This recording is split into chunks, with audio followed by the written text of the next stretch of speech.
In a post-apocalyptic world, a powerful figure reincarnates as a girl idol beset by scandal. From being universally reviled to becoming an object of adoration, wherever this figure goes, throngs of admirers follow. Adoring fans exclaim, "Goddess! Goddess! The goddess is the most beautiful." Devoted followers chant, "Tang Ye! Tang Ye! Tang Ye is the most dashing." And then there is someone else. "Wife! Wife! My wife loves me." Jiang Tang replies, "Good." Chapter 1. The Arrival of the Luminary. Stars fall from the heavens, heralding her arrival. Volume 1. The Era of Superstars. Freshly steamed, plump dumplings are artfully arranged in a bamboo steamer. Bright broth cradles generous chunks of tender, stewed beef atop hand-pulled noodles. A simmering pot on the gas stove sends fragrant steam into the air. The murmur of conversation fills the restaurant, a delightful cacophony. Outside, dawn breaks softly, while inside, warmth envelopes the ordinary scene. This is just another day in the imperial capital. This is merely a typical day at the noodle shop. When Jiang Tang's new assistant, Infamy, discovered her at this quaint alleyway noodle shop, she was astonished beyond belief. Having been in the industry for nearly a year and working at New Art Entertainment, Infamy had encountered a variety of celebrities, believing she had glimpsed the surface of the entertainment world. Thus, she found it utterly unfathomable that a girl idol like Annie would appear at such an unassuming establishment on a crisp morning, seated on a greasy plastic stool, with NTS of noodle soup from previous patrons scattered across the table, alongside an elderly woman chatting with her grandson. So down to earth, such a stark contrast to the image of a girl idol. Here she comes. After taking a few steps forward, she hesitated awkwardly, unsure whether to stand or sit. After all, the small square table against the wall was occupied by Jiang Tang, a middle-aged woman, and her grandson, leaving no room for Infamy to take a seat. The perceptive middle-aged woman, accustomed to the dynamics of the square dance community, noticed Infamy's embarrassment and kindly offered, "It's all right, we're just about Feeny. Shed, you can come and sit, young lady." Infamy stammered, further uncertain whether to sit or stand. Meanwhile, the woman wiped her grandson's mouth with a napkin and stood up, pulling him along. "No need, please take your time." Infamy repeatedly gestured, her face flushed like an apple. The woman chuckled softly, turning to Jiang Tang. "See you next time, Xiao Jiang." "Yes, goodbye." Infamy caught sight of Jiang Tang's gentle, smiling face and felt a surge of disbelief. "Do you know her?" she inquired curiously. "I don't," Jiang Tang replied, casting her gaze down at the chopsticks in her hands. Infamy responded with an "oh," her eyes drifting to the table, which held nearly 10 empty bowls of various sizes. She quietly marveled, "That woman really can eat." Across the table, Jiang Tang's chopsticks paused momentarily. Infamy remained oblivious to the subtle shift in Jiang Tang's expression, having not connected the 10 empty bowls to Annie. In her mind, she associated young idols with strict diets, consuming only leafy greens to maintain their figures. Glancing at the leftover noodles in Annie's bowl, it was evident that she had overeaten. With good intentions, Infamy advised, "If you can't eat anymore, then don't." After a brief moment of hesitation, Jiang Tang swiftly finished the remaining noodles on her plate. "Do you need something from me?" Jiang Tang inquired as she set down her chopsticks, deftly using a napkin to wipe her mouth. Infamy hesitated, caught off guard, possibly intimidated by Jiang Tang's nearly lethal efficiency during the meal. She blurted out, "Actually, I'm here to take you to the filming set. There's a last-minute schedule for a television drama today." As soon as the words escaped her lips, Infamy regrettably bit her lower lip. Oh no! To her surprise, however, the response was not the anticipated storm of fury. Annie displayed no signs of anger whatsoever. She remained serene and tranquil, sitting in the greasy, bustling noodle shop, yet she seemed enveloped in an exquisite, golden aura. Accompanied by that calmness was a slightly puzzled inquiry. Now, Infamy's heart raced wildly. With Annie being so accommodating, what did it matter if they faced a few hours of scolding from the crew? The situation was far better than the hellish scenario she had envisioned. Infamy watched as Annie rose, devoid of further questions, moving with such grace and decisiveness out of the noodle shop and into the morning light, where the sun broke through the clouds to illuminate her figure. What had once appeared to be merely a slender, beautiful, and graceful young girl suddenly emanated an imposing aura, as if she were a towering force amidst a vast sea of clouds. The approachable illusions were torn asunder, revealing a version of Annie starkly different from her on-screen persona or the impressions others held. It was as though standing before her was not just an ordinary 18-year-old girl, but a valiant general unflinching in the face of 1,000 troops on the battlefield. The corners of the garments billowed in the breeze like fluttering banners, while the ground beneath her feet was a veritable sea of corpses and blood. The depths of the abyss and the towering peaks remained unmoved, steadfast as a mountain. Yet this tranquility, distinct from the previous calm, transcended mere stillness. It was a serenity born of witnessing the cyclical passage of days and nights, of enduring the despair of life and death. In the face of such composure, The so-called tempestuous waves seemed nothing more than trivial splashes that might dampen the tops of one's shoes. Yin Peiqi could not help but hold her breath. The rapid thumping of her heart felt like a harbinger of impending madness. Had she indulged in too many novels? After all, it was merely a silhouette. How could she discern such a wealth of emotions, and even compose an impassioned essay in her mind? Not leaving?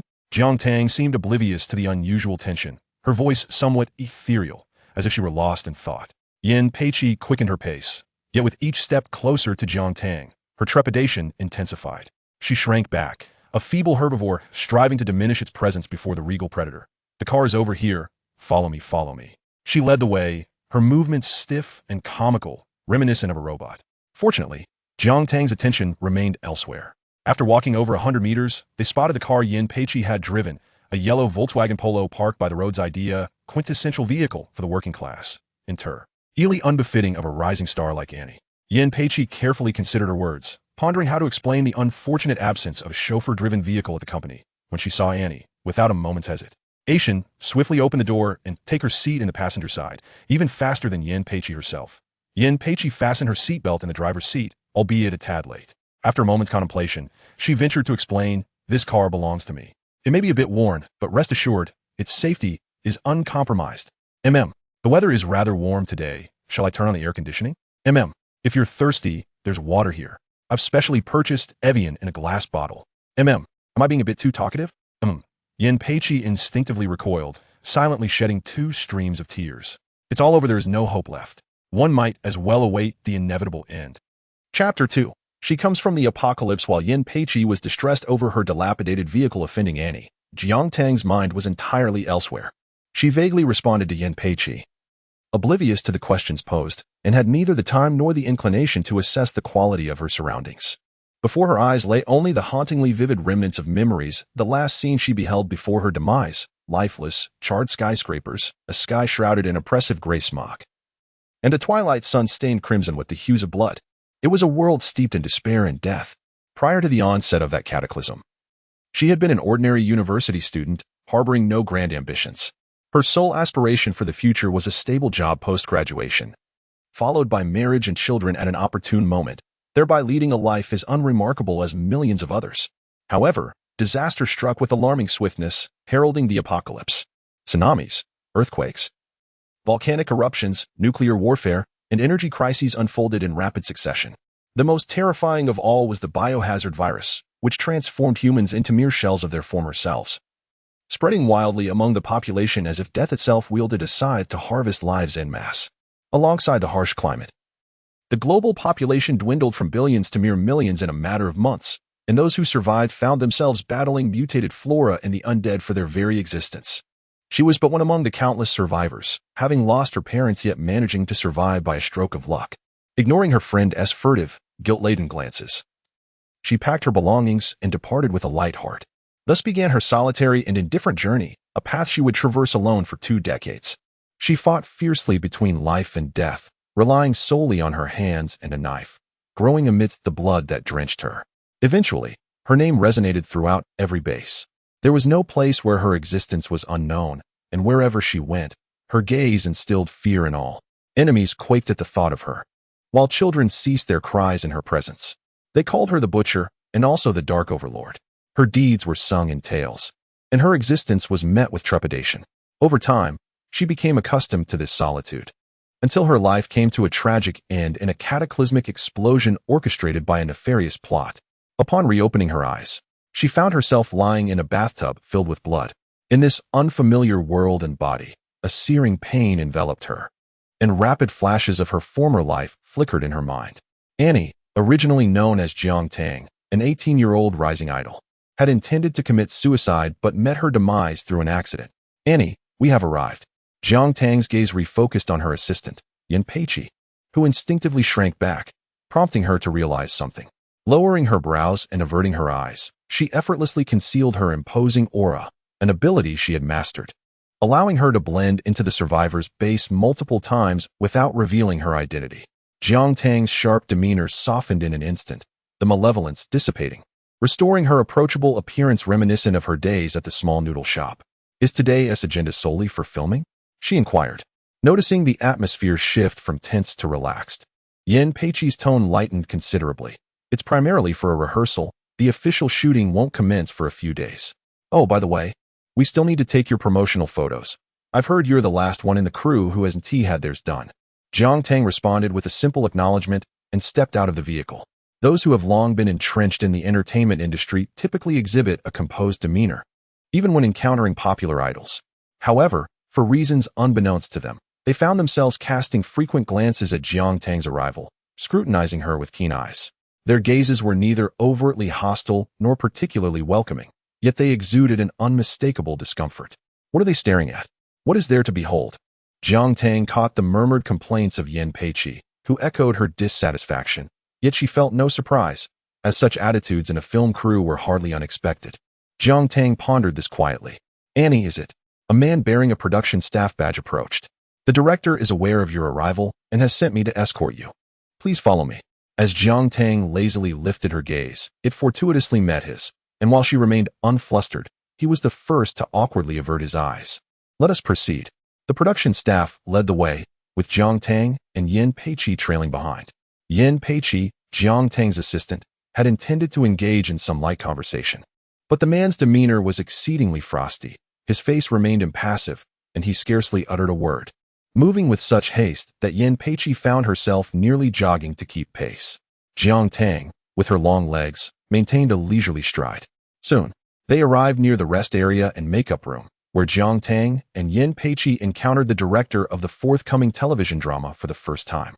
The director, not particularly aged, likely in his 30s, had a sallow complexion and perpetually heavy eyes.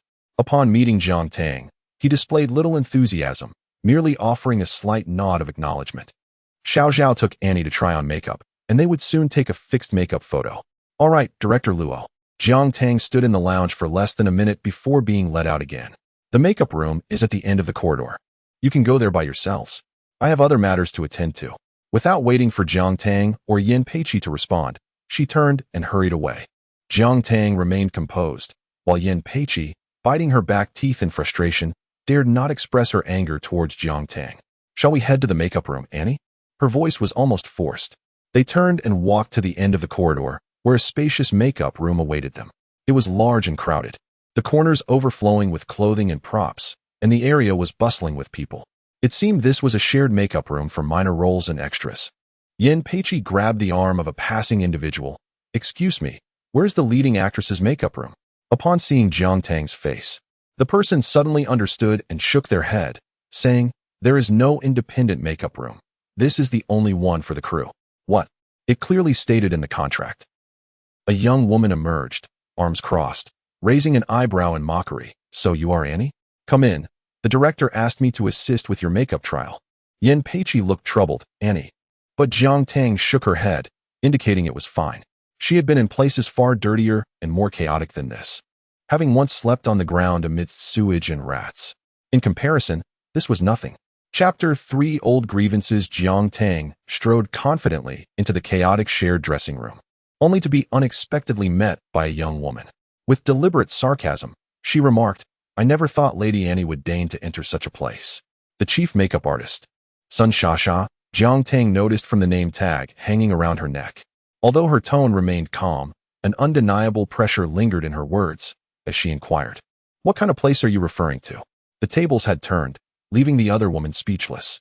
Suppressing her anger and unwilling to vent it towards Jiang Tang, Sun Shasha redirected her ire towards a small actress in front of the mirror, harshly instructing her to move aside for her makeup. With her brows raised in fury, her excessively gaunt face appeared even more acerbic. Sun Shasha yanked a chair aside and declared, sit here. The director wants us to finish within the hour. Let us all pick up the pace, shall we? Jiang Tang said nothing, gripping the armrests of the chair as she gradually settled into it. Sun Shasha, leaning against the backrest, exerted a subtle force, only to discover that the chair remained steadfastly unmoved. Her little scheme thwarted, she pouted in dissatisfaction, deliberately exaggerating her movements as she fumbled with her makeup tools. Thus, in the tense atmosphere of the dressing room, the only sounds that pierced the silence were the clattering of bottles and jars under Sun Shasha's command. I'll do your makeup, Sun Shasha announced. And without waiting for Jiang Tang's response, she roughly applied foundation to Jiang Tang's face. Jiang Tang closed her eyes, allowing the chaos to unfold. Meanwhile, Yin Peiqi, her brow tightly knitted, could no longer contain herself. Aren't you supposed to moisturize before applying makeup? Don't you use a primer? Even though she was a novice in makeup, she had seen enough beauty videos to recognize the fundamental steps. How could there be someone like Sun Shasha, who immediately applied foundation? Sun Shasha rolled her eyes. If you think you can do better, then go ahead. I can do it better than you. Yin Peiqi pointed at Jiang Tang's face in the mirror, which was unevenly coated with foundation, and remarked, anyone with eyes can see that your foundation is at least 3 shades yellower than Annie's skin tone. You're doing this on purpose, aren't you? Sun Shasha slammed down the beauty sponge, her eyes wide with indignation. Who says the shade is wrong? Let them come forward. For a moment, no one responded. Yin Peiqi looked around in disbelief. Are you all blind? A few individuals lowered their heads under Yin Peiqi's furious gaze, while most remained indifferent, as if the situation did not concern them. Sun Shasha, smug, glanced at the unresponsive Jiang Tang in the mirror and scoffed loudly at Yin Peiqi. You little girl. As merely an assistant, perhaps you should refrain from instructing professionals. Yin Peiqi was infuriated, nearly bursting with rage, yet found herself at a loss for what to do. The more Sun Shasha noticed Yin Peiqi's frustration, the more arrogant she became, commanding someone to bring her a cup of tea. As the steaming tea was presented to her, Sun Shasha raised it to her lips, mockingly stating, people nowadays are so unappreciative. We professionals have our reasons for doing things. If you're dissatisfied, feel free to do it yourself. Ouch, that's hot. In an exaggerated manner, she exclaimed, spilling the scalding tea all over Jiang Tang. Until that moment, Jiang Tang had remained entirely silent, but now she stirred. Dressed in a sheer black blouse, Sun Shasha let out a piercing scream. Ah, I'm scalded. Annie, have you lost your mind? You deliberately splashed me.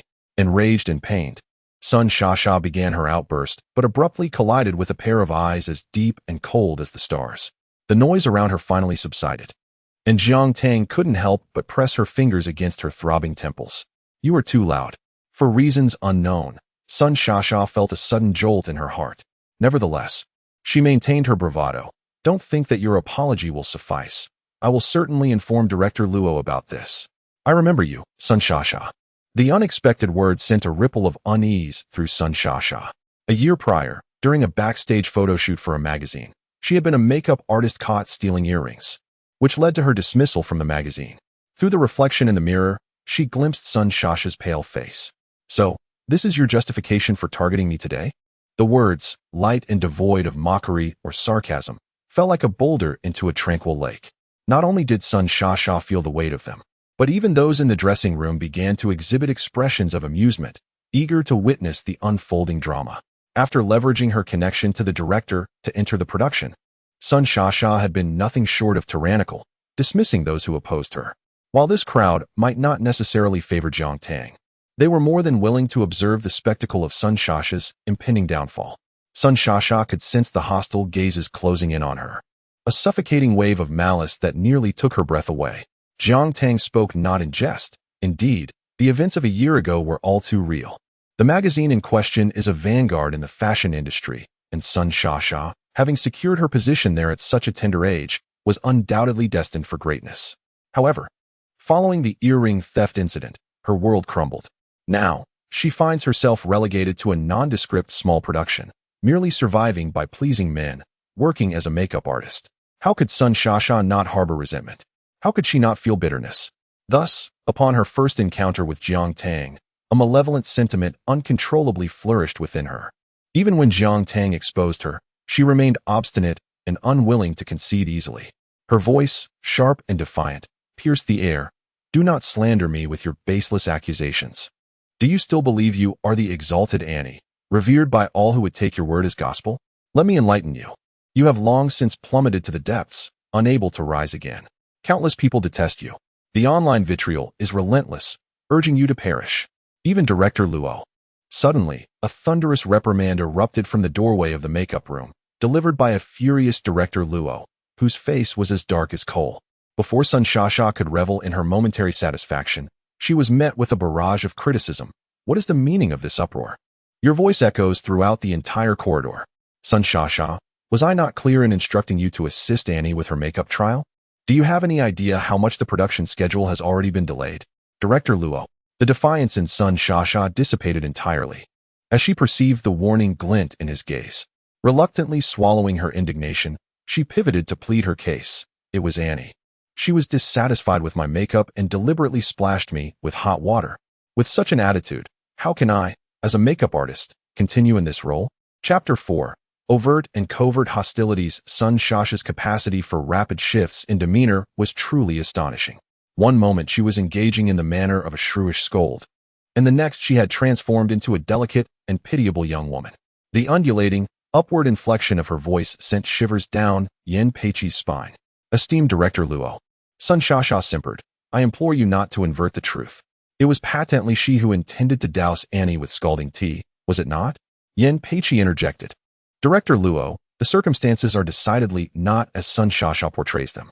Annie's actions were purely reflexive, and her reaction was not born of dissatisfaction with the makeup, but rather due to Sun Shasha's deliberate and capricious application upon Annie's face. Director Luo cast a sidelong glance at Yin Peiqi. And who might you be? I am Annie's newly appointed assistant, Yin Peiqi by name. Very well, he retorted. I have no concern for your appellation.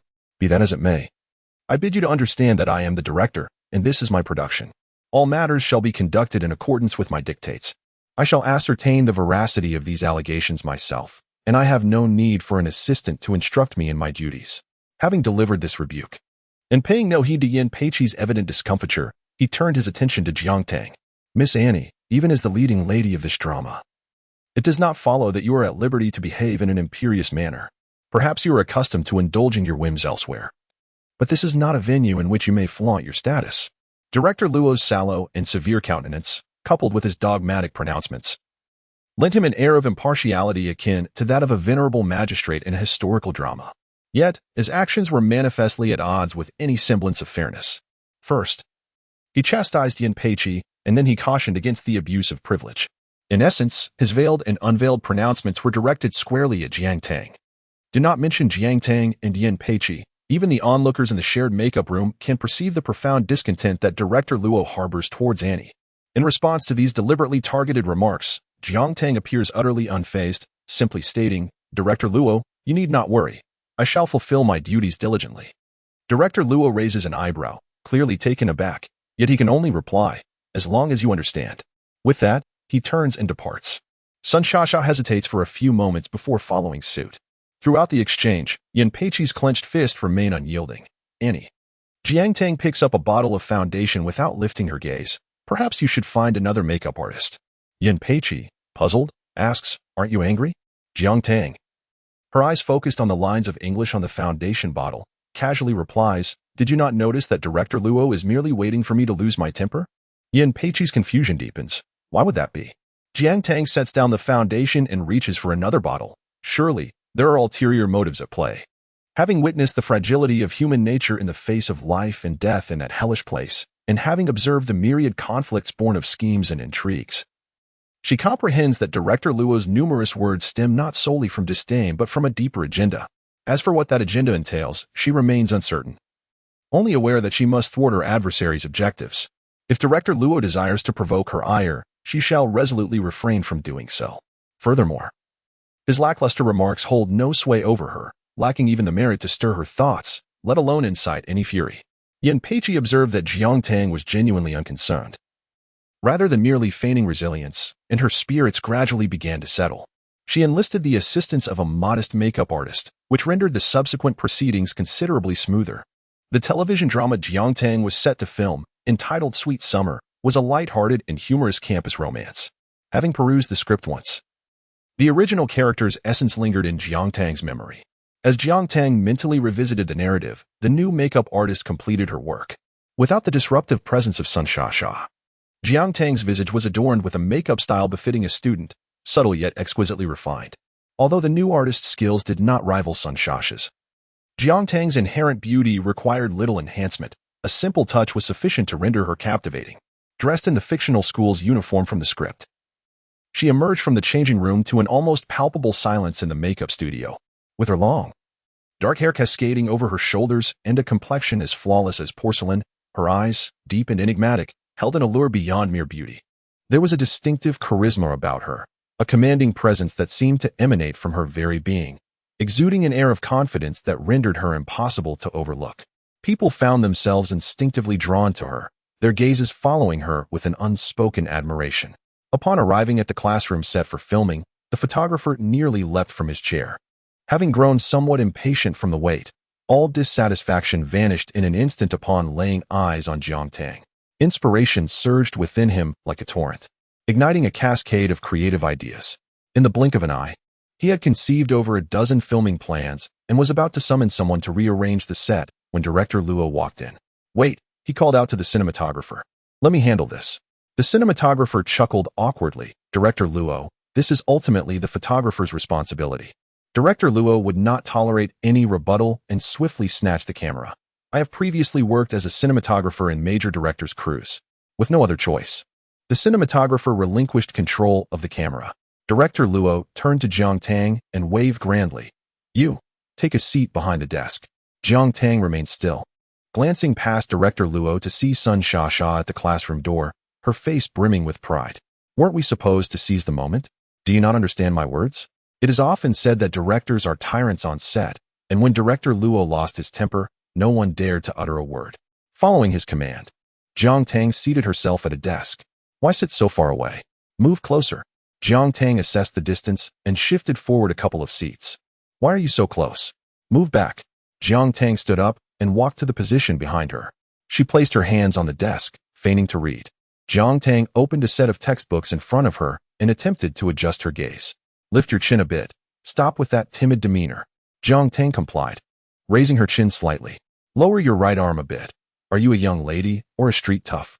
Jiang Tang adhered to his guidance once more. Director Luo seemed at a loss for criticism, so he pressed the shutter, capturing several shots in quick succession.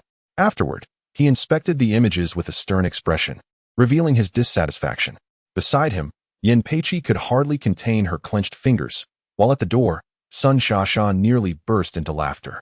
Jiang Tang placed her book onto the table with a measured weight, leaned back against her chair, and nonchalantly raised her gaze towards Director Luo. "Why not demonstrate it yourself, Director?"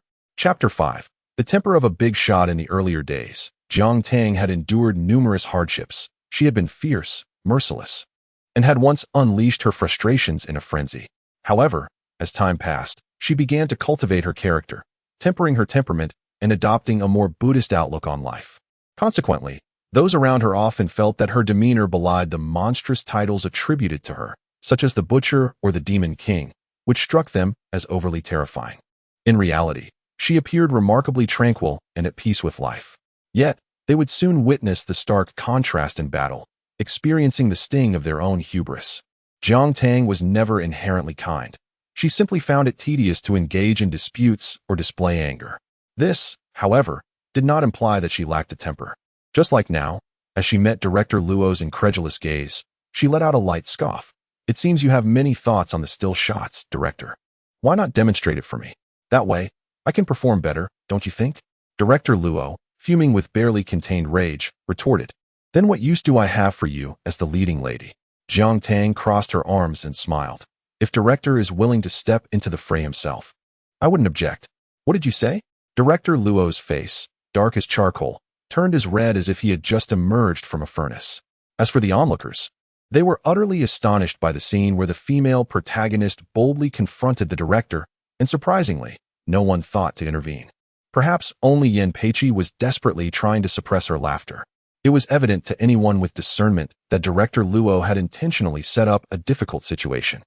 Even the cameraman hesitated, feeling that several angles and effects were already perfect, requiring no further refinement. Furthermore, this was merely a photo shoot for a character's initial look, not the formal filming of a television drama. Nonetheless, Director Luo remained dissatisfied.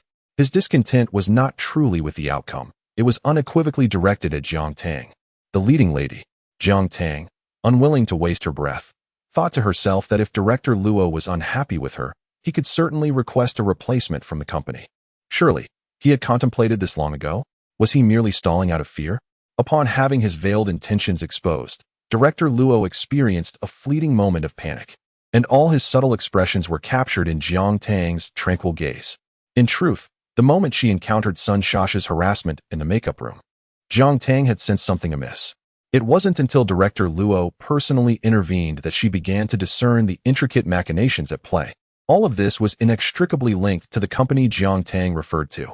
This company was not only the agency to which Annie belonged, but also the production company behind Summer Sweetness, Xine Entertainment. In this day and age, it has become commonplace for agencies to venture into producing their own dramas, utilizing their own artists for their own projects, which can both elevate talent and reduce production costs.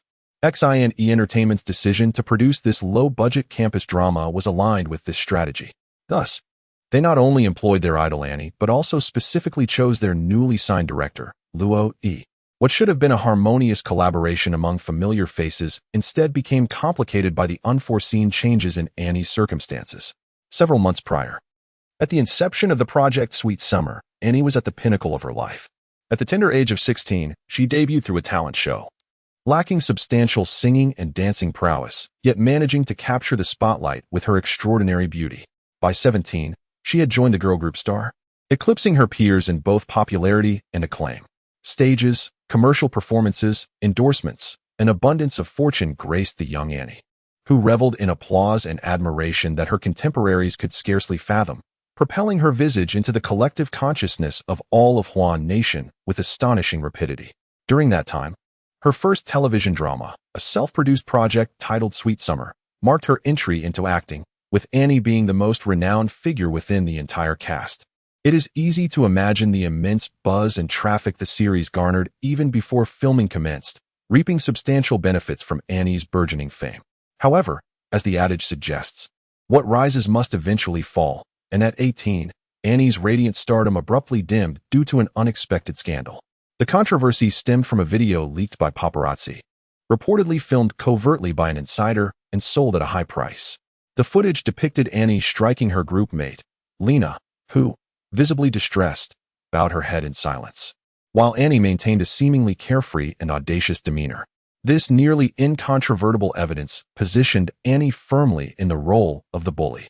In the aftermath, a slew of rumors emerged, alleging diva behavior, entanglements with boy band members, and a chaotic, indiscreet personal life. With the prior evidence in hand, the subsequent rumors, whether true or false, swiftly morphed into an integral part of reality, crashing down upon Annie like a colossal mountain, leaving her dizzy and disoriented. The once adoring flowers and applause transformed at an alarming speed into stones and vitriol. Just as Sun Shasha had uttered in a moment of frenzy, Annie now found herself at the nadir of despair, unable to rise. Countless individuals expressed their disdain for her, cursing and condemning her online, with cries urging her demise. In a single night, Annie plummeted from paradise to hell. Naturally, Annie's predicament reverberated throughout the cast of Summer Sweetness. Following the scandal surrounding the lead actress, the official social media account of the summer production erupted with outrage as countless self-righteous netizens clamored for a replacement. As the director, Luo Yi felt the mounting pressure acutely. It is worth noting that Luo Yi had painstakingly secured the directorial position for this series, initially brimming with ambition and intent on crafting a blockbuster drama to solidify his standing in the industry. Now, not only did his aspirations appear to evaporate, but he also faced the likelihood of shouldering the burden of failure. In Luo Yi's eyes, everything was inextricably linked to Annie, which incited a burgeoning animosity within him, compelling him to seek a new lead actress. Yet, as Jiang Tang wisely articulated, he dared not act. His intention was to coax Annie into voluntarily announcing her withdrawal from the production. Such a declaration would free him from the entanglements of contract disputes and corporate pressures, allowing him to seamlessly replace her with his preferred choice for the lead role. Originally, Luo Yi's considerations were quite meticulous, had events proceeded along their intended trajectory. It is conceivable that matters might have unfolded as he envisioned.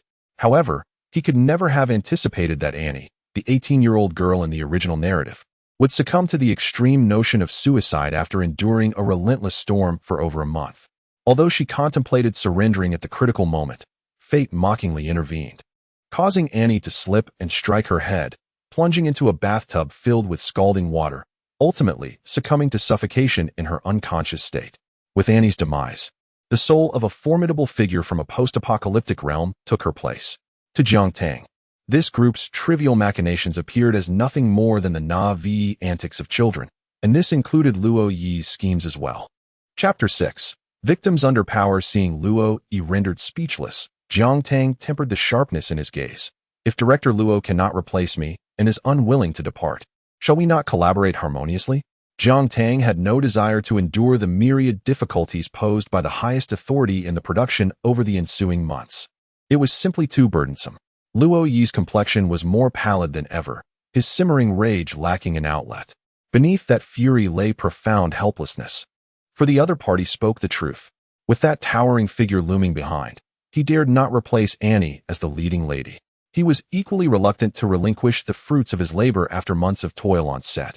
Just as he was on the verge of conceding, a voice suddenly echoed from outside the classroom. "We are in the midst of filming." A middle-aged man then appeared at the doorway, beaming with a friendly demeanor, presenting an impression of someone easy to get along with an unremarkable appearance and a rather ordinary attire. The only distinguishing feature was the sharply dressed young gentleman following closely behind.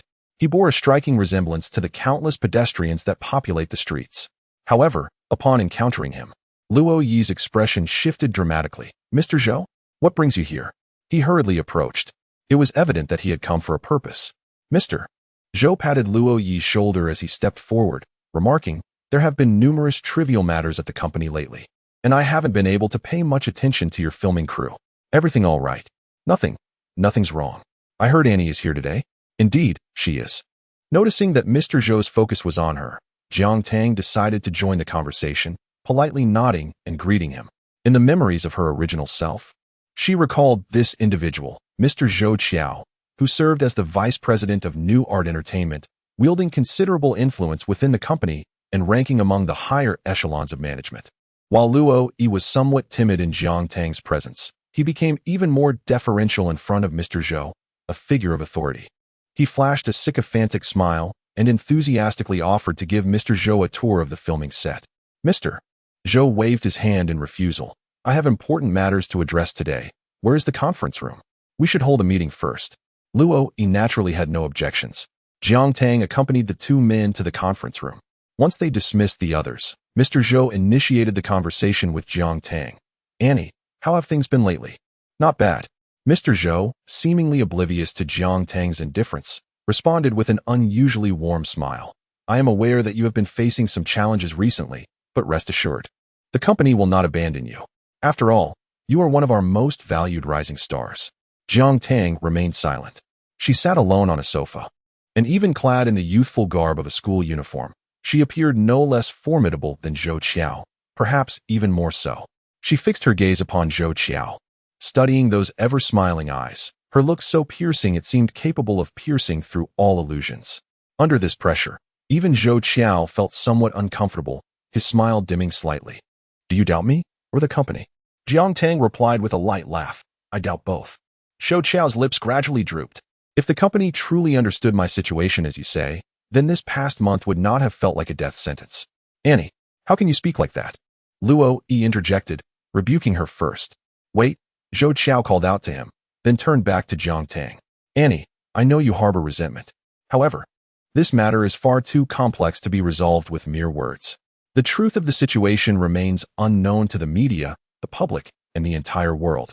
But does your company, Xine Entertainment, truly remain uninformed?" As Jiang Tang uttered these words, her body involuntarily trembled. A heavy and bitter sense of grievance surged within her, like a boulder pressing down on her chest, making it difficult to breathe.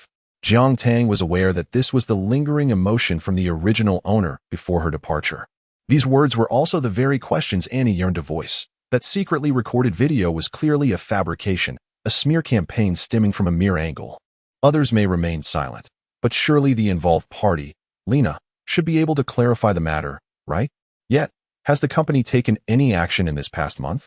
Do not speak of clarification. There has not even been an official announcement, allowing the situation to ferment amidst public speculation, ultimately transforming into a grand spectacle for the media and marketing entities. The utter lack of response from Annie's camp appears, to the average observer, as a manifestation of guilt. It is indeed laughable how the original Annie, that naive girl, repeatedly sought to locate Lena in vain, failing to elicit any response from her agent, while the higher-ups of the company remained silent.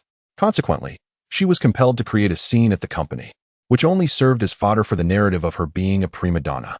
A delicate and sensitive 18-year-old girl, ensnared in a dead end with no apparent way forward.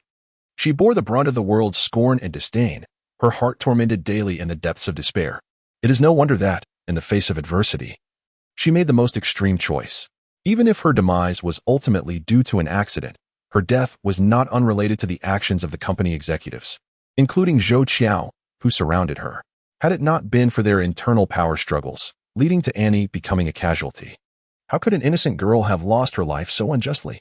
Jiang Tang mourned for the original soul, and her anger burned fiercely as she gazed directly at Zhou Qiao. A fiery rage ignited within her, her bright eyes inexplicably inducing a sense of trepidation. Jiang Tang's gaze gradually darkened. Meanwhile, Luo Yi was nearly leaping with joy. Is that true? I am absolutely delighted, President Zhou. I never expected to collaborate with you. Zhou Qiao's face broke into a broad smile as he warmly grasped Luo Yi's outstretched hand. It is my privilege to work with such an outstanding director as yourself. President Zhou, ever so gracious in his speech. What of Director Gao? After all this time of collaboration, I find myself yearning to know how she has been, as it has been several days since I last heard from her, and I have yet to see her at the studio. Luo Yi remarked, casting a meaningful glance at Jiang Tang. So that is the case. Indeed, the remarkable growth of Xine is largely attributable to the tireless efforts of Director Gao. It is only fitting that such a benefactor is granted a well-deserved respite. Luo Yi appeared to have suddenly recalled something. Ah, Annie, why do you look so uninformed? Haven't you heard this news? That can't be right. Weren't you quite familiar with Director Gao? Zhou Qiao seemed to come to a similar realization. Slapping his thighs, he exclaimed, That's right. How could I forget? Annie, weren't you the one who guided Director Gao from the very beginning of her journey in the talent show? You owe your current success to her. Perhaps you should find an opportunity to pay her a visit. I hear she has been spending her days at home lately, so you are sure to catch her. Chapter 7. Striking the mountain to startle the tiger. As the two engaged in their banter, a sharp and authoritative visage gradually materialized before Jiang Tang's eyes. Gao Yu, the esteemed director of Xine, renowned in the industry as the Iron Lady, ascended from an ordinary employee to her current esteemed position, having been granted shares in Xine Entertainment by the chairman. The arduous journey she undertook is not easily encapsulated in mere words. Nevertheless, it can be articulated that Gao Yu's narrative is synonymous with that of Xine's evolution. She pioneered the illustrious dream-making initiative, catapulting numerous idol sensations to fame and aiding the once modest Xine in establishing a foothold within the vast entertainment arena. With her exceptional acumen, remarkable capabilities, and astute judgment, she has adeptly forged one lucrative project after another for the New Art enterprise, propelling it into the ranks of a colossal entertainment company. Why does Luo Yi engage in such petty maneuvers today, yet shies away from openly demanding a personnel change within the company? It is because the drama Summer Sweetness was decisively greenlit by Gao Yu from the very beginning of its script selection.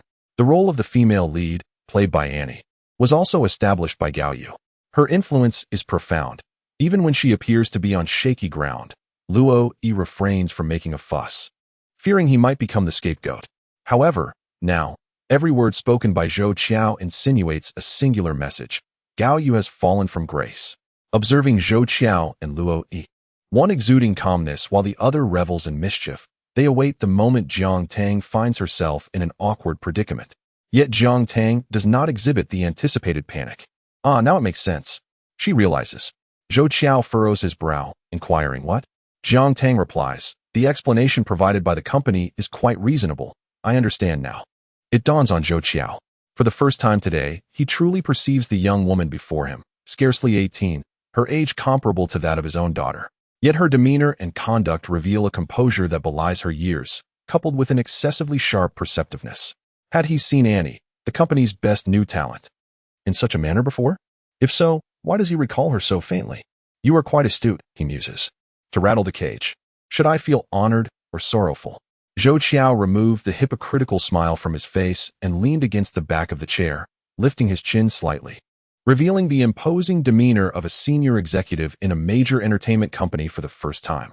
He stated, I do not intend to replace anyone in this production. The role of Anshi remains yours. After all, the contract has been signed, and we must adhere to it. Zhou, sir. The bewildered Luo Yi only grasped that Zhou was not planning to replace Annie, and he felt a surge of urgency. And then, Jiang Tang, however, showed no surprise. Zhou Qiao nodded appreciatively and remarked, "The film and television market is notoriously fickle. A theme that is popular today may fall out of favor tomorrow. Therefore, based on the latest market research, the production team and I have decided to make some modifications to the script, which will inevitably alter your character's role." "I understand." Jiang Tang stood up, her porcelain-like visage momentarily shrouded in the shadows cast by the sunlight. "As for you, Zhou, and director Luo, having completed the character photoshoot, my responsibilities are fulfilled, so I shall take my leave." Without waiting for a response from the two, she strode out, her slender, spirited silhouette disappearing at the conference room door. Luo Yi was displeased. "Who decided that the character photoshoot was complete? Setting that aside, Zhou, why have you still chosen to keep Annie, this troublemaker? You are aware of her current situation. She has become a mere rat droppings that spoils our entire pot of soup. Do not fret." Zhou Qiao comfortingly patted Luo Yi's shoulder, smiling as he said, "Did I not just mention that we have a contract? It is in black and white. We cannot breach it." Luo Yi, unwilling to relent, retorted, "A mere piece of paper. I have numerous ways to render it worthless." Zhou Qiao shook his head and remarked, "One cannot speak in such a manner. We are all law-abiding citizens, and engaging in unlawful activities is simply out of the question. Moreover, while there may be many who criticize Annie, this only serves to indicate her popularity. In due course, your production will not lack for topics of conversation or viewership, as long as we adjust her role a bit and enhance the storyline. The plight of a malevolent female antagonist is a narrative that the public finds immensely entertaining."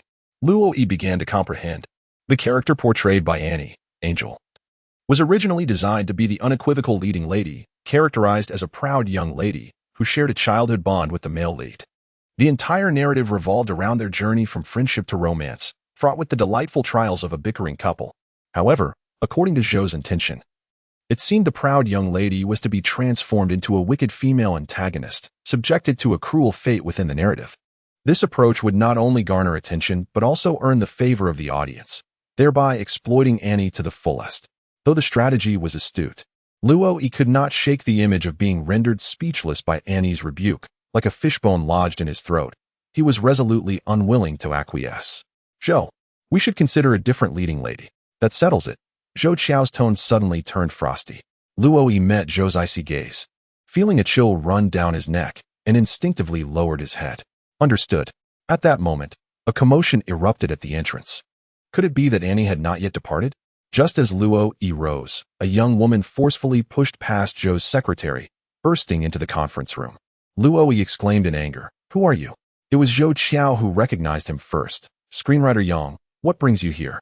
"Mr. Zhou, you are here?" The young girl, Yang Zhiji, the screenwriter of Summer Sweetness, appeared visibly awed and apprehensive. "I received an email requesting revisions to the script, and I wanted to ascertain whether this was the director's intention." "It is indeed my intention. Since you have reviewed the email, you should be aware of my requirements. Please proceed accordingly. I will grant you a week initially, and we can discuss further if necessary." Yang Zhiji clutched the script tightly to her chest. "Mr. Zhou, I have dedicated a year to this script, meticulously refining each character and line of dialogue. 1 week for revisions. Is that truly sufficient? Moreover, the new storyline revolves around a Cinderella and Prince theme. Might that not be rather cliché?" After enduring a series of doubts today, Zhou Qiao's patience had worn thin. "Screenwriter Yang," he interjected decisively, "if you are unable to complete it, shall we consider bringing in a co-writer?" In an instant, Yang Zhiji's face blanched. Chapter 8. The tycoon's promised. Jiang Tang entered the makeup room to remove her makeup and change her attire. She lingered not for long, leading Yin Peiqi directly to the set and into the car. After her departure, Minnie and the crew huddled together, whispering and refraining from discussion. Even Yin Peiqi, her assistant, wore an expression of curiosity. It was only when they were en route that she finally ventured, "Will we return to the set next time?" "Yes." Yin Peiqi turned in surprise, noticing Jiang Tang had picked up the script for Summer Sweetness. The light danced upon her porcelain white skin, and her serious demeanor as she read the script was strikingly earnest. Jiang Tang did not raise her head, yet it seemed as if she had eyes everywhere. "Did you think I would be replaced?" The ever-anxious Yin Peiqi shook her head vigorously. No, that is not what I meant. However, the outcome was far worse than mere replacement. Could it be true that the producer has indeed been changed?" Jiang Tang, rarely lifting her gaze, cast her a glance. "Have you heard about it too?" Yin Peiqi chose her words with caution. "After you entered the conference room, Rumors spread like wildfire throughout the entire crew, claiming that director Gao is in trouble and that the producer for this drama will be replaced by General Zhou. Moreover, Annie, your leading lady, may also be at risk of losing her role. I thought they were merely gossiping. All of it is true, including the fate of the leading lady. Jiang Tang continued to scan the script. It was said that she had not been replaced. However, her scenes were altered, and the leading lady was demoted to the second female lead. She paused, contemplating. Perhaps she would even become the third or fourth female lead. What? Could it be that they intend to use Annie to attract attention? Jiang Tang raised an eyebrow, a smile gracing her lips as she regarded her assistant. Quite astute. Yin Peiqi blushed at the compliment, taking a moment before asking, so, shall we allow them to manipulate us? Absolutely not. After that succinct response, Jiang Tang offered no further elaboration. Annie resided in a mid-range apartment complex that the company had helped rent. Not sharing accommodations with her teammates was one of the privileges afforded to Annie, the popular idol. The rented apartment was modest, featuring 2 bedrooms and 2 living areas. Warm and simple, perfectly suited for solitary living. Yesterday, it was in the bathroom of this very apartment that Jiang Tang first opened her eyes. Upon awakening, Jiang Tang found herself unaware of the exact time, only recalling the bright light streaming through the window. It felt as though she were teetering upon the deck of a small, unsteady boat, struggling to rise from the crimson waters of the bathtub. As she stumbled into the living room, she collapsed onto the floor, having slept through the entire night. That brief night, however, stretched interminably, akin to the passage of 18 years. Throughout those years, Jiang Tang had keenly observed the fleeting brilliance of Annie's ephemeral life. When a fierce hunger in her stomach finally roused her, the astonishment of rebirth had already faded, and she rose calmly to change her clothes. Descending the stairs in search of sustenance, it was then that she encountered Yin Peiqi in a modest noodle shop. Thus, before Jiang Tang stepped through the threshold of this abode, she had not taken the time to truly observe her surroundings. Upon entering, her first destination was the bathroom. The tub still brimmed with a mingled hue of crimson water, and various bottles and containers lay scattered across the floor, creating an overwhelming disarray. This scene appeared strikingly horrific, resembling a veritable crime scene. After a brief moment of contemplation, Jiang Tang resolutely set about tidying up. In addition to the bathroom, she meticulously organized the other cluttered areas of the house, clothes strewn about, miscellaneous items crammed into empty spaces, and takeout containers piled high upon the table. It was evident that Annie had lived in utter disarray during her final days. Jiang Tang devoted 2 hours to this endeavor. By the time dusk enveloped the sky and she stepped outside to discard 2 large bags of garbage, the entire house had been transformed. Every item was neatly arranged in its rightful place, dust was banished from every corner, and the polished marble floor gleamed so brightly that it nearly reflected a silhouette. At last, Jiang Tang sensed a refreshing circulation of air, and she could even faintly detect the invigorating scent of grass and foliage wafting in from outside. After tidying up, Jiang Tang adeptly picked up her phone to order takeout. While waiting for the delivery, she, drenched in sweat, decided to take a shower. In the bathroom, warm water cascaded down from above, washing away her muscular fatigue, and Jiang Tang couldn't help but close her eyes and sigh with relief. A cleansing shower. Once an unimaginable luxury had been attained in such an incredible manner. The water's flow against the back of her head was slightly painful upon touching it. She encountered a scar. This was the spot where she had once sustained an injury. It was here that Annie had struck her head, causing her to faint and fall into the bathtub, with the crimson hue in the tub largely originating from this wound. When Jiang Tang first awoke, she had no time to attend to it. By the time she regained consciousness for the second time, the sizable injury had bizarrely healed. Had she not still sensed a lingering pain, she might have thought the injury was merely an illusion. Such remarkable healing abilities had rendered her physique comparable to that of her previous life. Could it be that her rebirth had inadvertently transformed this body? As she pondered, Jiang Tang quickly finished her shower, wrapping herself in a towel and standing before the bathroom mirror. When she focused her gaze upward, all she saw was her indistinct reflection in the foggy glass. She raised her hand to wipe a clear patch on the mirror, revealing the exact position of her face. The delicate contours of her features appeared both familiar and foreign. Through the mirror, Jiang Tang felt she was gazing into Annie's eyes, filled with a sense of grievance and helplessness. "I will help you," she whispered softly. "Your regrets, I shall fulfill. Your dreams, I will realize." Jiang Tang never made promises lightly, for when she vowed, she would exhaust every ounce of her being to ensure its fulfillment. Now, she has made a solemn promise. Her deep voice resonating with strength and clarity, akin to a colossal mountain capable of shattering all obstacles, reaching the depths of the underworld, and arriving at the ears of the young girl, Annie. Thank you. In a daze, Jiang Tang seemed to hear a voice. Yet it felt as if she had heard nothing at all, merely a figment of her imagination. She suddenly sensed a profound lightness within her body, and the world before her transformed, as if the hazy mist had dissipated, revealing an increasingly clear and distinct panorama. Even Jiang Tang's mood brightened considerably. This newfound cheerfulness, however, came to an abrupt halt the moment she opened her computer. Her memories were too chaotic and disordered, with certain events tainted by excessive subjective negativity, preventing her from making a more objective assessment. Thus, she sought to find the scandalous video that had sparked the entire uproar online, intending to unravel the truth behind the incident. However, upon opening the video, the first thing that struck her were the comments below. Frenzied curses, a celebration of malice, and the grotesque nature of humanity behind the screen, the outraged masses. Even Jiang Tang, who had witnessed the most unsightly facets of human nature, could not help but furrow her brow at the deluge of vitriol, suddenly beginning to empathize with Annie, who was suffocating in such an environment. The crowd's words are as corrosive as gold, capable of eroding one's very essence. Sometimes, an invisible blade inflicts deeper wounds than a visible one, proving far more lethal. Chapter 9. Seeking the Truth. In the midst of her fury, Jiang Tang remained composed, not losing her rationality. Setting aside the comments, she first watched the so-called incriminating video 3 times. The location was the recording studio of New Art Entertainment, where the 5 members of the Star Girl group were either standing or sitting, with Annie, arms crossed, facing away from the camera.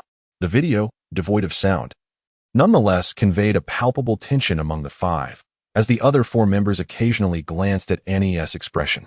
Given the disparity in popularity between Annie and the others, such behavior seemed perplexing.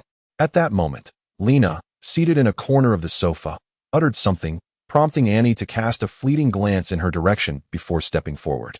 Subsequently, she completely obscured Lena from the view of the camera, leaving only the impression of a hand gesture that appeared to be a slap. The video concluded at this juncture.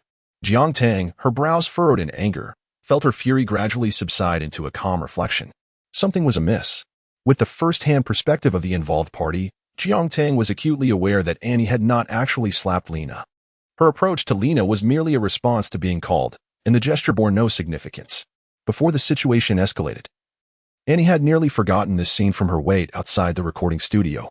The only fact that aligned with the video in her memory was the evident discord among the 5 members of the Stargirl group. Yet now, the insidious angles, the heavily skewed interpretation of Lena's actions, and the suggestive headlines of the reports, all of it pointed toward a singular truth. This was a trap, a scheme orchestrated by the videographer, the victim, and the instigator, all conspiring against Annie. Anne's current predicament is, in fact, their true objective. The name Shouqiao swiftly sprang to Jiang Tang's mind, akin to a flash of lightning. With Gao Yu's downfall, Shouqiao ascended, and following the bullying incident involving Anne, Lena, who thrived under the guise of a sympathetic figure, flourished remarkably. The act of shaking the mountain to alert the tiger. It appears this mountain was roused far earlier than I had anticipated. Jiang Tang, with a sense of helplessness, pressed her fingers against her temples, feeling an increasing sympathy for the young girl, and, with fervent passion and dreams, she had naively plunged into this world. Her inability to articulate herself misinterpreted by outsiders as an icy demeanor, while few recognized her innocence and purity. A life that should have been radiant and unencumbered ultimately became that of an innocent victim due to the internal strife within New Art Entertainment. The intention was to kill the chicken to scare the monkey. The target was Anne, and the warning was aimed at Gao Yu. Had it not been for Jiang Tang's arrival, Anne's life might have truly faded into obscurity. Perhaps, after a long wait, there would be a chance to clarify the truth. But by then, the deceased would be gone, and who would listen to the belated truth? Fortunately, Jiang Tang had come. Since she had made a promise, she was determined to dismantle this scheme and restore Anne's reputation. The root of the matter likely lay within that video. Jiang Tang picked up her phone and dialed Yen Peiqi. She began, "I may be terminating my contract with New Art. As an employee of New Art. What are your thoughts upon hearing this news?" Yen Peiqi, sprawled on the sofa while petting her cat, had yet to respond when the unexpected revelation left her momentarily stunned. What? She hurriedly sat up. Then, Jiang Tang heard a cacophony on the other end of the line, accompanied by the indignant growl of a kitten. Sorry, milk tea. Sorry. Peiqi struggled to lift her phone to her ear. I'm sorry, Annie, I just made a slight mistake. What did you say? You wish to terminate your contract with New Art? Jiang Tang, with her lashes hanging low, responded nonchalantly, surprised. Oh, since your incident, New Art has scarcely taken any action. Now, they want to push you into acting in a drama for their own benefit. Anyone with a modicum of sense would be dissatisfied and wish to terminate. Ah. I didn't mean to imply you lack intelligence. I merely meant you were sensible. Wait, that's not what I meant. Jiang Tang suddenly chuckled, a soft, gentle laugh that, despite the distance of the phone line, oddly soothed Peiqi. Clutching her phone, her heart raced with delight, her mind echoing with the melody of that enchanting laughter. And what about you? Me? My plans? Peiqi scratched her head.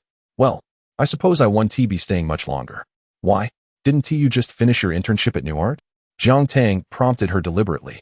In truth, I had an inkling when they assigned me as your assistant. Who would place an inexperienced newcomer, fresh from their internship, in the role of an artist's assistant? I lack connections and background. The only plausible explanation is that position was undesirable for everyone else. Before Jiang Tang, the seemingly naive Peiqi displayed an unexpected clarity of thought. Perhaps it was her self-awareness, a realization that opportunities do not simply fall from the sky. Engaging with a perceptive individual like her made Jiang Tang feel that progress was significantly smoother. Since you harbor such thoughts, would you do me a favor? Jiang Tang then articulated her request. Without hesitation, Peiqi replied, Sure, I'll look into it tomorrow. Jiang Tang raised an eyebrow. Have you agreed just like that? Peiqi, with a silly grin, replied, What else could I do? Jiang Tang chuckled again. When I leave, I will take you with me. Peiqi was blissfully unaware of how profoundly this statement would alter the course of her future. She was simply elated that she no longer had to grapple with the prospect of job hunting, a worry that had plagued her for several days. After hanging up the phone, Peiqi felt an unusual surge of joy as she scooped up her languid feline companion lounging on the sofa, showering it with affectionate ruffles. Meow, meow, meow. The disgruntled cat, Milk Tea, angrily kicked Peiqi away and scampered off. Unperturbed by the cat's disdain, Peiqi eagerly picked up her phone, ready to tackle the tasks assigned by Jiang Tang. What was it she had mentioned earlier? To find the surveillance footage? Ah, yes. She had a casual acquaintance from breakfast who happened to work in the security department. Peiqi's speed exceeded Jiang Tang's expectations. Although she had anticipated Peiqi's affable nature would afford her a fair number of friends within the company, facilitating the search, she did not foresee that Peiqi would personally arrive the very next day, bringing with her the sought-after answers. Here is the situation, she explained. My friend mentioned that the surveillance footage from 3 days prior was lost due to unforeseen data issues, and an employee resigned as a result. What was the name of this employee? Jiang Tang inquired. Without hesitation, Peiqi handed over a note inscribed with a name, telephone number, and address. Under Jiang Tang's penetrating gaze, Peiqi bashfully scratched her nose. I have a friend who happens to work in the HR department. Chapter 10. The pawn in the capital city of Dijing, within a spacious apartment in the Hongye community. Gao Yu stood on the balcony, her wine-red silk nightgown rustling in the brisk winds of the upper floors. Her long hair curled gently, and her crimson lips were striking, while her features, though unremarkable, exuded a formidable presence. Despite being alone at home, she clutched a glass of red wine, adorned with an air of pride and confidence. A woman past her 40s. She had not succumbed to the ravages of time. Rather, like the aged wine in her hand, she released an increasingly enchanting aroma with the passage of years. Gao Yu sipped her wine, just as her phone buzzed with a notification. It was a text message. She swirled the liquid in her glass, taking a moment before picking up her phone to illuminate the screen. The message was from her longtime secretary, Director Gao. President Zhou and the others have begun to take action on your project. I've heard internal news that they intend to alter the script of Summer Sweetness, downgrading Annie to the second female lead while promoting a newcomer actress. A sardonic smile crept onto Gao Yu's face. She was hardly surprised by Zhou Qiao and the others' underhanded tactics. Before she could set her phone down, another message arrived. Director Gao, may we meet? Jiang Tang. Jiang Tang. Gao Yu belatedly recalled that this was the real name of the actress mentioned in the previous message. She tapped the screen thoughtfully with her thumb, pondering for a moment. All right, I am outside the entrance of your community. Gao Yu raised an eyebrow, taken aback by this unexpected turn of events. Yet, she did not delay, promptly notifying the community security to grant her entry. The upscale community she resided in was a precious enclave, boasting top-notch security and privacy. Without her permission, it would be quite difficult for Jiang Tang to gain access. Thus, at the moment when Jiang Tang stepped into Gao Yu's home 15 minutes later, Gao Yu's first utterance was, "Are you so confident that I would meet you?" Jiang Tang slipped into the slippers that Gao Yu had prepared in advance, her head unbowed, her words imbued with nonchalance. "If we do not meet, then there is no need to meet again in the future." Gao Yu's astonishment was palpable. Before she could respond, Jiang Tang had already approached her. Although Jiang Tang was slightly shorter than Gao Yu, it did not diminish her commanding presence. Despite Gao Yu's esteemed position and years of accumulated authority, Jiang Tang stood before her without a hint of trepidation, exuding an air of mutual respect.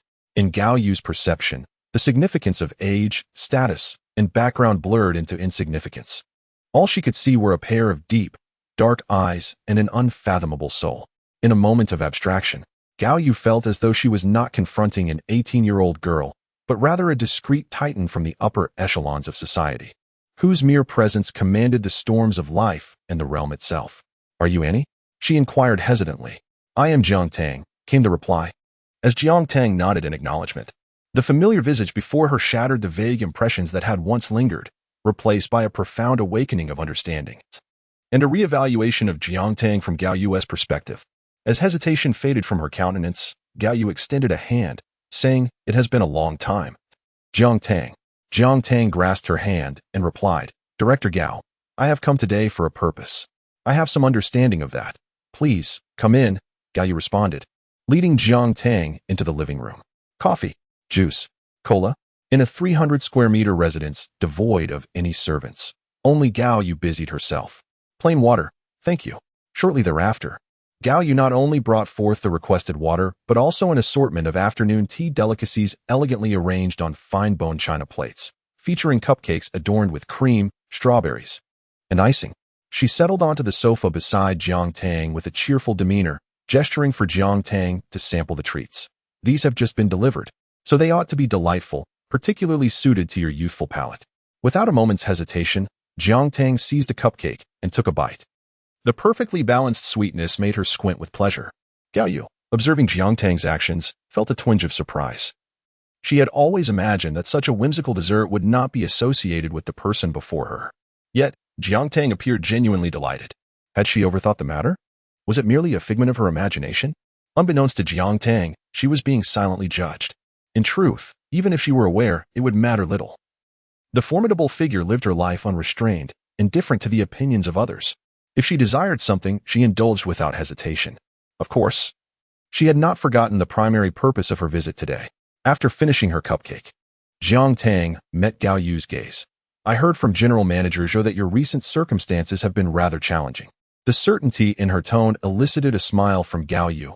"General Manager Zhou? Zhou Qiao? Did he say that to you directly?" "Yes. That was the essence of his words.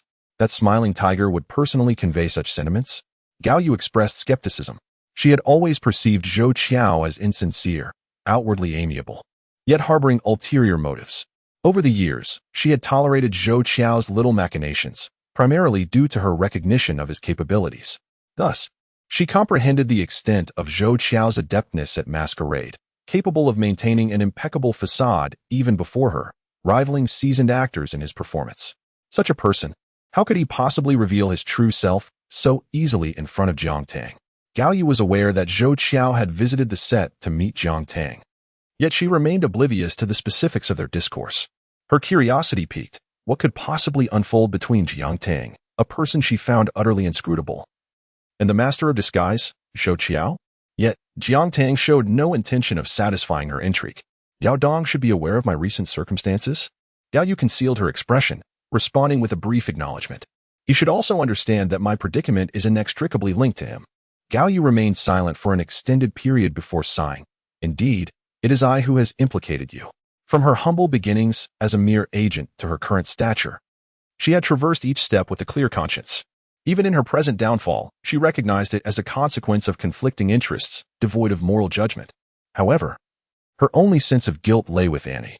Those individuals likely assumed that Annie was merely a pawn in her ambitious game, a bargaining chip in her grand plans for the future.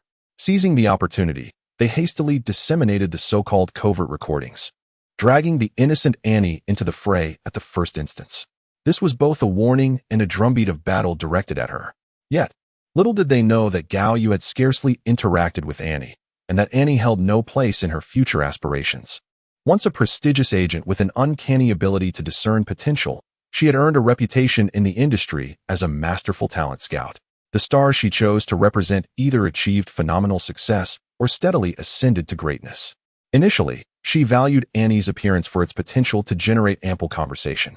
Yet she never perceived Annie as possessing the qualities of a superstar. The subsequent rise of Annie took her by surprise. Although she assisted in navigating the situation to some extent, that was the extent of her involvement. To her, Annie held far less significance than others believed. However, this unintended misunderstanding fell upon Annie, resulting in unwarranted misfortune. Thus, Annie became a casualty that even Gao Yu had not anticipated. Chapter 11. If someone makes me unhappy, Gao Yu likely surmised her intentions, yet she felt somewhat helpless. I fear I cannot assist you. If I were still a board member, clarifying matters would be trivial. But as you have heard from Zhou Qiao, I have lost, thoroughly and completely. The humility that led the once arrogant Gao Yu to admit her total defeat stemmed from her genuine sense of remorse, prompting her to adopt a more humble demeanor. Candid and straightforward, Jiang Tang regarded her intently. Contrary to Gao Yu's expectations, she did not erupt in fury, nor did she display any superfluous emotions. You are more honest than I anticipated, Jiang Tang remarked, catching Gao Yu off guard. Gao Yu tilted her head, seemingly perplexed by Jiang Tang's words. I did not come to seek your assistance. Jiang Tang paused, retrieving her phone and opening a video, laying her cards on the table. I am here to propose a collaboration. Gao Yu accepted the phone and scrutinized the video for a moment, her eyebrows raised and remaining so for an extended duration. Where did you acquire this video? Jiang Tang briefly recounted the process of her investigation into the circumstances surrounding the departure of a security guard named Li Wei. It struck me as peculiar that Li Wei had resigned, so I decided to delve a little deeper.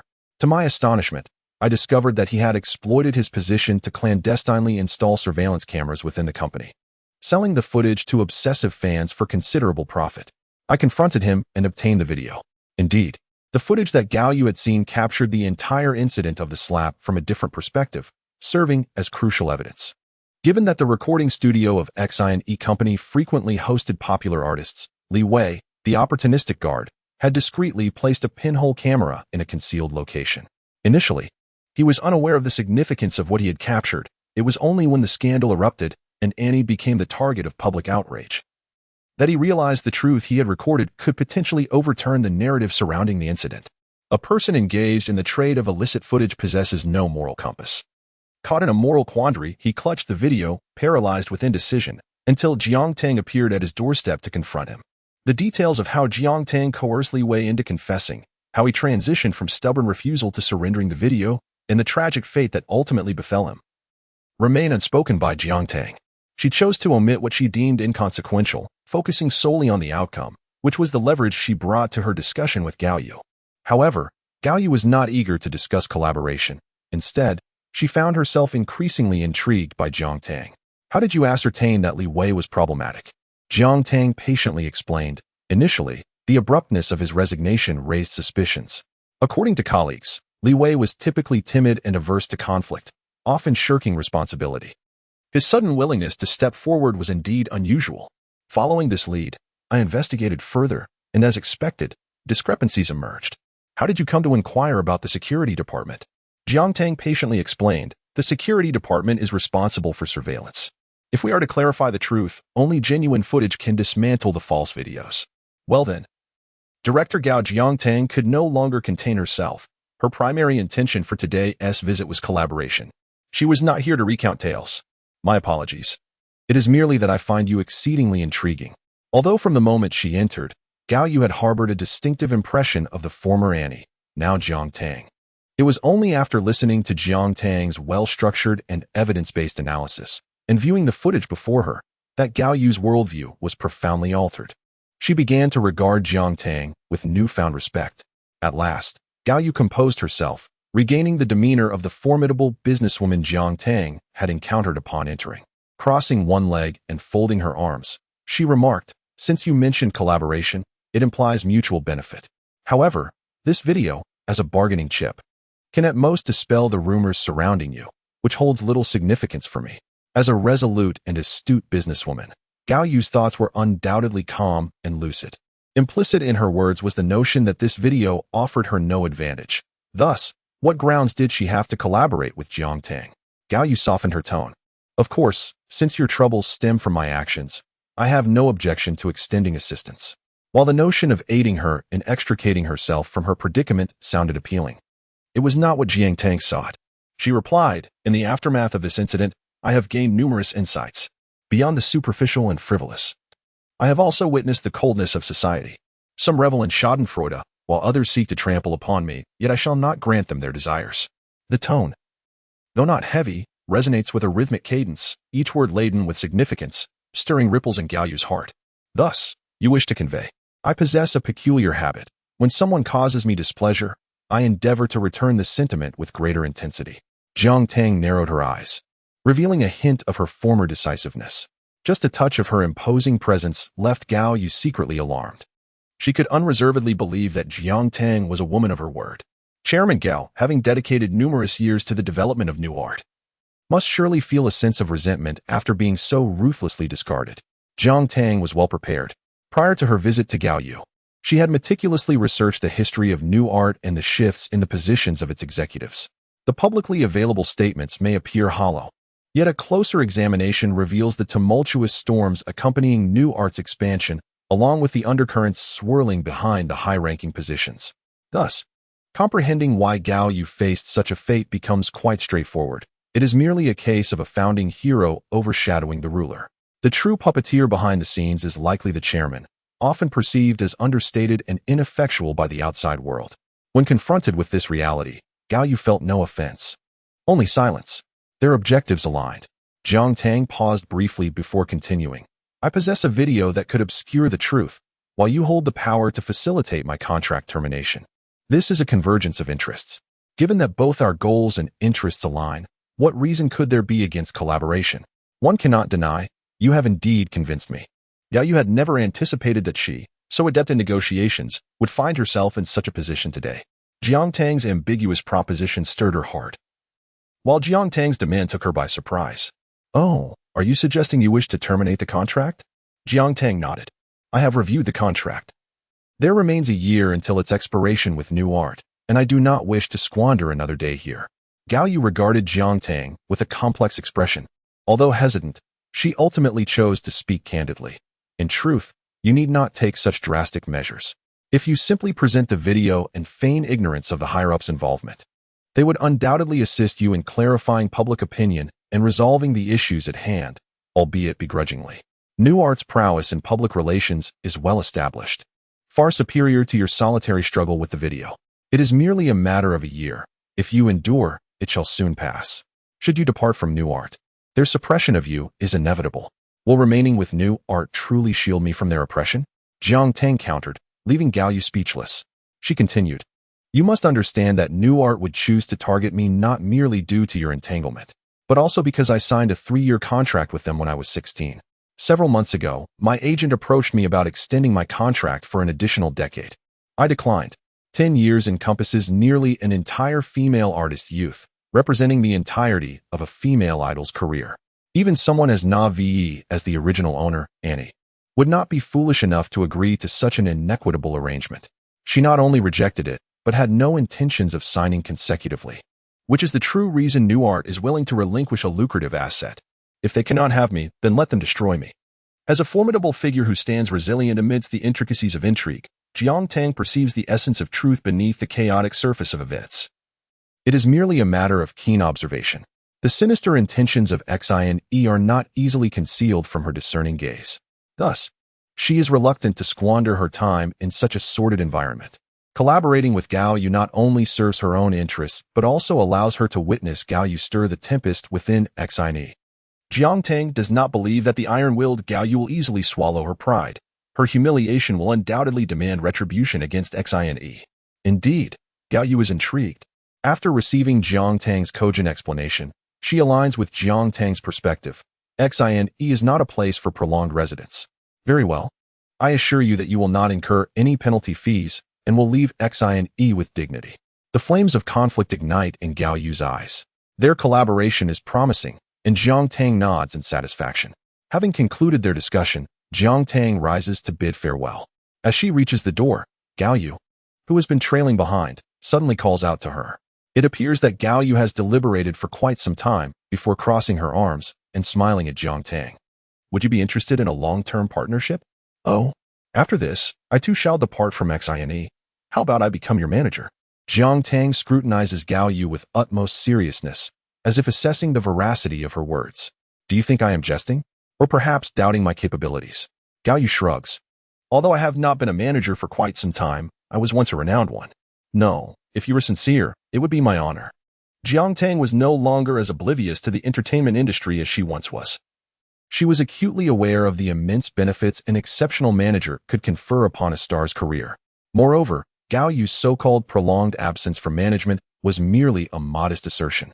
Her withdrawal from management did not equate to severing connections. On the contrary, her ascension to the position of director at New Art had afforded her access to even more elite networks, broadening her perspective beyond previous confines.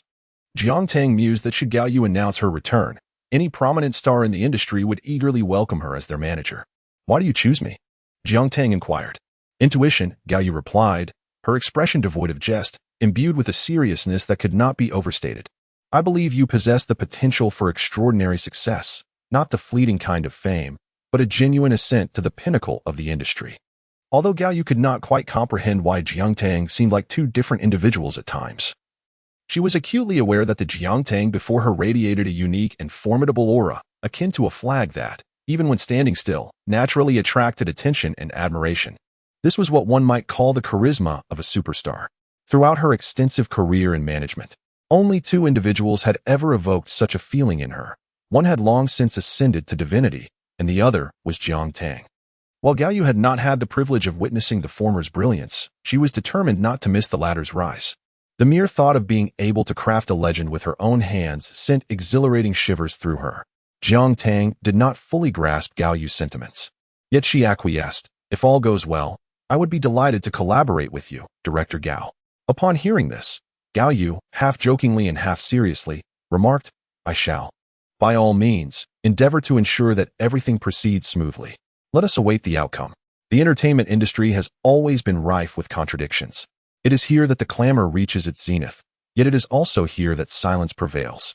A month ago, when the infamous Slapgate incident emerged, the entire internet was engulfed in a tumult of public opinion. Once the darling of the entertainment realm, Annie's persona crumbled. She was no longer the frosty princess or the stunning beauty, but rather branded with labels of bullying and villainy. Indignant netizens transitioned from discussions of internal bullying to the broader issue of campus violence, subjecting Annie to relentless criticism. While some rational voices elevated the entertainment scandal to a societal concern, casting Annie as a cautionary example, experts took turns weighing in on topics ranging from familial upbringing to societal responsibilities, all the way to legislative protections. On the extreme end, beyond cursing Annie on Weibo, they launched attacks on her reclusive family, employing language so vicious it was truly horrifying, with some even resorting to photoshopping her memorial portrait for dissemination.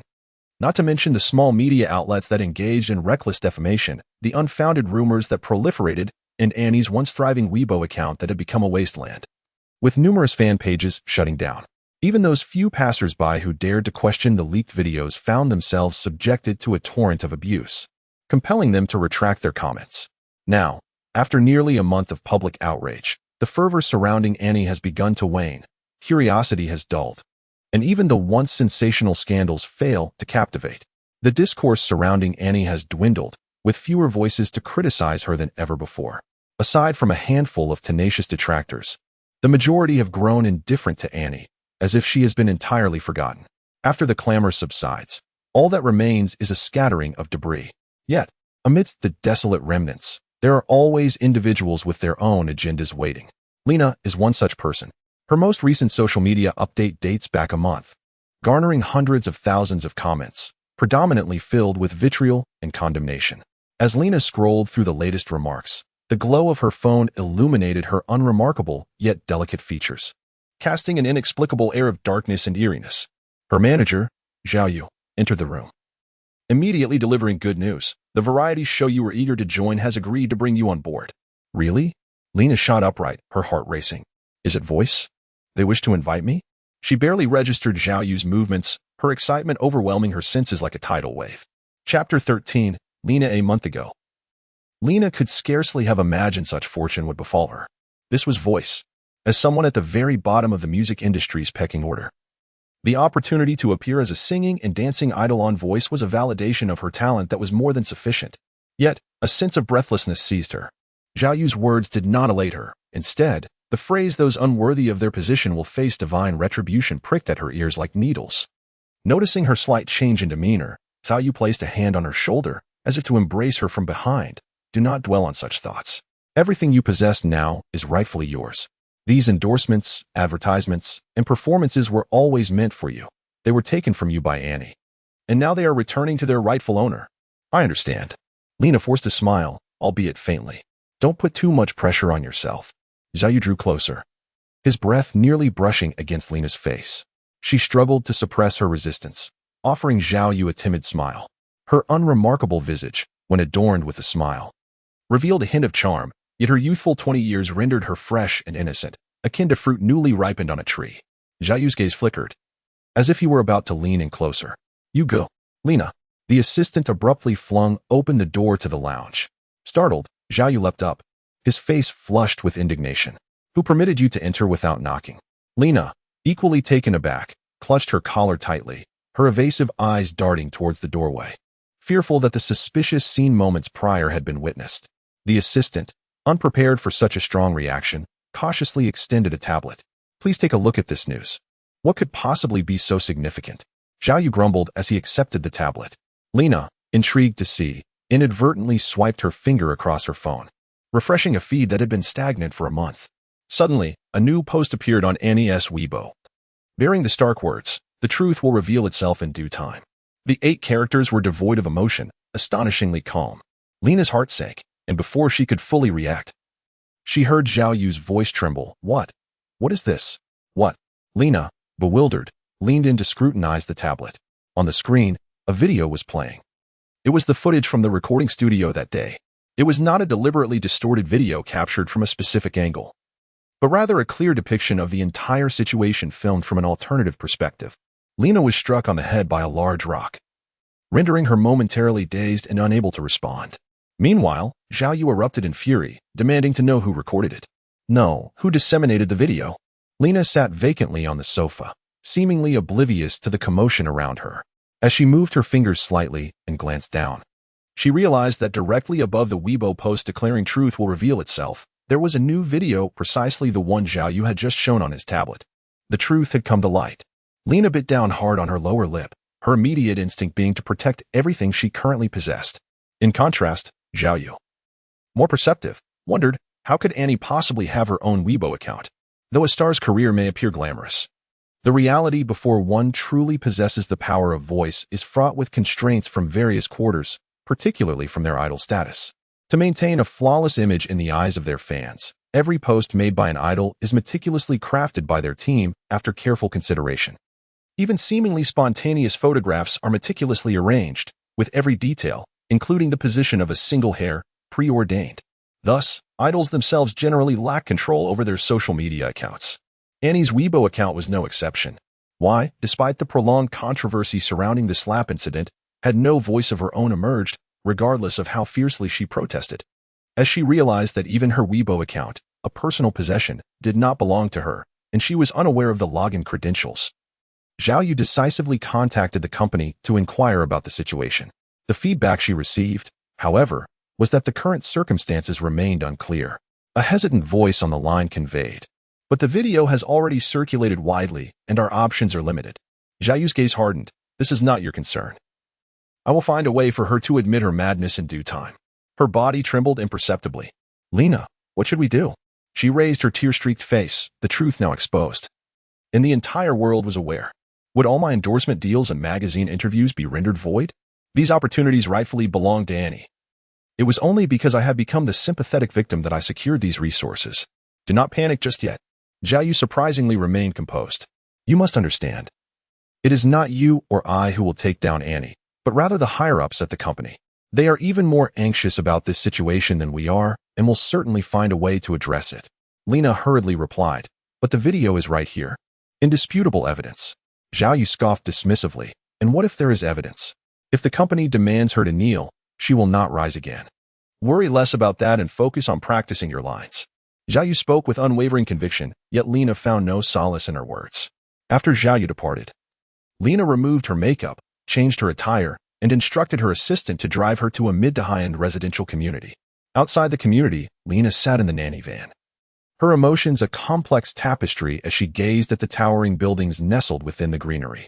Once upon a time, this had been the place she yearned for most.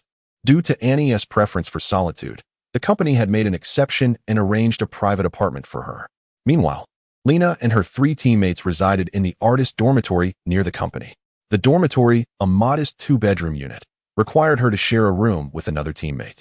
Countless times, she had secretly ventured to this nearby community, peering in with envy, dreaming of the day she too could call this place home. Chapter 14. Nothing more than jealousy.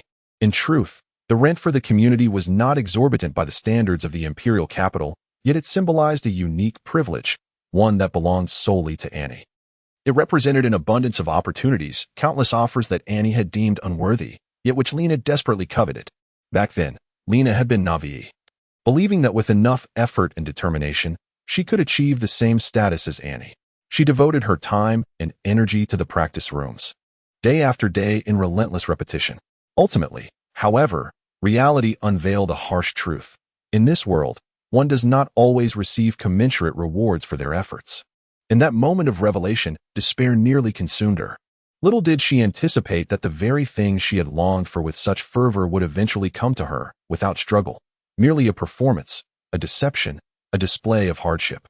A step further into the abyss. Now, Lena had moved into a larger, more splendid community.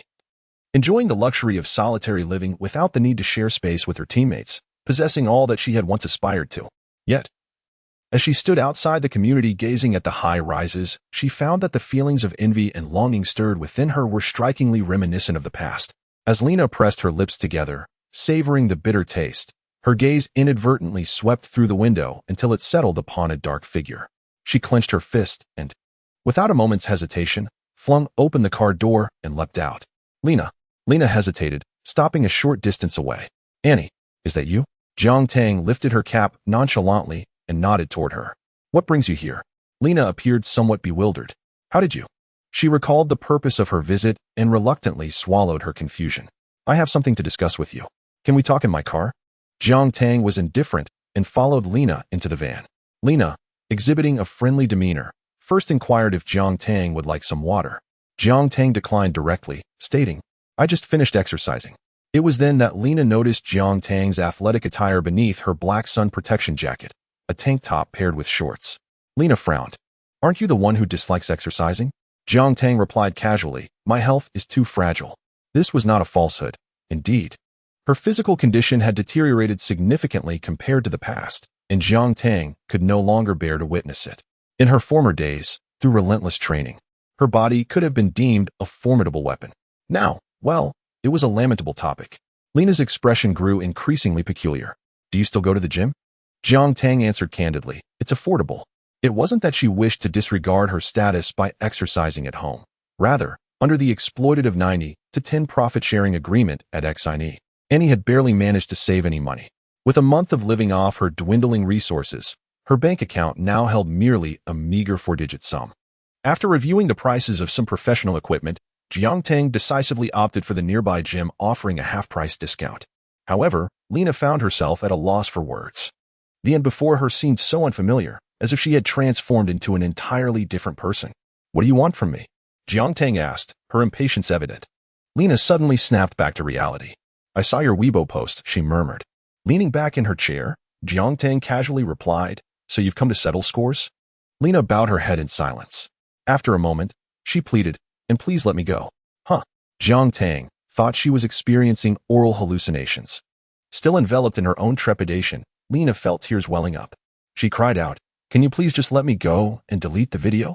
I know this is all my fault, but I was left with no choice. It was Zhao Gu who made me do it. Jiang Tang recognized Zhao Gu as Zhao Yu, the manager of the Stargirl group. Typically, An's work was directly arranged by Gao Yu, and her interactions with Zhao Yu were sparse. Whenever they met, he would always greet her with a cheerful smile, exuding kindness. Without waiting for Jiang Tang to respond, a tearful Lena grasped her hand, desperately pleading, "I don't possess your beauty. Unlike you, I can't simply rise after a fall. It has been a tremendous struggle for me to reach this point, and I cannot bear to lose it all, I beg you." And trembling from the cold, her eyes radiated a vulnerability teetering on the brink of collapse, as if a mere negative response from Jiang Tang could send her into unconsciousness. Unfortunately, this pitiful display of desperation failed to elicit any sympathy from Jiang Tang, who could hardly muster the energy to concern herself with Lena's plight. "Annie." The piercing scream of Lena echoed as she knelt in the nanny van, her desperate pleas clawing at the air like fingernails scraping against a chalkboard. "Please help me. If I lose everything, I will die. I truly will." Jiang Tang narrowed her eyes in displeasure. "Are you threatening me?" Lena's body stiffened slightly, her entreaty caught in her throat. Jiang Tang scoffed lightly, "You have reached this point by slandering me. It would be better for you if such ill-gotten gains simply vanished." With that, she opened the car door and leaned out. "What do you know?" Lena suddenly straightened, despair morphing into rage. "You know nothing at all. Everything has come to you so effortlessly. You have no idea what I have sacrificed to obtain the same things you have." Lena swayed slightly, yet stubbornly continued, "Conscience? Huh. What is conscience worth? In the past, I had a conscience. I worked tirelessly, spending countless nights in the practice room. But what was the outcome? No matter how talented I am, I cannot compete with your face, nor can I rival your gentle smile directed at the fans," she shouted with near hysteria, as if unleashing years of pent-up resentment.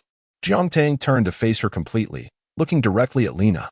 "Your lack of success is not my fault." Lena could complain about the company withholding resources, could rage against fans for failing to appreciate her talent, and could even bemoan the unfairness of the world. Yet, she could never blame Annie. Their relationship had never been one of mutual exclusivity. Even without Annie, there would be others. The entertainment industry is, indeed, that ruthless. "You are merely envious." Jiang Tang, with piercing clarity, spoke directly, leaving Lena momentarily speechless, struggling to find a retort. Before departing, Jiang Tang lowered her voice. "Perhaps, unbeknownst to you, the former Annie once found your earnestness dazzling and genuinely regarded you as a friend.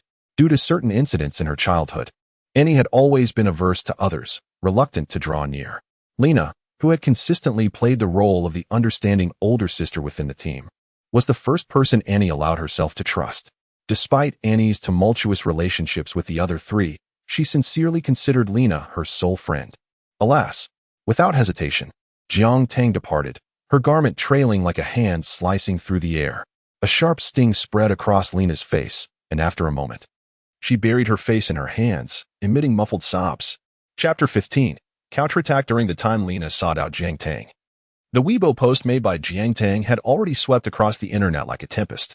It dominated the trending topics on Weibo and other platforms, with numerous news outlets sharing the story, engaging millions of netizens in fervent discussion. The once shamed perpetrator of bullying, now armed with irrefutable evidence, had turned the situation on its head, not only clarifying the facts but also exposing the nefarious schemes behind it, redirecting the public's ire from her to the original victim of bullying, Lena. Throughout this spectacle, the onlookers were not only astonished to learn of Annie's innocence, but were also captivated by the phenomenon of the contemporary White Lotus. With a humorous twist, one remarked, "Look, there's someone.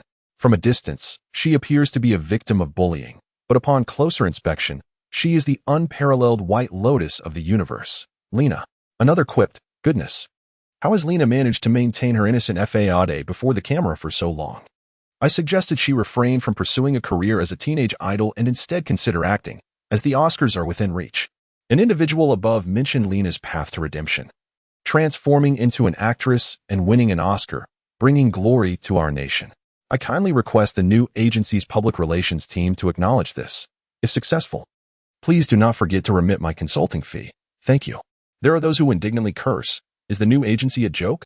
Their own artist encounters such a situation, and it's as if they're dead. I am indeed referring to Annie. How much injustice has Annie endured? If the new agency claims ignorance, I find that utterly implausible. Then there are comments regarding Lena. Lena is quite shameless. Despite her own struggles, she drags down her teammates to seek attention. Are her supporters blind? Yet, Lena's fans emerge to defend her. It's merely a video. The truth has yet to be determined, so please refrain from spreading rumors. I wholeheartedly believe in Lena. She is not that kind of person. Do you have any idea how hard she works? Protect my beloved Lena. Please follow her latest variety show, Voice. Quickly glancing at the esteemed individual, I realized their attention was not directed towards me. Yin Peiqi, shedding her recent gloom, approached Jiang Tang with a beaming smile, unabashedly flattering her. Sister Tang, you were truly remarkable.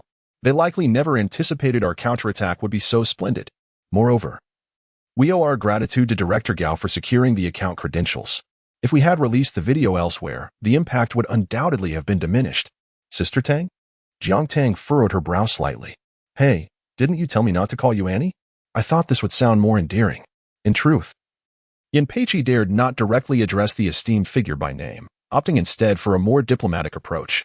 I recall that you have already graduated from university. Yin Peiqi quickly chastised herself for having overlooked this detail. She had not anticipated that the topic of age, a subject particularly sensitive for women, would also resonate with the esteemed figure. Thus, she racked her brain to devise a more suitable and perfect form of address. To her surprise, Jiang Tang suddenly shifted the conversation. Let us go with that. After all, considering her age from both lives, she was more than twice Yin Peiqi's age. So calling her sister was hardly an issue. Jiang Tang was more concerned with the current public sentiment online. How is the situation progressing? Yin Peiqi immediately straightened her posture. Nerves taut. No problem. Everything is unfolding as we anticipated. There are already speculations that the initial slap incident was orchestrated by Lena herself. Jiang Tang nodded in satisfaction. Yin Peiqi, slightly exhilarated, added, as long as someone begins to entertain such thoughts, we can definitely amplify this conspiracy theory. After all, how could a mere Lena possess such influence without the machinations of Cindy behind her? Who would believe that? What Yin Peiqi articulated was precisely the first step planned by Jiang Tang and Gao Yu. Thus far, everything appeared to be progressing smoothly. Has Cindy reached out to you? Jiang Tang's gaze flickered across the unusually quiet screen of her phone. Yin Peiqi shook her head. No, have they not contacted you either, Sister Tang? Jiang Tang pondered. Could it be that Cindy has another ace up their sleeve? Yin Peiqi retrieved her phone, eager to check it, but after tapping the screen twice, it remained unresponsive. Oh no, Jiang Tang glanced over, only to see Yin Peiqi wearing an expression of utter despair. I dropped my phone this morning before leaving. I didn't notice at the time. It must have powered off. Yin Peiqi's words sparked a realization in Jiang Tang. She opened her phone's contacts and, as expected, discovered a long list of names in the blacklist. It was likely compiled during Annie's most vulnerable moments, encompassing everyone from the company, including the name of their agent, Zhao Yu. Thus revealed the reason behind their day-long silence. A sense of unease washed over Yin Peiqi, anxious that this would disrupt their original plans. However, Jiang Tang remained unperturbed, casting aside her phone without any intention of removing those names from the blacklist. It's fine. There are always those who are more anxious than we are. 3 hours later, as night fell, Yin Peiqi finally powered on her phone at Jiang Tang's prompting. The instant the phone booted up, a deluge of messages flooded in, hundreds of missed calls, countless text messages, and an overwhelming number of work-related WeChat notifications. The sheer volume was so great that Yin Peiqi's relatively new phone experienced a momentary lag. Holding the device, she trembled uncontrollably, feeling as though a once invisible figure had suddenly been thrust onto a grand stage, under the gaze of countless eyes. Then, the phone rang. Jiang Tang gently tapped her shoulder, jolting Yin Peiqi back to reality. Answering the call, she spoke with calm composure. Hello? Good evening? Yin Peiqi, have you lost your mind, or are you simply floating in the clouds to dare not answer my calls? Manager Xiao? Yin Peiqi recognized the voice but remained unperturbed. The presence of Jiang Tang beside her served as her greatest source of confidence. Is there something you need from me? Do I need something from you? How amusing that you would ask. Rather, I should inquire what nonsense you have been up to all day. The voice abruptly ceased. Yin Peiqi was taken aback as she watched Jiang Tang snatch the phone away and terminate the call. Remember, you are my person from now on. No one shall shout at you. Chapter 16. The rules of the Overlord. Jiang Tang's reign as an Overlord came with many habits, or rather, rules that were distinctly hers. Rule number 1. Protect your own. No one is allowed to bully those under her protection. Currently, Yin Peiqi fell within her domain. and Jiang Tang would not permit the individual on the other end of the line to raise their voice at her. With decisive action, she severed the call. A seemingly trivial gesture that sent waves of astonishment through Yin Peiqi. What a dramatic display of an overlord's authority. Flushed with embarrassment, the tipsy Yin Peiqi was oblivious to the fact that the furious manager Xiao had already attempted to call her repeatedly 1, 2, 3, 7 times. Jiang Tang, casually silencing the phone, merely cast an indifferent glance before continuing to peruse online discussions. Could it be true? The notoriously irritable manager Xiao was actually capable of calmly articulating the phrase, "Let us talk"? It appeared that 7 missed calls were sufficient to bring clarity to manager Xiao. Jiang Tang lifted her chin. If he called again, she would answer. No sooner had she spoken than the phone rang once more. This time, Yin Peiqi followed Jiang Tang's instructions and answered the call. Contrary to her expectations of a tempestuous exchange, she was met with a warm and cheerful greeting. "Hello, Yin. Were you busy just now? I wonder if you have a moment to chat with me?" Yin Peiqi was taken aback, covering her mouth in surprise, and instinctively glanced at Jiang Tang, who nodded reassuringly. "It's perfectly fine. I understand that Annie is currently in a crucial period for staffing, and you are her only assistant." The gentle demeanor was a treatment Yin Peiqi had never experienced before. She recognized the source of this transformation and responded with composed dignity. "Yes. Annie has been particularly busy lately. Numerous media outlets have been calling in for interviews." "Wait, don't agree just yet," Manager Xiao interjected, his voice rising in urgency. "What? Discussing? Didn't Annie mention that the company allowed her to make decisions on all matters a month ago? They even removed her manager. I thought the company intended to step back from overseeing Annie." Yin Peiqi feigned ignorance, portraying herself as a naive and unassuming flower. Little did she know. Manager Xiao was seething with frustration on the other end. Wasn't the situation special before? "Now that Annie needs assistance, I will send someone over immediately. By the way, where are you and Annie?" Manager Xiao's probing question went unanswered by Yin Peiqi, who had no intention of revealing that they were in her own apartment.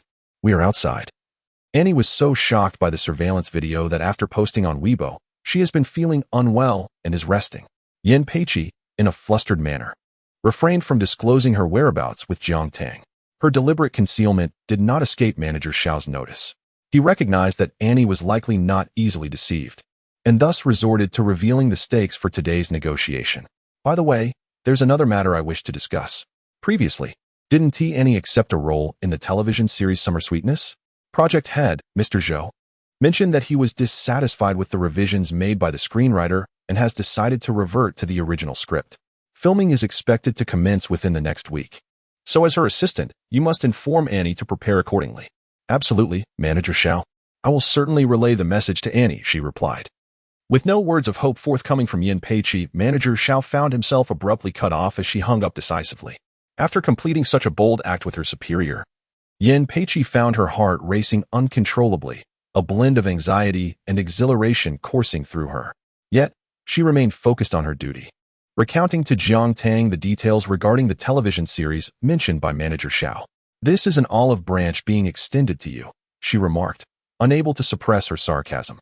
"The audacity of Mr. Zhou and the director to boast in your presence was quite astonishing, yet they capitulated so swiftly." Upon hearing this, Jiang Tang leaned back against the sofa, her posture exuding comfort and confidence, her eyes reflecting an unwavering calm. A subtle smile graced her lips, as if all storms lay within her grasp. "It is merely a matter of circumstances. With the upper hand now in my favor, they will inevitably soften their stance." Yin Peiqi hesitated. "Should we accept their proposition?" "Certainly not," Jiang Tang replied. Jiang Tang paused momentarily, her fingertips gently caressing her chin. She decided to let them remain uninformed for a day, revealing her intentions the following day. Yin Peiqi recalled Jiang Tang's previous mention of this and swiftly nodded in understanding. A soft, melodious meow resonated through the air. Jiang Tang turned her gaze towards the source of the sound, only to find an elegant and beautiful ragdoll kept perched upon the armrest of the sofa. Its eyes, a pristine blue reminiscent of the sky, gazed at Jiang Tang with a charmingly playful tilt of its head. Coupled with its sleek, lustrous fur, it was truly a little fairy among cats. However, Yin Peiqi was well aware that her feline companion was no fairy. Rather, it was a veritable little tyrant. Fearing that the cat might provoke the formidable figure before them, Yin Peiqi hastily called out in a hushed tone, "Milk tea, come here." The ragdoll, however, paid no heed, and continued to curiously observe Jiang Tang. It was not until their eyes met that the cat emitted a low, resonant meow. It felt both threatening and provocative. Yin Peiqi sensed trouble brewing. Yet she noticed Jiang Tang narrowing her eyes. The ragdoll appeared momentarily stunned, its movements frozen for several seconds. Just as Yin Peiqi hesitated, contemplating whether to scoop up her feline sovereign, Milk Tea suddenly began to meow excitedly, its tone exuberant and joyful. It even trotted over to Jiang Tang, affectionately nudging its fluffy head against her arm, clearly seeking her favor. Jiang Tang lowered her gaze, initially remaining still. It wasn't until Milk Tea rolled onto its back, exposing its belly, that she leisurely extended her hand to give it a gentle pat. In that moment, Milk Tea seemed utterly delighted, meowing incessantly. Yin Peiqi felt a frown forming. Why did it feel as though her status had plummeted? Chapter 17. Termination. For 2 days after the termination, Jiang Tang temporarily resided in Yin Peiqi's home. After all, staying in a hotel risked encounters with journalists, and her own doorstep was crowded with company personnel. Conversely, Yin Peiqi's modest apartment became the ideal sanctuary. Before Jiang Tang expressed her intention to stay, Yin Peiqi felt rather apprehensive, not due to reluctance for Jiang Tang's presence, but rather concern over her potentially tempestuous temperament, which could complicate their coexistence. To her surprise, Jiang Tang was nothing like the spoiled and fastidious individual she had anticipated. In fact, one could assert that she was remarkably easy to accommodate. When Yin Peiqi found it inconvenient to venture out for groceries, Jiang Tang savored instant noodles with evident delight. Unable to make it to the gym, she adeptly used Yin Peiqi's dusty dumbbells for her workouts. Even the household's reigning feline, Milk Tea, accepted the new addition with remarkable swiftness, abandoning Yin Peiqi as its primary caretaker to unabashedly prostrate herself at Jiang Tang's feet, becoming her devoted companion. Thus, Jiang Tang's daily routine at Yin Peiqi's abode revolved around browsing the internet, reading, indulging in feline affection, and, predominantly, eating. At the dining table, Yin Peiqi watched in disbelief as Jiang Tang devoured an entire large bowl of mixed rice with a pace that appeared elegant yet was, in truth, a whirlwind of culinary prowess. For the umpteenth time in 2 days, she found herself questioning her existence. She even recalled the day they first met, when a table at a small noodle shop was laden with bowls. Had all of those been consumed by Jiang Tang? Did she require more? Yin Peiqi's expression had stiffened into a mask of tranquility. Jiang Tang leisurely wiped her mouth, taking a moment to ponder seriously. Never mind. Hearing the tone laced with regret, Yin Peiqi began to doubt whether she had truly consumed that bowl of rice. No, she thought, that was an overestimation. If she had eaten it, her weight would not be what it was now. So how could Jiang Tang eat so much without gaining an ounce? Do such people truly exist in this world? Yin Peiqi shook her head, attempting to dispel the chaotic thoughts swirling within. She then observed Jiang Tang rising to tidy up the dining table. Yin Peiqi was taken aback. Let me handle it. Since you prepared the meal, it is only fair that I wash the dishes. It is a reasonable division of labor. Jiang Tang cleared the table with remarkable swiftness and efficiency, completely contrary to the notion of being delicate and unaccustomed to manual labor. Unable to wrestle the dishwashing duties from Jiang Tang, Yin Peiqi reluctantly retreated to the living room to dial manager Xiao's number. Hello? Is this manager Xiao? Just now, Annie asked me to inform the company of some news. She intends to terminate her contract. The news of Annie's contract termination sent ripples of turmoil through the already turbulent waters of XINE. Terminating her contract? Was Annie out of her mind? Did she not understand the penalties for breach of contract? The enraged manager Xiao smashed his phone in his office. The work area outside quickly caught wind of the situation, and hushed whispers spread rapidly. Was Annie truly going to terminate her contract? Well, in her position, I would find it equally intolerable to remain at the company. After all, she had been wronged for so long, with XINE remaining silent while she bore the brunt of the blame. Just look at Lena's current predicament. Stepping down from her variety show, contract cancellations, and compensation claims from sponsors manager, Xiao must be on the verge of madness. Enough. Let us not forget your roles. You are employees of XINE, not mere spectators. Do you believe that Annie's decision to terminate her contract is advantageous for us? Even if it is not beneficial, it bears no relevance to us. Is it not merely a power struggle among those above us? Upon uttering these words, the few who were conversing exchanged knowing glances. The internal conflicts within the upper echelons of New Art have long ceased to be a secret. However, regardless of the turmoil within the company, the impact on the lower-level employees is minimal. the true repercussions are felt by the executives. Take Shou Qiao for instance. When he received the news from manager Xiao that Annie wished to dissolve her contract, the smile he had maintained for years abruptly faded. Gritting his teeth, he scoffed. How audacious. Just moments ago, manager Xiao had been fuming in the office, but now he appeared as meek as a quail before Shou Qiao. What should we do now? Mr. Zhou? The public opinion has shifted from Lina and is now increasingly directed at our company. Influential figures have begun to analyze the situation, suggesting that the Annie-Lina incident is actually a result of internal strife within New Art. If more people come to believe this, it could inevitably undermine confidence in the stock market, affecting our share prices. If the chairman holds us accountable, we will be in dire straits. Zhou Qiao's expression darkened. First, we must redirect the focus of public opinion onto Lina.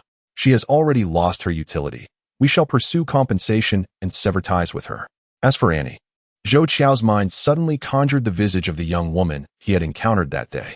She appeared youthful, yet there was an unmistakable aura of formidable brilliance beneath the surface. Like an extraordinary sword lying dormant, her restrained radiance did not signify blunted edges. On the contrary, her very existence would bear witness to the notion of inflicting injury upon contact. After years of navigating the corporate landscape, Zhou Qiao found himself inexplicably gripped by a sense of trepidation. A moment later, he chuckled, amused at his own absurdity in being unsettled by a mere girl. If Annie wished to terminate her contract, so be it. However, he would inform the legal department that the penalty for breach of contract would remain at 15 million. Not a penny less. After a brief pause, he added that the television series must be expedited, with the script reflecting the revised version. Should Annie choose not to participate, they would proceed directly with litigation for her breach. It was time for this naive girl to grasp the stark realities of the world. Did she truly believe that legal action could coerce the company into submission? How laughably naive. Meanwhile, far away on set, Luo Yi was utterly exhausted. He found it nearly impossible to articulate the tumultuous emotional journey of the past 2 days. What he had anticipated to unfold seamlessly had suddenly been disrupted by the shocking news of Annie's unexpected reversal. The countless hours spent by the crew on script revisions had all been rendered futile by a mere flippant remark from President Zhou. He felt a mixture of anger and frustration, but was uncertain whether to direct it toward President Zhou or Annie. Regardless, just as he began to adjust the crew's schedule according to the original plan, another call from President Zhou arrived, insisting they proceed with the revised script. Moreover, they were to commence filming at the quickest possible pace. Luo Yi was left in disbelief. For a fleeting moment, he contemplated abandoning the project altogether. Yet, considering his future prospects, he suppressed his agitation and contacted the assistant director and other crew members to reorganize the schedule. During this period, he also made sure to reach out to the screenwriter to inquire about the progress of the script revisions. With less than half a month available, how could the second version of the script possibly be completed in time? Impatiently waiting, Luo Yi waved his hand, summoning a new screenwriter to join the script revision efforts, demanding a completed draft of the initial episodes within 3 days, while allowing subsequent filming to proceed concurrently with ongoing adjustments. Under Luo Yi's fervent direction, the production team began to move like an old, creaking gear, struggling to regain momentum. Yet, unbeknownst to them, the troubles were far from over. Chapter 18. The plan in a CAF in the capital, Jiang Tang and Gao Yu met again after a long separation. In fact, this marked only their second encounter. Their previous avoidance was a measure taken to evade prying eyes. Thus, upon Jiang Tang's timely arrival at the CAF, Gao Yu remarked, "This CAF is owned by a friend of mine. Its location is discreet, so there is no need to worry about being discovered. Rest assured, no one is here." With her keen senses, Jiang Tang absorbed her surroundings, exuding a confidence that surpassed Gao Yu's. Gao Yu refrained from inquiring further, instead observing Jiang Tang with growing curiosity. Her intrigue intensifying, she felt an irresistible urge to propel this multifaceted and conflicted young woman toward a grander, more dazzling stage. Eager to witness whether the world would be captivated by her. However, such aspirations were to be savored only after the battle was won. At present, their focus lay on the recent developments of the ongoing conflict. The situation had unfolded more favorably than anticipated. Gao Yu delved directly into the matter, attributing the success to the impatience of Shou Qiao's associates, who, desperate for quick results, sought to elevate Lina in an attempt to usurp Jiang Tang's position, all while fervently crafting Lina's victim persona in a bid to elicit societal sympathy.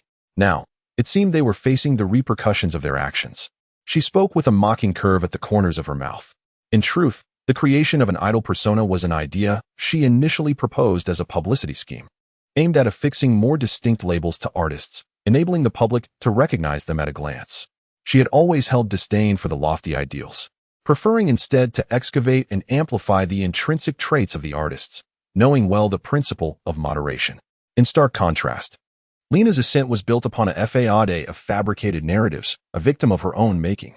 The falsehoods could not withstand the test of time. Eventually, the veil would be lifted, and all that was constructed upon it would inevitably scatter like leaves in the wind. A decline would be the most favorable outcome. Far more terrifying was the public's wrath upon realizing they had been deceived. Jiang Tang pondered. It appeared that those who fancied themselves capable of manipulating public opinion often found themselves consumed by it. Gao Yu chuckled. Indeed.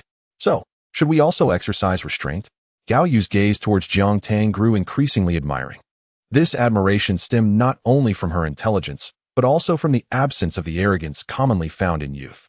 She was astute, yet eager to learn. Even in her shortcomings, she could swiftly recognize and amend them. This was, without doubt, the most formidable and terrifying gift in the world. Could it be the growth spurred by this significant setback? Regardless, Gao Yu's spirits lifted. Indeed, this battle cannot be prolonged indefinitely.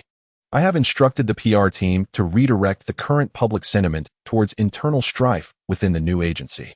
In a matter of days, my name shall grace the reports of major media outlets, and the clash among the upper echelons of the new agency will become known to all.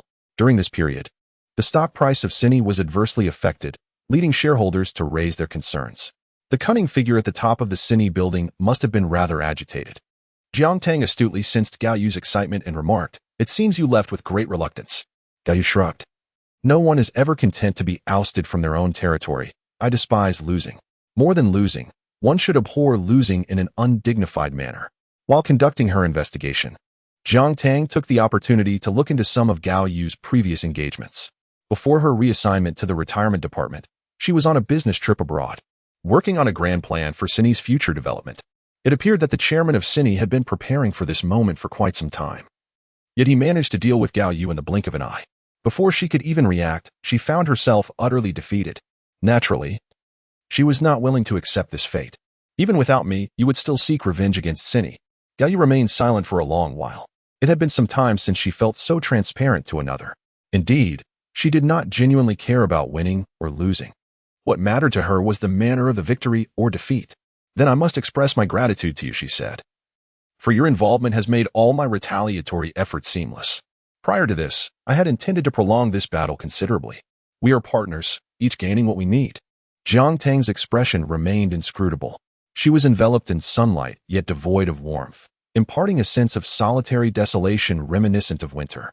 Gao Yu watched her in a daze as Jiang Tang mentioned Lena and the breach of contract penalties. It was destined for Lena to become collateral damage. As for the penalty for breach of contract, New Art seems intent on dragging this out. Even if they ultimately lose, the years spent in litigation could effectively halt all your artistic endeavors, depleting your youth and stifling your burgeoning career as a star. Such a scheme is undeniably malicious. Yet, Gao Yu remains resolutely optimistic. "Thus, we must prevail. We shall undoubtedly triumph." Jiang Tang has never entertained a shred of doubt. "By the way, the television drama you filmed should be gearing up for production. I've heard that Zhou Qiao has been urging the crew to commence filming as swiftly as possible, clearly with you in mind. If we cannot resolve this before shooting begins, you may find yourself in a rather difficult position." Jiang Tang pondered. "Do they harbor any misconceptions about me? Oh, do I appear easily bullied?"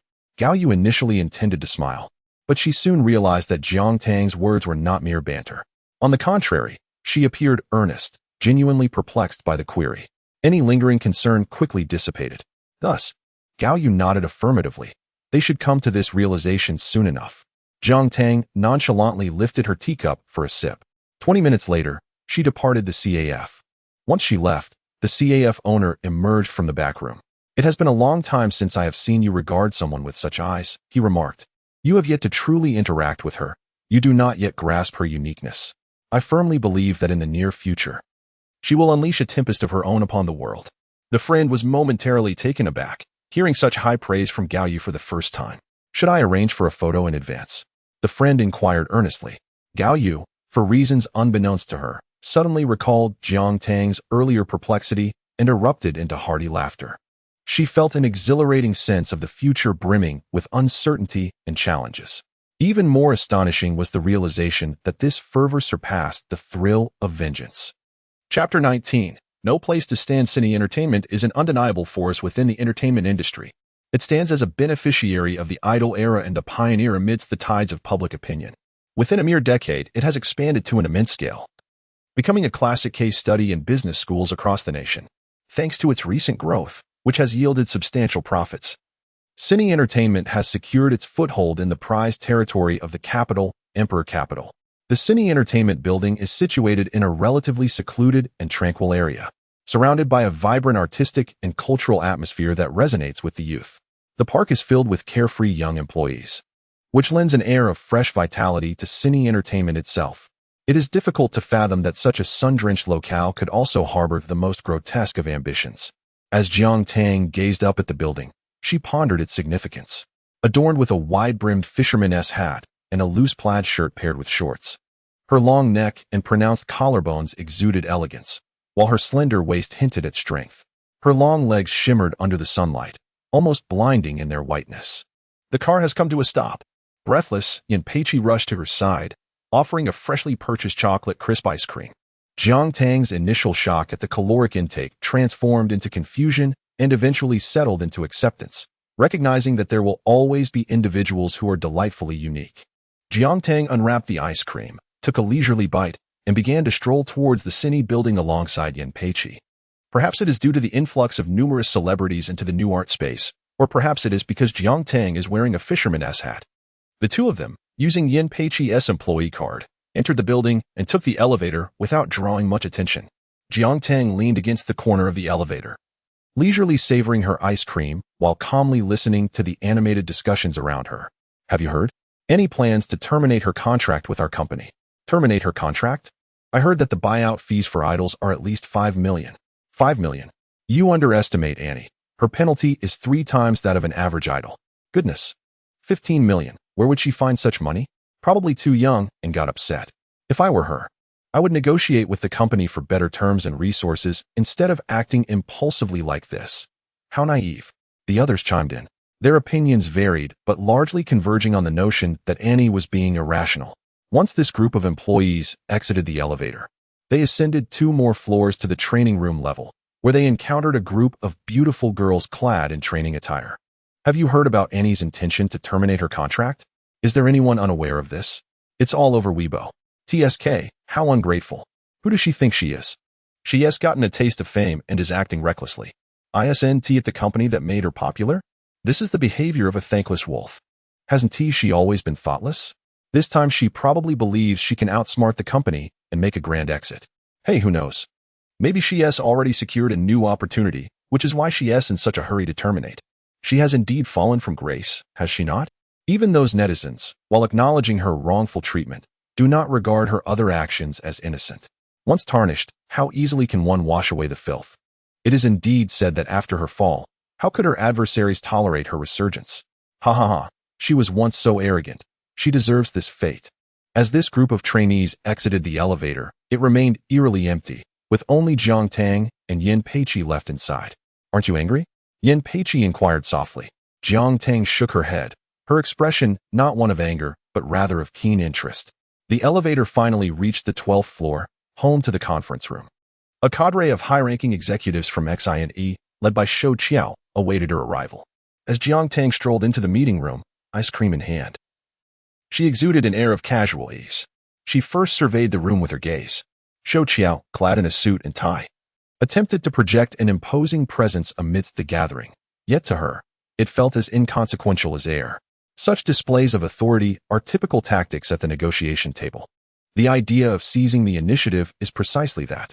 Consequently, the subsequent contract terms would be more amenable. Thus, they attempted to employ the same strategy in the face of Jiang Tang, assuming she would be intimidated upon entering.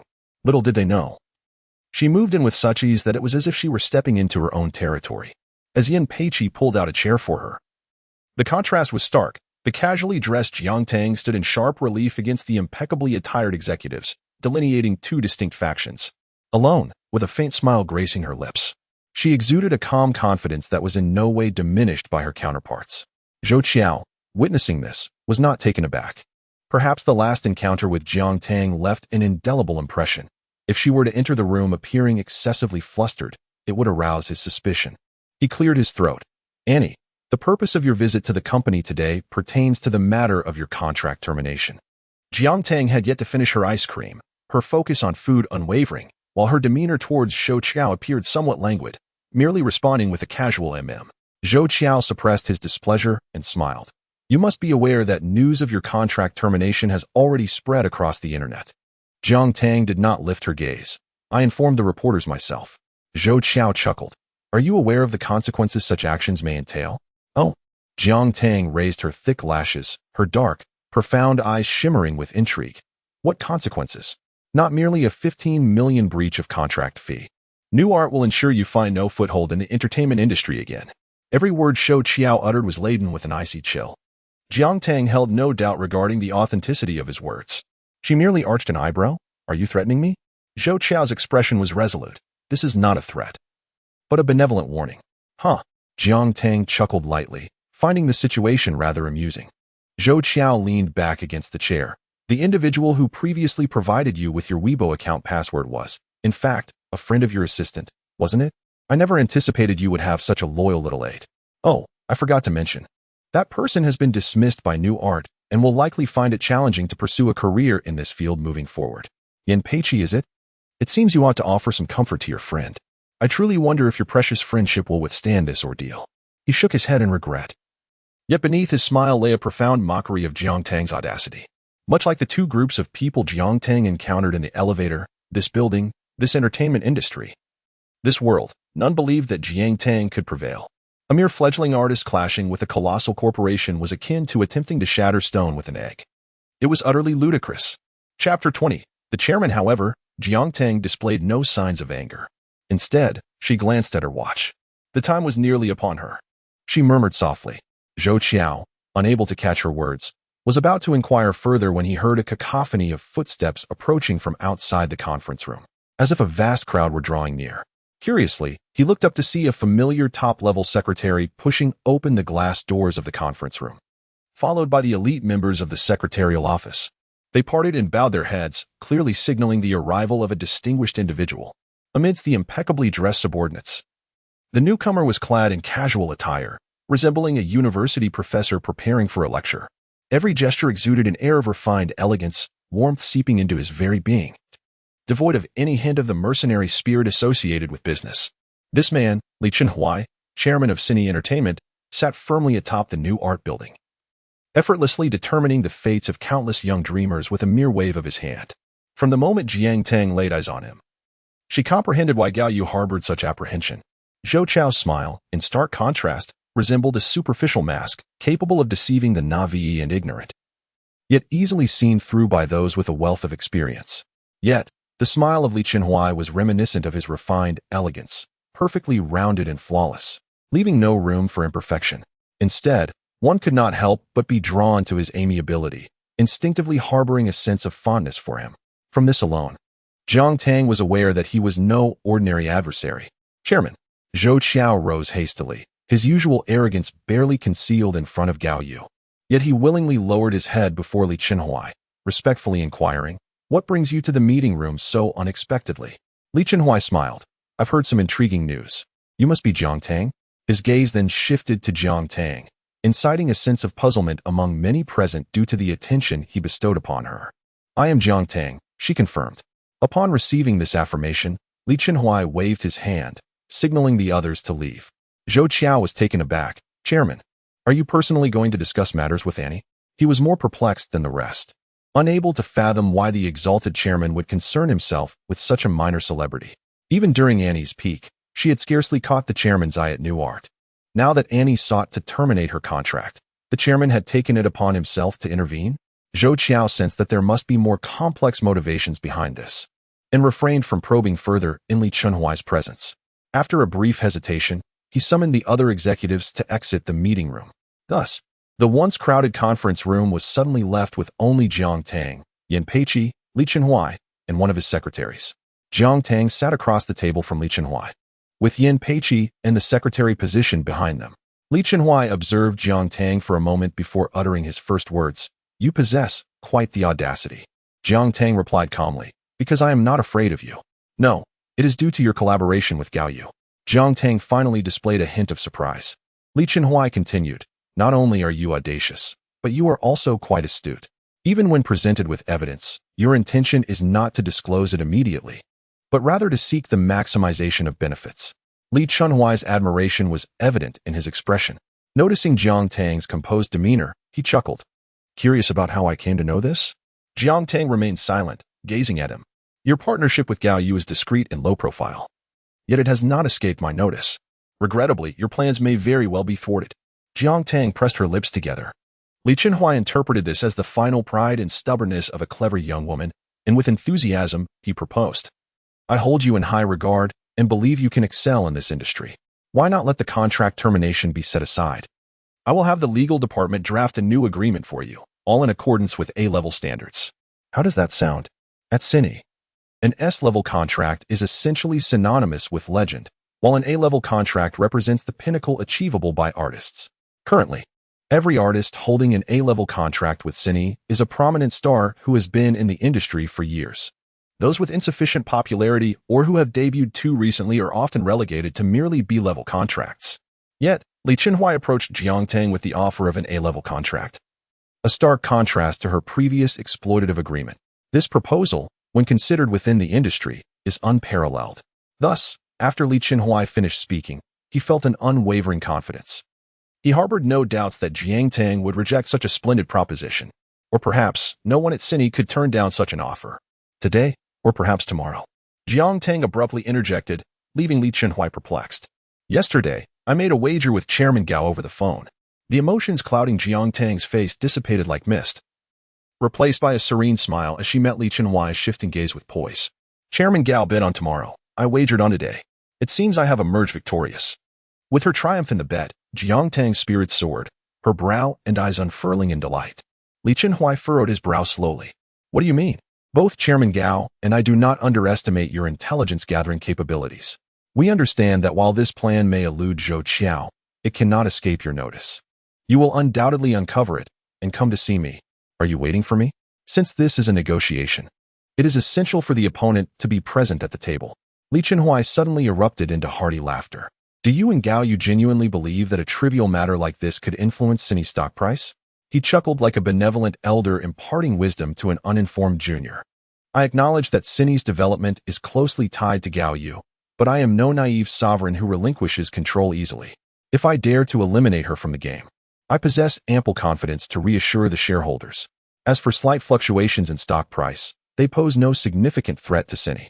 Do you truly believe this can intimidate me? Of course not, or rather, not entirely.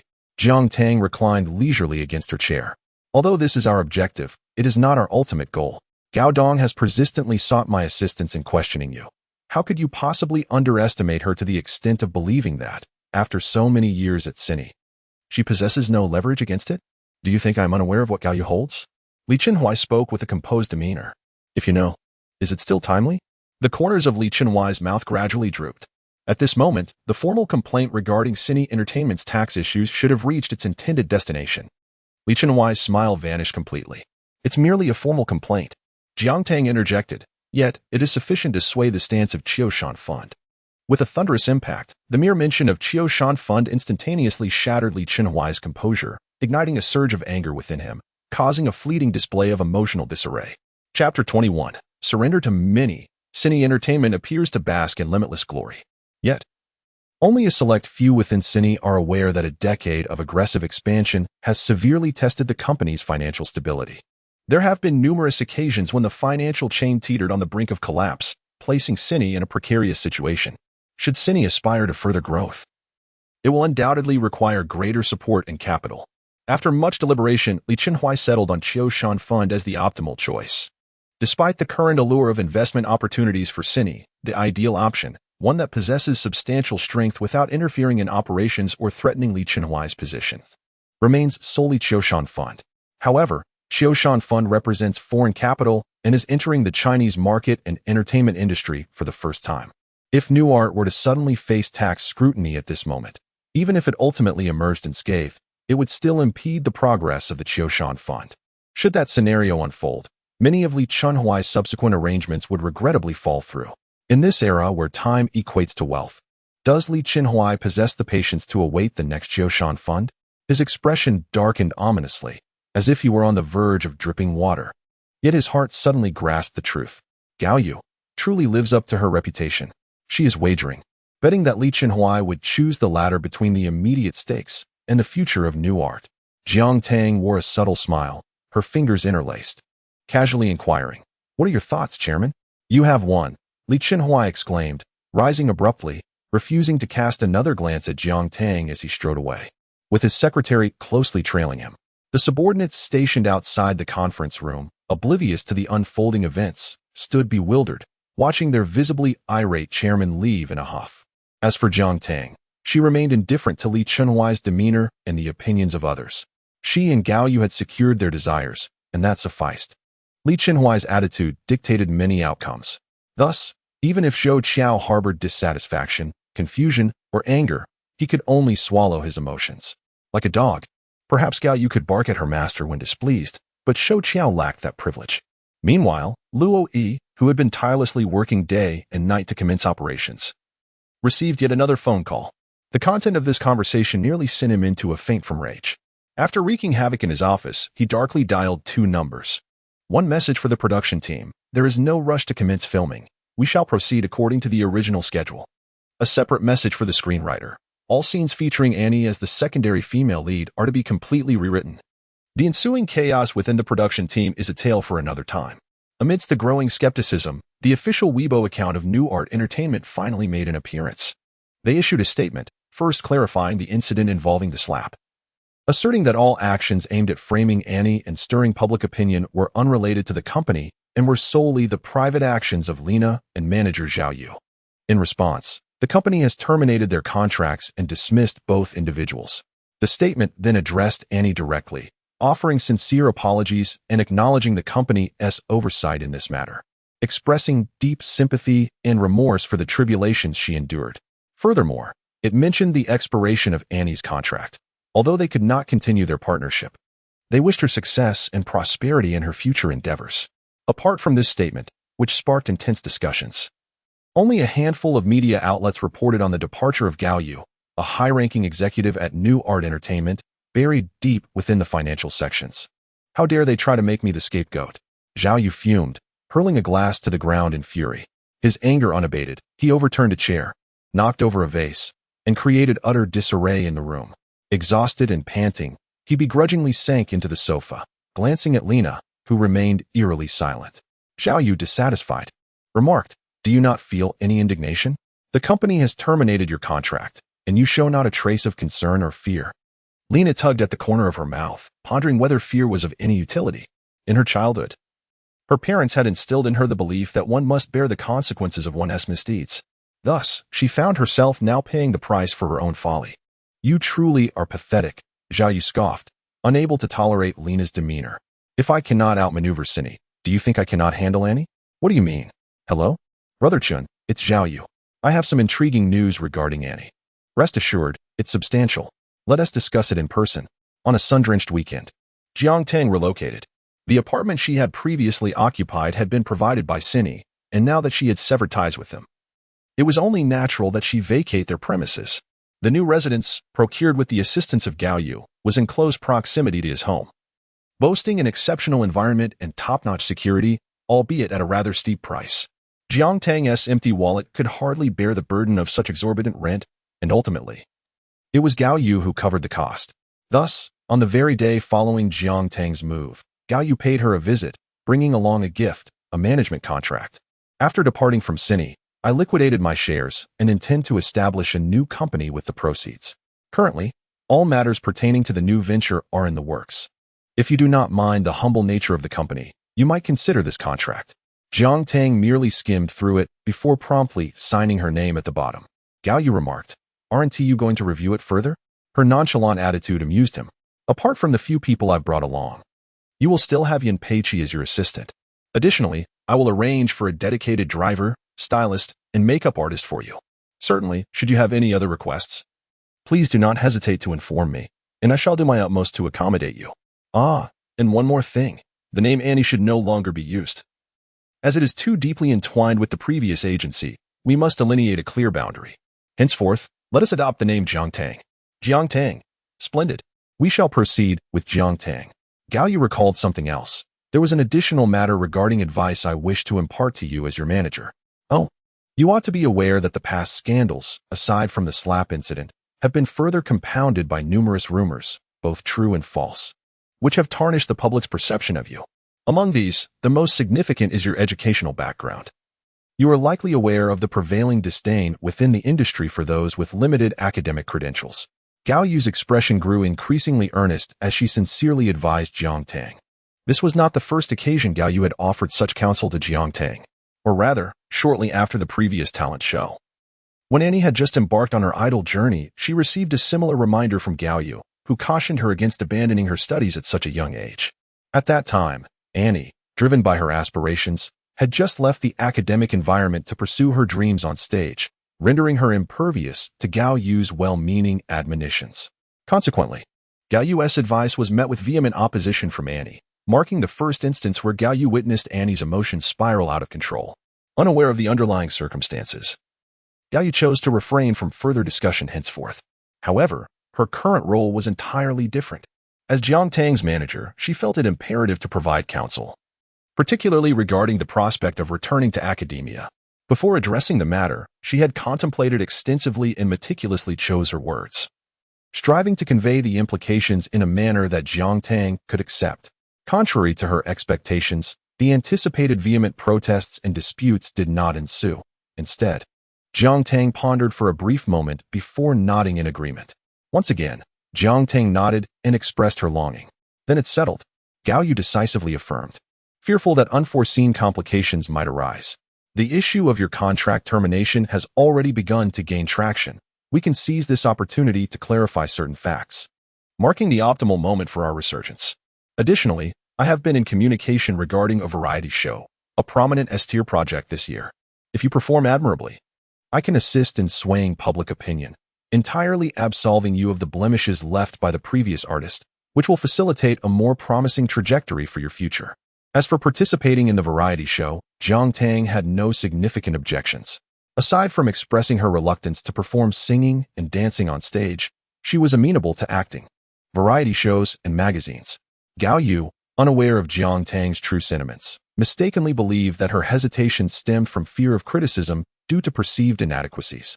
In truth, she also felt that continuing on the path of a singer and dancer was not a prudent choice, given the limitations of talent. Therefore, she proposed to Jiang Tang that if all went smoothly with the new variety show, she would negotiate some roles in television dramas, facilitating her transition into acting. With Jiang Tang's exceptional looks, there was no profession more suited to her than that of an actress. While the two were engaged in discussions about future career plans, Yin Peiqi hurriedly entered the room. "Sister Tang, Director Gao," she exclaimed, her expression fraught with urgency as she clutched a tablet computer. "We have a serious situation." The two paused their conversation and simultaneously turned their attention to Yin Peiqi. "What happened?" Yin Peiqi handed over the tablet. "Look at this." The tablet displayed the Weibo interface, which was nearly paralyzed at that moment. Gao Yu could only glimpse the trending topic at the top, by Xingwen. But the page was inaccessible when she attempted to open it. Refreshing the page caused Weibo to crash and exit automatically. Just then, a call came in on Gao Yu's phone. Upon answering, her expression gradually became grave after listening for a while.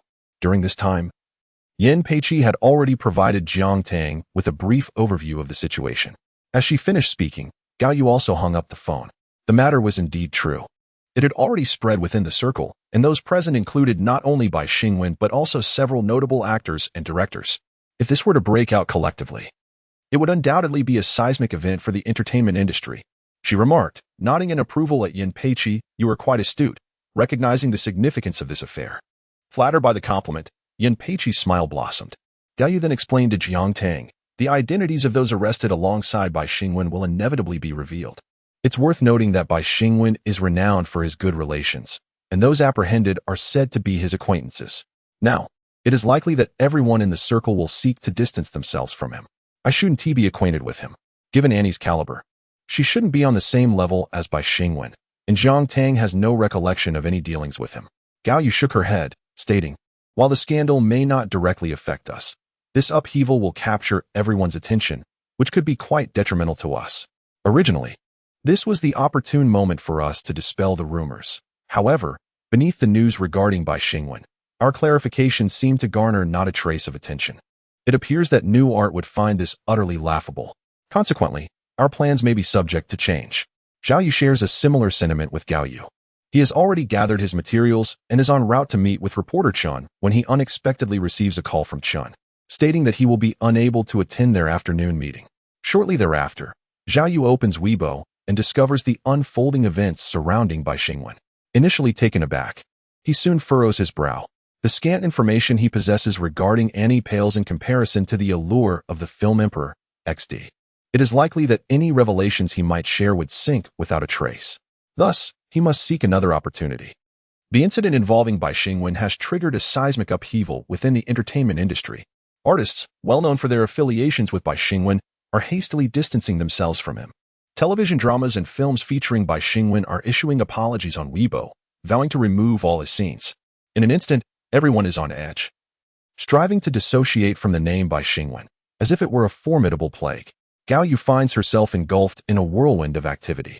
Although she has departed from new art, having navigated the intricate web of relationships within the entertainment industry for so many years, there are countless matters demanding her attention. After leaving the Jiang family, she has been perpetually occupied. She initially promised to assist Jiang Tang with her academic enrollment, but given the current circumstances, it seems that this matter will be forgotten for the time being. Thus, after completing her daily exercise regimen, Jiang Tang resolves to address the issue independently. She rummaged through the storage box and unearthed a black leather notebook, inside which lay a business card. Dialing the number with her phone, a young man's voice soon resonated on the other end. "I am Jiang Tang. I have a matter to trouble you with." Chapter 23. The youth. As September dawned upon the capital, a relentless downpour ensued for several consecutive days. The rain washed away the oppressive heat of the sun, and a gentle breeze, tinged with a hint of coolness, caressed her face, mingling the scents of rain and earth into an indescribably fresh fragrance. In front of the unassumingly prestigious Mingda High School, a black car glided to a halt, in stark contrast to the luxury vehicles that routinely frequented the school gates. The insignia of this car appeared almost as rudimentary as that of a beggar, utterly incompatible with the understated yet grand entrance of Mingda. The diligent security guard cast a scrutinizing gaze, only to witness a tall and slender girl alight from the passenger side. Though her face was obscured by a cap, the poise in her every gesture exuded an undeniable aura, radiating an air of authority that seemed to command the space around her. "Sister Tang, do you truly not require my company inside?" With a swift motion, she slung her backpack over her shoulder and strode purposefully toward the school gates.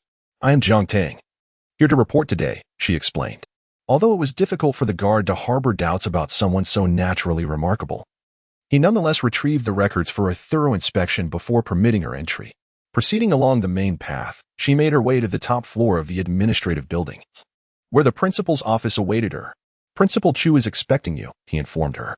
Jiang Tang nodded in acknowledgement and continued on her way, her pace measured and leisurely as she took a moment to appreciate the beauty of the campus surroundings.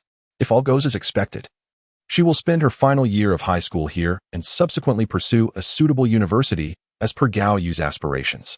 Returning to the campus after a long absence, Jiang Tang felt a gentle stirring in the depths of her mind, evoking memories of joyous and carefree moments illuminated by sunshine at every turn. Now, those memories seamlessly blended with the present scenery, instilling in Jiang Tang an innate fondness for this institution just minutes after crossing the threshold of Mingda. She wandered for over 20 minutes, until the office building, as described by the security guard, finally came into view.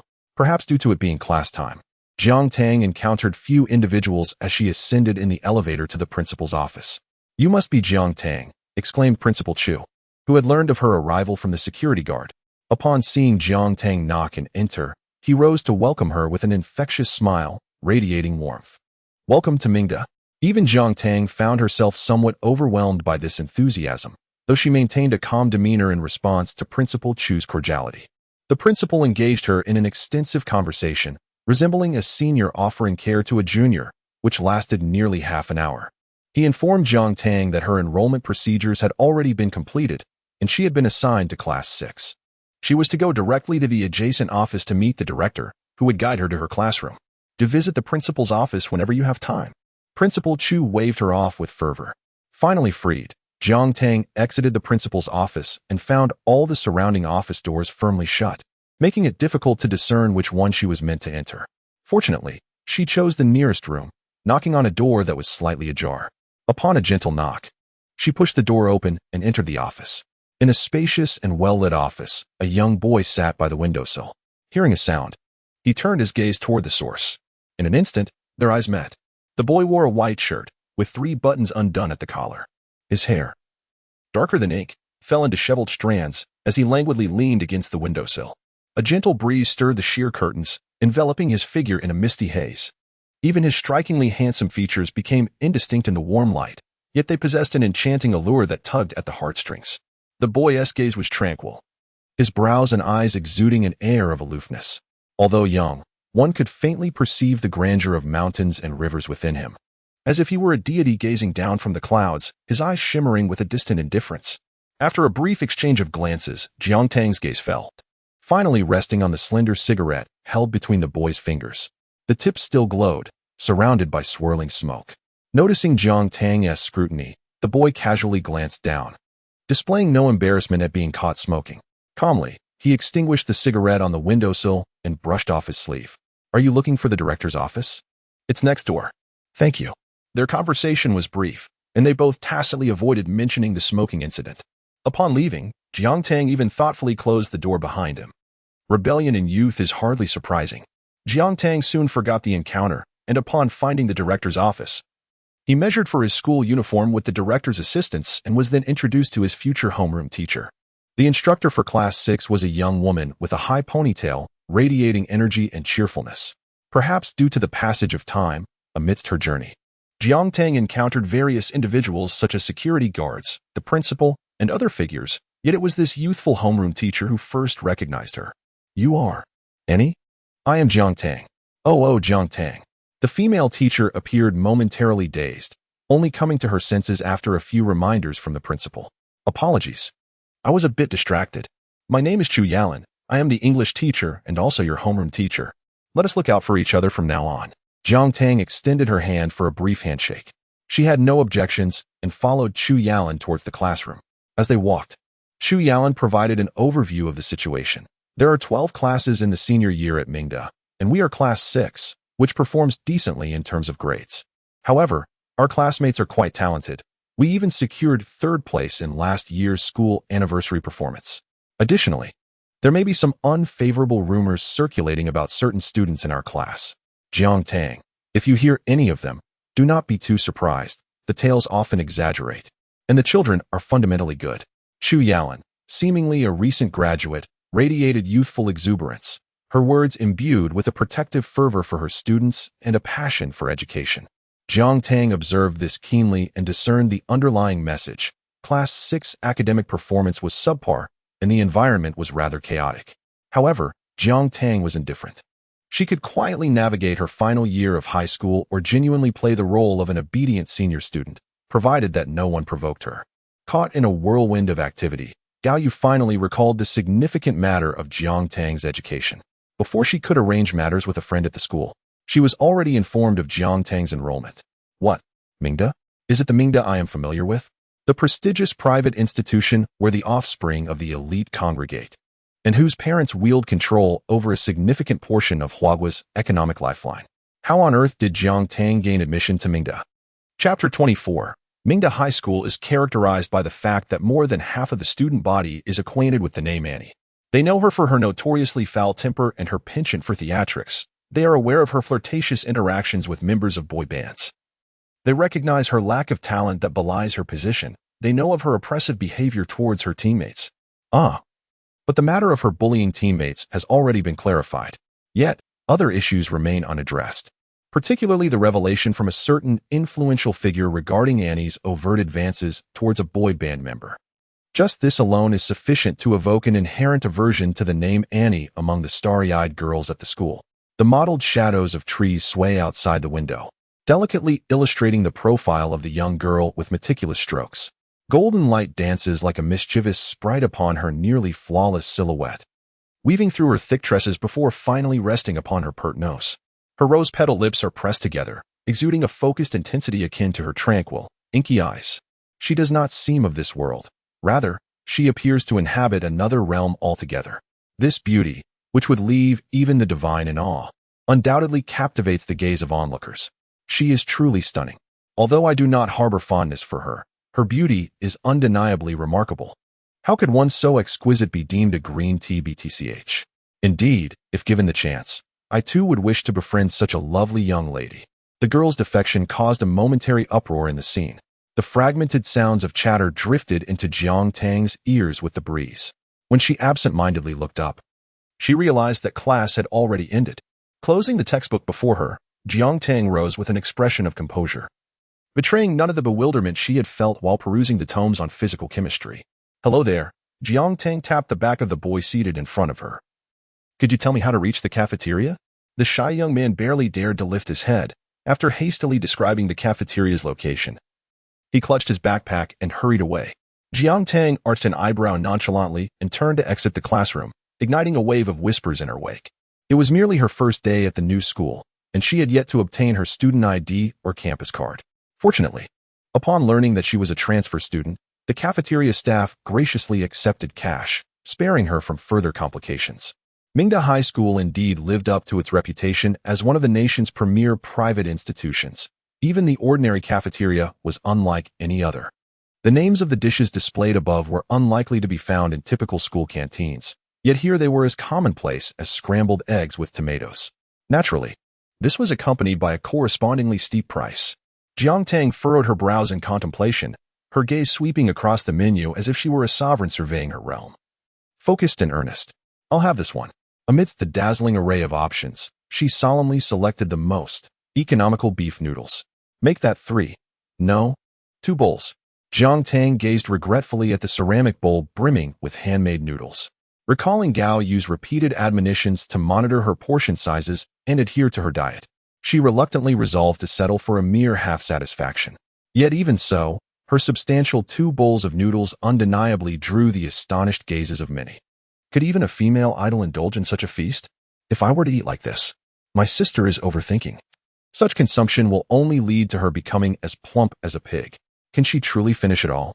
Is she not deliberately crafting a persona? After all, isn't the foodie persona all the rage now? This is school, not a television drama. Amidst the commotion, a wager emerged among the crowd regarding whether Annie could finish 2 bowls of beef noodles. It is indeed a testament to their utter boredom. The chaos stirred by her did not escape Jiang Tang's notice. She listened to a group of children chattering excitedly, wagering hundreds of dollars, and felt a pang of regret. If given the chance, she would gladly join the bet and devour 3 bowls of beef noodles, leaving the house with nothing. For the remainder of the day, Jiang Tang, devoid of her school uniform, quietly sat in the classroom, perusing textbooks long forgotten due to the passage of time. Apart from English, she found some comfort in Chinese, while the rest appeared to her as a jumble of unfamiliar symbols. Even the memories of Annie seemed to have been automatically blocked. They offered Jiang Tang no assistance whatsoever. Just how much did Annie despise learning? Instead of feeling disheartened, Jiang Tang's interest was piqued. Her innate ability, which had blossomed from humble beginnings, was learning. As long as she wished, any skill could transform into an experience bar in her eyes, with every ounce of effort contributing to her growth. Do not underestimate this ability. Now, she felt akin to a high-level expert resetting to 0. Though she could not compare to her former strength, the foundational skills remained intact, seamlessly integrated into her very being. As she leafed through the textbooks, a framework for learning had already formed in her mind. Embarking on this journey was merely a matter of time. The lengthy afternoon slipped away in the blink of an eye. The students of Class 6, the 3rd year, and indeed, the entire Mingda institution, observed this controversial star transfer student who spent the entire afternoon seated in the classroom, perusing books. Yet it seemed as if she had accomplished nothing at all. As the school day drew to a close, Jiang Tang swiftly gathered her belongings and joined the throng exiting the gates. Waiting at the entrance were not only Yin Peiqi, but also Gao Yu. The moment Jiang Tang entered the car, Gao Yu's curious gaze followed her intently. Jiang Tang noticed and inquired, "What is the matter? How did you manage to get into Mingda?" "I had a familiar face help me," was her nonchalant reply, which did little to quench Gao Yu's curiosity. Aware of the unspoken boundaries, Jiang Tang deftly shifted the topic to school life. "So, how was your first day? Did everything go smoothly? Are the classmates friendly? How did the teachers treat you?" With an incessant barrage of questions, Gao Yu transformed into a chatty maternal figure. She even brought up the disparity in academic performance without a hint of embarrassment. Gao Yu, with a furrowed brow, expressed her concerns. "Indeed. Directly entering the third year is somewhat ambitious. Do not fret. I will arrange for a tutor immediately. There is no need to set the academic expectations too high. As long as your cultural scores are sufficient, you can easily gain admission to a film academy." Chapter 25. The Affluent Tycoon. Tempted by wealth, Gao Yu truly proved herself as an exemplary and astute agent. From the very moment she signed the management contract with Jiang Tang, she swiftly established her position. Concerning Jiang Tang, from her profession and studies to her future and life at large, care and concern are omnipresent. She wholeheartedly agrees with the sincere and long-term educational advice. Yet her savings appear rather meager in comparison. The cost of being a celebrity is exorbitant. Gao Yu, her manager, operates on a commission basis, thus not requiring Jiang Tang to bear that burden for the time being. However, expenses for her assistant, stylist, makeup artist, driver, and others will all be charged to Jiang Tang rather than the company. Not to mention the costs associated with her return to the limelight, including wardrobe, travel, and security. In a word, it boils down to finances. Just as Jiang Tang was lost in contemplation over this formidable dilemma, Gao Yu burst into laughter. "All right. Let me share some good news with you. The S-Class variety show I mentioned earlier is nearly finalized. Although the production team wishes for you to audition early, your position as a fixed guest is practically assured. Once this show is secured, a sum in the low seven figures will be within your grasp. Even after taxes and commissions, the remaining amount will still be quite substantial." Thus, Jiang Tang felt compelled to take this seriously. "What is the show?" Gao Yu did not rush to explain, but instead issued a precautionary note. "Jiang Tang, this variety show is M Station's ambitious project. Designed from its inception to distinguish itself from other shows in the market and to become a blockbuster this year. Both the format and the treatment of guests will be quite rigorous. Currently, 3 guests have been confirmed, 2 of whom are top-tier actors, and the other is a highly sought-after rising star. Thus, this beginning may not be particularly friendly to you, and numerous challenges await. You must prepare yourself for hardship." What Gao Yu did not mention is that, in order for Jiang Tang to achieve remarkable results after leaving Cine, and to ensure a splendid start for their new company, Gao Yu expended considerable effort and leveraged significant connections to secure this fixed guest position. In truth, the production team was not entirely satisfied with Jiang Tang's inclusion. Otherwise, they would not have instituted an interview process uncommon for other guests. Gao Yu's role was limited to facilitating Jiang Tang's entry into the variety show. Her subsequent performance and the recognition she would garner from the production team, fellow guests, and the audience would rely solely on Jiang Tang's own efforts. Reality shows are akin to a double-edged sword. If wielded adeptly, Jiang Tang could not only turn her fortunes around but also effortlessly attract fans. However, if mishandled, her circumstances could deteriorate considerably. This reality weighed heavily on Gao Yu's mind. Furthermore, due to Jiang Tang's innate talent, while he firmly believed in her inevitable rise to fame, he also worried whether he might make a misguided choice that could adversely affect her future. Much like a master jade carver, standing before a piece of exquisite jade, he feared that a single misstep could mar its beauty. The more precious the gem, the greater the apprehension. Little did he know, Jiang Tang was unfazed by the pressure. "Rest assured, I will perform admirably, even if it is for the appearance fee." A financially struggling magnate, swayed by the allure of wealth. The variety show in which Jiang Tang is set to participate is titled Trial of the Gods. According to the project proposal, the initial inspiration for this show stemmed from the internet phenomenon of infinite flow novels. The concept of infinite streams encompasses a myriad of elements, including cinema, anime, gaming, science fiction, and fantasy, among others. The Trials of the Gods draws inspiration from this boundless narrative, embarking on a journey of recreation. The primary format of the show involves guests entering worlds with diverse backgrounds, assuming various identities, and fulfilling distinct tasks to ultimately achieve victory. Each episode boasts a unique theme, with potential subjects outlined in the show's proposal, such as mystery solving, apocalyptic zombies, survival on a deserted island, and supernatural phenomena. Merely contemplating these themes evokes an understanding of the immense challenges they entail. Their responsibilities extend to preliminary simulations, on-site improvisation, and post-production structuring. In the absence of a scriptwriter, guests' initial reactions to difficulties will be captured by authentic cameras, allowing viewers to witness and critique their responses, whether commendable or flawed, thereby subjecting their characters to the scrutiny of the lens. The production team will exert every effort, whether to challenge the guests or to elicit their hidden potentials, compelling them to navigate various situations with agility in the absence of a controlling scriptwriter. Jiang Tang's audition was scheduled for the weekend, while he reported to school on Thursday, leaving him with merely one day to prepare. In haste, he hurried to the audition location for the Trials of the Gods, politely requesting his companions, Gao Yu and Yin Peiqi, to leave him to face the formidable team of over a dozen individuals alone. He coldly stated, "I was initially reluctant to grant you this opportunity today, but I cannot refuse the call of human sentiment. Thus, I must forewarn you with unvarnished words. Our show is designed to challenge and torment its guests. To be a participant, one must possess a spirit of endurance, a mind that is both agile and clear, as well as a physique that is exceptionally strong. The purpose of today's interview is to assess whether you meet these stringent criteria." As she spoke, Jiang Tang effortlessly lifted a dumbbell from the ground. Chapter 26. Counter-assault. In preparation for this interview, Song Shanming, having heard numerous rumors, resolved to give Jiang Tang a formidable introduction. His intention was to test her comprehensively, mentally, physically, and in terms of endurance, impressing upon her that being a guest on the Trial of the Gods is no easy feat, and that she should refrain from any mischief once she joins the group.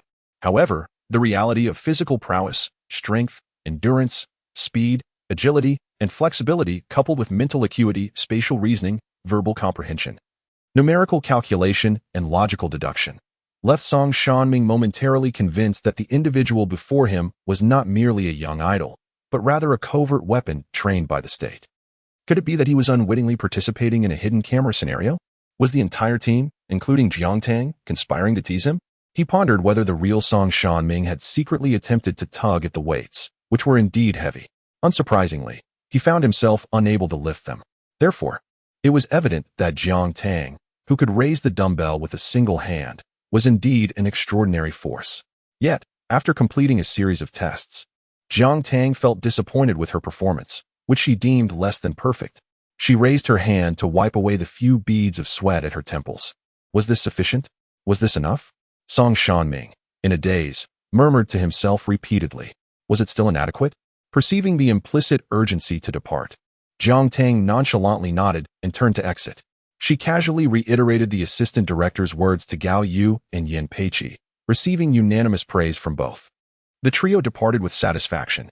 Meanwhile, in the room, the undeterred Song Shanming inquired of the others, "Have you leaked the questions?"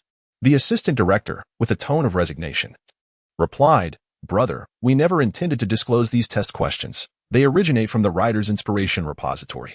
Who could possibly foresee and divulge them? How did Jiang Tang come to know? Is she even a normal person?"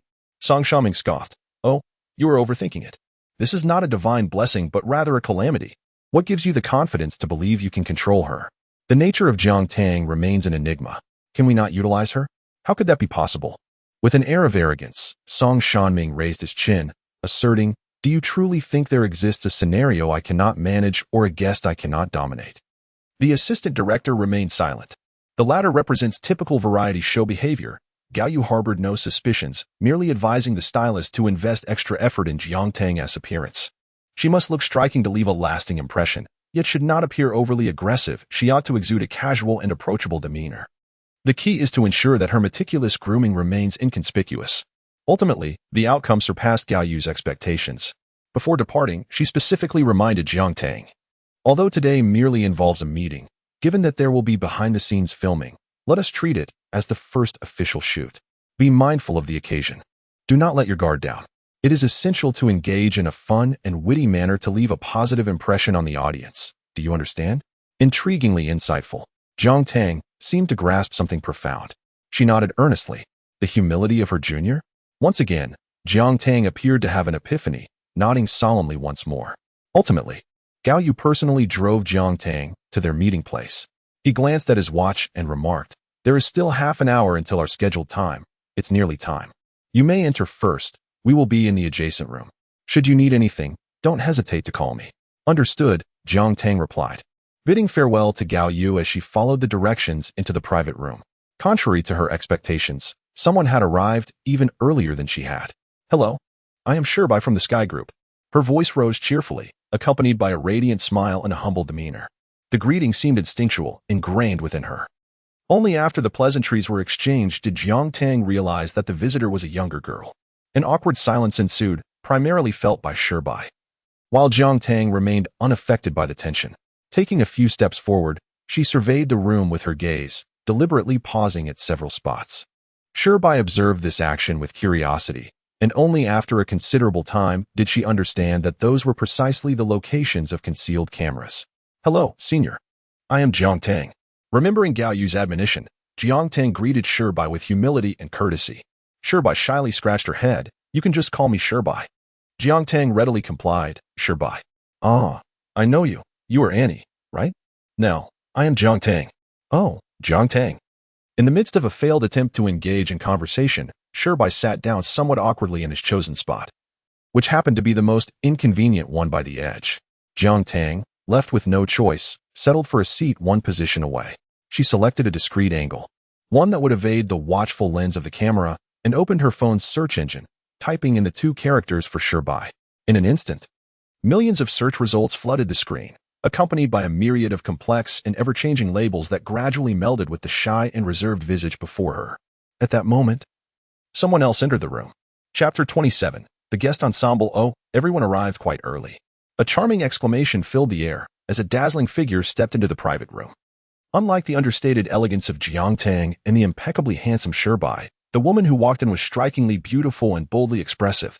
She donned a deep red sequin slip dress, her long hair cascading in romantic curls that exuded sensuality in every movement.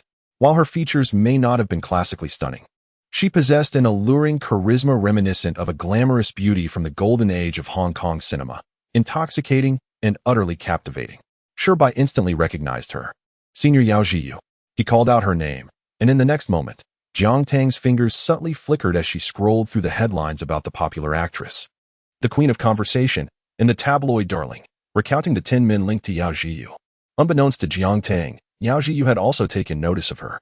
From her perspective, Jiang Tang's side profile, with her eyes cast down, resembled a beam of moonlight quietly descending at dusk, radiantly pale and imbued with a serene charm.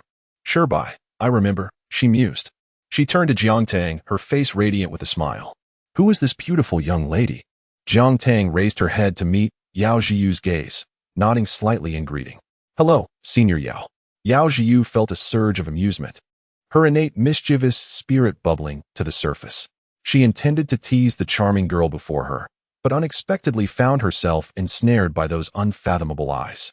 The playful thought faltered, and Yao Zhiyu stared blankly at Jiang Tang, suddenly silenced. Before she could decipher the meaning behind this encounter, another woman followed closely in Yao Zhiyu's wake. This woman was strikingly different from Yao Zhiyu's vibrant presence. Clad in a chiffon dress, adorned with cascading ruffles that danced in the breeze, her skin appeared exceptionally fair, imbued with an air of aloofness and ethereal grace. The coolly elegant beauty exchanged glances with Yao Zhiyu, both surprised to find the other there. "Yao Zhiyu, I see you are here as well." Her tone was equally distant. "What? Am I not welcome?" Although Yao Zhiyu smiled, there was a sharpness concealed within her laughter, suggesting that Goddess Lin Fu was not particularly pleased to see her.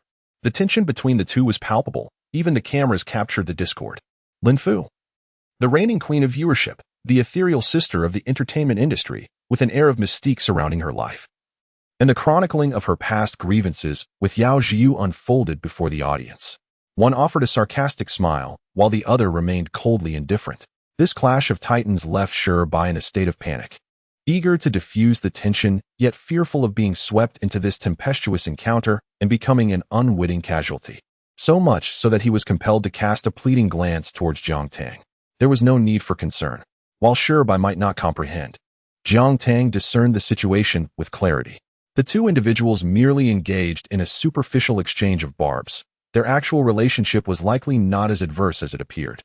Yao Zhiyu seemed to be deliberately throwing a tantrum, while Lin Fu's aloofness was a calculated indulgence. It was rather intriguing. Jiang Tang observed the unfolding drama with a sense of ease, a luxury that others could not afford. Shirbai remained silent, and the man who suddenly intruded upon the scene was equally bewildered.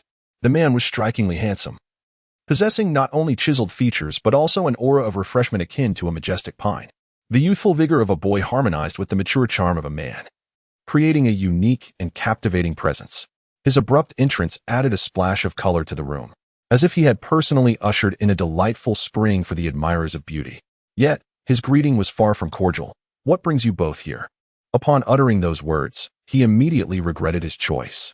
Yao Jiu, with a smile that did not reach her eyes, turned to the newcomer. "What is this? Does the esteemed actor Lu not favor our company?" Lin Fu furrowed her brow. "Lucian? I once tell you where you would be here." Lucian, a talented singer and a well-known heartthrob in the entertainment industry, was the cherished idol of countless young women. The questions lingered. Did Lucian have any ex-girlfriends? Was there genuine friendship between Lucian and Lin Fu?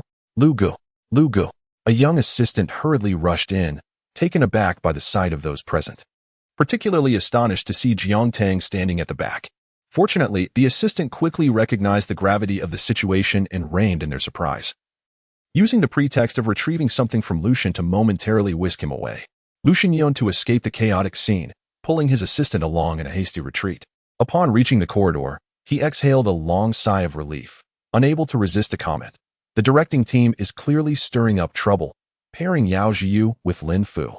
It's not merely mischief, it's akin to laying a trap. His assistant nearly burst out with a retort. Brother Lu." His hesitant demeanor caught Lucian's attention. "Is something amiss?" "Well, it's best to keep your distance from that Annie in the room," the assistant subtly cautioned. "Indeed, she is strikingly beautiful, managing to stand out even amidst the stunning Lin Fu and Yao Jiu, leaving a lasting impression on me as well." "Is it her?" Lucian quickly recalled. Not due to an exceptional memory, but rather because the girl's persistence had become a source of vexation for him. Initially, he had attempted to dissuade her with polite indifference, but eventually, he had surrendered, tossing his phone to his assistant to manage the situation. Yet, he pondered, could they truly be the same person? Even with just a fleeting glance. He felt an inexplicable certainty that the young lady who had recently graced the private room would not engage in any disruptive behavior. It was not that his assistant was overthinking. Rather, given Lucian's esteemed position within the industry, many sought to ascend by aligning themselves with him, regardless of gender. During their brief exit, the final guest among the six had arrived. Song Tan, a formidable male actor, a veteran of the entertainment industry, hailing from a scholarly family. After gathering information on the last guest, Jiang Tang finally felt confident that she wouldn't mistakenly identify anyone. With the return of Lucian to the private room, the legendary ensemble of 6 extraordinary variety show guests, often spoken of with great admiration for many years to come, officially convened. Chapter 28, Hidden Cameras as the six gathered. Song Shanming entered almost precisely on time. Everyone had arrived quite early. Even if Song had mentioned the latest time, there remained 5 minutes until the agreed hour of 8. It seemed that all were individuals of punctuality. Pleased with this, Song Shanming wore a cheerful expression. "You all must have exchanged pleasantries, I presume?" Yao Jiu smiled with a hint of mischief. "Not merely pleasantries. We even reminisced a bit." "Director Song, how unkind of you not to mention that Lin Fu would also be here when you invited me. What a delightful surprise it has turned out to be." After a brief moment of pouting in response to the somewhat acceptable excuse, Yao Jiu fell silent, fearing further inquiries. Song Shanming hastily shifted to the main topic. "You all are aware that today we will be filming some behind-the-scenes moments of our initial meeting." He wished he could etch the words "do not stir trouble" onto his face. The others nodded in agreement. Only Jiang Tang cast a meaningful glance towards several concealed corners of the room. Noticing Jiang Tang's actions with heightened concern, Song Shanming felt a sudden pang of unease. Had she seen through him? After a moment of anxious anticipation, seeing no intention from Jiang Tang to expose anything, he urged everyone to take their seats. Considering that filming would commence shortly, the six naturally separated by gender. Unbeknownst to Jiang Tang, she inadvertently sat between Yao Jiu and Lin Fu, one side adorned with a captivating beauty, the other an ethereal goddess. The 3 men across from her regarded Jiang Tang with sympathetic glances. As for Jiang Tang herself, she remained blissfully unaware of the pressure surrounding her. Lucian seldom participates in variety shows but possesses a fondness for watching them. Upon hearing Song Shanming's words, he promptly responded, "Is it a team competition? Does that imply the tasks will be quite challenging?" Just as Song Shanming finished speaking, the phone rang. After answering, Lucian uttered a few affirmatives. Once Song Shanming completed his conversation, He hurriedly exited, closing the private room door with a faint click that reached Jiang Tang's ears. She glanced toward the entrance, but soon resumed her meal with indifference. The reticent Song Tan, in that moment, assumed the role of the eldest and initiated the conversation to ease the atmosphere. Shall we introduce ourselves? As the oldest, I shall go first. I am Song Tan, 30 years old, an actor. Lucian, 30, a singer and an actor. Yao Jiyu, 29, an actor. Linfu, 28, an actor. Greetings, esteemed seniors. I am Shirbai, a member of the Sky Group and an idol, age 26. Jiang Tang, 18. When it came to professional introductions, Jiang Tang found it challenging to define herself. No longer an idol, yet not quite an actress, she chose to remain silent, requesting the seniors' guidance instead. She subdued her brilliance, lowering her gaze, appearing obedient and demure. In truth, apart from Jiang Tang and Shirbai, the other four were all actors, each having navigated the industry for many years. Even if they were not intimately acquainted, they had certainly crossed paths at some point. Song Tan's proposal for introductions primarily aimed to accommodate the two younger newcomers, Jiang Tang and Shirbai. Thus, it was only fitting that the youngest, Jiang Tang, was the first to be called upon by Song Tan.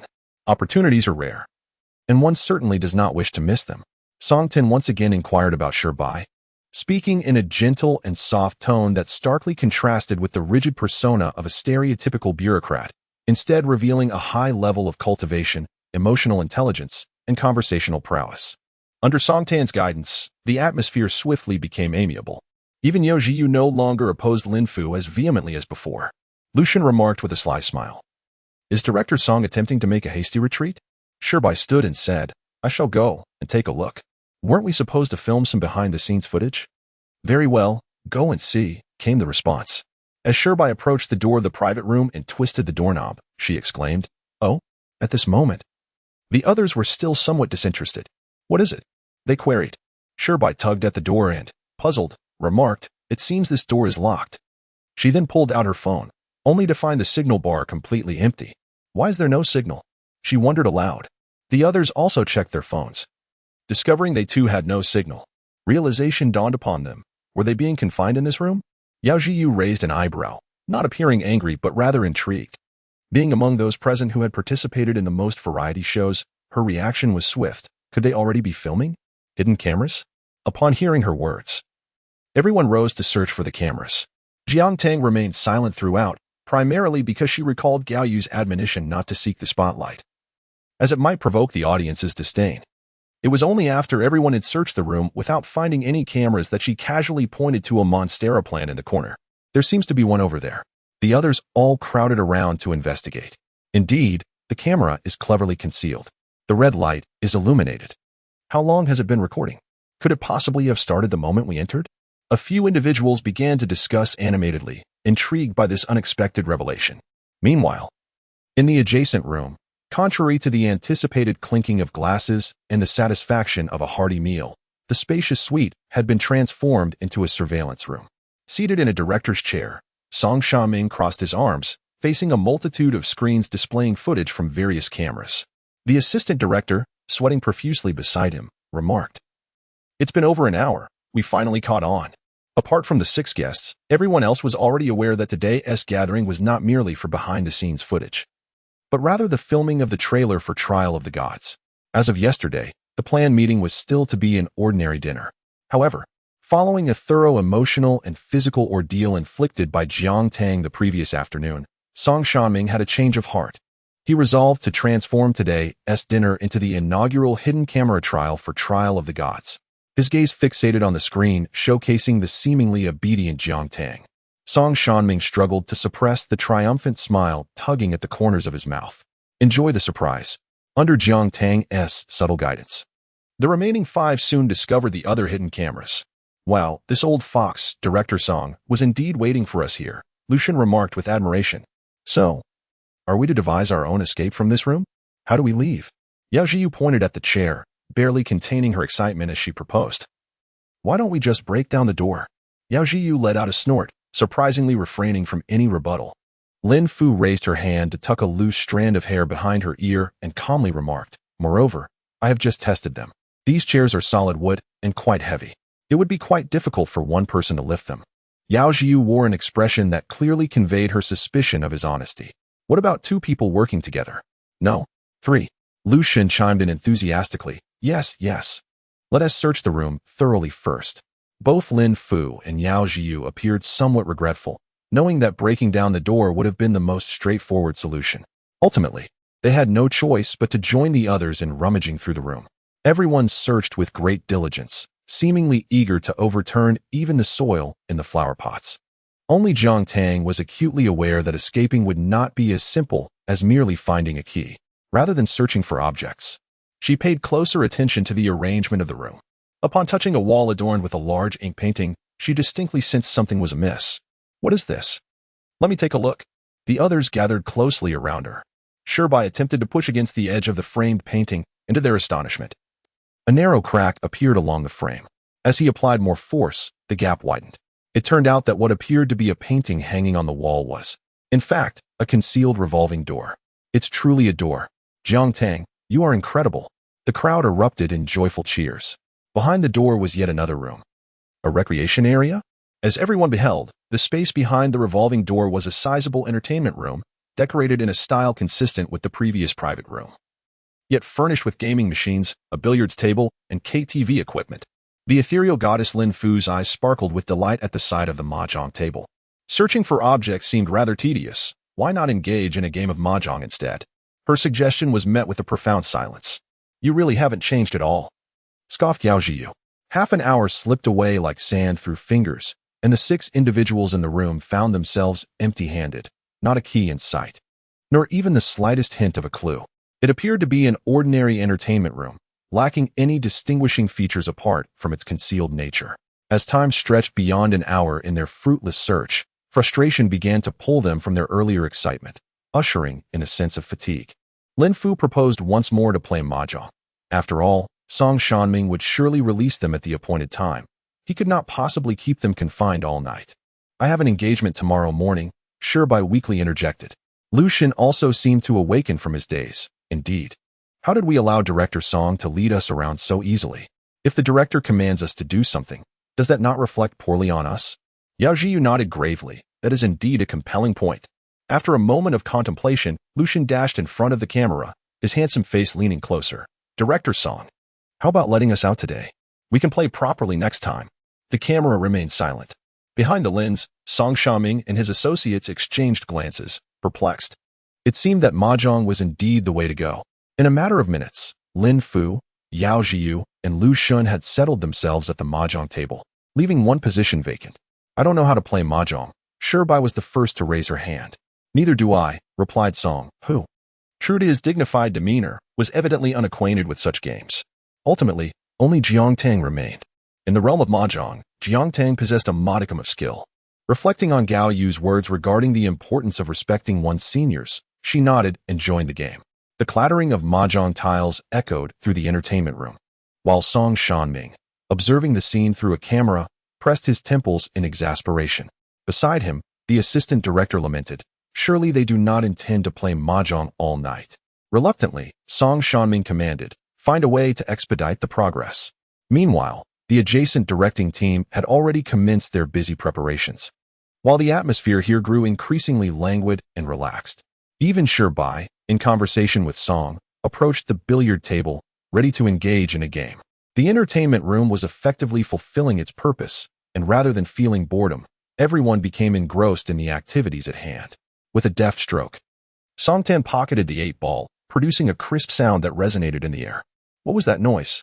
He crouched down, reaching out to grasp a small, hard object. Shirbai hurried over, intrigued. Song Tan had already retrieved the hidden item, an elusive key. Shirbai's gasp nearly drew the attention of the quartet engrossed in their game. Yet it was Jiang Tang who spoke up. It seems we found a key. Wait, Lin Fu interjected, her focus firmly on the mahjong tiles. Showing little interest in the so-called key. 5 bamboo. We'll examine it after this round. Next, it was Jiang Tang's turn to draw a tile. She gently flipped it over, amicably aiding in the conclusion of the round. A self-draw, a pure hand. As the game culminated, the 4 gathered near the billiard table. Indeed, it was a key, cleverly concealed. Let's take it and see if it opens the door. I doubt this key resembles a typical door key. It appears too small. Let us give it a try and see. As Shibai approached the door, he attempted to insert the small key, only to fail miserably. "Oh, I just noticed that the cabinet over there seems to be locked. Why not give it a try?" Yao Zhiyu suggested, pointing to the inconspicuous wooden wardrobe nestled in the corner of the room. This time, the key fit perfectly. Unbeknownst to him, Shibai opened the wardrobe door, eager to discover its contents. Suddenly, a piercing scream resonated throughout the game room. Shibai stumbled back in terror, revealing the wide-open wardrobe. Its contents laid bare for the remaining 5 to behold. Astonishingly, it contained a curled-up corpse. In the adjacent room, Song Shanming smiled with satisfaction. At last, it has appeared. The main event of the day, Chapter 30. The crime scene. The seemingly pristine wooden wardrobe bore a sinister secret. Its interior was smeared with large patches of blood, unmistakably a crime scene. The corpse, contorted in a grotesque manner, lay face down, disheveled and still, as if it had long ceased to draw breath. The blood, still wet and glistening, sent chills down the spine of those who bore witness. Shibai sat paralyzed on the floor, his face ashen. Lucian stood rigid, and Song Tin appeared utterly bewildered. Lin Fu and Yao Zhiyu had long since retreated behind the mahjong table, while Jiang Tang, remarkably composed, was the only one who did not scream. It seemed almost lifelike. Not just lifelike, but the blood itself, frightening at first glance, was merely red paint. Upon hearing Jiang Tang's assessment, Lu Shan, emboldened, approached for a closer inspection. It appeared to be a mere mannequin after all. Now that the initial shock had subsided, a closer examination revealed a stark contrast between the so-called corpse's skin and the delicate texture of real human skin. Upon realizing it was merely a dummy, the initial wave of fear dissipated significantly. Lin Fu pressed her abdomen and shook her head, indicating she was fine. However, Yao Zhiyu remained unconvinced, casting several concerned glances in her direction. It was only then that Shibai, belatedly aware of his exaggerated reaction, hastily scrambled to his feet. Embarrassed, he scratched his head and stammered, "I thought we were facing some unfortunate incident." Song Tin offered a reassuring pat on his shoulder, saying, "Indeed, we were all startled, believing it to be real. But wait, there is one person who remained remarkably composed. Xiao Jiang, aren't you afraid?" "A little," came the modest reply, accompanied by a wry smile as he voiced his speculation. The others shared similar thoughts. Given Song Shanming's penchant for dark humor, it seemed improbable that such a meticulously crafted corpse was merely intended to frighten them. It was possible that vital clues regarding the key lay concealed within the body. "Approach it?" Lu Shun instinctively took a step back, his body tense alongside the other 2 men, not to mention the 2 women behind the mahjong table, who had completely succumbed to paralysis. Even knowing it was a ruse, the blood-red paint splattered across the wardrobe, coupled with the grotesque and contorted posture, presented an overwhelming visual assault that made it exceedingly difficult for anyone to breach their psychological threshold. "Allow me," Jiang Tang volunteered, her expression devoid of fear, which left the 3 men feeling quite ashamed. "No, we cannot let you, the youngest, handle this," Song Tin firmly rejected. "Let me take care of it. Brother Song, I'll accompany you." Shibai stepped forward. "I'll join as well," Lucian chimed in, following suit. Once again, 3 men cautiously approached the lifeless body, beginning to rummage through its pockets. Brother Lu, could you please refrain from turning its face? The eyes are too terrifying. I'm sorry, I'm a bit dazed. The blood seems still warm." "Stop talking, I'm about to vomit," Song Tin said, turning his head as if to heave. Fortunately, Lucian, gathering his courage, shifted the corpse slightly, revealing a small, rolled-up note nestled in the palm of a hand pressed against the corner. "Found it! Found it! Found it!" Lucian exclaimed, his excitement palpable, leaping as high as a child. Song Tan and Shibai could hardly contain their own elation. The 3 embraced, oblivious to the red paint smeared across their bodies. After discovering the clue, Shibai swiftly shut the wardrobe door, effectively severing the horrific scene from their view. Only then did the 2 behind the mahjong table muster the courage to rise. As Lin Fu stood, she swayed slightly, her complexion as pale as parchment. "What's wrong? You're not truly unwell, are you?" Yao Zhiyu quickly supported her. Jiang Tang also hurried forward to assist Lin Fu. Upon contact, he realized she was chillingly cold to the touch. Could it be from fear? It didn't seem so. Jiang Tang, possessing a modicum of medical knowledge, conducted a brief examination and made a preliminary assessment. Lin Fu appeared to be suffering from abdominal pain, likely acute gastroenteritis. As if to corroborate Jiang Tang's words, Lin Fu's legs buckled, and she began to collapse. Had it not been for the timely support from Jiang Tang and Yao Zhiyu, she would have surely fallen to the ground. In truth, it is primarily Jiang Tang. How much strength can Yao Zhiyu's slender arms possess? Currently, Lin Fu is practically leaning against Jiang Tang. Her complexion is as pale as paper, and even her lips have lost their color. Large beads of sweat trickling down her forehead. Song Tan spoke in a deep voice. We must swiftly escape from here. Lu Shun also unfurled a piece of paper. Let me see if there are any clues. However, this merely reveals a long string of numbers, appearing devoid of any discernible pattern. Song Tan took the paper but still failed to uncover the next lead. It seems prudent to seek assistance from the production team. Recording under these circumstances is futile. Without hesitation, Lu Shun dashed to a nearby camera, waving his hand. Director Song, can you see this? Lin Fu is not in good condition. We must urgently take her to the hospital. The camera remained motionless. Meanwhile, chaos erupted in the adjacent room. Hurry, open the door and get her to the hospital. Wait, could they be acting? Didn't some guests previously use this tactic to fool us?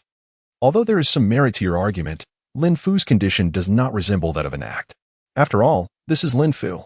In the midst of their debate, several minutes had already slipped away. This cannot continue. Jiang Tang supported Lin Fu, lowering her to the ground, allowing her to lean against Yao Zhiyu. May I borrow a hairpin? Jiang Tang casually removed the small black hairpin from Lin Fu's hair. As she walked toward the door, she deftly bent the hairpin. The sturdy metal yielded in her grasp as if it were mere clay. Her garments rustled, each step resonating like a heartbeat. The others gazed in astonishment at her retreating figure, and even the neighboring room fell into silence. Jiang Tang deftly inserted a small hairpin into the keyhole, manipulating it with a few swift movements. In mere seconds, a crisp click resonated, magnified infinitely in that moment. The onlookers, including the neighboring director's team, stood in stunned silence. To the hospital. For individuals, their minds muddled, reacted faster than their thoughts, hastily following the command. A throng of people surged out, and the slightly delayed director's team finally arrived.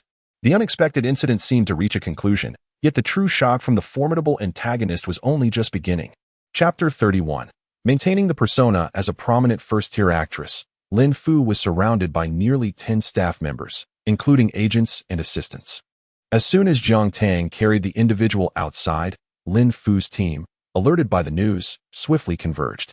They carefully took the person from Jiang Tang's arms and promptly placed them into a vehicle bound for the hospital. Once Lin Fu departed, the surroundings descended into chaos and clamor. An explanation followed, clarifying that they hadn't appeared sooner because they mistakenly believed this was a deliberate act of performance between Lin Fu and Yao Zhiyu. However, they did not forget to express their gratitude to Jiang Tang. They repeatedly thanked her and promised that once Lin Fu recovered, they would arrange a meal together. This invitation signified a desire for a deeper connection. In the entertainment industry, such relationships transcend mere friendship. They imply a sharing of resources and mutual favors. For someone like Lin Fu, a seasoned veteran in the industry, a simple introduction to a director or a role could provide opportunities that newcomers like Jiang Tang, lacking agency support, could scarcely attain. For Jiang Tang, this was undoubtedly a fortuitous development. Gao Yu, who had not yet left, stepped forward and readily accepted the invitation on Jiang Tang's behalf. Gao Yu, so you are Jiang Tang's agent? Lin Fu's agent recognized Gao Yu and expressed surprise, his demeanor imbued with profound respect for the senior figure. When did you depart from New Art? Gao Yu succinctly elucidated, it was not long ago, at that time. Everyone was preoccupied with other matters, and I had no intention of making a grand announcement. Suddenly, Lin Fu's agent seemed to understand. It must have been during the tumultuous period of the Bai Xingwen XD incident, when everyone in the industry was frantically distancing themselves from Bai Xingwen, that the news of Gao Yu's departure from New Art went unnoticed. His gaze towards Jiang Tang shifted, becoming warmer and more amiable. He enthusiastically remarked to Gao Yu, in that case, why not consider our company? Our esteemed boss would undoubtedly welcome your arrival. A talent like Gao Yu is a coveted asset in the industry. It seemed New Art had overlooked a gem. Gao Yu declined politely, expressing her intentions to establish a new company, suggesting the possibility of collaboration for mutual benefit. Lin Fu's agent, however, remained undeterred, engaging in small talk with Gao Yu for some time before driving off to the hospital. Meanwhile, Song Shanming and others were apologizing to the remaining guests. Fortunately, none present were novices. Having been in the industry for years, they had encountered their share of unforeseen events. Especially upon hearing Jiang Tang deduce that Lin Fu was likely suffering from acute gastroenteritis, they felt an inexplicable sense of assurance. Harboring no doubts that Lin Fu's hospital visit would pose no serious threat. Even the seemingly fastidious Yao Jiyu shook his head, dismissing it as a trivial matter. Finally, Song Shanming approached Jiang Tang, his gaze towards her imbued with complexity, as if they were rivals in a game of chess, yet also as though he harbored an ominous premonition of the future. With the thought that the next time would not be so simple, it ultimately transformed into a mere expression of gratitude. "Thank you, for your presence has been invaluable." Jiang Tang nodded in acceptance, consistently displaying a demeanor of humility, just as Gao Yu had advised. As Jiang Tang attempted to pick the lock with a hairpin, the adjacent room was enveloped in silence. Everyone's eyes brimmed with skepticism, including her own. "Where did you learn to pick locks?" Detecting the underlying concern in the tone, Jiang Tang raised an eyebrow, a semblance of amusement gracing her lips. "Rest assured, I have no criminal record." Gao Yu's initial reaction was one of relief, but it was swiftly followed by a realization of what Jiang Tang had just said, prompting him to clear his throat awkwardly. "Ahem, however, I must say your performance today was rather impressive. Such a persona has likely never graced a variety show before. The directors must be astounded, and I expect the audience's response will be equally fervent. If circumstances permit in the future, you could further embellish this character." Jiang Tang, puzzled, responded, "Did you not say that one should not strive to stand out? Doing what is manageable for an ordinary person." It seemed Jiang Tang began to comprehend something. "But how did you manage to lift Lin Fu?" Curiosity is a universal affliction, and Gao Yu is no exception. Jiang Tang casually explained that her recent weightlifting sessions at the gym, coupled with Lin Fu's light weight, enabled her to lift him with ease. The explanation was credible, and Gao Yu accepted it without further inquiry. "By the way, I have already spoken to the teachers about your classes for tomorrow and the day after. The Summer Days film crew will commence shooting tomorrow, and I have requested that they schedule your scenes to be filmed within these 2 days. Fortunately, in the latest revised script, your scenes have been reduced to 3, and you are designated as a special appearance. Otherwise, 2 days may prove insufficient." She gently furrowed her brow, enveloped in silence until they reached the entrance of the apartment complex. "Yu Jie, I hope you can inform me in advance next time you request leave from school." Jiang Tang calmly met Gao Yu's gaze. "I do not appreciate others making decisions on my behalf." A chill ran through Gao Yu's heart. "I understand. Next time, I will consult with you beforehand and seek your approval before notifying the school." Gao Yu pursed her lips, apologizing. This time, it was my oversight. It was she who had forgotten that Jiang Tang was not merely an 18-year-old girl still in school, but also her equal partner. Perhaps having occupied a position of authority for too long, she had grown accustomed to issuing orders, forgetting that, from a manager's perspective, unilateral decision-making is a grave mistake, especially when dealing with a strong-willed artist, which could lead to significant friction. Moreover, Jiang Tang was not merely decisive. Fortunately, Jiang Tang was not the type to bottle up her thoughts, nor was Gao Yu an intolerant dictator. Before Jiang Tang departed, Gao Yu reiterated her commitment to being more cautious in the future. Her demeanor remained calm, devoid of any anger at feeling affronted by Jiang Tang. As Jiang Tang exited the vehicle with the new script in hand, she welcomed the cool evening breeze, a gentle smile gracing her lips.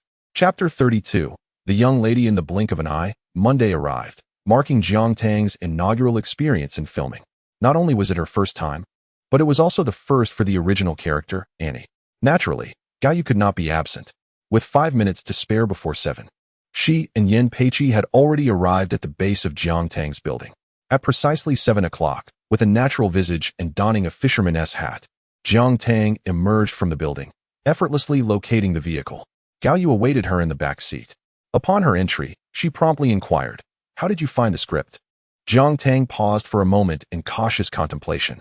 She had memorized the lines, and that was the extent of her preparation. The script was shrouded in ambiguity. Based on Annie's scant experience in acting classes, it was nearly impossible to fathom the characters or their emotional landscapes. That will suffice. Remembering the lines is all that matters. The remarkably modest expectation left Jiang Tang somewhat taken aback. Sensing her bewilderment, Gao Yu took the initiative to clarify for us. "This production is merely a formality. You need not concern yourself with the subsequent outcomes. Whether they are favorable or unfavorable, they do not pertain to us." As the former producer of Summer, Gao Yu had personally navigated the entire process from script selection to project initiation and crew preparations. Acutely aware of the current state of the Summer production team, They were grappling with financial constraints, a shortage of actors, and chaotic finances. The revised scripts, which had undergone multiple alterations, could only be described as fragmented and disjointed, had it not been for the contract already being signed. Gao Yu would have been reluctant to allow Jiang Tang to participate in this production, fearing it would tarnish her promising future. Fortunately, her role was merely a special appearance, and Gao Yu was resolute in not acknowledging this as Jiang Tang's debut on screen. Determined to carefully consider her next project to prevent a repeat of the summer debacle. After listening to Gao Yu's words, Jiang Tang nodded in understanding. Although she was not fond of Gao Yu's unilateral decisions, she chose to respect his professional judgment. Moreover, regarding the 3 scenes, I will arrange for brand sponsorships for you. When the time comes, simply have the stylist assist you with the changes. After saying this, Gao Yu felt it necessary to reiterate to Yin Peiqi. It was evident that she was exceedingly busy. Her inbox chimed incessantly from early morning. Her fingers danced swiftly across the keyboard, and she occasionally answered phone calls, all while taking a moment to guide Jiang Tang on the script. Since stepping down from her prominent position as a director at Cine, Gao Yu displayed no signs of discomfort. On the contrary, she revealed a remarkable capacity for adaptation, even awakening the dormant fighting spirit within her. Her eyes sparkled like 2 blazing flames. Suddenly, she seemed to casually inquire of Jiang Tang, "What do you think of the name for the new company?" "Aurora?" Gao Yu raised an eyebrow. It seemed quite appealing. "Let us go with that." The name reminded her of the splendid auroras she had witnessed during her travels to Greenland, enchanting and mysterious. However, Jiang Tang's thoughts wandered to a distant memory of radiant flames igniting from the corners of the sky, rolling forth and spreading across the heavens. She envisioned the brilliance of the auroras cascading like wings from the heavens, casting an awe-inspiring glow upon the firmament. Following that, it was as if the apocalypse loomed.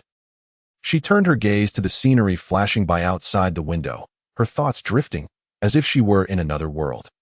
Upon her second visit to the film set, Jiang Tang was met with an entirely different reception. While not everyone exhibited kindness or warmth, there was a noticeable absence of those daring to gossip behind her back, whether due to a shift in public opinion or the formidable presence of Gao Yu beside her. It remained uncertain. Soon, Luo Yi, with a sullen demeanor, made his appearance. He appeared as though he had not slept for days and nights, with dark circles under his eyes almost reaching his chin. Yet, he no longer exhibited any critical or harsh demeanor towards Jiang Tang, behaving as if no discord had ever existed between them. His wariness of Gao Yu was equally palpable. Luo Yi succinctly explained the filming process to Jiang Tang before instructing someone to escort her to the makeup room to change outfits. This time, a private makeup room had been prepared, devoid of sun sha and any ensuing complications, save for the chaotic array of garments that was almost unbearable to behold. Gao Yu had anticipated this. Upon seeing the 20-year-old outdated attire, he was not surprised and efficiently directed Yin Peiqi to hang up the clothes she had brought. 3 scenes, 10 outfits with ample options to choose from. Gao Yu also generously contributed 3 personal Hermes pieces, one of which was his treasured Himalayan white crocodile skin birkin. An hour later, the production staff announced that filming was set to commence. The first scene of the day belonged to Jiang Tang, wherein she portrayed the character Anqi, a young lady returning home after many years abroad, immediately seeking out her childhood sweetheart, the male lead. According to the script, this scene was supposed to begin at the airport, with the young lady's private jet landing, surrounded by her assistants, as she gracefully departed amidst the gaze of the crowd. Unfortunately, due to budget constraints, all grand scenes had been excised, and no extras were utilized. Given such a meager production, the young lady's assets in the original script must have been reduced by at least 90%. However, as Jiang Tang walked into the light, all concerns of those present were utterly shattered. No one would question her noble lineage despite her lack of luxury vehicles. Perhaps due to her recent arrival from a flight, her attire embraced an ethos of minimalism. She donned a simple, loose-fitting shirt paired with distressed denim jeans, complemented by a black Hermes Constance draped elegantly over her shoulder. Her thick, slightly wavy hair cascaded lazily around her, while the delicate collar of her shirt subtly revealed her slender collarbones. Eschewing excessive adornments, her innate grace served as the most exquisite of jewels. As she basked in the sunlight, her footsteps resonated like a rhythmic cadence upon the golden fragments beneath her feet, each stride echoing like a beat, prompting those present to mentally conjure a fitting soundtrack.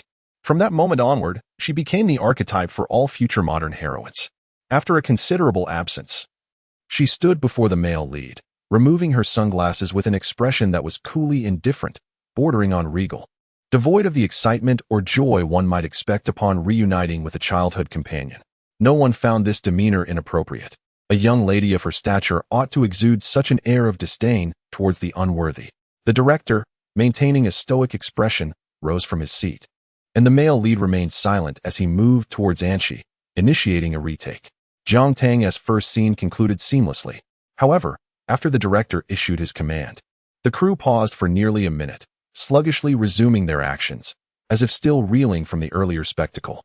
Even the actor portraying the male lead found himself entranced, unable to divert his gaze from Jiang Tang, inadvertently neglecting the character he was meant to engage with.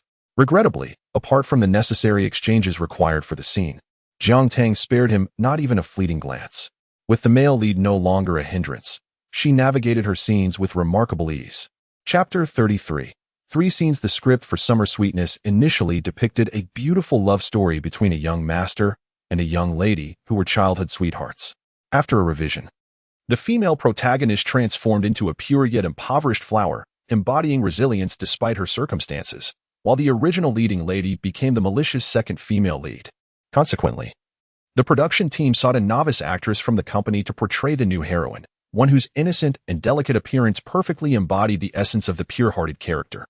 In this revised version, the innocent heroine falls in love with the aloof young master, while the spoiled young lady, as the antagonistic second female lead, resorts to various schemes to reclaim the young master, thereby employing the cliches typical of melodramatic narratives.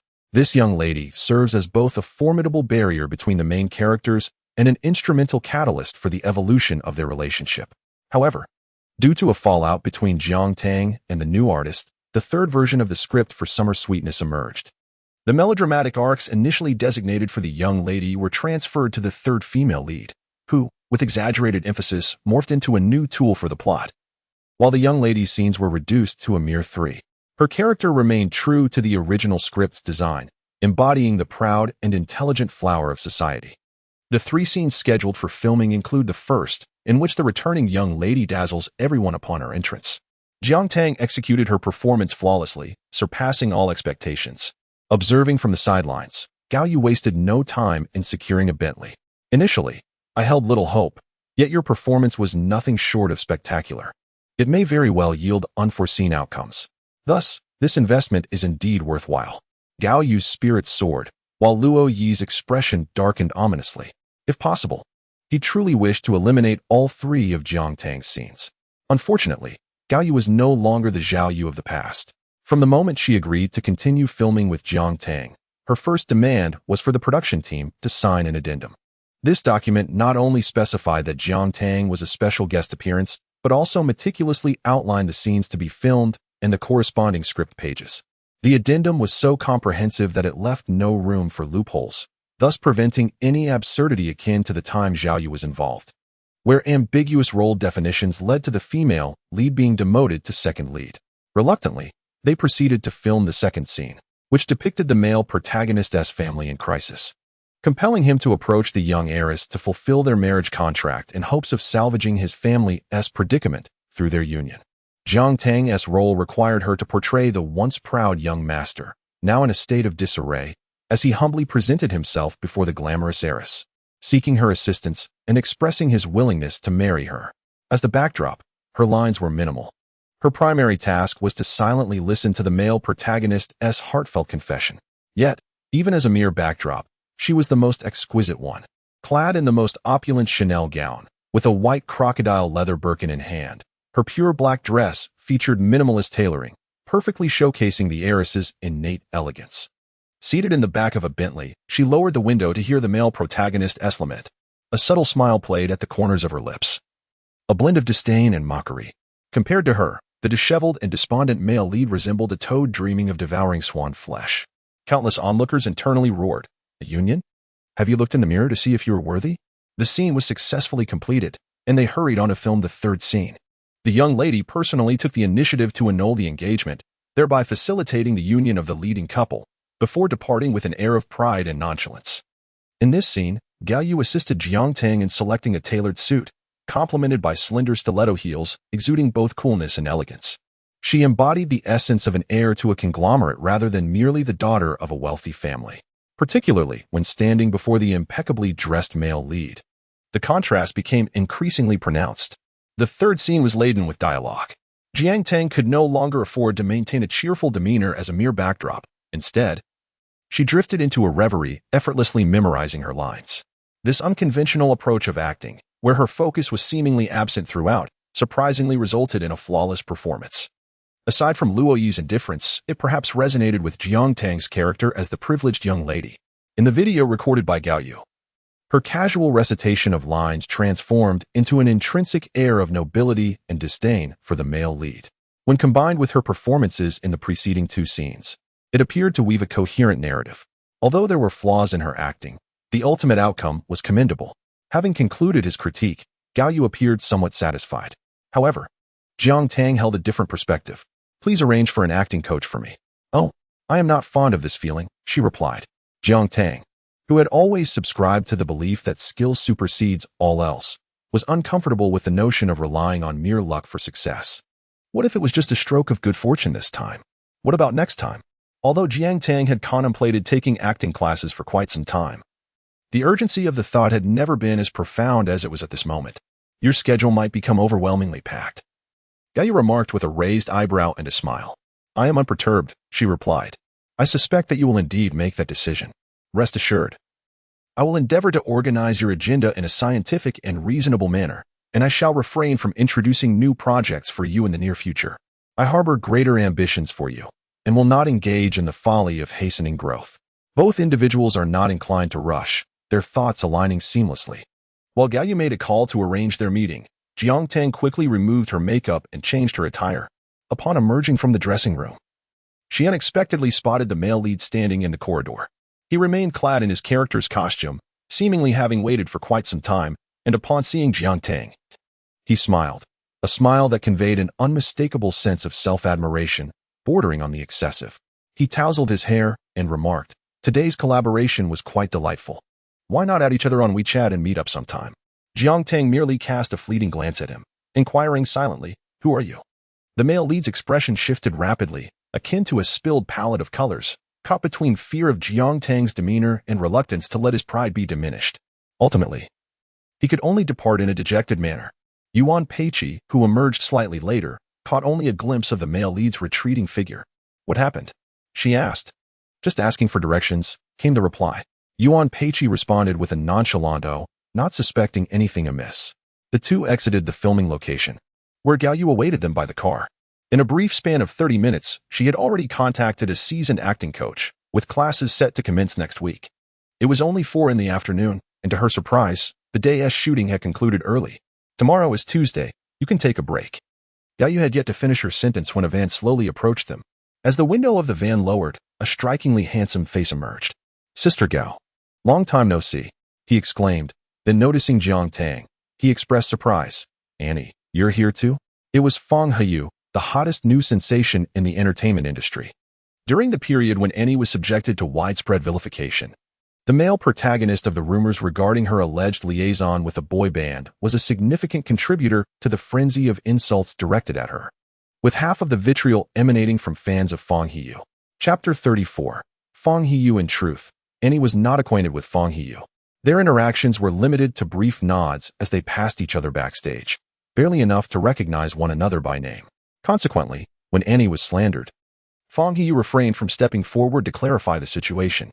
This silence was perceived as tacit approval, intensifying the vitriol directed at Annie from both Fang Heyu's fans and bystanders alike. With such vivid memories, Jiang Tang harbored no goodwill towards Fang Heyu, merely offering a perfunctory nod. She had no intention of fully severing ties, but she certainly would not engage with him otherwise. Fang Heyu's smile swiftly turned awkward, prompting him to disembark from the vehicle. Is your current manager, Sister Gao Yu? That truly is a formidable collaboration, with immense potential ahead. We must find an opportunity to work together in the future. This was his attempt at appeasement, extending an olive branch. However, Jiang Tang was not one to graciously accept such overtures. She maintained a cold demeanor, speaking sparingly. Gao Yu, observing the situation, merely smiled, offering no reproach towards Jiang Tang. We can discuss this another time, she suggested, attempting to divert the conversation to lighter topics in an effort to ease the tension. Yet, Tang Ye, feeling repeatedly undermined and accustomed to adoration, was unwilling to endure such indignity. After exchanging a few words with Gao Yu, he retreated to his vehicle and departed. Jiang Tang crossed her arms and closed her eyes to gather her thoughts. Further camaraderie? Not harboring enmity would suffice. Based on her previous actions, she would likely have made Tang Ye aware of the world's harsh realities. What a pity. That afternoon's encounter with Tang Ye swiftly faded from Jiang Tang's memory. By Tuesday, what had originally been a 2-day shoot was now reduced to a single day of availability. Gao Yu had initially suggested that Jiang Tang rest at home, but she was not one to indulge in idleness. She troubled Gao Yu to help her find a suitable venue for advanced physical training. In truth, the ordinary gym in her community no longer sufficed for her aspirations. She sought a more intense and perilous form of exercise. Gao Yu, recognizing that Jiang Tang needed to captivate the audience in the variety show, understood that urgent specialized training was indeed essential. He promptly discovered a private mountain villa on the outskirts of the city, which, despite being termed a villa, resembled a premier sports club. By obtaining membership and paying a substantial annual fee, one could engage in a range of activities, from horseback riding, swimming, shooting, and golf, to extreme sports such as rock climbing, skiing, surfing, bungee jumping, and skydiving. It was said that the villa's owner was a fervent enthusiast of extreme sports, and many who shared this passion were not financially constrained. To facilitate extreme sports within the country, he ultimately established this villa.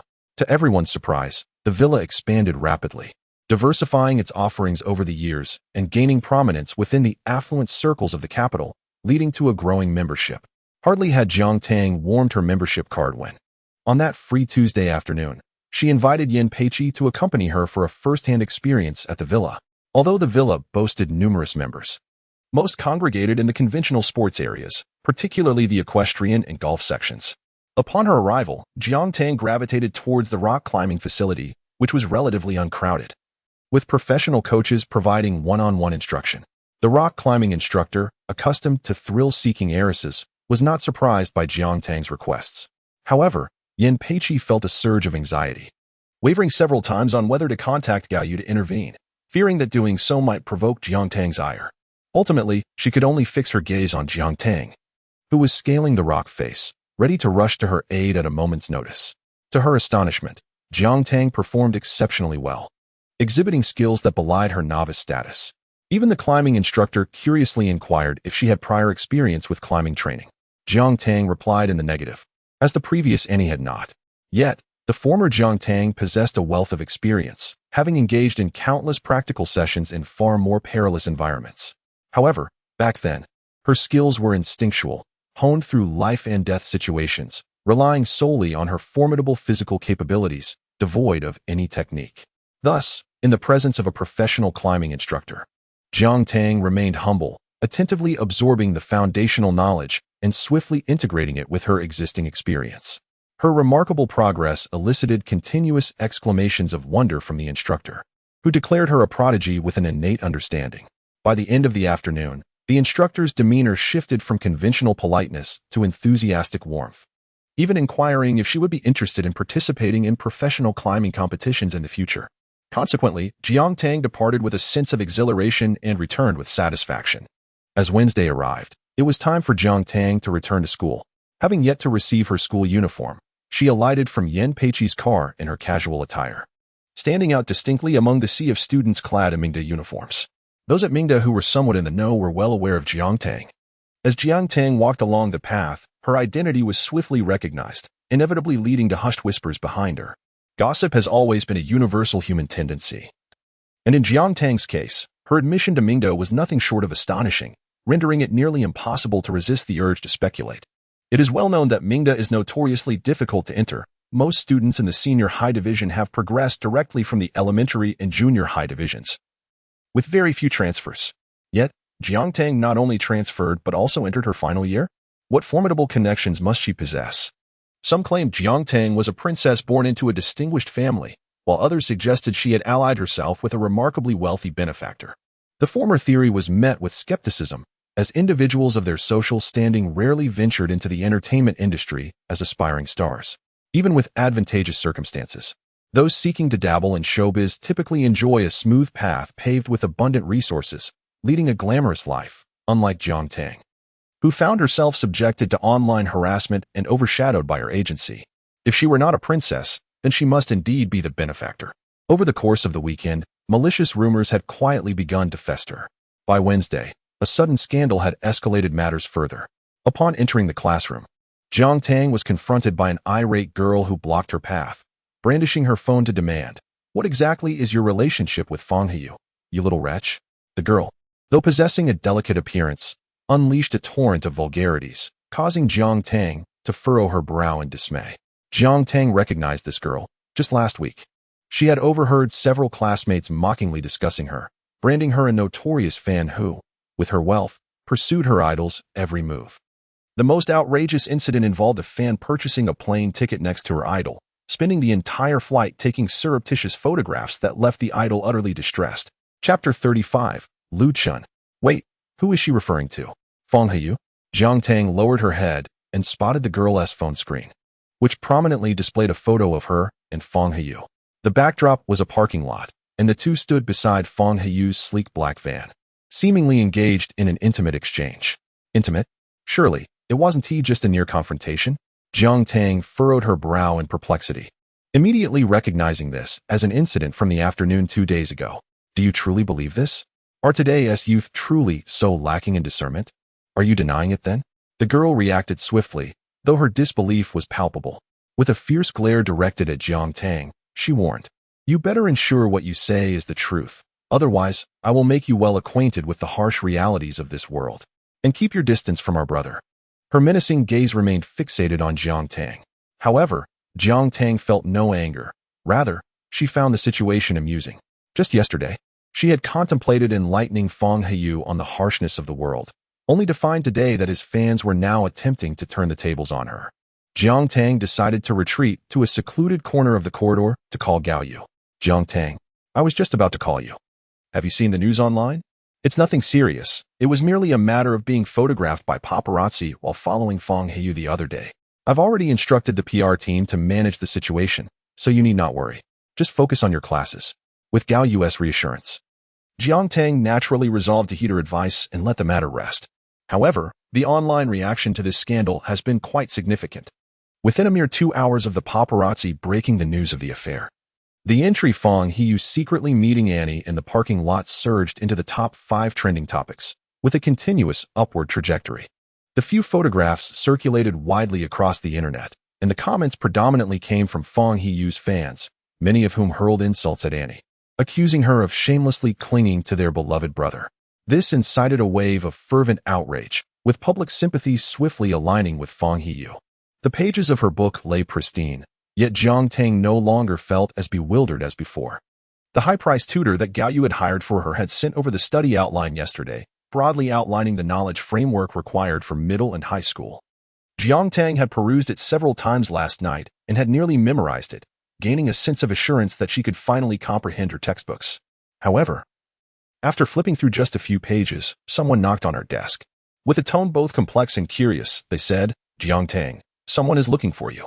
Following the direction of the person's finger, Jiang Tang saw a tall young man standing outside the classroom.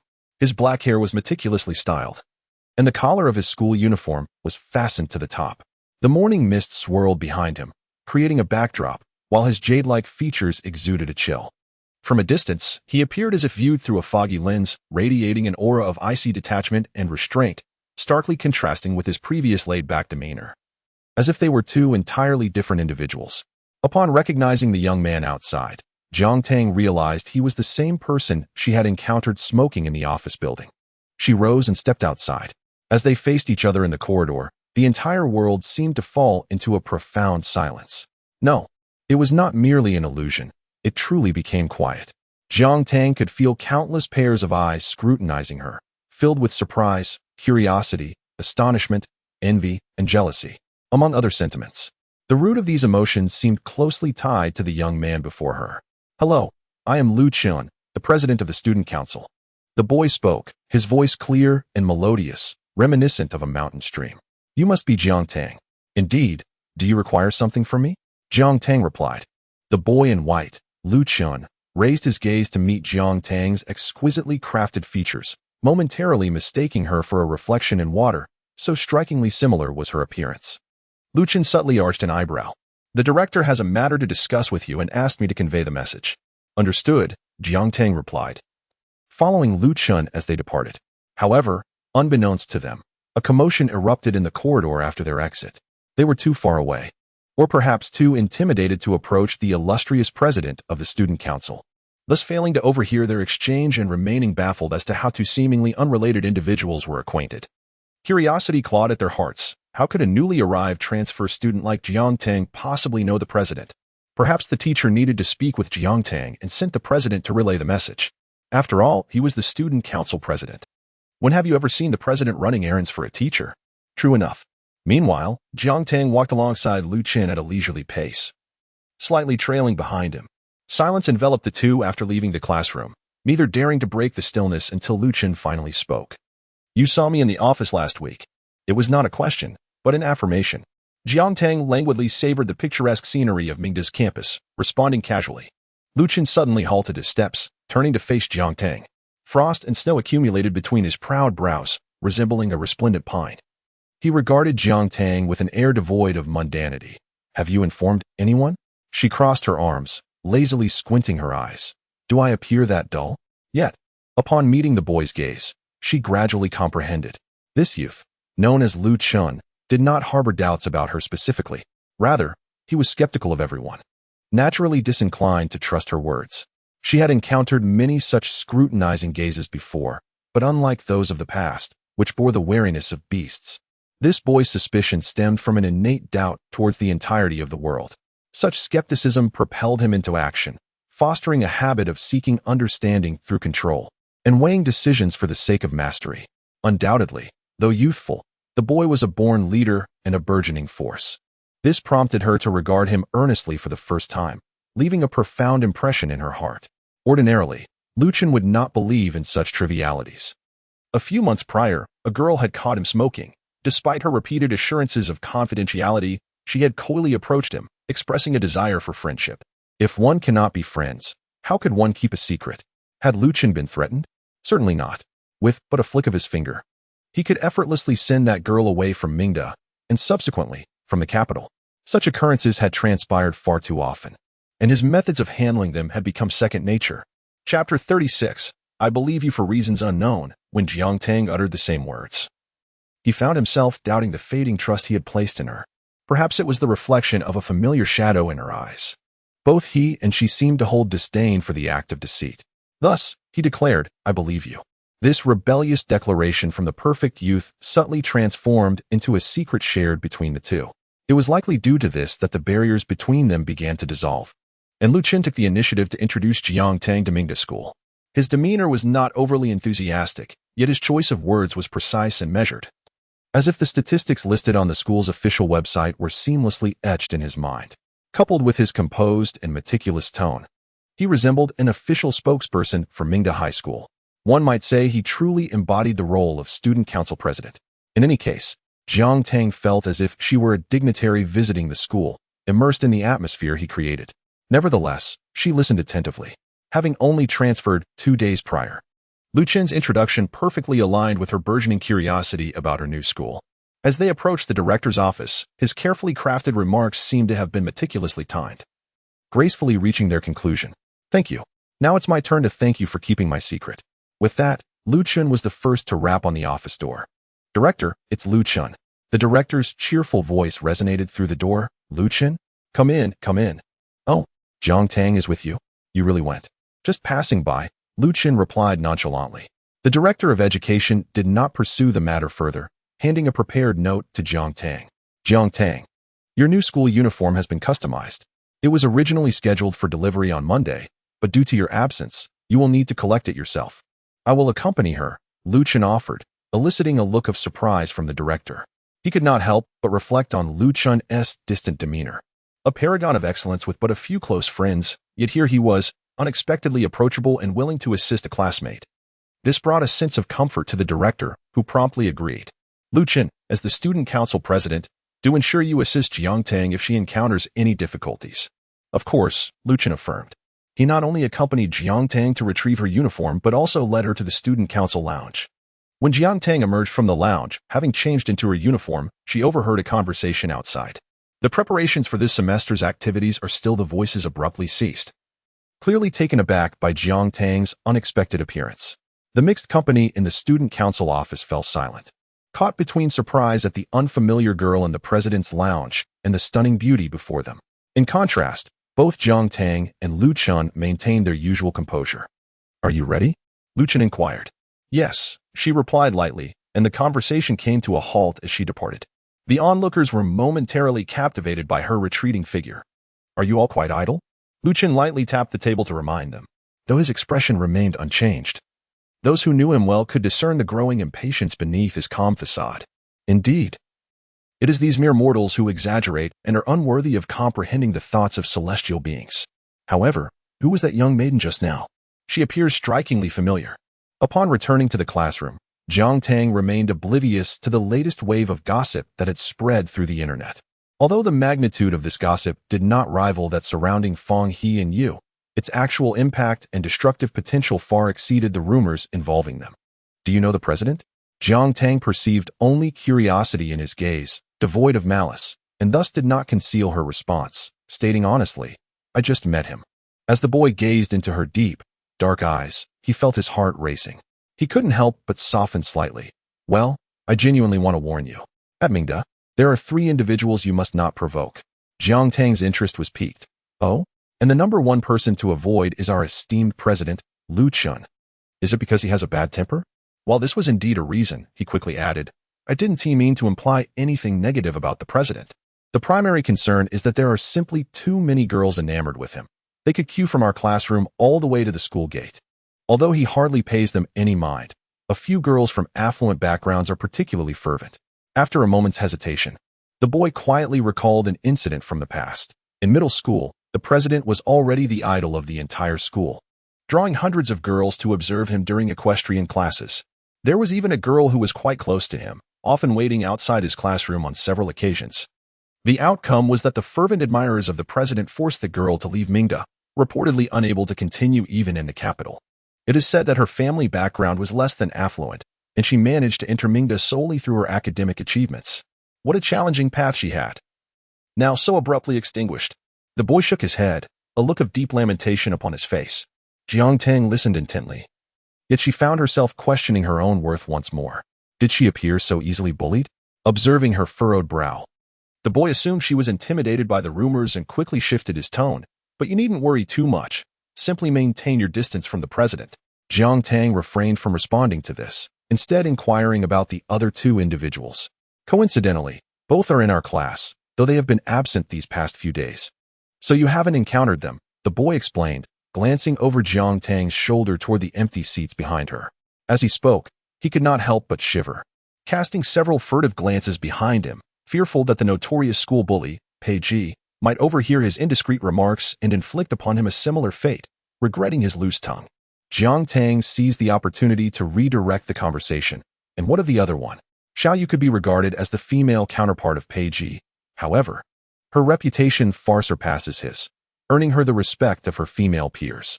She does have a rather fiery temperament and reigns as a dominant figure at Mingda. "Oh, and that Chun Fei who blocked your way at the classroom door is particularly close with Xiaoyu. Given Chun Fei's evident hostility towards you, it would be wise to tread carefully." The boy suddenly realized that the transfer student was quite formidable, having provocatively entangled herself with 2 prominent figures within just a few days of her arrival. Should he maintain a certain distance? Alas, the allure of beauty can lead one astray. Little did he know that the person he had just engaged in conversation with was, in fact, a true mastermind concealed beneath a veneer of simplicity. Chapter 37. The Vagabond. The true mastermind, Jiang Tang, obediently played the role of a diligent student for an entire day. Aside from the peculiar gazes she received, Jiang Tang felt that her day had been rather pleasant. As the school day drew to a close, she received a text from Yin Peiqi, informing her that due to traffic congestion, she might be delayed by several minutes. The small establishment near Mingda High School was anything but an ordinary eatery. Its decor and ambience were of the highest caliber. For instance, the handcrafted burger joint Jiang Tang chose to visit was well known within the culinary circles of the capital. The restaurant was particularly famed for its signature dessert, the New York cheesecake, which was sold in limited quantities at unpredictable times, making its availability a matter of fortune. Fortuitously, Jiang Tang arrived just in time to purchase the last slice of cheesecake. While waiting at the counter, a chubby little girl stealthily approached her, looking up with her big, watery eyes. In a pitiful tone, she asked, "Beautiful and clever fairy sister, could you perhaps give your last slice of cheesecake to Tang Tang?" Caught off guard by the soft presence at her side, Jiang Tang momentarily froze. She hesitated, unsure whether to move forward or backward, fearful that any sudden motion might inadvertently harm the delicate little girl. Seizing the opportunity, the girl grasped the hem of her skirt, her eyes blinking earnestly. "Sister, Tang Tang loves cake so much. My birthday wish is to eat cake. Could you possibly Tang Tang?" The little girl pouted in distress. "I've waited for over 10 days and still haven't been able to buy one. Mommy, I really want to eat cake." The young mother could only offer words borrowed from other establishments to console her. Little did she know that the girl was rather discerning, stubbornly shaking her head, asserting that the other shops lacked this particular flavor. A gentle smile danced upon Jiang Tang's lips as she crouched down to the girl's level, saying, "Then I shall give you this one." The girl's eyes sparkled with surprise, her tiny fist clenched in disbelief. "Really?" "Indeed," Jiang Tang replied with a soft smile. "That's wonderful. Miss, you must be a fairy sent from the heavens." The girl's heartfelt flattery elicited another chuckle from Jiang Tang. She handed the cheesecake to the little girl and, without refusing the mother's money, exited the shop with a paper bag containing hamburgers, her sights set on a nearby bubble tea shop. Describing the man as a mere man would be a misrepresentation. He resembled more of a vagabond. His attire was peculiar, adorned with a punk, hip-hop style, complete with a tattered denim hat. In the sweltering summer heat, he wore layers of shirts and t-shirts, his arms stained with paint and fresh soil nestled between his fingers. His shoes were both filthy and worn. His face was obscured by a thick beard, with even his eyes concealed beneath unkempt hair. To label him a homeless man would be inaccurate. Unlike typical vagrants, he bore an eccentric aura reminiscent of a street artist. This aura was wild and unconventional, creating a sense of detachment from the crowd, yet it seemed particularly unwelcoming to innocent children. As the man leaned down towards the little girl, his towering shadow enveloped her, like a tidal wave submerging her from head to toe. The girl let out a cry, overwhelmed. Jiang Tang furrowed her brow and promptly stepped forward. "Tang Tang." The little girl looked at her with apprehension, unable to admit that she had sneaked out from the hamburger shop, fidgeting nervously and hesitating to speak. Jiang Tang cast a wary glance at the homeless man. "Who are you?" Her skepticism was palpable, as she clearly perceived him as a potential threat to the child. However, before the man could respond, the bashful little girl spoke up. Uncle, please help me find my things and tell me where my mother is." Yet, the man's intimidating demeanor frightened her to the point of tears. Nevertheless, Tang Tang sensed that he was not a malicious individual. Jiang Tang, however, harbored a different belief. The innocence of the little girl blinded her to the numerous dangers lurking in the streets, where nefarious characters often approach children under the guise of assistance, only to exploit them. Jiang Tang detested such predatory behavior, yet lacked tangible proof. Appearing to relent, she accepted the child's words. "Is that so? I apologize for misunderstanding you." The towering homeless man remained silent, his eyes hidden beneath unkempt hair, fixated solely on Jiang Tang. She offered him the hamburger bag as a gesture of goodwill. After a moment of contemplation, he accepted it, turned, and walked away. No sooner had the man vanished than the little girl's mother appeared, chastising her for running off before turning to express her gratitude to Jiang Tang. Just a few minutes later, the silhouette of the homeless man reappeared, holding a brown paper bag and deliberately avoiding the crowd, making his way toward a secluded area. He entered a narrow alley, abruptly coming to a halt as Jiang Tang held her breath, concealing herself behind the wall. A chilling laughter wafted through the air, reminiscent of a predator's disdain for the weak. His eyes, obscured by disheveled hair, glimmered with a cold and terrifying sharpness. Casually discarding a paper bag, he strode forward with purpose. Once his figure vanished around the corner, Jiang Tang gradually emerged from the shadows. She sensed something peculiar about this individual. The deliberate offering of a hamburger was merely a test, yet she had not anticipated that stepping away from the crowd would reveal his flaws. Observing the crumpled hamburger bag lying amidst the refuse, she cast several regretful glances before preparing to follow the vagrant. Suddenly, a muted gasp emanated from behind the garbage heap. A faint metallic scent lingered in the air. Though reluctant to pause, Jiang Tang caught sight of a familiar corner of a school uniform behind the pile. A student from Mingda? Glancing in the direction where the vagrant had disappeared, she hesitated momentarily, but ultimately chose not to pursue him. Instead, she approached the refuse and pushed aside a cardboard box, revealing a boy in a Mingda uniform curled up against the wall, teetering on the brink of unconsciousness. Blood seeped from a wound at the back of his head, staining the collar of his shirt. Chapter 38. Pei Ji. Today marked the unluckiest day in Pei Ji's life. Typically surrounded by a throng of loyal underlings, the notorious bully of Mingda had chosen to forego their company due to a sour mood and, on a whim, had ventured to an unfamiliar internet CAF. Thus, fate conspired against him, leading him to collide with the ruffians from the neighboring vocational school, with whom he had a long-standing grudge. The enmity between Pei Ji and this motley crew could be traced back to their middle school days. He had long forgotten the initial cause of their conflict, but over the years of fierce rivalry, deep-seated hatred had developed, resulting in encounters that invariably escalated into life-and-death struggles. By sheer chance, Pei Ji encountered the solitary figure of an individual amidst the chaos. The ruffians from the vocational school could hardly let such a golden opportunity slip away. Surrounded by a gang of a dozen or so, even the battle-hardened Pei Ji found himself overwhelmed, retreating repeatedly under their relentless assault. One fool even struck him on the back of the head with a glass soda bottle. The glass shattered, and blood was drawn on the spot. Not only did Pei Ji feel dizzy and nearly deafened, but the vocational school thugs were momentarily stunned as well. Drawing upon his remarkable physical resilience, he seized the opportunity to escape at that critical juncture. However, upon reaching the vicinity of Mingda, the pain from the wound on his head nearly caused him to lose consciousness. In the haze of his final awareness, he could only recall hiding amidst a foul heap of garbage to evade his pursuers. It was a disgrace, an absolute humiliation. Pei Ji, will never. Even in the depths of unconsciousness, this fellow knows how to speak. A strange voice echoed above him. Doctor, how is he? Another voice followed, drifting into Pei Ji's ears. It felt as if soft cherry blossom petals were caressing his earlobes, their cool, gentle touch sending a shiver through him, causing his eyelids to flutter as he teetered on the brink of awakening. He could hear footsteps moving back and forth beside him. The female voice conversed with the doctor, inquiring about his condition. With great effort, he managed to crack open his eyes, though all he could manage was a narrow slit. The light blurred his vision, golden rays kissing his profile. In that fleeting moment, it seemed as though he could hear blossoms bursting forth in vibrant bloom, the tranquil tides of the cerulean sea rising. Stars shifted, the moon ascended, and all things flourished. The gentle touch of the girl's hand plucked at his heartstrings. He felt a stirring within. Jiang Tang had saved him, and based on her extensive experience, she assessed that the boy's injuries were not severe before promptly taking him to the school infirmary. The university's hospital is anything but ordinary. Both its staffing and equipment surpass even those of some community hospitals. When Jiang Tang appeared at the entrance with a bloodied young man slung over her shoulder, the onlookers were taken aback. How could such a seemingly fragile girl effortlessly carry a boy who towered over her? It was only when Jiang Tang called for a doctor that they sprang into action, methodically transporting the unconscious youth to a hospital bed. Upon seeing him, they instantly recognized his identity. The reason was simple.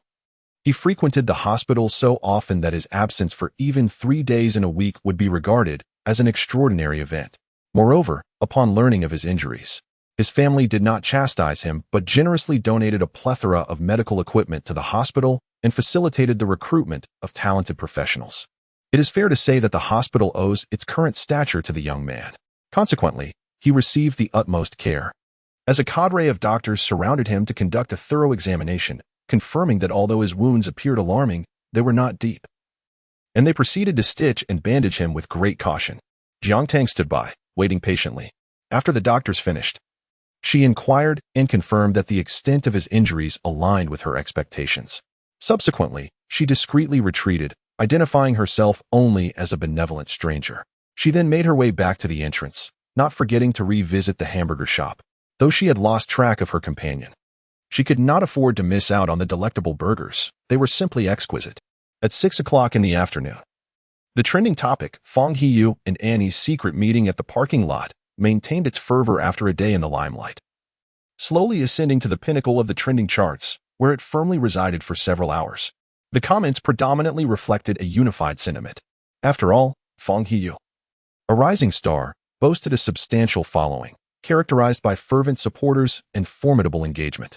Conversely, Annie's fanbase had dwindled significantly amidst the backlash, with only a handful remaining steadfast, proving inadequate against the overwhelming tide of Tang Ye's admirers. The comments quickly sank beneath the surface, failing to create any significant stir. Moreover, at this juncture, the discourse had expanded beyond the fans of Tang Ye and Annie to include numerous onlookers eager to witness the unfolding drama. The incident that led to Annie's widespread vilification had occurred recently. Although surveillance footage later clarified the so-called slap incident, the initial chaos, rife with conflicting rumors, left the public with a lingering aversion towards Annie. Observing such news, many instinctively favored the male counterpart, perceiving it as a pity for a rising idol like Tang Ye to be entangled with someone perceived as toxic. It was as though Annie were a calamity, bringing with her an unsavory reputation. Just then, a marketing account, well-versed in the tumultuous realm of entertainment gossip, made a surprising post on Weibo, alleging that a female idol from a certain talent show had intentionally orchestrated an encounter with a popular young star in a parking lot, inviting paparazzi to capture intimate photographs, all to garner attention and sustain the narrative, even if it meant embracing a controversial path. Although the post did not explicitly name anyone, it was clear to the discerning eye whom it referred to. Initially, the post garnered little attention, but unexpectedly, the Tang Ye studio account mistakenly liked it before swiftly unliking it. Though merely a few seconds, those who needed to witness it did. Screenshots of likes circulated wildly, and Tang Ye's fanbase erupted in chaos, swiftly elevating the explosive Weibo post to trending status. The entry for Annie's schemes climbed the search rankings with remarkable speed, followed by a torrent of insults, curses, and scandalous revelations. Observing the fervor online from the comfort of her new company office, Gao Yu remained surprisingly calm. Noticing Tang Ye's visibly frustrated departure, she understood that he would not easily let this matter slide. Was it prudent to label Tang Ye's response as foolish? Or was it merely fate's design? Let us release the photographs we obtained, Gao Yu suggested, taking a sip of her coffee with a nonchalant demeanor. She had no intention of engaging in a protracted battle. If a confrontation were to occur, it would be one that took Tang Ye by surprise. Indeed, Tang Ye's studio inadvertently accepted the heat generated by Annie's machinations, placing them at the center of controversy. Seizing the moment, Gao Yu's public relations team disseminated the carefully prepared photographs. These images, taken in a parking lot, depicted not only Tang Ye and Jiang Tang, but also included Gao Yu, Yin Peiqi, and Tang Ye's assistant standing beside his chauffeur-driven vehicle. Chapter 39. The School Bully's Little Fairy. Paparazzi thrive on sensationalism, always striving for explosive headlines and heightened attention. Tang Ye's scandal was no exception. The photographers were determined to ignite a wave of trending topics, knowing that embellishing the truth was essential to their craft. Thus, the current trending photographs emerged. Little did the paparazzi anticipate that the resourceful Gao Yu would unearth solid photographic evidence, vividly reconstructing the events of that day. Where, one may ask, was the intimate dialogue? One individual radiated warmth and laughter, while the other averted their gaze, enveloped in an atmosphere of chilly awkwardness that seemed ready to burst forth from the screen. Could this truly be classified as a scandal? How absurd. Indeed, these images originally surfaced from the Weibo account of a fan of Tang Ye. The poster was likely a student from a nearby university, who happened to pass by and spotted their idol engaged in conversation with others. Unaware of Jiang Tang and her companions, they presumed it was a private affair and, out of courtesy, refrained from intruding. Instead, they snapped a few distant photographs to satisfy their curiosity before posting them on Weibo, neglecting to tag Tang Ye's name. With merely a couple dozen followers, how many individuals could possibly have seen these images? Yet, in a twist of fate, Gao Yu's team unearthed this buried post, which had garnered a grand total of 0 comments. Swiftly, under Gao Yu's direction, an army of internet users masquerading as Tang Ye fans surged forth, sharing, liking, and commenting in a frenzy that rapidly amplified the original post's visibility. They deftly disseminated the photographs, executing a masterful act of subterfuge, using Tang Ye's fans to strike against Tang Ye himself. The backlash arrived with a swiftness akin to a tornado, catching everyone off guard. Gao Yu had merely set the stage. The ensuing events unfolded with the assistance of keen-eyed onlookers eager to revel in the spectacle. In no time, the original poster ascended to the trending topics, while the phrase Tang Ye's cunning climbed the search rankings, propelled by Gao Yu's machinations, swiftly reaching the 4th position. Following closely was Annie's cunning, the two seemingly intertwined like twin sisters, saturating the screen with an air of mockery. Passers-by expressed their amusement, exclaiming, "What a grand performance we have witnessed! Exquisite, utterly exquisite. Is the Fong and Yu team preparing to shed their innocent facade? Moreover, it appears to be the handiwork of their own kind. Let us adorn our allies in the attire of our adversaries for their grand burial." For the fans of Fong and Yu, however, it was akin to a thunderbolt from a clear sky. My brother is still in the practice room rehearsing, utterly oblivious. The studio's Weibo must be instigated by the team. Could it be an undercover agent from the Annie faction? I seriously suspect that this is all part of Annie's scheme. Just a moment ago, I was vocally denouncing Annie. Now, I'm left speechless. What a sour expression Annie has. How could she be so indifferent when my brother speaks to her? Annie has it tough. Neither too intimate nor too distant. So what is it? Are the fans of Fong and Yu dim-witted? No, they are merely juvenile. Subsequently, the fans of Fong and Yu were met with a barrage of ridicule from onlookers. Even with the Fong and Yu team personally orchestrating the narrative, they struggled to manage the tumultuous Weibo posts. The internet buzzed with fervor throughout the night. Meanwhile, Jiang Tang, blissfully unaware of these events, enjoyed a sound sleep that night. Morning arrived, and perhaps the conspicuous bandage on his head drew too much attention.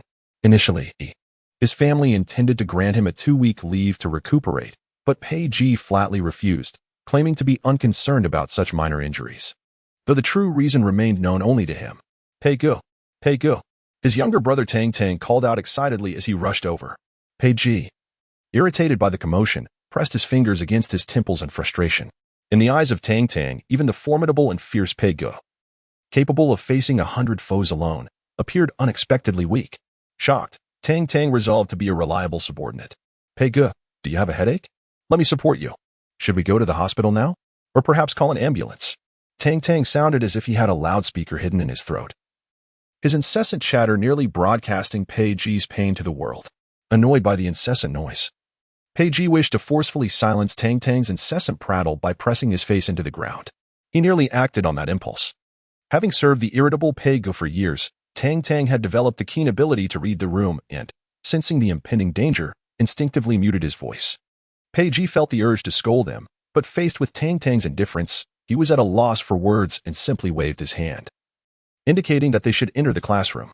After taking a few steps, Pei Ji's expression remained impassive. Yet it felt as if a swarm of mosquitoes buzzed incessantly near his ears. Perhaps he should just silence Tang Tang for good. Just as Pei Ji contemplated dealing with his subordinate, they had already entered the classroom. The figure by the window appeared hazy and dreamlike, radiating an extraordinary vibrance under the summer's embrace. Pei Ji's world was illuminated, as if the stars had gently descended into the tranquil lake of his heart. Having always been detached from the whims of romance, he found the confessions from girls to be bothersome. Yet in this moment, he experienced the flutter of first love for the very first time. She was his little fairy. Pei Ji held his breath, fearing that any disturbance would shatter this ethereal scene, rendering it nothing more than a fleeting illusion. He wished to inquire about the identity of the individual, but his younger companion, Tang Tang, interjected, "Ah, my goddess has arrived early. It is indeed a splendid day." "Do you know her?" "Who wouldn't know her?" Tang Tang suddenly recalled. "Oh right, Pei Ji, you haven't been to school this past week, have you? That is our class's transfer student, Jiang Tang, also known as my dream goddess, Annie. I diligently followed her entire talent show competition without missing a single episode." Tang Tang's proud demeanor elicited a sense of confusion in Pei Ji. A talent show competition? Indeed. Pei Ji furrowed his brow, showing little interest in such matters. He was more concerned with how to express his gratitude to her in the most heartfelt manner. One could not afford to be negligent when it came to a life-saving favor. Naturally, it would be even better if he could also become friends with the enchanting fairy. Instinctively, Pei Ji began to adjust his hairstyle and attire, hoping to leave a favorable first impression on his savior. However, his movements abruptly froze, and his expression gradually darkened. Chapter 40. A misunderstanding unbeknownst to Pei Ji. Numerous gazes had been directed at him since he entered the school gates. His reputation as a school tyrant was not merely a result of adolescent bravado and gang affiliations. It was built upon a solid foundation of infamy, a history of misdeeds, and an undeniably powerful family background, which had established him as a figure whom even the teachers at Mingda dared to regard with trepidation. Wherever he went, people would instinctively retreat. Similarly, Alongside the school tyrant's notoriety, he shared a reputation that rivaled the male god Lu Qin, possessing an equally striking appearance. If President Lu Qin were likened to an untouchable flower atop a snow-capped mountain, then school tyrant Pei Ji was undoubtedly the king of tigers within the forest. An imposing presence that could not be overlooked. At the tender age of 18, the young man had already begun to display an undeniable presence, worn with an air of audacious dominance. His strikingly chiseled features, complemented by piercingly dark eyes that shimmered like stars, exuded an intensity akin to flames that blazed around him, illuminating the path ahead. Such wildness, untamed spirit, and resplendent brilliance were captivating yet overwhelming. Unlike Lu Qin, who possessed an ethereal aura that instilled a sense of fear and kept others at bay with his icy demeanor, Pei Ji was a natural leader. His commanding presence a testament to his formidable existence. As he strode forth with the swiftness of the wind, all eyes were irresistibly drawn to him. Naturally, they also took note of his currently displeased expression. Pei Ji's gaze was fixed intently on a particular spot ahead, his sword-like eyebrows furrowed in a complex display of entanglement, dissatisfaction, and barely contained anger. The emotions he could not articulate were interpreted by onlookers with varied implications. Who was Pei Ji watching? In that direction? There was but one target, Jiang Tang. Not only the quietly observing crowd, but even his companion Tang Tang, standing beside him, sensed Pei Ji's sudden discontent. A chill ran through him as he entertained a foreboding thought. Brother Pei, you wouldn't happen to know Jiang Tang, would you? He inquired cautiously. Who knows her? Pei Ji retorted sharply, his tone brusque as he made his way to his seat, which happened to be positioned diagonally behind Jiang Tang. The closer he got, the more he felt the enchanting aura of the little fairy enveloping him. It was overwhelming. He feared he might suffocate. Unbeknownst to him, others perceived his stern demeanor and visibly displeased expression as an indication of disdain, as he seemed reluctant to cast even a fleeting glance in Jiang Tang's direction. His seating arrangement reflecting his unwillingness. Tang Tang, sensing the gravity of the situation, increasingly felt that there was an unresolved tension between Brother Pei and the goddess. Pei Gu, who clearly does not even know the name of the goddess, had just asked about it moments ago. Could it be that he sought to confirm the enemy's name to avoid any mistakes? This seems highly plausible, as Pei Gu has always refrained from dealing with nameless individuals, and he is likely to treat the goddess similarly. What should he do? Should he invoke their long-standing brotherly bond in hopes that Pei Gu would spare the goddess for his sake? And if so, might the goddess express her gratitude, engaging him in conversation and smiling at him? As Tang Tang pondered this, he felt a burgeoning excitement, his youthful heart aflutter.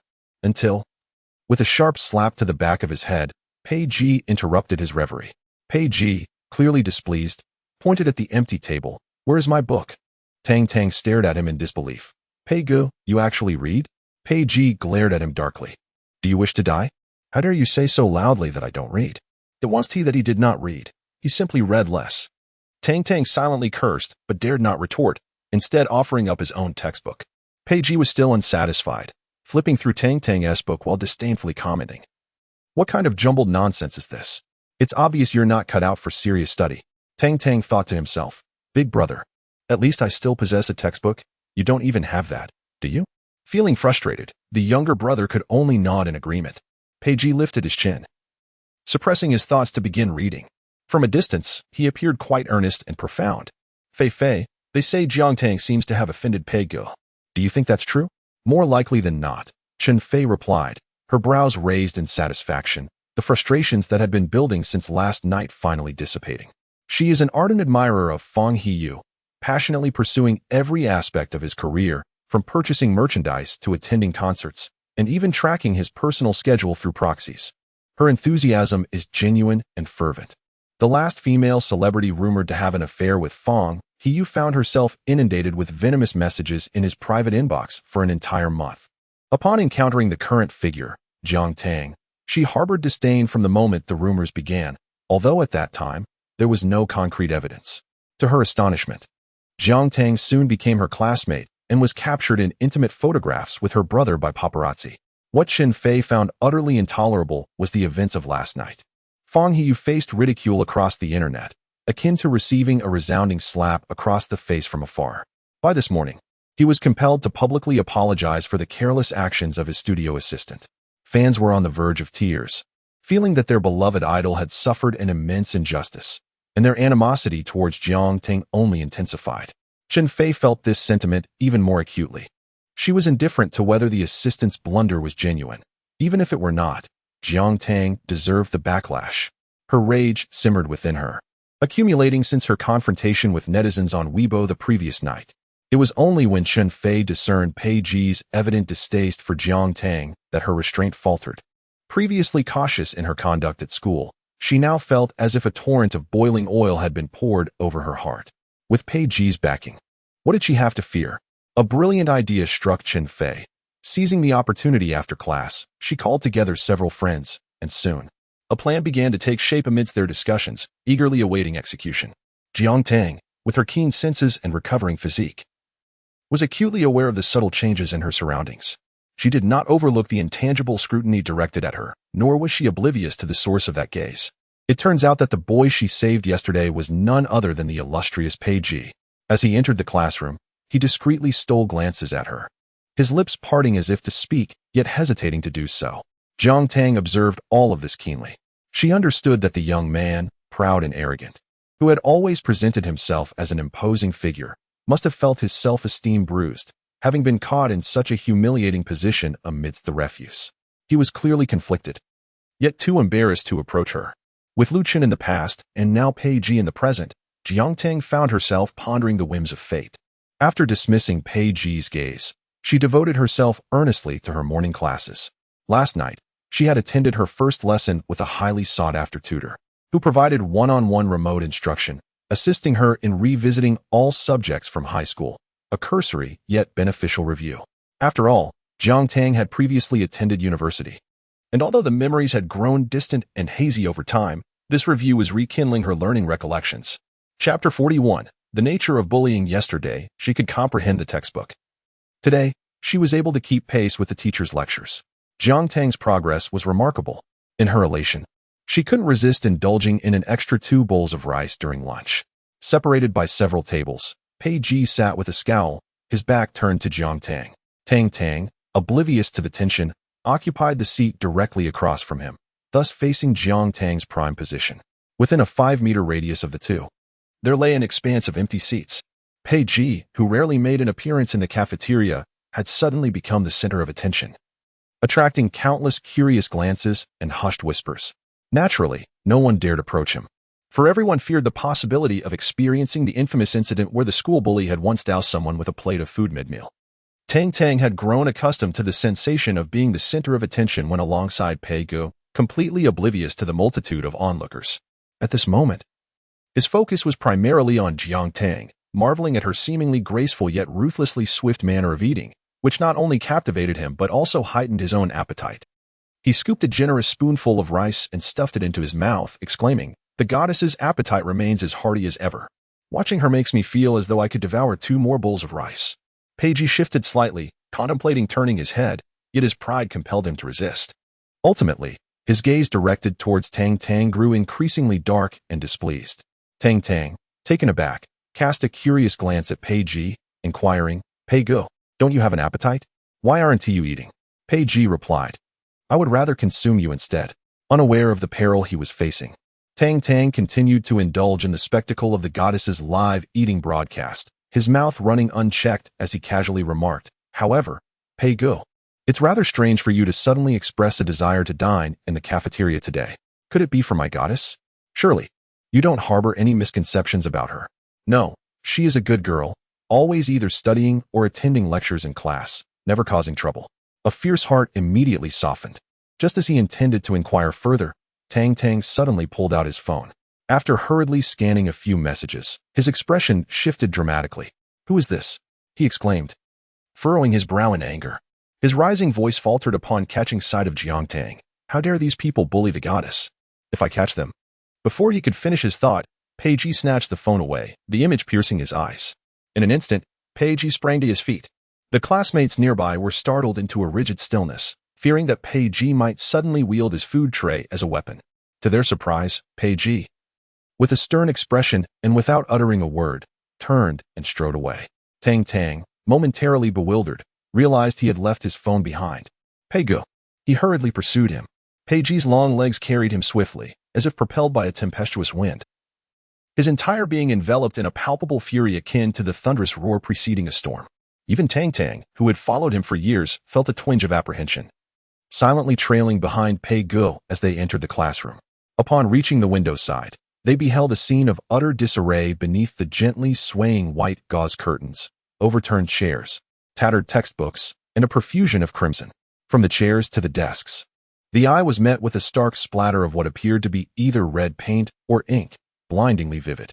On the tabletop, stained with blood, lay a dead rat, grotesquely marred as if by a blade, provoking an immediate sense of revulsion at merely a glance. The glaring reality of school violence, transposed from the realm of television drama to the tangible world, delivered an overwhelming visual impact that far surpassed any fictional portrayal. This scene ignited Pei Ji's wrath, a fury that coursed from the soles of his feet to the tips of his hair. A mere handful of students lingered in the classroom, scattered and trembling, their eyes wide with fear as they regarded the suddenly intruding Pei Ji. After 2 years of camaraderie, they could hardly fail to recognize the intensity of his anger. Who did this? Pei Ji seethed, suppressing his rage. Who? With a swift kick, he overturned the nearest desks and chairs, the resounding crash sending chills down spines. A cold laugh escaped him. Isn't it obvious? Pei Gu. Tang Tang rushed forward, wrapping his arms around Pei Ji before he could erupt. Wait. Let us first find out who did this. Though he remained oblivious to the reason behind Pei Ji's fury, he could discern that if he did not intervene, every individual in the classroom would suffer the consequences. Before rage completely consumed his reason, Pei Ji momentarily regained his composure, suppressing his actions. Yet his body remained poised to spring forth like a wild beast ready to pounce and rend its foe to shreds. A palpable tension enveloped the classroom, silencing all present. An increasing number of onlookers gathered, crowding the doorway and the corridor beyond. Her smile gradually faded, a chill creeping up her spine. Xin Fei, unable to restrain herself, attempted to retreat, only to be halted by a pair of hands. Be cautious, a familiar voice floated from behind her. It was Jiang Tang. She gently pushed the rigid Xin Fei aside and stepped into the classroom, immediately taking in the scene at her designated seat. Her expression remained unchanged, exuding an air of tranquility that surprised many of the onlookers, who anticipated her to be frightened or to voice a challenge. To their astonishment, Jiang Tang merely maneuvered past the others, approaching her chair without acknowledging the imposing presence of Pei Ji. Upon glancing down at the torn textbooks, which included her hastily drawn outline from the morning break, she was interrupted. Do not look, Pei Ji suddenly interjected, lowering his voice. He exhibited an unexpected gentleness when addressing Jiang Tang. Gentleness? Was that a term found in Pei Ji's lexicon?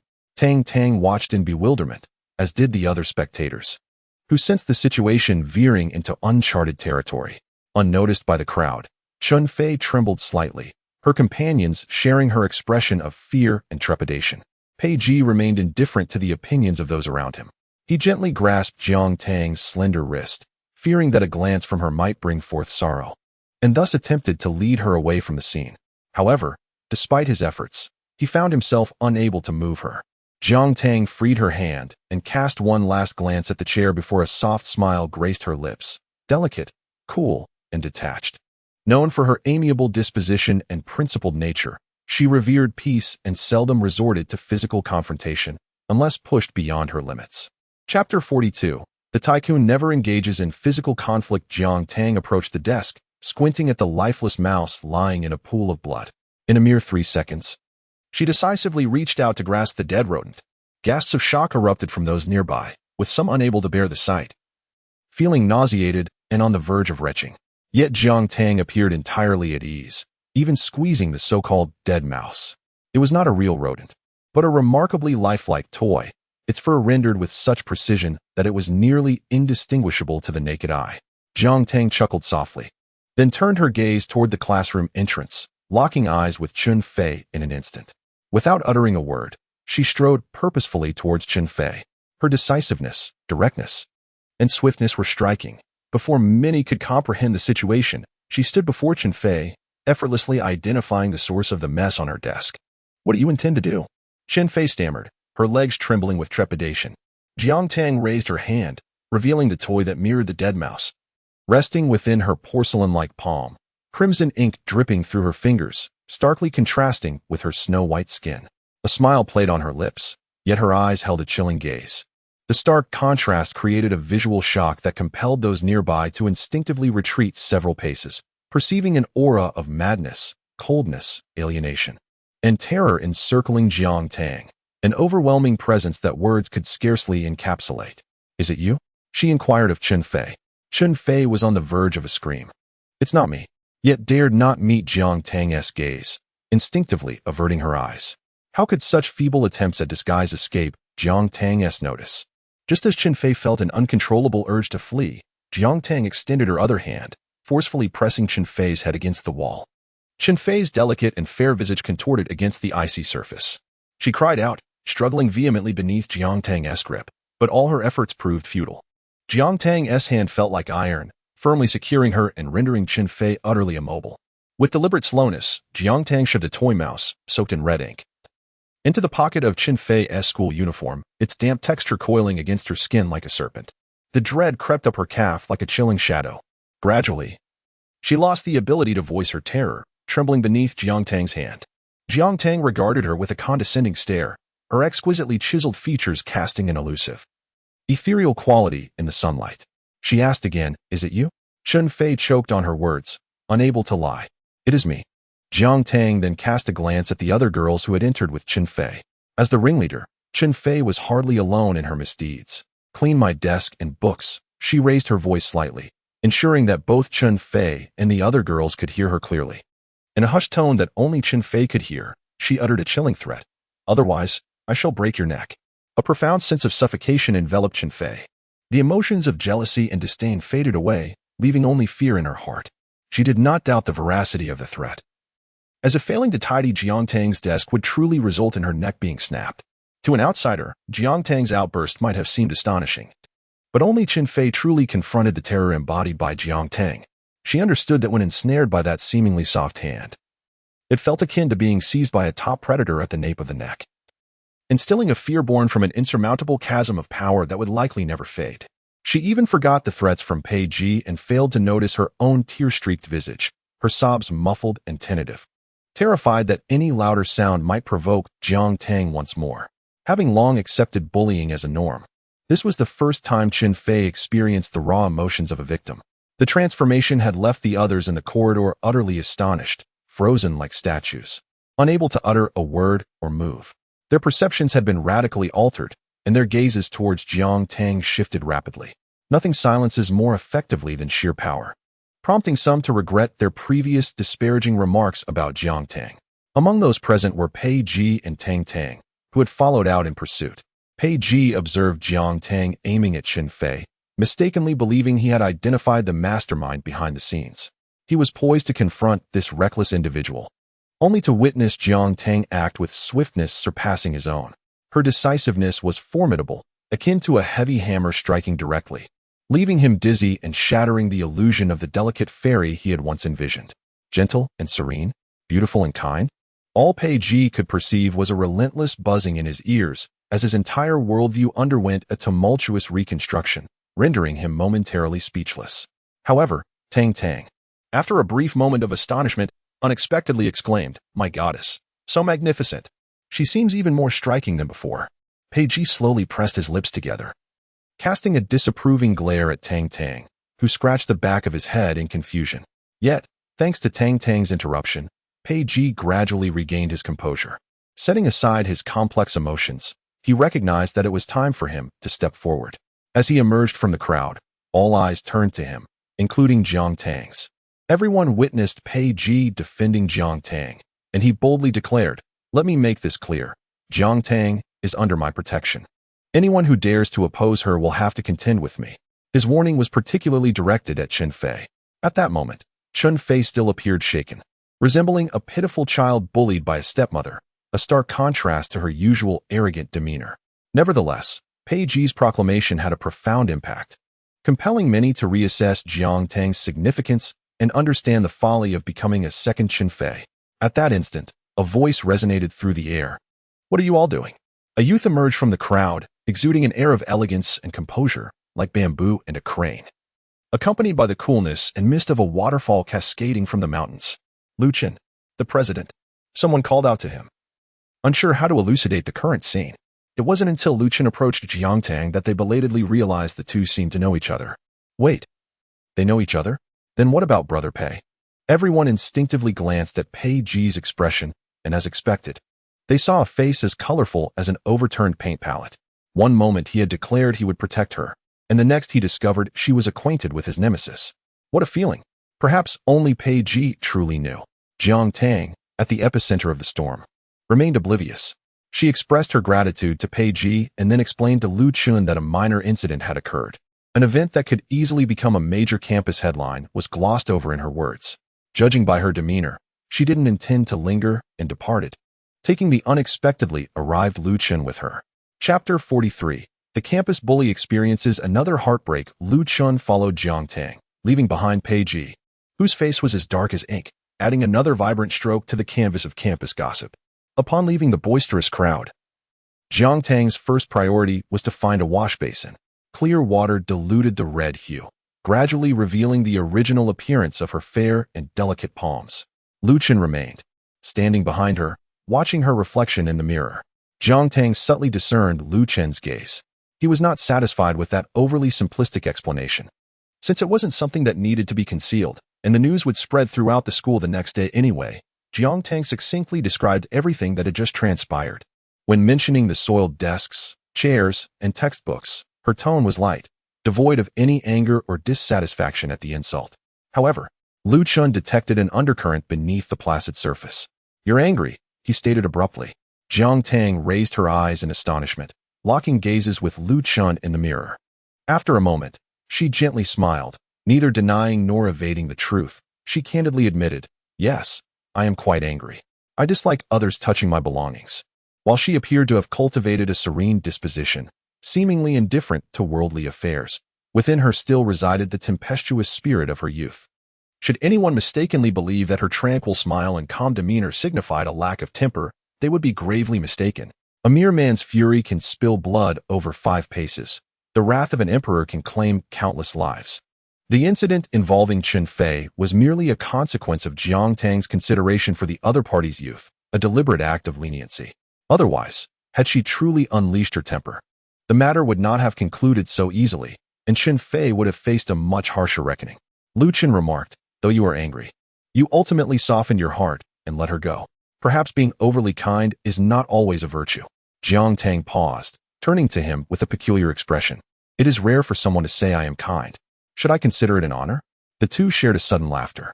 After their mirth subsided, Jiang Tang recalled that Lu Chen's unexpected visit must have a deeper purpose.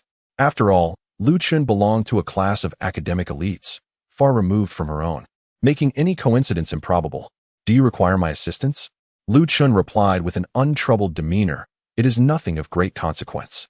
This morning, during my meeting with Principal Chu, he expressed concern for your academic progress and inquired whether I could spare some time to tutor you. Thus, he seized the opportunity during the lunch break to meet Jiang Tang. With Lu Chen offering his guidance, Jiang Tang found no reason to decline. From the moment she arrived at this school, she had heard numerous legends about Lu Chen, tales of him winning gold medals at international competitions in glory for his country, and of his triumphs wherever he went. The layers of brilliance surrounding him made it seem as though he was no longer an ordinary mortal, but rather a celestial being who had transcended the mundane world. Although Jiang Tang had the privilege of an esteemed tutor by her side, the presence of an additional teacher provided yet another layer of security. As the once boisterous classroom fell into a tranquil hush, many eyes discreetly scrutinized Jiang Tang upon her entrance. However, this gaze, once filled with mere curiosity, now bore an air of caution and trepidation. They had witnessed the usually arrogant Chen Fei dutifully tidying Jiang Tang's desk, even replacing it with a brand new set of furniture, all performed by her own hands, without delegating the task to anyone else. This profound fear was, in fact, Jiang Tang's most potent declaration of authority within Mingda. It was only to be expected that, with the spread of such rumors, an increasing number of individuals would begin to regard Jiang Tang with newfound respect. Today marked yet another exceedingly unfortunate day in Pei Ji's life.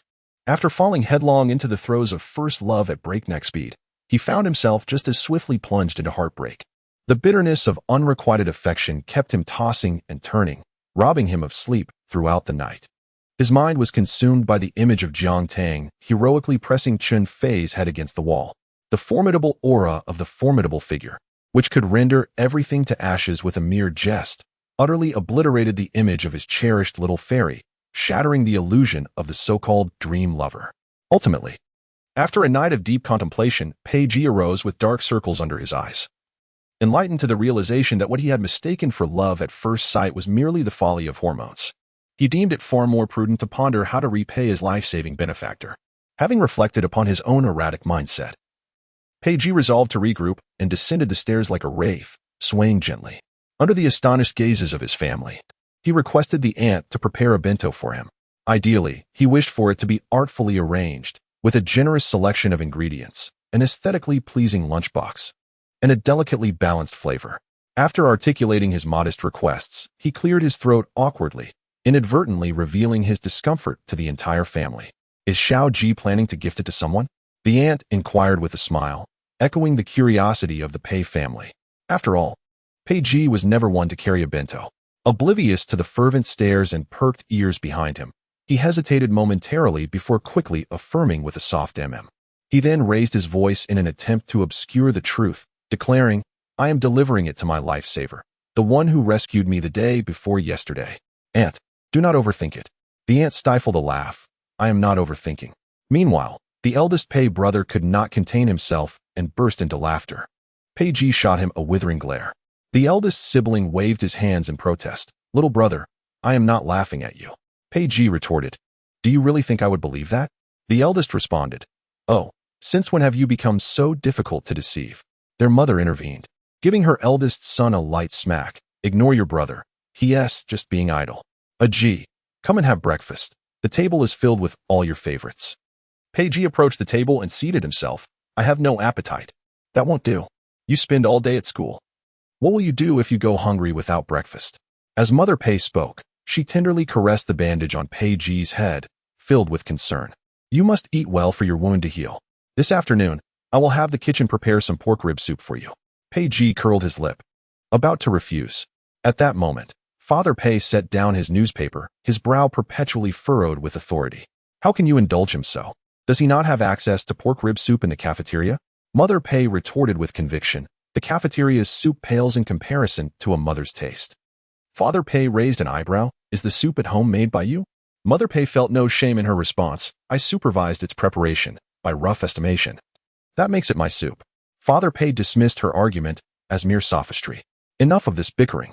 Pei Ji, growing impatient, interrupted and rose to leave.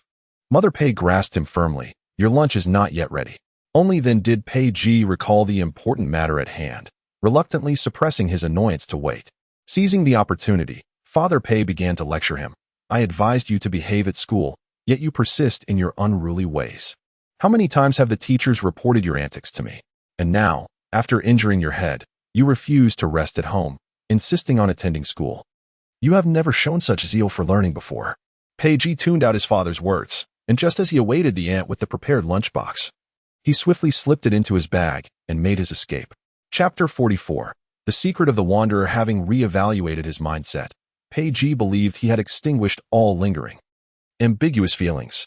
He mounted his beloved Harley, relishing the rare occasion of arriving at school without delay.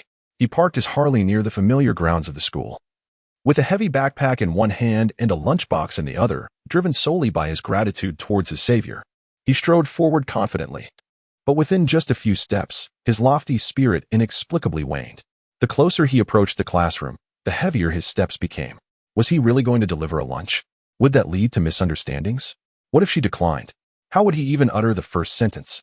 A barrage of questions bombarded Pei Ji's mind, leaving him dizzy, and he scarcely realized how he entered the classroom. Tang, arriving punctually, was greeted by a chilling sight. His esteemed Pei Gu had forsaken his usual commanding demeanor, sitting upright with a black backpack, appearing as obedient as a model student. Tang widened his eyes and instinctively glanced out the window. The sky was clear, devoid of any anomalies, prompting a surge of other suspicions. Pei Gu, he cautiously approached. Do you remember when we first met?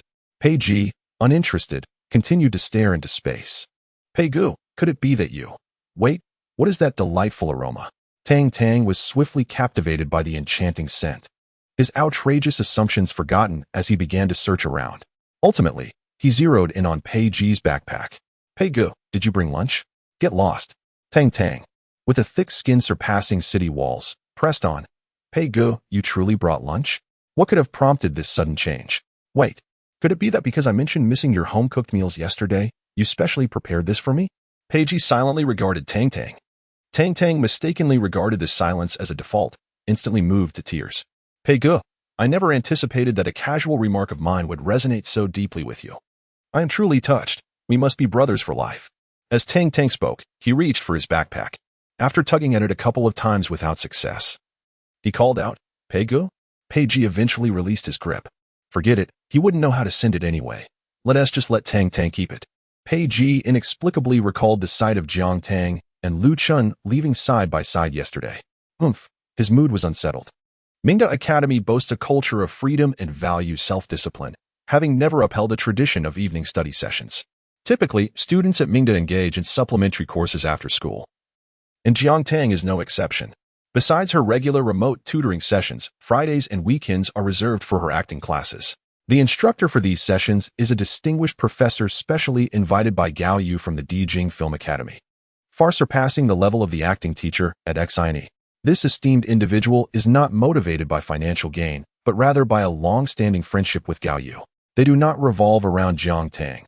On Fridays, a doctoral candidate from her team conducts the theory classes, while only on Sundays does she allocate 2 hours to personally guide Jiang Tang at the Dijing Film Academy. Additionally, Jiang Tang has decided to visit the climbing gym at the suburban villa every weekend. Consequently, her schedule has become tightly packed. Today is particularly significant as it marks the first session of her acting theory class on a Friday. The class is set to commence at 7 o'clock, while Mingda's dismissal time is 5:30. Once again, it is Yin Peiqi who drives to pick her up. As Jiang Tang was about to board her vehicle and depart, her peripheral vision inadvertently caught sight of a familiar figure emerging abruptly from the bustling crowd, only to vanish just as swiftly, like a specter. It was the enigmatic vagabond she had missed encountering previously. She glanced at her watch, confirming that the journey from school to home would only take 20 minutes. Time was ample. She hurriedly told the bewildered Yin Peiqi to wait a moment, then strode purposefully in the direction where the mysterious drifter had disappeared. Jiang Tang's suspicions were not unfounded. Although she had merely glimpsed him among the throng, she discerned that he had altered his appearance. From his outward guise to his aura, he bore little resemblance to the person she had seen before. Whereas he had once presented as a somewhat neurotic artist of the streets, he now appeared as an utterly ordinary homeless man, indistinguishable from the masses.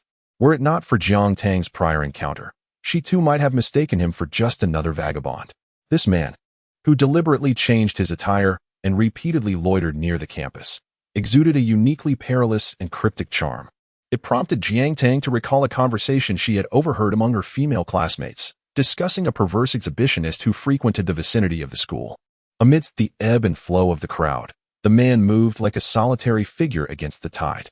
His impeccable disguise deceived all passers-by, leading them to believe he was a filthy drifter, prompting disdainful frowns and a reluctance to approach him closely. Such reactions were precisely as he had anticipated. Devoid of any surprise, gradually, the man began to lose interest.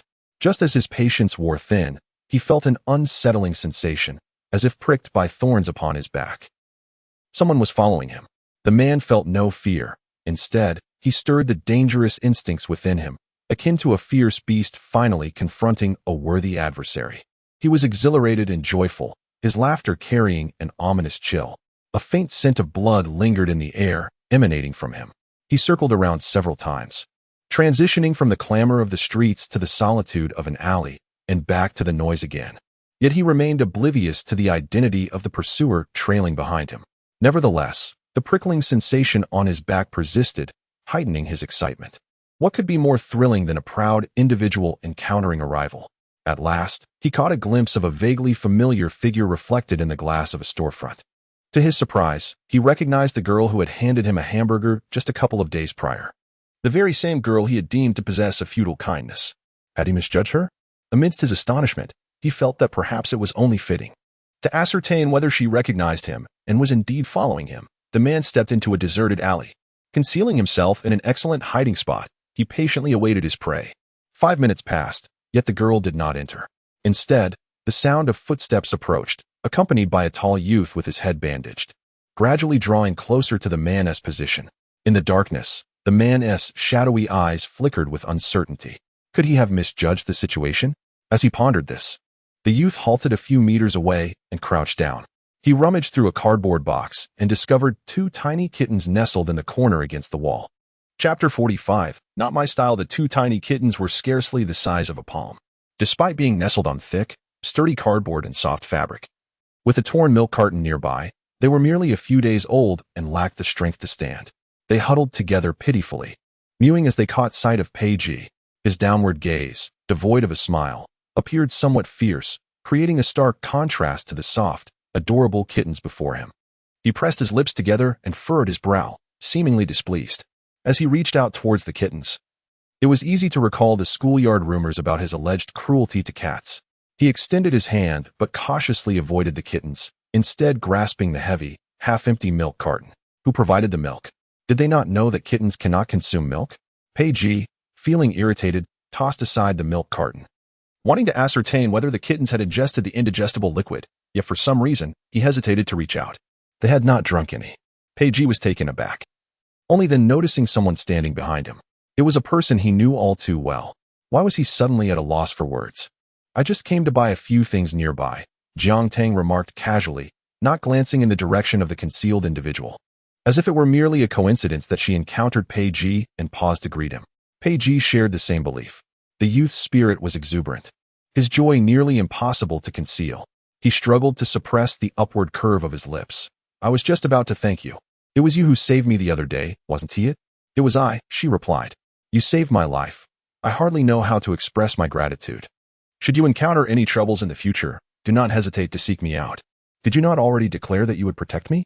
Jiang Tang's words, delivered in a narrative tone, struck Tang Ye as rather awkward.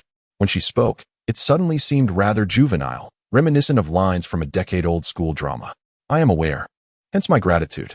Jiang Tang certainly understood the implications. Had it not been for Tang Ye's intervention, Chun Fei would have likely faced a cascade of troubles thereafter. While she did not shy away from complications, she preferred not to be ensnared by trivial matters that squandered her precious time. Tang Ye recognized the sincerity in Jiang Tang's voice, and the tension in his chest gradually eased, a smile involuntarily curling at the corners of his lips. His expression radiated warmth, akin to the sweltering breeze that accompanies the cicada song in the summer, brimming with the essence of vitality and midsummer exuberance. Ah, is that not our esteemed Pei Xiao from Mingda? A discordant interruption followed, heralding the arrival of a group of unruly delinquents. Tang Ye instantly recognized them. They were none other than the troublemakers from the neighboring vocational school, his long-standing adversaries, and the very culprits responsible for his injury. Over the past few days, Tang Ye had been preoccupied with thoughts of his savior, his little fairy, and had no time to settle scores with these ruffians. To his dismay, they had now appeared before him, uninvited. Rage seethed within Tang Ye, igniting a fury that burned through him. The leading thug, undeterred, further stoked the flames. What did Pei Xiao just say? A life-saving grace? If it is a matter of life and death, why not repay this young lady with your body? As he spoke, his lecherous gaze fixated on Jiang Tang.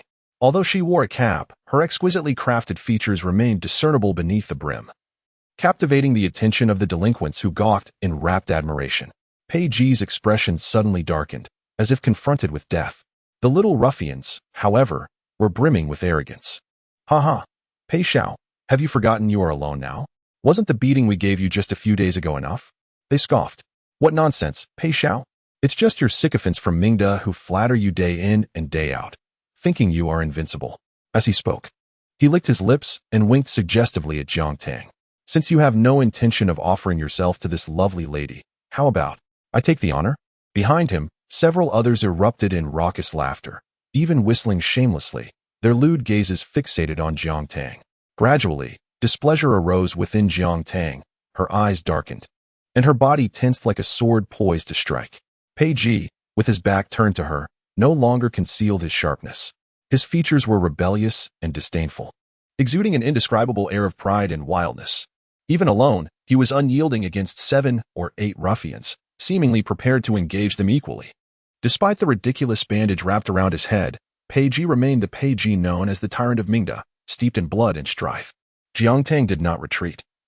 Watching as Tang Ye lunged at his foes with the ferocity of a tiger, his eyes devoid of fear. He must have trained in martial arts.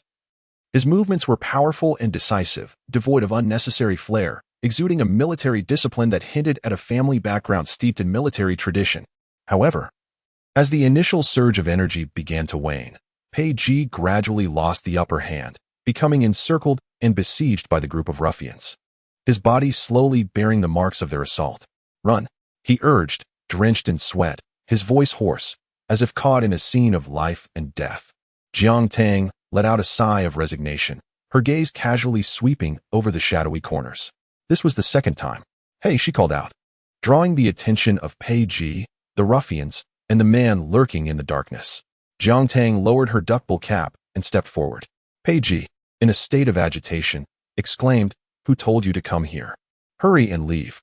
Fleeing at a critical moment is not my style," she replied coolly, then swiftly approached the leading ruffian, the one whose audacious gaze irked her the most, and delivered a powerful kick. Her slender, snow-white legs seemed to carry an immense force, striking the ruffian squarely in the chest and sending him hurtling 5 meters away. Pei Ji was left speechless. The ruffians froze in their tracks. The man in the shadows chuckled with evident delight. Meanwhile, Jiang Tang leisurely walked over to the fallen ruffian, who struggled to rise, and pressed his face into the mud with her foot. From her elevated stance, she regarded him as a sovereign over fate, her voice remaining calm and soft. "You ought to cleanse your eyes, lest you taint the air." The ruffian beneath her could muster no strength to resist, writhing feebly like a pitiful worm. The atmosphere around them seemed to stagnate. In the profound silence, no one dared to utter a word, all trembling under the dominion of the formidable presence. Chapter 46. "Take me as your apprentice." Jiang Tang raised her hand to check the time, reminded of her important engagement that evening. It was 6:10. It appeared she needed to resolve matters swiftly. Before others could grasp the meaning of the situation, Jiang Tang, through her decisive actions, demonstrated what it truly meant to resolve matters swiftly. Her fists, legs, elbows, and knees, all parts of her body transformed into instruments of attack. Each movement was executed with precision, requiring no excess effort, flowing seamlessly with an aesthetic grace. In contrast to Pei Ji, whose military martial arts still revealed signs of form, Jiang Tang was the embodiment of lethal prowess in every gesture. Though her speed was not overwhelming, she struck with pinpoint accuracy. A group of fierce, wolfish thugs became mere lambs under her command, leaving Pei Ji with no opportunity to intervene. He stood there, dumbfounded, as if mesmerized by Jiang Tang's display. In the blink of an eye, the ground was littered with groaning, defeated ruffians. Jiang Tang dusted off her hands, not a bead of sweat gracing her forehead, and declared, "Leave." The thugs, as if granted a reprieve, scrambled to their feet and hastily fled, almost forgetting their leader. Pei Ji watched their pitiful, limping figures, his mind a blank slate. Had he truly been rescued by Jiang Tang? 5 minutes passed. Jiang Tang tapped her wrist, intending to depart. "Wait, is there something else?" Pei Ji stared at Jiang Tang, momentarily at a loss for words. "I have something to ask." He blurted impulsively, "Please take me as your disciple." The moment he uttered those words, a wave of embarrassment washed over him. Yet when he met Jiang Tang's puzzled gaze, the sudden thought solidified in his mind, leaving no room for concern about his pride. "I am serious. What style do you practice? Brazilian Jiu-Jitsu? Muay Thai? Sanda? Your combat skills are extraordinary. I have never witnessed such prowess." Pei Ji exclaimed, excitement illuminating his eyes. Not only was there astonishment at Jiang Tang's prowess, but also an undeniable admiration and yearning. His father, grandfather, and numerous elders in the family were military personnel, which had profoundly influenced him from a young age, enriching his experiences and knowledge.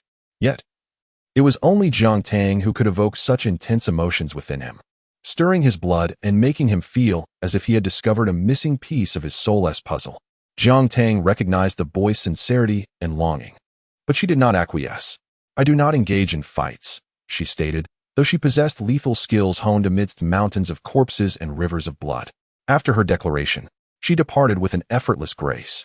Pei Ji was momentarily taken aback, hastily gathering 2 small kittens into a box before pursuing Jiang Tang. Their figures soon vanished into the narrow alley, leaving behind only chaos and silence, until a figure emerged from the shadows, slicing through the cold air, gradually becoming more distinct. The wanderer raised a hand to push aside his disheveled hair, revealing a pair of gray-blue eyes. What stunning eyes they were! encapsulating the vastness of the ocean and the profundity of the starry sky. Time collapsed and rebuilt within their depths, as all things withered and flourished under their gaze. The mere existence of those eyes overshadowed his unkempt appearance, elevating his demeanor, transforming his essence, bestowing upon him an indescribable mystery and allure, transforming him from an inconspicuous vagabond into a hermit traversing the earthly realm. He suddenly let out a low, hearty laugh, resonating with enthusiasm. How intriguing! Jiang Tang disregarded Pei Ji and entered the long-awaited vehicle of Yan Peiqi. The clock struck 6:20, and upon arriving home, it was 6:45. After a brief respite, changing clothes, and settling in front of the computer, only 5 minutes remained until their scheduled meeting at 7. The class was conducted by Professor Yu, with her doctoral student Ning Shui, a distinguished talent from the acting department of Tokyo University of the Arts. Although Ning Shui was not a widely recognized figure on screen, she chose to immerse herself in the realm of theater. Thus, despite her relative obscurity, her acting skills were remarkably outstanding. Her foundational training and theoretical knowledge were both robust, making her an impeccable mentor for Jiang Tang. Jiang Tang held a favorable impression of Ning Shui. Upon meeting through the computer screen, Ning Shui bypassed any superfluous dialogue and promptly delved into the essentials of acting theory, delivering substantial insights that resonated well with Jiang Tang's expectations. The theoretical class extended for 3 hours, concluding only as Jiang Tang sat down for dinner at 11 o'clock at night.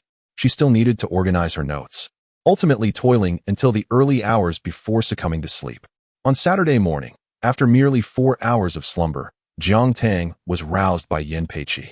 The makeup artist and stylist rallied together to deliberate on her look for the day. Gao Yu glanced at the drowsy and casually disheveled Jiang Tang, marveling at her innate beauty. Even in her early morning stupor, she remained enchanting, as if blessed by the heavens, devoid of dark circles, her skin radiating a warm glow in the morning light. The approach was to keep things uncomplicated and straightforward. The final result was nothing short of perfection, validating Gao Yu's decision. In comparison to the bold and extravagant stage makeup from the Annie event, the understated and simple makeup suited her far better, exuding the high-end allure coveted in the fashion world. Breakfast was taken care of in the chauffeur-driven vehicle, where Gao Yu observed Jiang Tang consume an entire loaf of Hokkaido bread, accompanied by 2 boxes of milk. The rationale of needing sustenance to muster strength was intriguingly persuasive to Gao Yu, and Jiang Tang leaned into it. Weibo erupted instantly, with comments soaring into the thousands within moments. At that juncture, a luxury van entered the underground parking lot of M television station. Indeed, today marked the official filming of the inaugural episode of Trial of the Gods. Originally, this variety show was scheduled to commence shooting next month. However, an unexpected maneuver by their long-standing rival, Z Station, in collaboration with New Art Entertainment for an S-Class variety show, hastily moved their schedule forward, clearly intending to compete directly with Trial of the Gods. Consequently, the premiere date was advanced, necessitating an earlier filming schedule by half a month. Chapter 47, Arrogant Show. Humble netizens. This development only fueled their enthusiasm further. Netizens exclaimed, "Get lost," to which Trial of the Gods retorted, "Watch if you wish, or not." Yet, the fervor persisted. "Please, just let me catch a glimpse. It's so real, it's so humble." Of course, the frenzy was not merely a result of hunger marketing. It was intricately tied to the formidable figure of Song Shanming, a titan in the realm of Chinese variety shows. The insidious intentions of director Song were almost palpable, seemingly breaking through the screen. Netizens clamored, "Ah, so exhilarating. This name reminds me of director Song's illustrious achievement of dragging the celestial Lin Fu into the dirt to dig a pit. Will there be a glimpse of the goddess Lin Fu in these 6 images? Her relationship with director Song isn't exactly cordial, is it? Highly unlikely. Lin Fu is currently filming. I heard Lucian might make an appearance. That's a joke. When have you seen Lucian participate in a reality show? He asked the brother who won't even consent to an interview. Old Song, I'm telling you, your ratings are in jeopardy. Otherwise, you better hurry up and unveil the guest list. I second that. However, with merely an official announcement and 6 silhouettes, a tempestuous uproar erupted on Weibo. As the topic of the Trial of the Gods swiftly ascended the trending charts, becoming the object of fervent searches by netizens. The interviews were conducted in order of age, with Jiang Tang positioned at the end. Song Tan, who was just a few months older than Lucian, was the first to enter. Jiang Tang, not well acquainted with Shi Bai and the others, being a junior in the entertainment industry, naturally chose to sit quietly in a corner, hardly engaging in conversation. While they maintained their silence, someone discreetly began to probe the situation. Xiao Tang, Xiao Tang. At some unknown moment, Yao Jiu appeared beside Jiang Tang, her smile overwhelmingly sweet. Are you thirsty? Would you like some water? Jiang Tang glanced at the Evian water bottle in her hand and, after expressing her gratitude, accepted it. Xiao Tang, did you know? Ever since our first meeting last week, I have taken quite a liking to you. Thank you, Senior.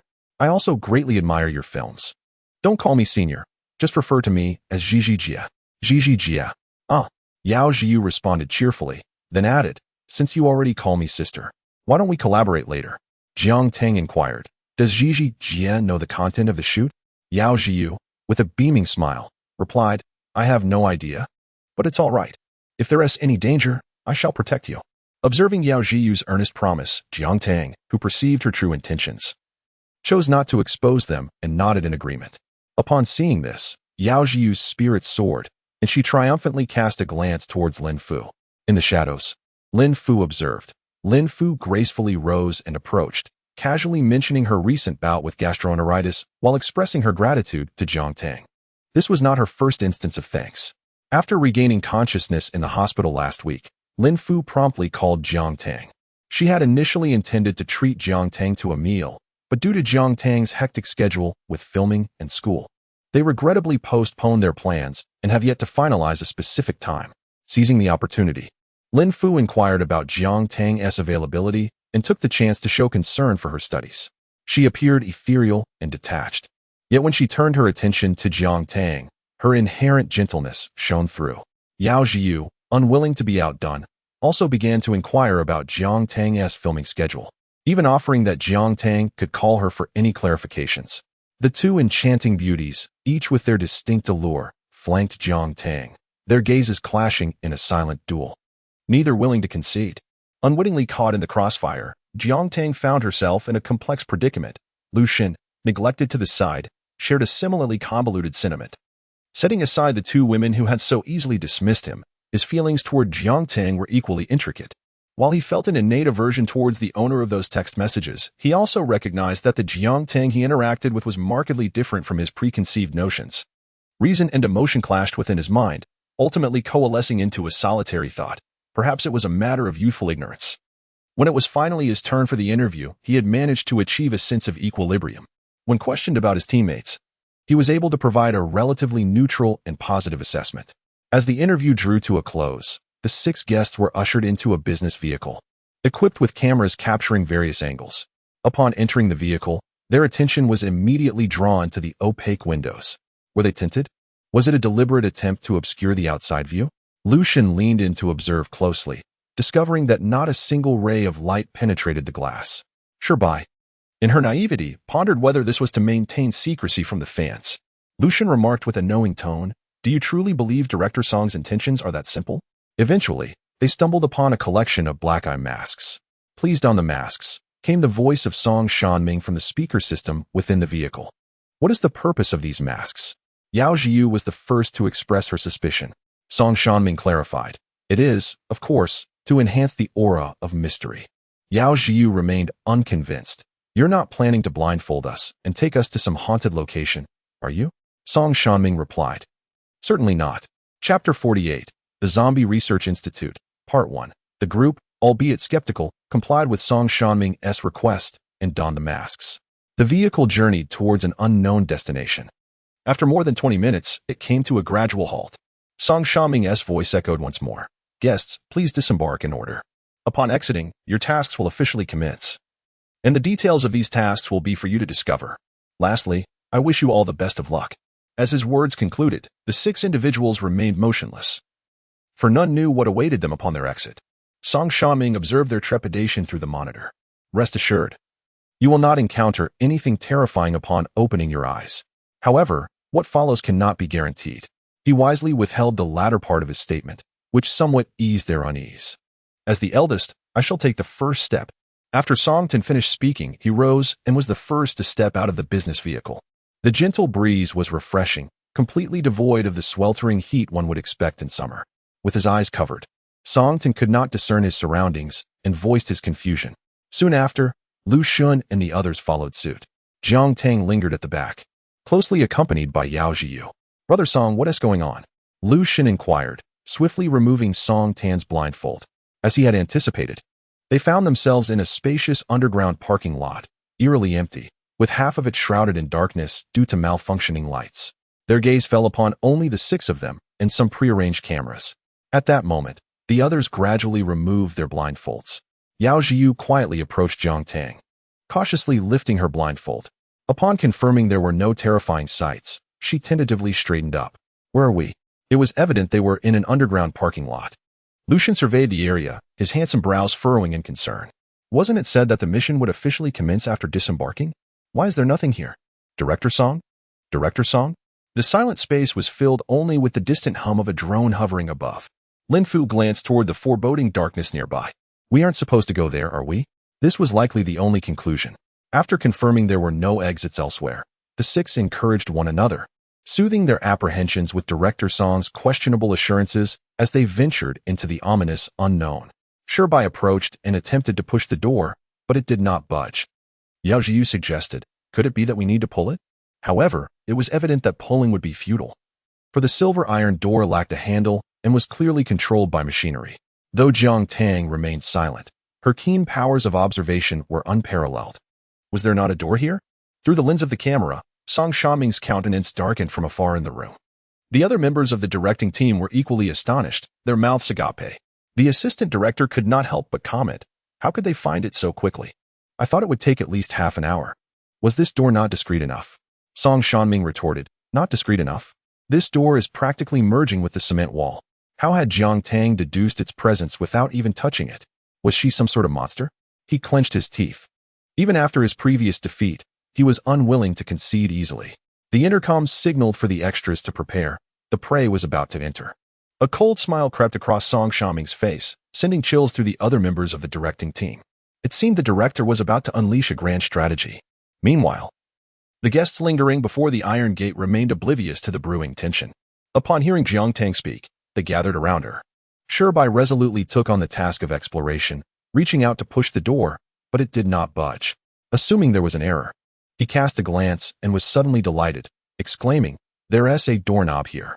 It turned out that the doorknob was cleverly concealed among the clutter, with a gentle twist. The door swung open. Song Tan sighed. "We were all drawn to that false door, almost overlooking this genuine one." "Jiang Tang, you truly are impressive." "Not at all. I merely felt it bore some resemblance to the last time." Jiang Tang modestly deflected the praise, much to the chagrin of the secretly observing directing team. The directing and props teams felt a deep sense of indignation, their breaths held as they fixated on the screen, waiting for the group to enter and be momentarily blinded by the brilliance within. The hidden door creaked open, revealing an even deeper, silent darkness within. Song Tan took the lead once more, with the others trailing behind him. A cool breeze, laden with the scent of stagnant dust, swept over them, raising goosebumps on their skin. The scene felt so palpably real that they nearly forgot they were filming a variety show. It had transformed into a genuine underground adventure. Song Tan caught a glimpse of the descending ground and cautiously ventured forward. Ahead lay a staircase. Being prepared, each of his steps was taken with assurance. However, Lin Fu, lagging behind, was less fortunate. Though she appeared calm, her heart was already in turmoil. Accidentally stepping into empty space, she tumbled forward precipitously. The 3 burly men had no time to react. Just as Lin Fu thought disaster had struck, a slender yet firm hand deftly grasped her. "Be careful." Lin Fu regained her footing, her heart racing from the scare. "Thank you, Xiao Tang." This was the second time Jiang Tang had saved her. "It's nothing." Jiang Tang replied, contemplating for a moment before stepping in front of Lin Fu and Yao Zhiyu. After the brief interlude, the 6 of them successfully descended the staircase, with Shibai still groping along the wall for the light switch. Upon illumination, the oppressive darkness was swiftly dispelled, and everyone exhaled in relief. Before them lay a long, tranquil corridor, the first room on the right being the security room, its door ajar. "Let us go in and take a look." The initiative had unconsciously fallen to Song Tan, likely due to his composed demeanor and persuasive speech. His suggestion met with unanimous agreement. Upon cautiously pushing open the door, it became evident that the security room was in disarray, yet nothing particularly remarkable lay within. The first task for everyone entering the security room was, of course, to search for items of interest. They soon discovered a backpack tucked away in a corner, containing a stack of documents alongside a smartwatch. Lucian casually picked up one of the watches, and upon illuminating the screen, he was confronted with the following tasks. Task completed. 1. Find the potion, incomplete. 2. Destroy the research facility, incomplete. Chapter 49. The Zombie Research Facility, Part 2. There were precisely 6 watches, corresponding to the 6 guests. Lucian distributed the watches to the others, urging them to examine the tasks displayed. Find the potion? Destroy the research facility? The 6 donned their smartwatches, only to find that the tasks were entirely identical. Lucian attempted to access the main interface of the watch, only to find it locked. Aside from displaying the task list, the screen remained unresponsive to any touch. He clicked his tongue in surprise. Did they even develop a dedicated app for this? Director Song must have invested heavily. Invested heavily? In this manner? Lin Fu subtly gestured to the stark and rudimentary environment that hardly resembled a sophisticated research facility, her cold visage betraying her sarcasm. Lucian offered a half-hearted consolation. Don't be disheartened. Perhaps there is more to this than meets the eye? After all, this is our Director Song. Is there anything else? Lucian then retrieved a bundle of paper documents, skimming through them briefly. These appear to be research materials, authored by Professor Jiang Tang. They likely hold no significant value. Wait, this page seems to be a map. Lucian withdrew the folded paper from the bottom of the documents and spread it out on the table. It was, in fact, a rudimentary map of the Research Institute, marking the locations of the laboratories, storage rooms, administrative offices, and conference rooms. Lucian expressed his bewilderment. Is this place really that large? Shirbai shook his head. I just checked. At the end of the corridor is a wall. Besides this room, there are 2 more, but both doors are locked. Songtan pondered. The map indicates 10 rooms, yet there are only 3 in this corridor. This suggests there must be additional spaces we have yet to discover. Let us proceed to verify. In the security room, they found nothing beyond their backpacks, so they followed Songtan's suggestion to explore other areas. Since their backpacks were intact and might prove useful later, Shirbai opted to carry his. They returned to the corridor, which was quite barren, featuring stark concrete walls, flickering lights, and 2 inaccessible doors. Upon reaching one of the doors, Yao Jiu had a sudden impulse and knocked on it. A faint, hoarse sound reverberated through the door, startling her significantly. She nearly leaped behind Jiang Tang, clutching her clothing tightly as if seeking solace. What was that sound? What is happening? Originally, Songtan and Lucian had been exploring the mechanisms on the wall at the end of the corridor, but upon hearing the commotion, they approached. The 3 men, gathering their courage, decided to knock on the door as well, following Yao Jiu's lead. Indeed, faint sounds emanated from beyond the door, leaving them uncertain of their origin, and they speculated whether someone might be inside. Jiang Tang, who adhered to a principle of discretion, suddenly furrowed her brow. Zombies. Yao Jiu, who was closest to her, heard it distinctly. Zombies? What zombies? Jiang Tang regained her composure. I merely feel that this sound resembles those of zombies from films. Shirbai, an aficionado of science fiction, conceded, it does seem that way. A sudden, violent fit of coughing erupted from Lin Fu. She was frightened. Yao Jiu, with a mischievous grin, remarked to Jiang Tang, I didn't. Lin Fu denied it, casting a cold glance her way, declaring, I believe you are the most frightened here. Yet you wish for little Tang to protect you.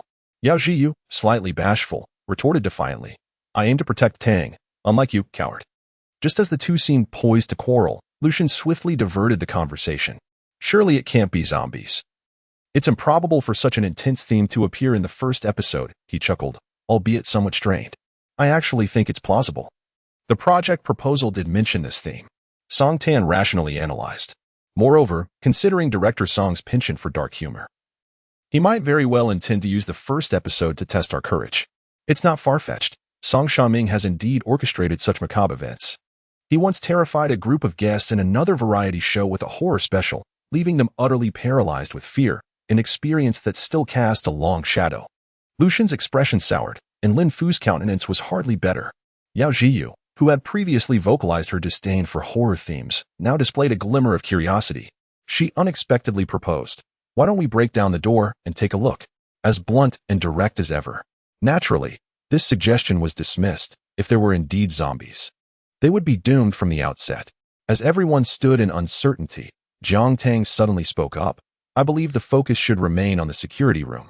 All of this is merely a diversion. Are you suggesting that the security room might conceal a secret passage? Song Tan pondered for a moment and found this notion plausible. This time, they were not entirely empty-handed. Yao Jiyu inadvertently discovered an elevator door hidden behind a filing cabinet. The elevator had no buttons, only a sensor device that seemingly required a keycard to operate.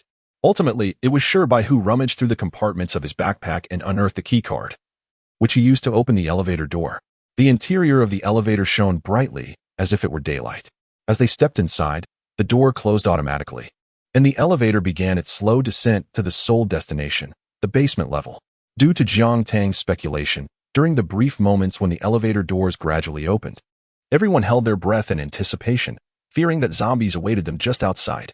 To their relief, there were no zombies outside the elevator. Instead, they were greeted by a futuristic and technologically advanced white corridor. A vast and picturesque backdrop unfolded before them, starkly contrasting with the drab and rudimentary corridor above. The more pronounced the contrast, the greater the visual impact it had on them, even leading them to question whether they had truly arrived at a genuine research facility rather than a mere variety show set. The corridor stretched straight ahead, with no other paths available, compelling them to proceed along this route. What awaited them next was a sunken hall, expansive enough to accommodate 2 basketball courts. Unlike the pristine white corridor outside, the once immaculate hall appeared as if it had been ravaged by a tempest, with furniture and documents strewn haphazardly across the space. Most alarming of all, the floor was marred not only by muddy stains but also by vast pools of crimson plasma. Chapter 50. The Zombie Research Institute. Part 3. The modern research institute, characterized by its white and metallic aesthetics, had transformed into a canvas, with blood splattered like paint, remnants decorating the walls and dragging marks visible on the ground. Some of the bloodstains had already congealed, darkening with time, evoking an increasingly sinister atmosphere. Just moments ago, a few individuals had perceived the institute as bright and replete with technological marvels.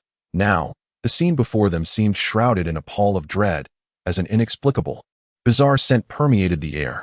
Jiang Tang surveyed the surroundings with an odd expression, betraying little fear. Song Tan and Sure Bai maintained a semblance of composure.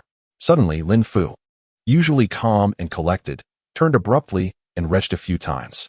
At the forefront, Lu Shun wore a hollow, mirthless smile. This truly resembled a scene from a biochemical horror. Apologies to the director, he thought. He wished to withdraw from the filming. The notion of zombies was simply too much for him to bear. In stark contrast to the two, Yao Jiyu, who had previously cowered like a quail beside Jiang Tang, now found her courage. Oh, so they are zombies. I thought they were ghosts. Lu Xun immediately turned to her.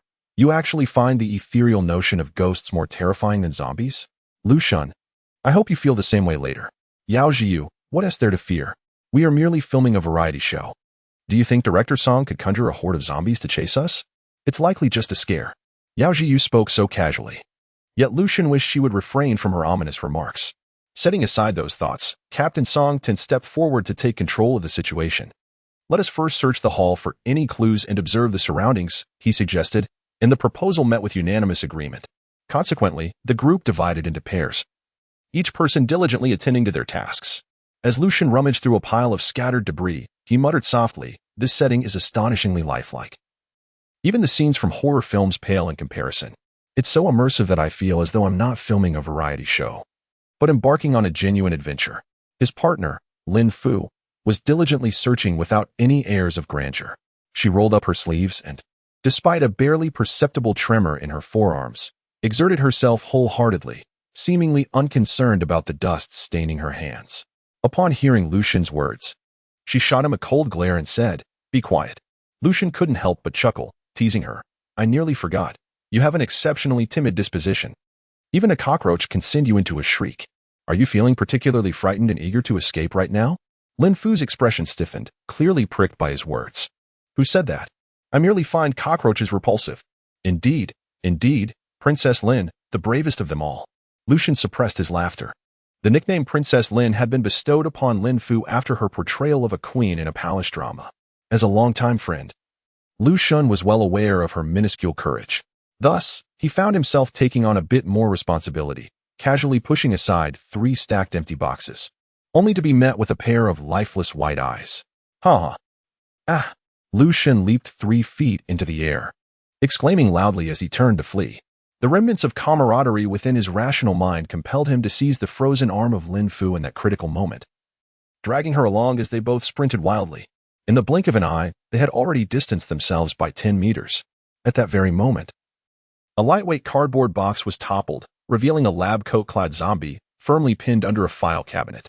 Its arms flailed, eyes a ghastly white, skin rotting to the point of nearly exposing bone, its tattered clothing smeared with congealed blood, emitting a chilling rasping sound from its throat, as if it could break free from the confines of the cabinet at any moment.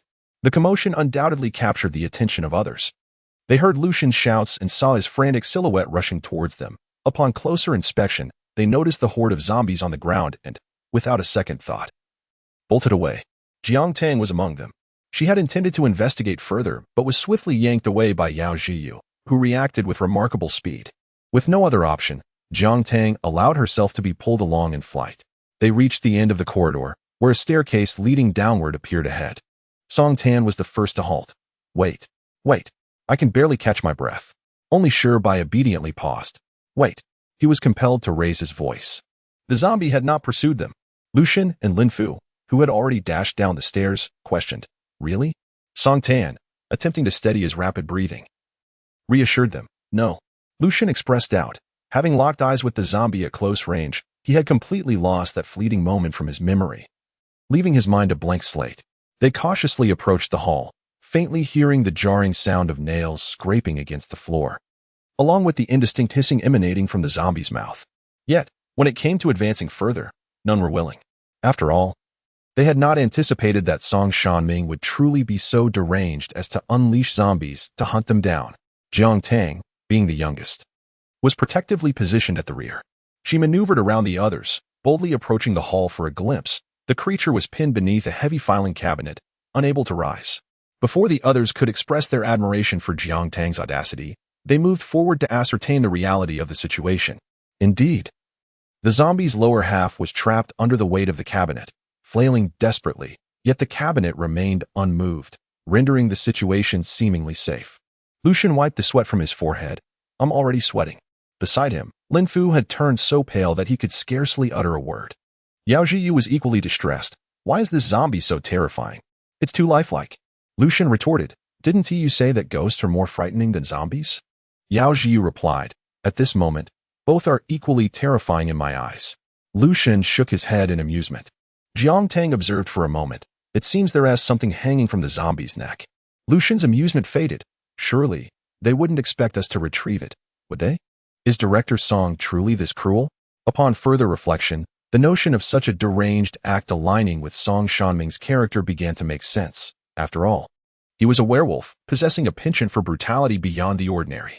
Jiang Tang, noticing their ashen faces, recalled Gao Yu's words about undertaking tasks beyond the capabilities of ordinary individuals.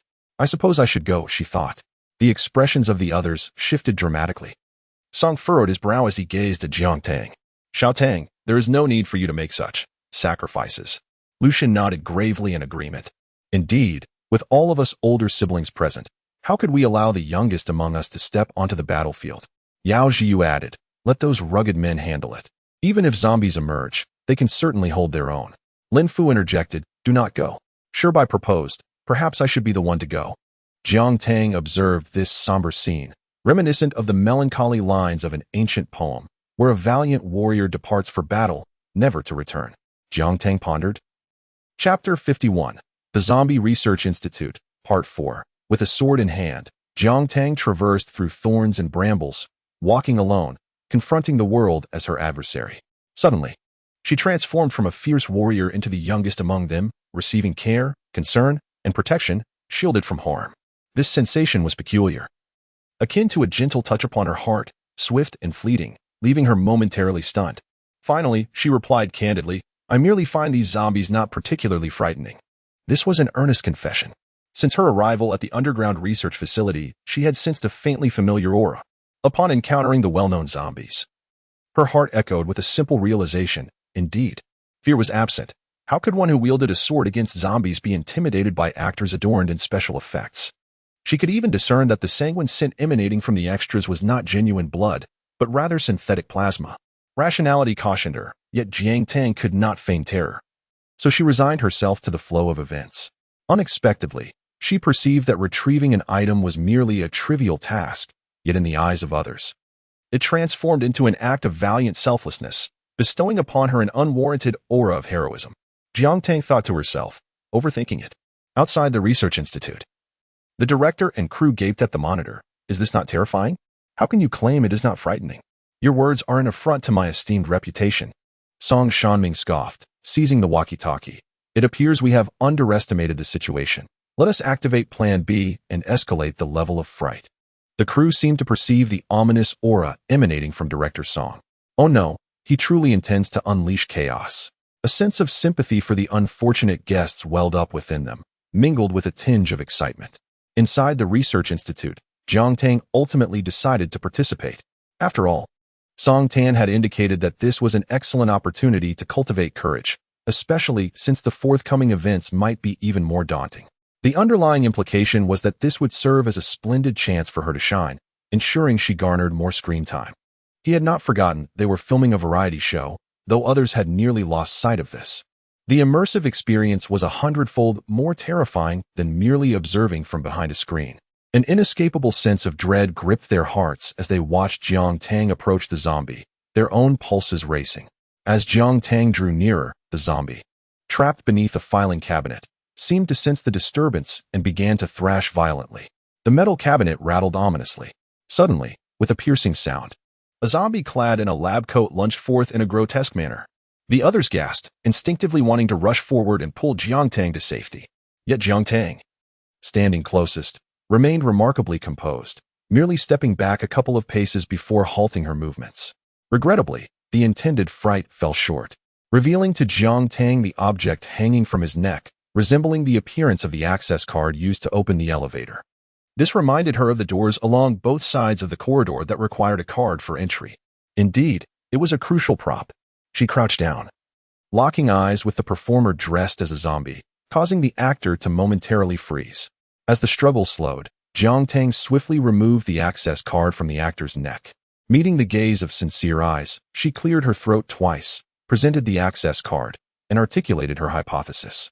At the center was a spacious sunken hall, flanked by 2 corridors on either side, each leading to descending staircases, with several rooms lining both sides.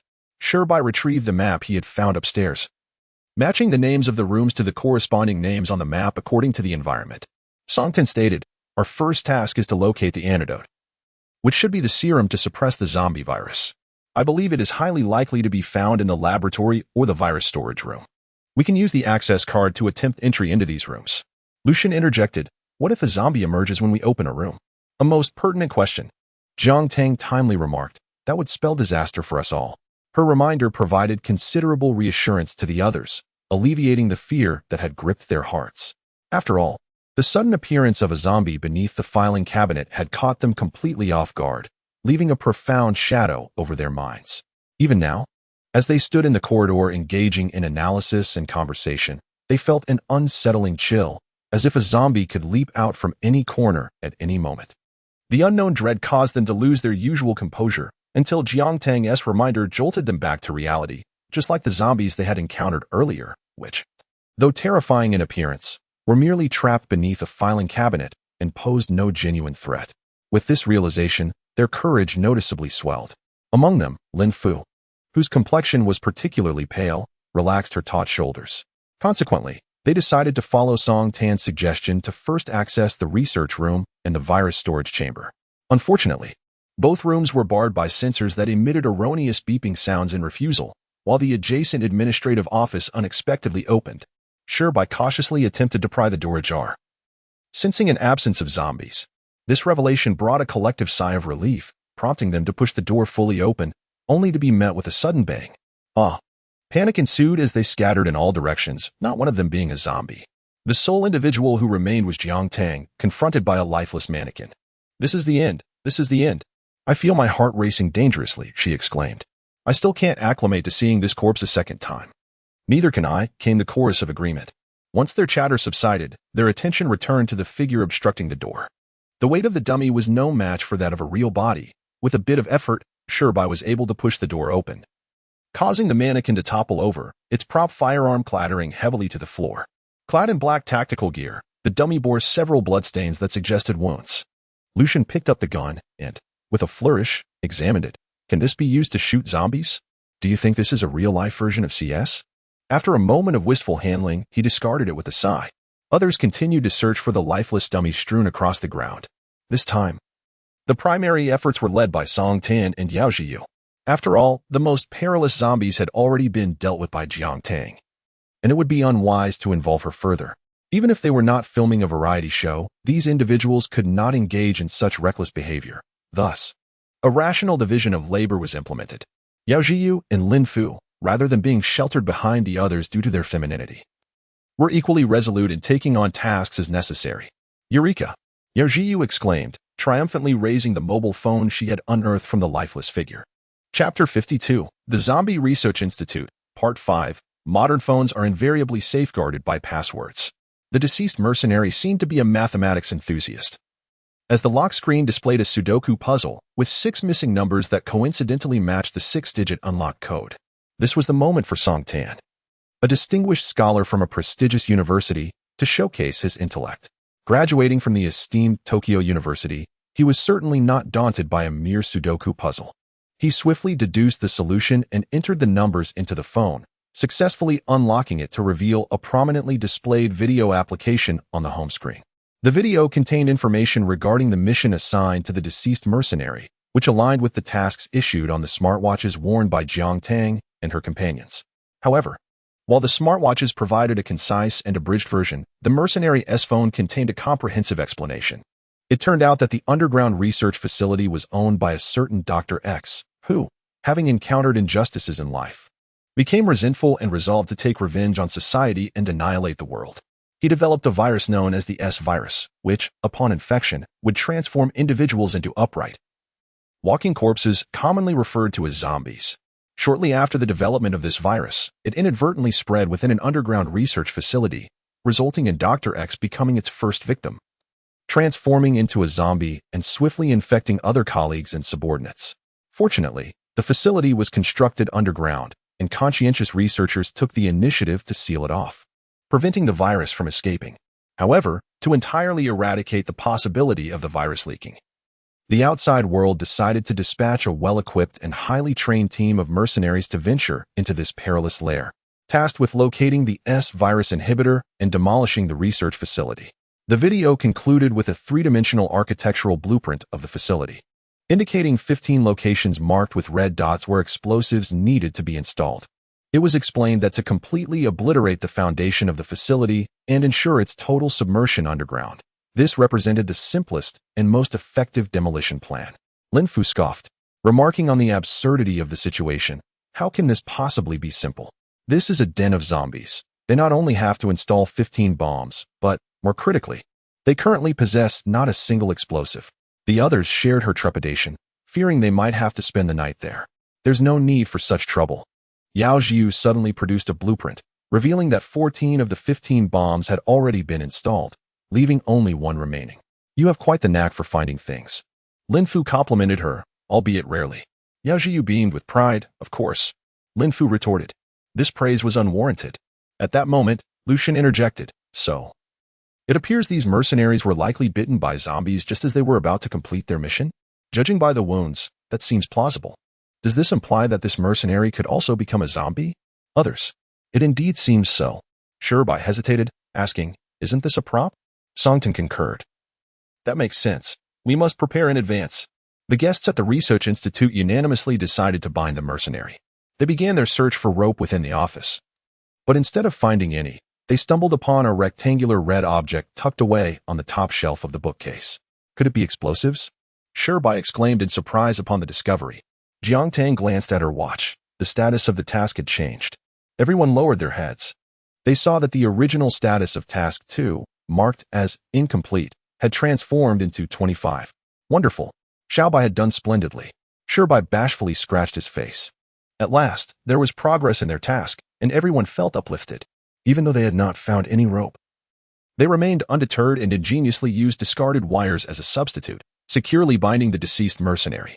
With this promising start, they subsequently found another access card, opened the laboratory door, and discovered new information regarding the S virus in the laboratory notes, which also elevated the status of Task 1 from incomplete to 25. In addition to mentioning certain characteristics of the S virus infection, such as a lack of emotions and external perception, coupled with an intense craving for sustenance, the notes also highlighted two crucial clues. 1. Zombies slow down and become less perceptive in darkness. 2. Zombies are attracted to light and sound. Lucian appeared to have made a significant discovery, brimming with excitement.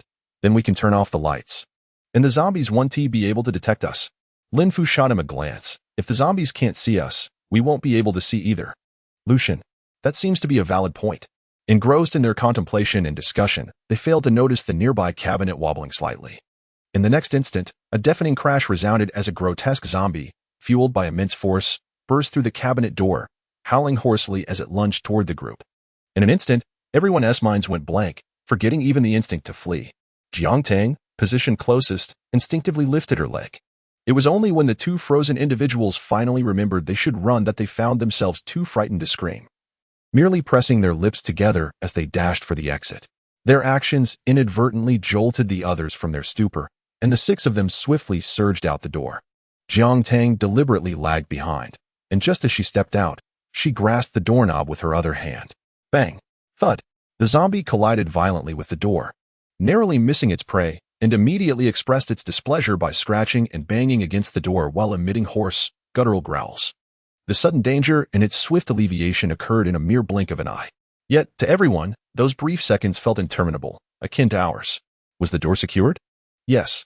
Only then did the tension in his nerves begin to ease as he gasped for breath, his legs giving way as he slid to the ground. Lin Fu and Yao Jiyu had long since disregarded their actress demeanor, sitting on the floor. Drenched in sweat, Lin Fu squinted. That zombie wasn't restrained, was it? Lucian remarked. Had it not been for Xiao Tang's quick reflexes in shutting the door, the zombie would likely have pursued us out. After speaking, the chilling sound of the zombie's growls and scratching at the door sent a shiver down his spine, prompting him to move further away from the entrance.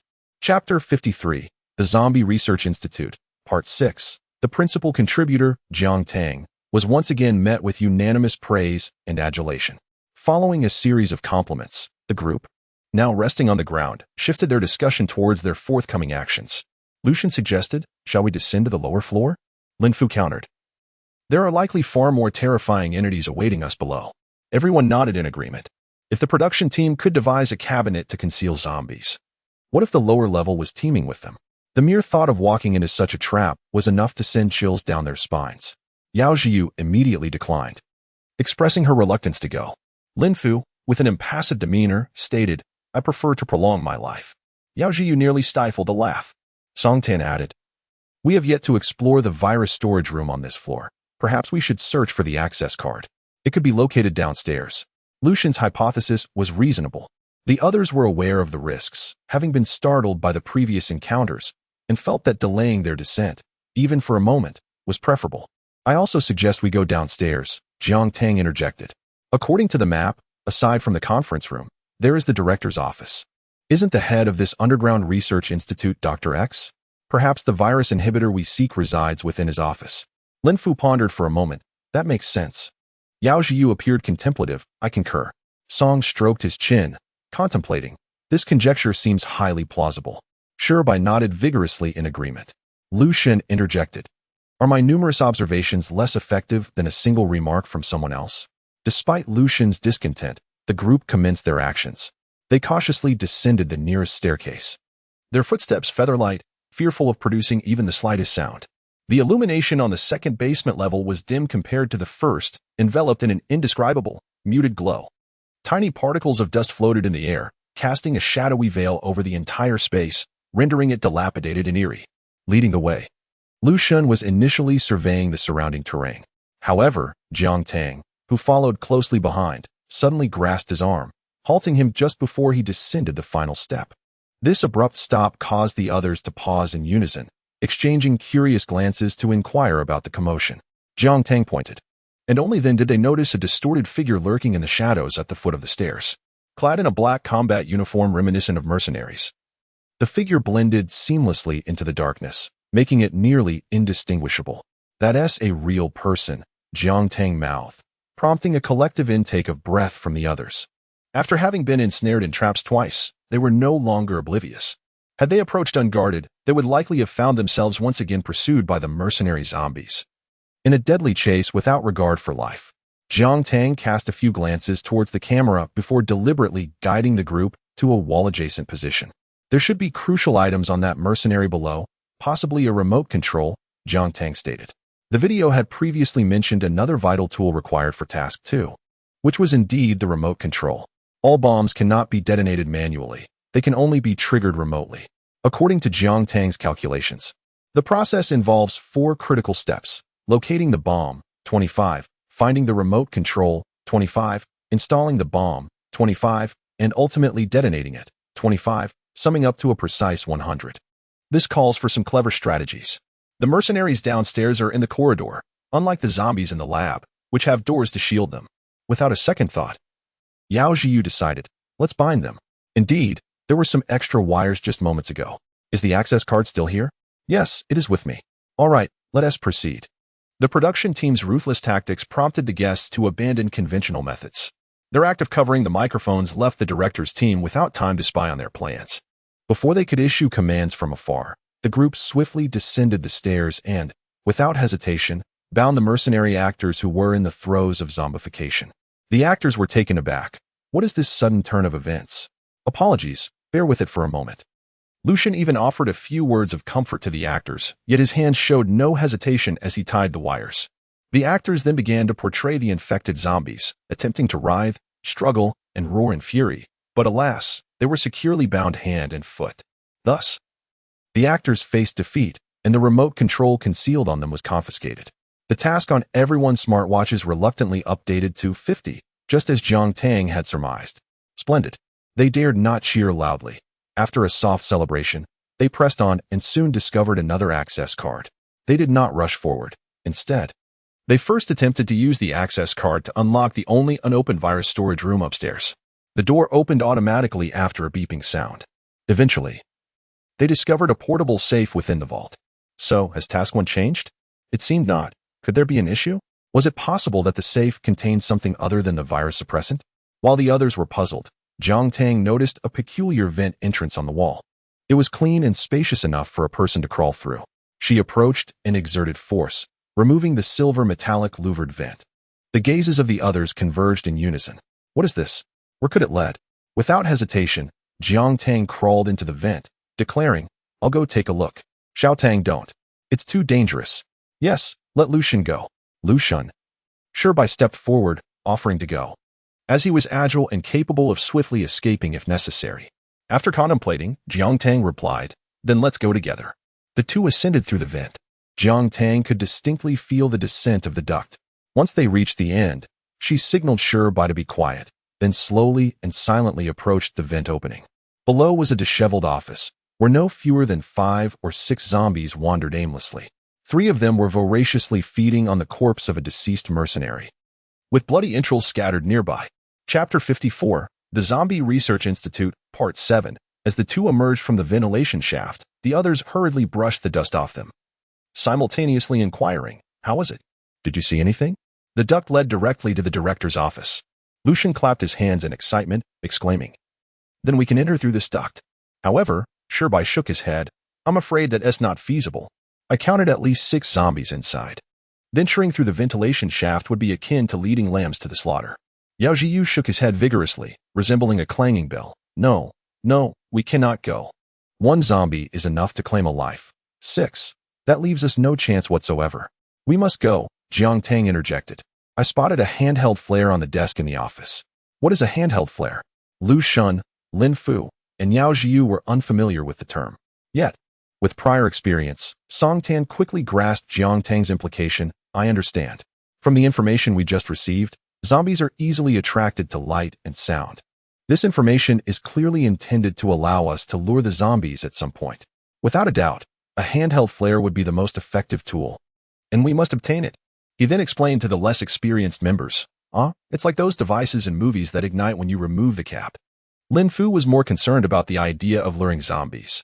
However, setting that matter aside, once the acquisition of the handheld flare received unanimous agreement, The group resolved to first descend and examine the director's office.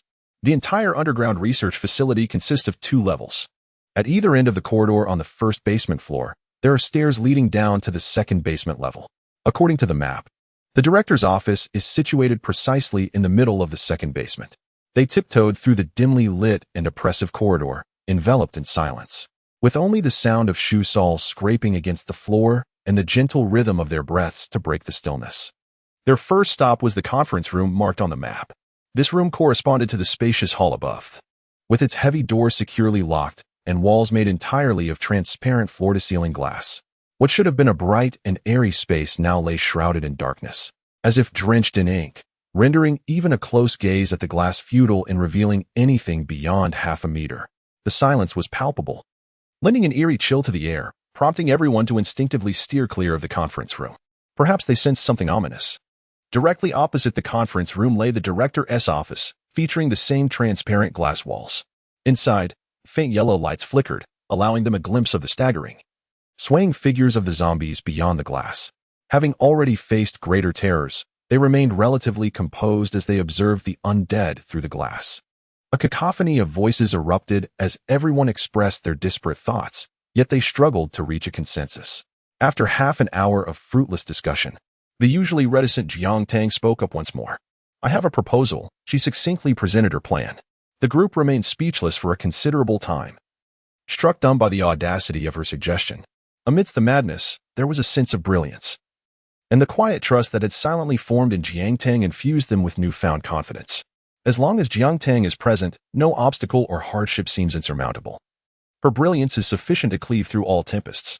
Observing Jiang Tang's calm and composed demeanor, they ultimately resolved to place their faith in her. Thus, the group of 6 divided into 2 teams. Jiang Tang and Shibai formed one, while the remaining 4 constituted the other. Through the thick concrete walls, their unspoken understanding began to manifest.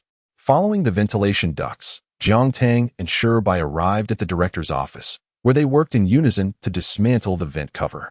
However, the slightest noise attracted the attention of the ever-alert zombies, who instinctively converged towards the vent, shrieking upwards at Jiang Tang and Shibai, perched above on the ceiling. In a corner, the body of a mercenary began to twitch slightly, threatening to rise and join the ranks of the undead at any moment. As the commotion escalated, a series of loud knocks echoed through the glass walls of the office from the individuals on the second basement level. The 4 of them combined their strength, generating a sound that drowned out the subtle movements of Jiang Tang and her companion, inadvertently drawing the zombies' attention away from them. Startled, the 4 recoiled instinctively at the sight of the zombies up close for the first time. They could distinctly perceive the lifeless, pale eyes of the creatures, filled with a ravenous hunger. Some of the freshly fed zombies bore traces of blood and flesh remnants smeared from their faces to their mouths, even on their teeth. The zombies bellowed and lunged towards the quartet, yet were thwarted by the glass barrier. Frustration surged within their virus-infected brains as they found themselves so near yet unable to reach their prey. Driven by an insatiable hunger, the zombies pounded against the glass, yearning to break free and devour Lu Xun and his companions. The thin, transparent wall trembled precariously under the force of their assault. Would this fragile barrier withstand the onslaught?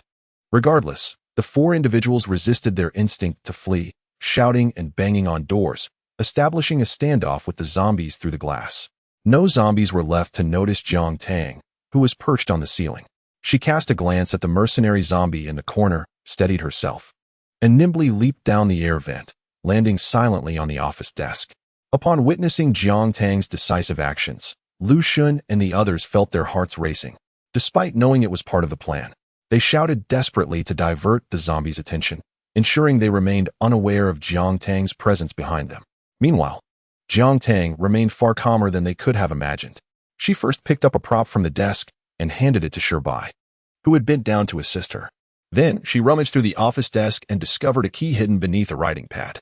The mercenary zombie in the corner stiffly rose, fixating its gaze on Jiang Tang, its sound serving as a signal that drew the attention of other zombies. Shibai whispered urgently, "Hurry up, get up." The other 4 were drenched in cold sweat, exclaiming, "Run, run." Yet, Jiang Tang remained unflustered, carefully stowing the key away, gracefully leaping to grasp the edge of the air vent. Just before the mercenary zombie lunged onto the desk, she flipped herself onto the ceiling, leaving behind a regrettable roar from the zombies that had narrowly missed their prey. Task 150. Outside the research facility, the directing team was left dumbfounded. They watched in disbelief as the intricately designed layers of puzzles were bypassed so simply and brutally. Jiang Tang's audacious maneuvers struck a profound blow to their understanding of the game. Could it truly be played in such a manner? Director Song. He remained silent. And the ominous premonition came to fruition. At this moment, Song Shanming was still unaware that a greater shock awaited him. Chapter 55. The Zombie Research Institute, Part 8. Yao Jiu leapt in place, her enchanting beauty radiating joy as pure as that of a child. She had truly succeeded. Xiaodong had indeed accomplished it. How marvelous! Lin Fu, with her palms clammy, shed her aloof fairy persona, her laughter brighter than anyone else's. Lu Xun shook his head in astonishment, exclaiming, "We have lost. None can compare to Xiaodong. She is our ace." Brother Song, it seems your position as captain may need to be relinquished. Without hesitation, Song Tan replied, "I am more than willing to concede." The four of them burst into hearty laughter. Even the zombies on the other side of the glass wall momentarily forgot their peril. The adrenaline of the recent danger thrilling their senses, unaware of the phrase joy begets sorrow. Suddenly, she gasped, her eyes widening in shock, instinctively stepping back. Yu Jiu quickly steadied her as she nearly stumbled. "What is it?" The familiar cold sweat and weakness returned. The suffocating stench of blood and terror enveloped her. Behind her, the conference room was suddenly illuminated, revealing a throng of zombies packed in as if during rush hour on the subway. The enormous floor-to-ceiling glass wall displayed the disheveled, frenzied, and grotesque forms of the undead, who seemed to sense the presence of their prey, their mouths grotesquely stretched back, revealing blood-soaked maws as they pounded against the conference room's glass barrier. The few zombies in the office behind them instinctively lunged toward the glass wall, roaring at the four individuals. This vivid scene dramatically illustrated the concept of being besieged from both sides, akin to wolves on the left and tigers on the right. Lu Xun raised his head and observed that the glass wall of the conference room had begun to crack under the relentless assault of dozens of zombies. He immediately shouted, "Run!" The others, snapping back to reality, swiftly dashed out, exerting every ounce of strength as they held their breath and raced up the stairs, leaving the agitated zombies far behind. Jiang Tang and Bai, bearing their spoils, had just emerged from the ventilation duct when they saw Lu Xun and the others burst into the virus storage room like a whirlwind, hastily slamming the door shut. "What happened?" Bai queried, puzzled by the four, who were panting heavily. Lu Xun waved his hand, breathless to the point of being unable to speak. The other three were scarcely in a better state. After a moment, Yao Jiu, in utter frustration, covered his face and exclaimed, "In just a few hours. I've exhausted a month's worth of exercise. Did you encounter zombies again?" Jiang Tang quickly reacted, pondering whether it was the conference room downstairs. The cameras mounted on the walls silently adjusted their angles, embodying a sense of detached indifference. Bai, with a look of shock, asked, "Did all those zombies escape? Have we failed our mission?" Lu Xun replied, "Not quite, but I did see the glass already cracking, so it probably won't hold much longer. We must complete our task swiftly and then escape from this cursed place." He was right. They needed to finalize their mission post-haste. However, the pressing question remained, how? Currently, both Task 1 and Task 2 were languishing at a mere 50 completion.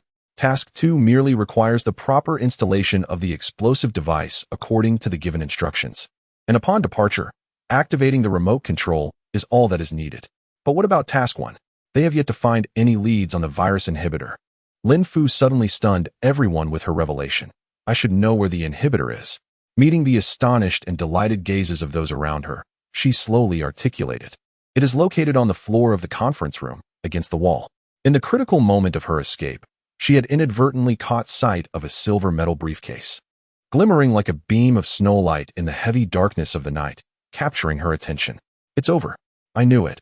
With so many zombies in the conference room, it was impossible for them to merely frighten us through the glass. The question is, how do we retrieve the briefcase?"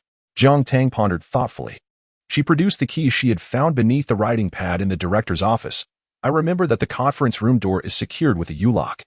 The sight of the key in her hand left everyone astonished. "Are we supposed to unlock the door?" They seemed to envision the horrifying scene that awaited them. After a moment of silence, Bai suddenly raised his hand. "How about I lure the zombies out?" Don't we have handheld flares to attract the zombies?" Once I draw them away with the flare, you all can go in and retrieve the inhibitor. And what about you? Shirbai flashed a bright smile. Such missions always require someone to make a sacrifice. Those words carried an inexplicable sense of tragic heroism. The atmosphere grew suddenly somber. Lucian interjected. No, we cannot let you go alone. After a moment's pause, I decided to join you. It is indeed more effective to delay time with two rather than one. The atmosphere grew increasingly melancholic. Although this was merely a variety show being filmed, it bore an uncanny resemblance to a genuine parting of ways. Song Tan, wearing a solemn expression as the eldest among us, declared, "We cannot afford to lose any of our teammates. We either depart together or remain here together." Lin Fu nodded in agreement. "I concur." Yao Zhiyu echoed, "None shall be left behind." This was a moment that ought to evoke deep emotions. Yet, Jiang Tang interjected, "I have an idea." The audacity of her plan, which was even more reckless than the previous venture into the lion's den, was met with incredulity by the others. Yet, inexplicably, they felt a sense of conviction that this scheme could indeed succeed. Was it because it was Jiang Tang who proposed it? After an extensive debate, the group ultimately succumbed to her persuasion. Everyone began to bustle about, meticulously assembling the prop bombs and advancing task 2 to 75. The next step involved executing the plan as intended. Outside the research facility, the production team observed the chaotic scene, grappling with their own uncertainties. The discussion among Jiang Tang and the others had not escaped the microphones, leaving the production team acutely aware of their intentions. Should they adhere to the rationality of professional entertainers or surrender to the whims of emotion? They found themselves in a state of indecision, ultimately directing their gaze towards the most authoritative voice, Song Shanming. To their surprise, they found her laughing heartily. "Oh no, Director Song has lost her mind. I knew she would be the one to stir things up." Song Shanming laughed boisterously, dismissing all else. "Are we not a genuinely unscripted variety show? Let us capture the essence of how the guests play." And thus, the final frenzy commenced. It was a matter of succeed or perish. Completing the task successfully, they depart, defeating Song Shanming. It seems something peculiar has intruded. Chapter 56, The Path of Madness. In the enveloping silence of darkness, the teammates concealed themselves at the stairway's bend, observing Jiang Tang descend the stairs. She advanced alone, her silhouette more profound than the inky blackness surrounding her. An unexplainable tension began to envelop everyone.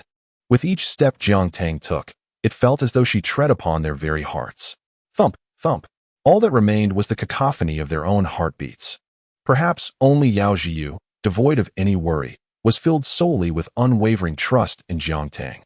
If a mirror were present, she would behold the expression on her face at this moment, reminiscent of the fervent excitement and exuberance her fans exhibited upon seeing her. A true embodiment of an ardent admirer. At this moment, Jiang Tang stood before the conference room door. She gazed at the surging tide of zombies, standing alone and untouched by fear.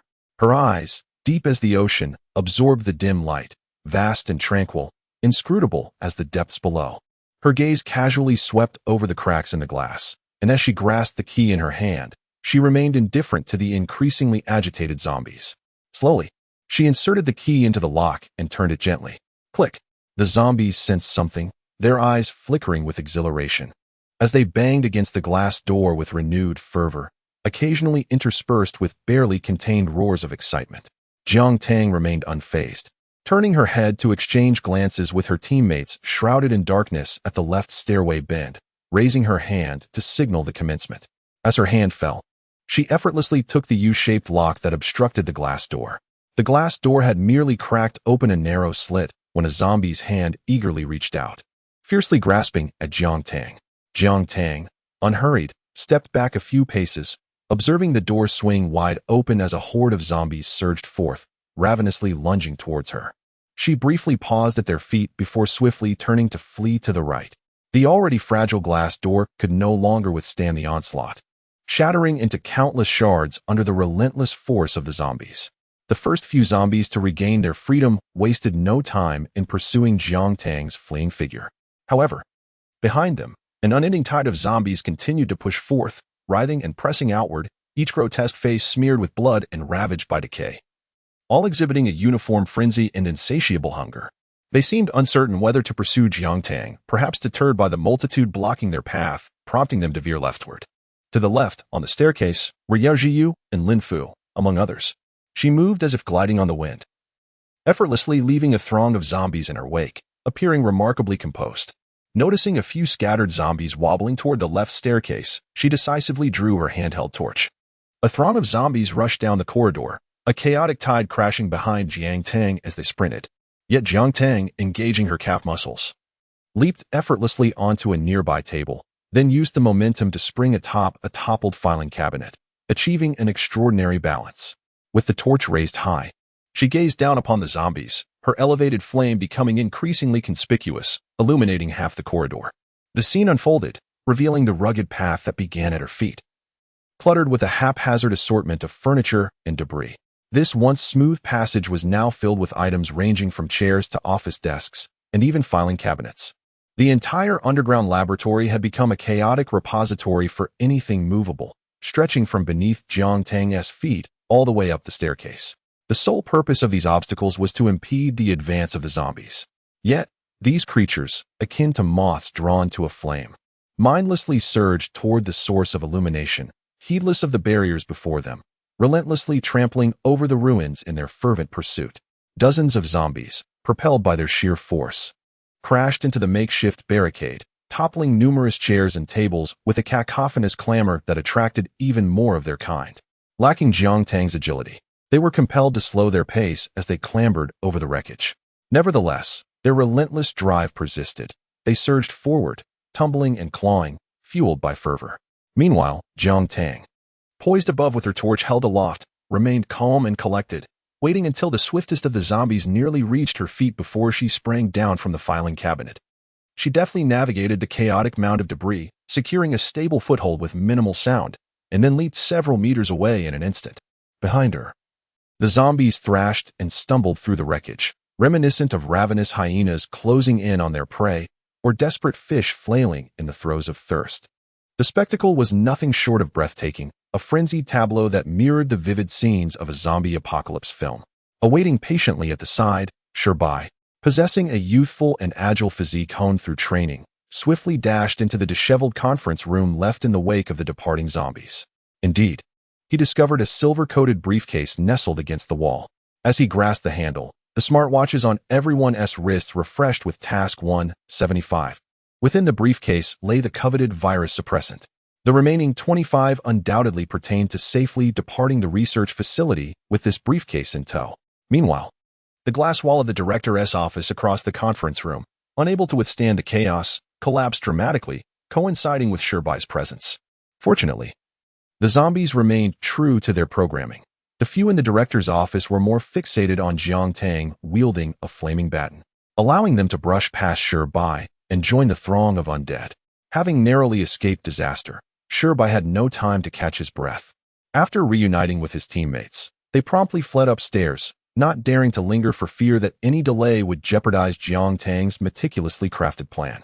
Meanwhile, Jiang Tang, observing the refreshed content on her smartwatch, noted her teammates' successful departure. Initially, she had toyed with the relentless zombies, leading them on a merry chase, stopping intermittently, as if playing with a cat. As her flaming baton flickered dangerously low, she ignited another, knowing that she was well stocked with supplies. The ruins beneath her feet felt as solid as a firm ground, in stark contrast to the labored efforts of the zombies behind her. She moved with an ease that resembled a leisurely outing.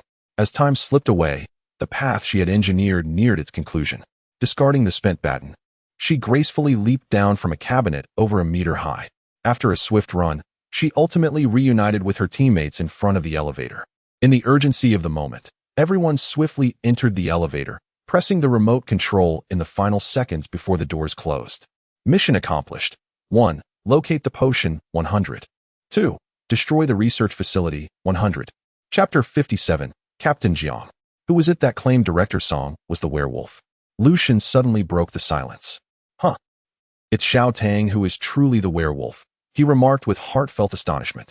He could scarcely fathom that they had actually succeeded. Reflecting on every obstacle they had previously faced, Jiang Tang's presence was undeniable. She had been their beacon of hope, confronting challenges with unwavering courage.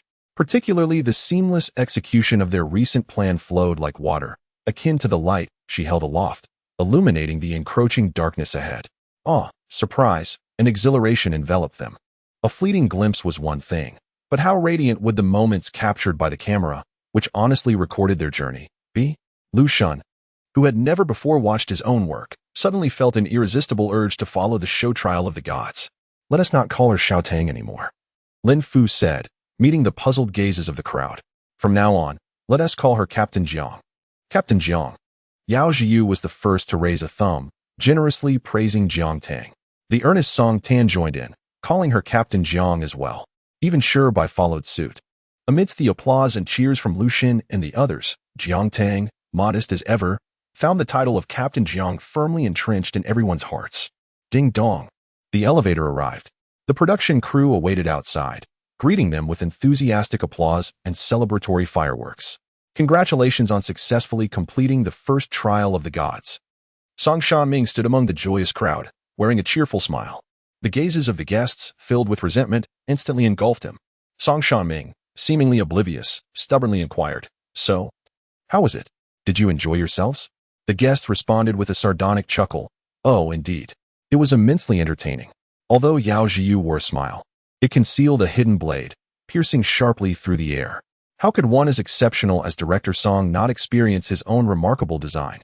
Song Shanming retorted, "That is not necessary." Yao Zhiyu's smile deepened.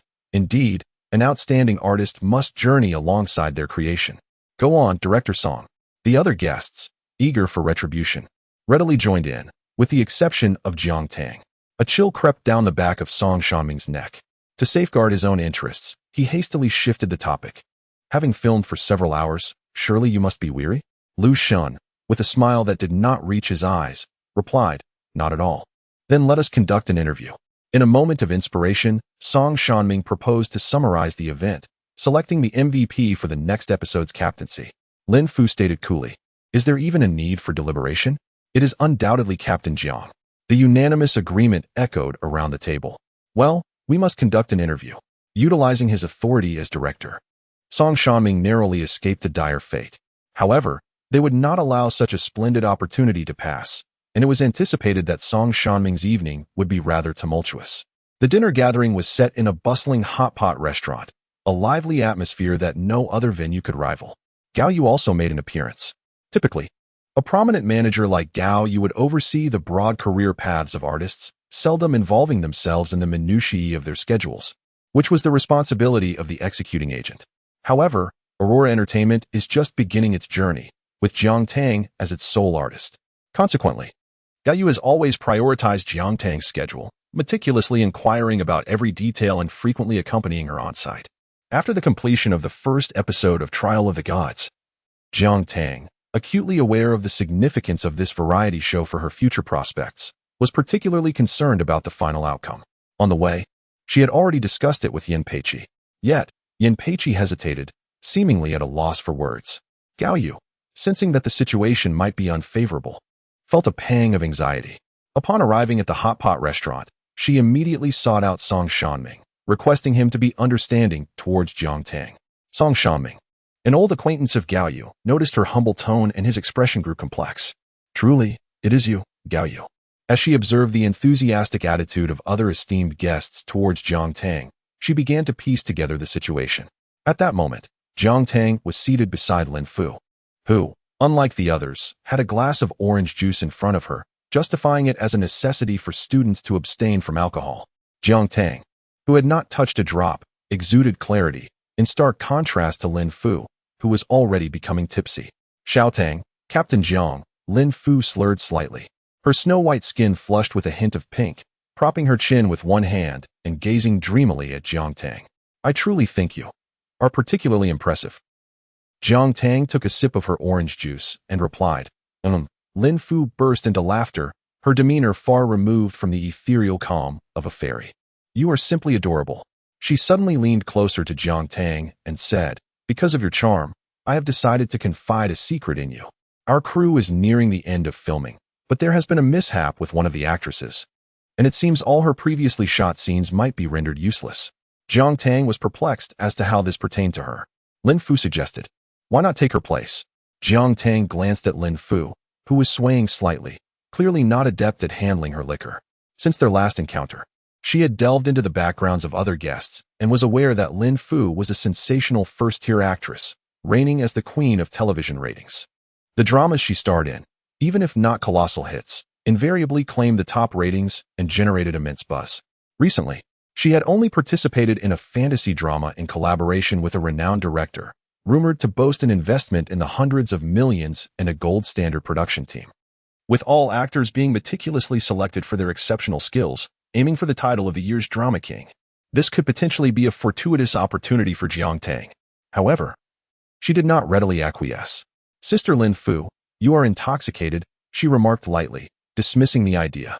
Lin Fu appeared genuinely inebriated, her attention easily diverted, and the topic was not revisited until the dinner concluded.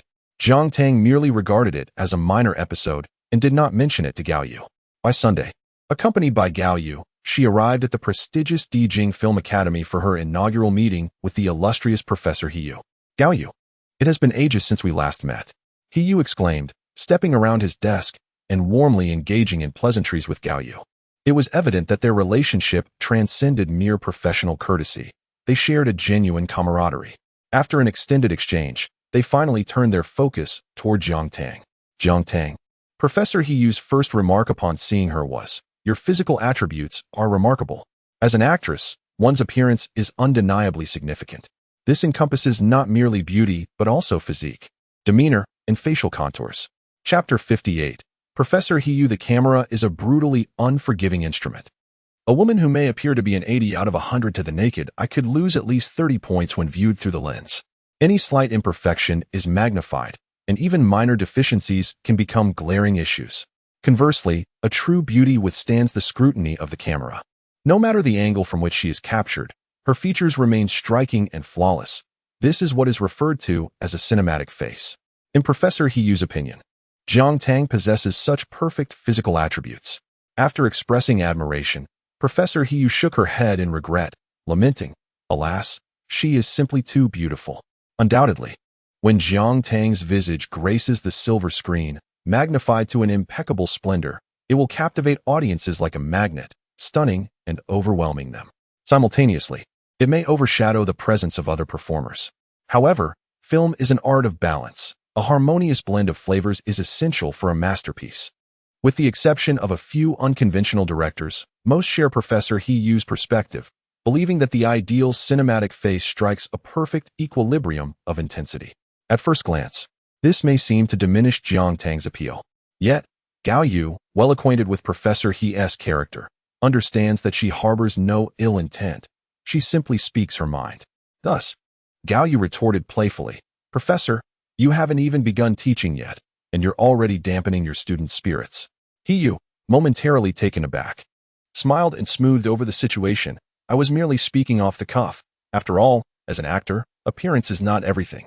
What truly captivates the audience is the internalized emotional expressiveness." As she spoke, she deliberately observed Jiang Tang's demeanor, noting her calm and open expression.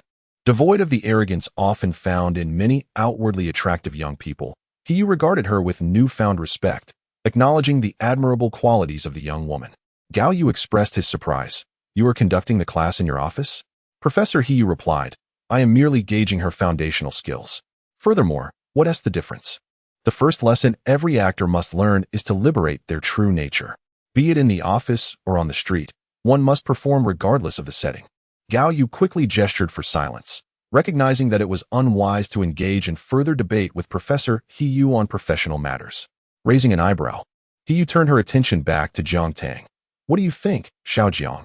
"I have no objections," Jiang Tang replied, taking the script that Professor He Yu offered without hesitation. After perusing it several times, she felt a sense of understanding begin to form. He Yu observed her as she set the script down. "Have you memorized it already?" "Yes," Jiang Tang affirmed. He Yu remained silent, simply gesturing for Jiang Tang to commence her performance. As Jiang Tang pulled out a chair, seated herself, and took paper and pen as props, He Yu realized that Jiang Tang had chosen the role of a silent, enduring daughter. This revelation surprised her. In contrast, the daughter's lines were sparse, almost serving as a backdrop to the interaction. Jiang Tang's choice ignited a spark of anticipation within He Yu. She picked up the script and called upon Gao Yu to assist in reading the lines, providing Jiang Tang with the necessary cues for her performance. The dialogue was lengthy, and He Yu recited it while stealing glances at Jiang Tang. She held a pen, scribbling on paper, yet her occasional pauses revealed her distraction. When her mother chastised her for having hair too long for a student, she tightened her grip on the pen, a slight frown creasing her brow. As her mother continued to criticize her attire, she pressed her lips together, clearly agitated. The mention of her studies made her jaw tense, as if she could barely contain herself. At that moment, her father, portrayed by Gao Yu, interjected. Jiang Tang's emotions were momentarily interrupted, akin to a quiet sigh of relief. However, the ensuing argument between her parents over her was a source of anguish, her clenched teeth betraying her pain. She longed to rise but remained seated, yearning to interject yet feeling powerless. Her turmoil and helplessness were all encapsulated in her tightly clasped hands. Finally, Gao Yu set down the script, his gaze unexpectedly fixed on Jiang Tang. His memory lingered on her performance in Summer Sweetness, where she upheld the character of a young lady solely through her presence, delivering lines with an inexplicable, expressionless demeanor. The stark transformation today was evident, and even Gao Yu, despite his lack of expertise in acting, could discern the magnitude of Jiang Tang's progress. He couldn't help but inquire, "Have you truly never studied acting?" Before the theoretical class began, Jiang Tang had consciously sought out classic films to watch. However, this was her first attempt at emulating the performances of characters from those films. He, having seen the movie, was deeply impressed by the young actor's performance, yet she found it impossible to connect that performance with Jiang Tang's portrayal. "So you have built upon the foundation of the original actor, adding your own interpretation?" He remained silent for a considerable time before exclaiming, "You are truly remarkable." Endowed with great talent, Gao Yu's eyes widened in astonishment. Could she truly hear He praise Jiang Tang's acting prowess? He continued with her critique, stating, "I had just mentioned that your beauty might overshadow the film's visuals, yet you have demonstrated through your actions that you can temper your brilliance. Your choice of the daughter role is astute. She is intelligent, contemplative, and possesses a sense of pride along with persistence. Truly the makings of an actress." Of course, Hiyu's feedback was not solely complimentary. She incisively pointed out some shortcomings in Jiang Tang's performance. Jiang Tang listened intently, adeptly absorbing Hiyu's insights and promptly reenacting her performance. In just a few attempts, she met Hiyu's standards. Such responsiveness transcends mere analogy. Hiyu's eyes sparkled with excitement, akin to discovering a natural gem. Gao Yu, observing the shift, could also sense Hiyu's newfound seriousness. If previously, Hiyu had accepted Jiang Tang as a student out of respect for Gao Yu, now she genuinely yearned to be Jiang Tang's mentor. Chapter 59. The Xianxia drama. Jiang Tang spent an entire Sunday afternoon in Professor Hiyu's office. She listened intently as Hiyu spoke about acting. The focus required of an actor, emotional memory, and dramatic action. She also advised Jiang Tang to maintain over an hour and a half of physical training each day, encompassing gymnastics, dance, breathing exercises, and vocal training, among other activities. The purpose is to assist Jiang Tang in mastering every organ, every muscle, and even every nerve within her body. Only through complete control can she harness her physical prowess to achieve the most exquisite performance. As the course neared its conclusion, she advised Jiang Tang to observe keenly in her daily life. Performance is the art of living. Any emotion an actor conveys on screen stems from the accumulation of life experiences. However, our lives are finite. At 18, one cannot truly grasp the sentiments of an 80-year-old. Therefore, one must learn to observe others, gathering material that will serve as a treasure trove to be drawn upon when necessary. These experiences are as vital as the paint and brushes in a painter's hand, indispensable. It is evident that Professor Hiyu harbors great expectations for Jiang Tang. She, in turn, has gained profound insights, for the first time forming a vague understanding of the identity of an actor. As she departed from the Imperial Capital Film Academy, Gao Yu, who had previously left, suddenly arrived to pick her up personally. Upon entering the car, Jiang Tang regarded her with a peculiar gaze. "What is it? Has Lin Fu invited you to star in her new drama? How did you know? So it's true? Why didn't you tell me? At last night's dinner, Lin Fu mentioned it while intoxicated." No wonder. Gao Yu understood Jiang Tang's disposition. She would not take Lin Fu's drunken ramblings seriously. Nevertheless, Lin Fu genuinely wishes for you to star in her new project. This afternoon, she had her agent call me to inquire about your willingness. If you agree, she intends to take you directly to the set to meet the director. Jiang Tang pondered briefly before declining the offer. Gao Yu was not surprised. "May I inquire as to why?" Jiang Tang replied, "My abilities are limited. The previous production, Summer Sweetness, was a project left behind by the original actress Annie. and the overall quality of the production team was average, with minimal expectations for performance. Jiang Tang was able to manage with her rudimentary skills. However, Lin Fu's production was a different matter altogether. Every aspect, from the production team to the cast, was meticulously selected. Jiang Tang was self-aware enough to recognize that her current abilities would only allow her to enter Lin Fu's production through personal connections, which was unnecessary. Gao Yu fully grasped Jiang Tang's sentiment. She stated, Lin Fu is an exceptionally professional actress who has been in the industry for over a decade without ever being rumored to be difficult or unprofessional. If you truly do not fit, she would never compromise her professional ethics by recommending you to the director merely out of obligation. That is the first point. Secondly, just before you arrived, I spoke with Professor Yu, who holds you in high regard and suggested that I assist you in securing some minor roles to hone your acting skills, which would be far more beneficial than classroom instruction. Conveniently, the character you are to portray in Lin Fu's production has little screen time, which aligns perfectly with our requirements. This was Gao Yu's recommendation as a manager. Jiang Tang respected her professional judgment and was not obstinate. After contemplating for a few moments, she resolved to join the production. She gritted her teeth and persevered throughout the entire process, managing to say nothing. Ultimately, she not only fulfilled the director's expectations but also completed her scenes ahead of schedule. At that moment, she was utterly exhausted, her muscles aching to the point where she could scarcely lift her arms. Yet, she could not help but think of Jiang Tang. After the performance, she first inquired about the matter with her agent. They agreed and booked tickets for the following morning. Observing that Lin Fu had not even changed out of her costume and was still feigning concern for Jiang Tang, her agent joked half-heartedly, yet with a hint of seriousness. There are numerous young actresses vying for this role. To relinquish it so easily might invite a flurry of gossip. Lin Fu remained composed, retorting, Are you suggesting I used connections to secure this? Do you believe that even if I had such ulterior motives, Director Wang would acquiesce? With a slight smile gracing her lips, she added, Director Wang is well aware of this. I assent. This is an opportunity that Jiang Tang earned through her own efforts. Her agent felt a peculiar mixture of admiration and envy as he observed Lin Fu's pride. He grew increasingly curious about the remarkable performance Jiang Tang had delivered that day, one that not only garnered continuous praise from Song Shanming, but also managed to impress the notoriously discerning director Wang Ji. Regrettably, he had not been present that day. At the school, with Principal Chu's special attention and Jiang Tang's status as an actress, Mingda, known for encouraging students to pursue diverse avenues, did not impede Jiang Tang's leave request, and it was smoothly processed. On Monday morning, Jiang Tang, Gao Yu, and Yin Peiqi took the 8 o'clock flight and arrived early at the film base in Z Province. The outdoor shooting had already concluded, and the remaining scenes were to be filmed in the studios of the Z Province film base. This lavish production had reserved nearly half of the studios at the film base, where an award-winning art team had spent months creating hundreds of magnificent sets from scratch in these empty studios. Some scenes may only appear for a few fleeting minutes in the play, yet they may encapsulate the tireless dedication and labor of the design team and workers over several arduous days. The pursuit of perfection is vividly manifested within this production team.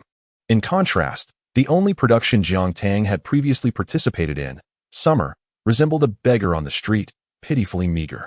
Upon their arrival, Jiang Tang and Sister Gao Yu were greeted by a familiar figure waving from a distance. It was Lin Fu's agent, Li Cheng. Though still relatively young, in his 30s, he possessed a charm that was not irksome, characterized by a smooth demeanor. As he approached with enthusiasm to greet them, his words were laced with familiarity. Gao Yu, maintaining her composure, graciously accepted his goodwill.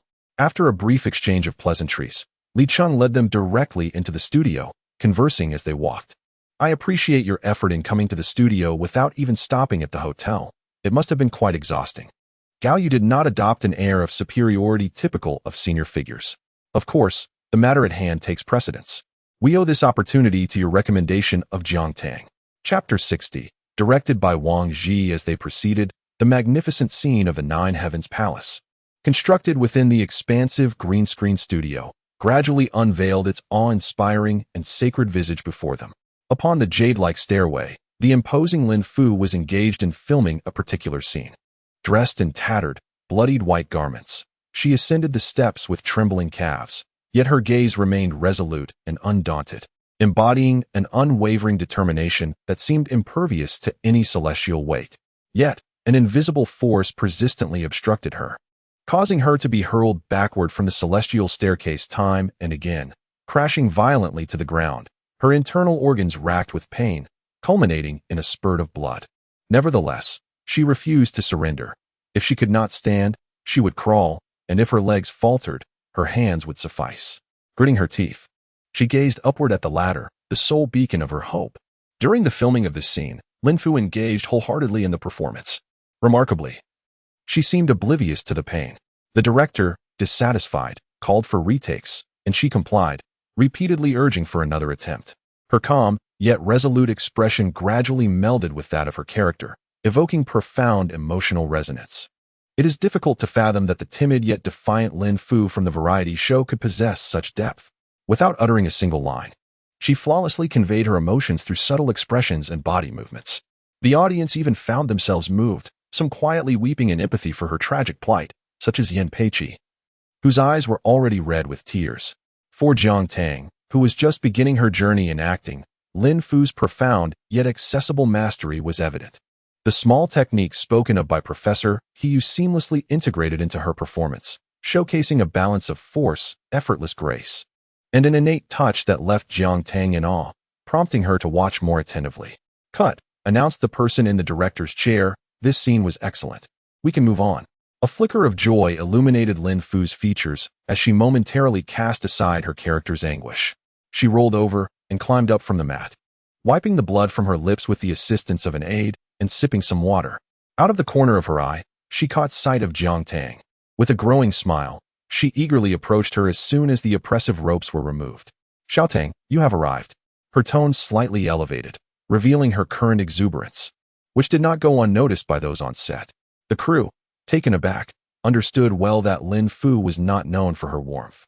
The myriad actors in the production had long learned that attempts to forge a connection with her often yielded only polite exchanges and formalities. Lin Fu's aloofness and detachment seemed etched into her very being, making her an enigma to ordinary individuals. This was the first time they witnessed her express any warmth and joy, igniting their curiosity and prompting them to scrutinize Jiang Tang and her companions. Some recognized her, while others remained oblivious. Meanwhile, Lin Fu hastily ushered Jiang Tang before the director. "Director Wang, this is Jiang Tang, the one I mentioned to you." The middle-aged man seated in the director's chair turned his gaze towards Jiang Tang, who reciprocated the look. On their way here, Gao Yu had already introduced Director Wang Ji to Jiang Tang, an exemplary graduate from the prestigious Daijing University's Chinese department, who initially made his mark as a screenwriter, collaborating with several renowned directors to create numerous classic works.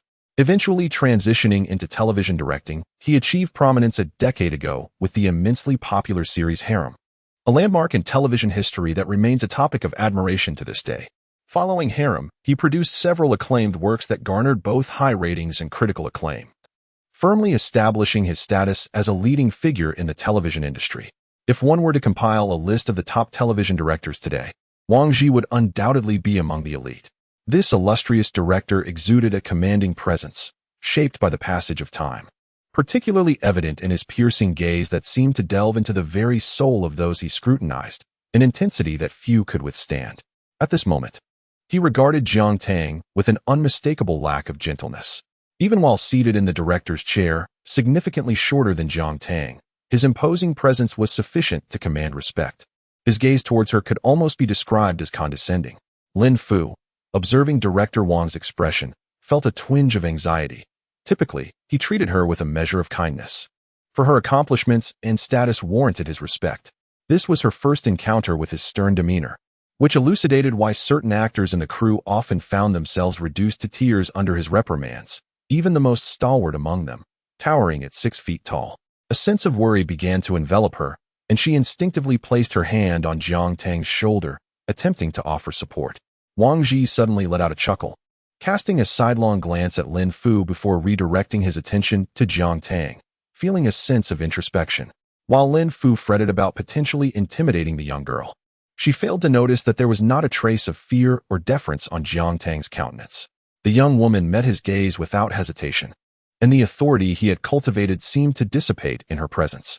All his bravado and condescension transformed into a gentle spring breeze in the face of this girl. Within the confines of Jiang Tang's realm, she was undoubtedly the sovereign, commanding all. Yet, this decisiveness was not overtly displayed. Rather, it was softened by her amiable nature, concealing her brilliance and temper, rendering her seemingly unperturbed, unobtrusive. It was likely only in moments of anger that her true fierceness would emerge. Wang Ji suddenly comprehended the adage that both thunder and gentle rain are the benevolence of a ruler. This realization piqued his curiosity regarding the young lady's family background, which he suspected to be quite extraordinary. Indeed, it is only a director of Wang Ji's caliber, one who has encountered countless individuals and possesses an astute understanding of human nature, who can penetrate the mists and discern the deeper layers within Jiang Tang. To the ordinary observer, Jiang Tang is merely a mountain, a river, nothing more. As Wang Ji fell into a moment of contemplation, Lin Fu felt her heart lift with anticipation. "Do not worry," she whispered softly, drawing closer to Jiang Tang in an effort to provide comfort. Jiang Tang shook her head, asserting, "I am not worried." Lin Fu interpreted this as a self-reassurance, her heart becoming increasingly tender and muddled. She secretly mused that if Director Wang were to reject Jiang Tang, she would take her along to play the second female lead in her next project. Then, to her astonishment, she heard Wang Ji declare, "The role of she is yours." This pronouncement sent ripples through the air. Prior to this, many had speculated that Jiang Tang was merely introduced by Lin Fu to portray a minor character. Such instances of seasoned actors mentoring newcomers are quite common in the industry, and none were particularly surprised. Yet, they could never have anticipated that this role would belong to she. Before Jiang Tang, the character of she had been portrayed by a renowned actress, a former luminary of the television realm, whose reputation, although diminished over the years, still retained its prestige and acclaim. She was featured in a special appearance in the production.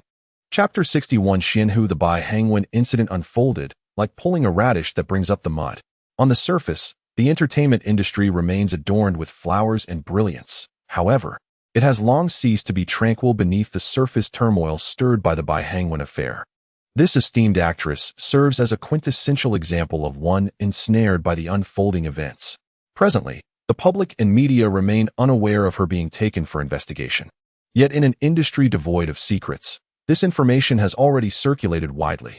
As she remained inside for several days without emerging, those with keen insight could discern the underlying situation. In a moment of swift turmoil, adjustments were made, scenes were cut, and relationships were clarified. Wang Ji's production team was among those affected. However, upon confirming Jiang Tang's role as she was to seamlessly integrate into the cast, immediately followed by her scenes opposite Lin Fu, who portrayed the female lead, Qing Hu. This was undoubtedly a formidable challenge. Yet, Wang Ji seemed to possess unwavering faith in Jiang Tang. He allotted her merely half a day for recuperation and insisted that she commence filming the following day, as if he were compelling a reluctant duck to ascend the perch. It is well known that acting is no trifling matter. To illustrate, Lin Fu devoted over 3 months in preparation prior to this production. In contrast, Jiang Tang had likely not even perused the script, and she was expected to take the stage immediately. Others did not interpret this as Wang Ji's trust in Jiang Tang. Rather, they viewed it as an intentional hardship. Furthermore, since Jiang Tang was personally brought in by Lin Fu, their visibly amicable relationship fueled speculation that Lin Fu was adamant about casting Jiang Tang in this role, while Wang Ji, constrained by social niceties, could only resort to creating obstacles in hopes of dissuading Jiang Tang from proceeding. Lin Fu's production team, affluent and expansive, had secured an entire 4-star hotel adjacent to the film base, offering commendable accommodations that rivaled some 5-star establishments. Although Jiang Tang held a minor supporting role, due to the director's esteem and her connection with Lin Fu, she was assigned a luxurious room, enjoying solitude in her own quarters. Upon entering the room, Yin Peiqi began to assist her with unpacking, while Gao Yu settled down beside her. As Jiang Tang perused the script, her silence belied an underlying concern, prompting her to inquire directly, "What do you think? Can we secure this role?" She raised the hefty script, admitting, "I haven't finished reading it yet." During her flight, she had only skimmed the outline. The complete script was provided to her post-contract signing, due to confidentiality. To Gao Yu's ears, Jiang Tang's vague response translated into uncertainty. Without hesitation, she declared, "This role is of significant importance to you. It cannot be approached with casual indifference. Adequate time is essential to delve into the character. Once we finish our tasks tonight, I shall speak with Director Wang. We cannot engage in a battle without assurance." even if it might displease Director Wang. Gao Yu would not allow Jiang Tang to falter due to insufficient preparation, risking a role that could invite ridicule. Following Professor, he used high praise of Jiang Tang. Expectations for her were formidable, and Gao Yu was resolutely intent on safeguarding her reputation, treating each of her works with utmost caution. At this moment, Gao Yu was even prepared for the worst-case scenario of being replaced in the role. Upon hearing her words, Jiang Tang grasped her intent and couldn't help but smile. It wasn't as dire as perceived. Director Wang, too, was a perfectionist, unlikely to compromise the integrity of the work for the sake of expediency. Gao Yu hesitated. So, he merely thinks the role suits me? Jiang Tang responded nonchalantly. Just as Wang Ji had been assessing her, she had also been observing him. His curiosity and caution did not escape her notice. Furthermore, upon hearing from Lin Fu's agent that Wang Ji had chosen her due to her performance in Trial of the Gods, any doubts dissipated. Had it not been for her long journey and the need for rest, Wang Ji would have likely summoned her to the stage immediately. What he desired was her unrefined, natural charisma. Gao Yu listened, somewhat taken aback.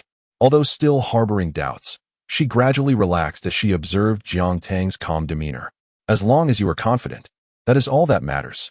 She had faith in Jiang Tang. The leading Lady Lin Fu stars in a grand fantasy drama titled Fairy Lake.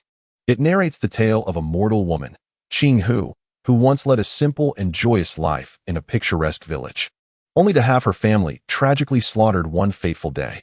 Surviving by mere chance, she embarks on a quest for vengeance, seeking immortality and wisdom. The original novel, though just over 1 million words, is tightly woven without any superfluous details. The author, with an impressive command of language, vividly depicts a magnificent world of fantasy and the tumultuous journey of the female protagonist in her pursuit of enlightenment. During its serialization, the novel generated considerable discussion and achieved outstanding success. Upon completion and publication, it ascended to the top of the bestseller lists, solidifying the author's esteemed status and establishing the novel as a classic, a truly exceptional intellectual property. Consequently, the company that acquired this IP invested heavily, attracting the keen interest of director Wang Ji, who subsequently cast Lin Fu in the leading role. With a renowned screenwriter at the helm, this production boasts the highest caliber of talent, undoubtedly marking it as an S-level project. Jiang Tang's character, she, though not extensively featured, is intricately crafted in the original text, portrayed with a few strokes that reveal a rich and complete arc, embodying a mysterious persona with a compelling backstory. In subsequent investigations, the character Qing Hu unexpectedly eclipsed the heroine, ascending to the pinnacle of popularity within the narrative. With an air of elegance and widespread appeal, this character, she, became a coveted role, sought after by numerous actresses. Ultimately, it was secured by a seasoned actress, whose prowess and standing commanded admiration, despite the resentment of her competitors. Who would have anticipated that this venerable actress would suddenly falter, allowing she to be claimed by an obscure newcomer? Although Annie had previously made a mark in the entertainment industry, she remained an unrecognized figure in the television realm, devoid of any notable works. This reality left the defeated actresses seething with discontent. Upon receiving insider information from the production team, they swiftly leaked it to tabloid reporters. That evening, a revelation from a certain gossip outlet, featuring the term Annie Xianhu, swiftly ascended to the top 3 of trending topics. Entertainment marketing accounts thrived on stirring controversy and chaos. With a mere pen, they stirred the winds of intrigue, especially after the announcement of the dynamic duo, Wang Ji and Lin Fu. Even bystanders expressed heightened anticipation for Xianhu. The blog post astutely highlighted key points while subtly weaving in speculation, thereby granting readers boundless room for imagination. This cliched yet effective tactic proved to be the most potent. Who is Annie? Not long ago, she was subjected to a torrent of online vitriol, and since her debut, she has been embroiled in controversy due to her talent. With little beyond her appearance to offer as a star, these have become indelible labels attached to Annie. Although the truth behind the slapping incident was eventually clarified, the damage inflicted upon Annie remains irrevocable. Her commercial value has significantly diminished, and the endorsements she once held have long been replaced by new trends. Her fans have shifted their allegiances, and even her Weibo account has been renamed to Jiang Tang, yet no one seems to recognize it, still referring to her as Annie. The entertainment industry is unforgiving and ruthless in its constant evolution. At this moment, even if the public acknowledges Annie's innocence, Their disdain for her is challenging to erase. Thus, upon encountering the revelations, their first reaction is one of dissatisfaction. With the project nearing completion, yet suddenly changing its lead, the situation clearly reeks of intrigue. Consequently, idle onlookers, various book enthusiasts, and fans of artists sharpen their metaphorical knives, eagerly descending upon the unfolding drama. Curious about what background Annie possesses that allows her to infiltrate a production like Xianhu, known for its director Wang Zhi's notorious lack of leniency. Is this a case of transitioning from singing and dancing to acting? It seems actors are merely pawns, moved wherever they are needed. Book fans are in despair. Allowing an 18-year-old girl to portray my beloved Shijun? She is my favorite character in Xianhu. If it's Annie, I will absolutely boycott it. Lin Fu's fans vehemently demand the production team to protect exceptional talent, warning that forced promotion will incur divine retribution. TV series Xianhu refused to let a single mouse dropping spoil the entire pot of soup. After reviewing numerous comments, not a single one is positive. The sentiment is overwhelmingly one of opposition and mockery. Hours passed, and the public outcry not only failed to subside but intensified. By dawn, the initial Weibo post that sparked the controversy had garnered tens of thousands of comments and shares. In her hotel room, Gao Yu was scrolling through Weibo, the flickering light of the screen casting shadows on her face, a dance of illumination and darkness. Beside her, Yin Peiqi was filled with apprehension. Director Gao, what shall we do? Should we inform Tang Ye? Is Jiang Tang reviewing the script? I just delivered her a late-night snack. She is still unaware of the situation. Then there's no need to mention it. It's merely a trivial matter. Jiang Tang had spent the entire night awake, having devoted herself to memorizing the 50-episode script, thereby gaining a comprehensive understanding of the story.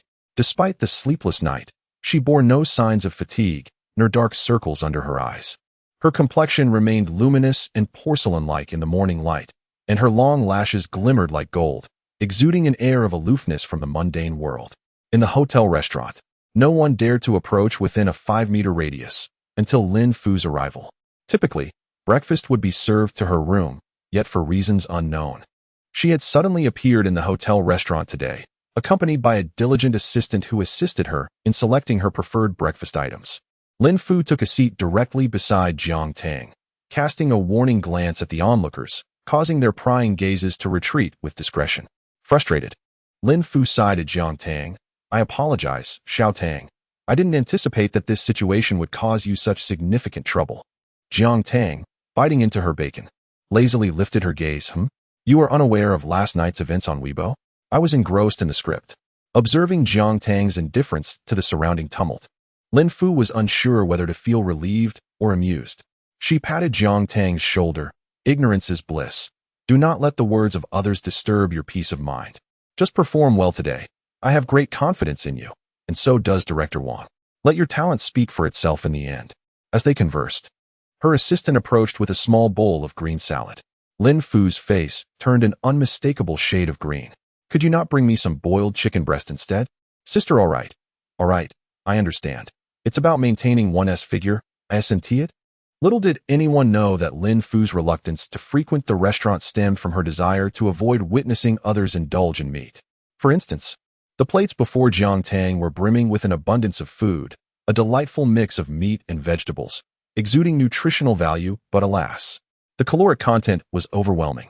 Lin Fu gazed enviously, nearly shedding tears at the corners of her mouth. Xiao Tang, don't you need to diet? I engage in considerable physical activity. Noticing Lin Fu's longing gaze, Jiang Tang inquired, would you like some? However, under the watchful eyes of her assistant, Lin Fu reluctantly shook her head in refusal. Sister Lin Fu, I wish to ask you a few questions regarding the script. Feel free to ask. Jiang Tang, organizing her thoughts around the script's outline, posed several points of confusion. Though Lin Fu was nibbling on her greens, her mind was as sharp as ever. Months of filming had rendered her nearly fluent in the script, allowing her to address Jiang Tang's queries without hesitation. Wait, isn't this part of the earlier plot? Indeed, I believe one should have a comprehensive understanding of the story. You make a valid point, but have you read the entire script? Almost. Lin Fu felt a surge of respect. It was as if she were witnessing once again the nonchalant Captain Jiang, who had effortlessly trodden upon the zombies. Suddenly, her own star-studded career seemed rather mundane in comparison. Lin Fu, with a hint of acidity, did not hold back in her responses.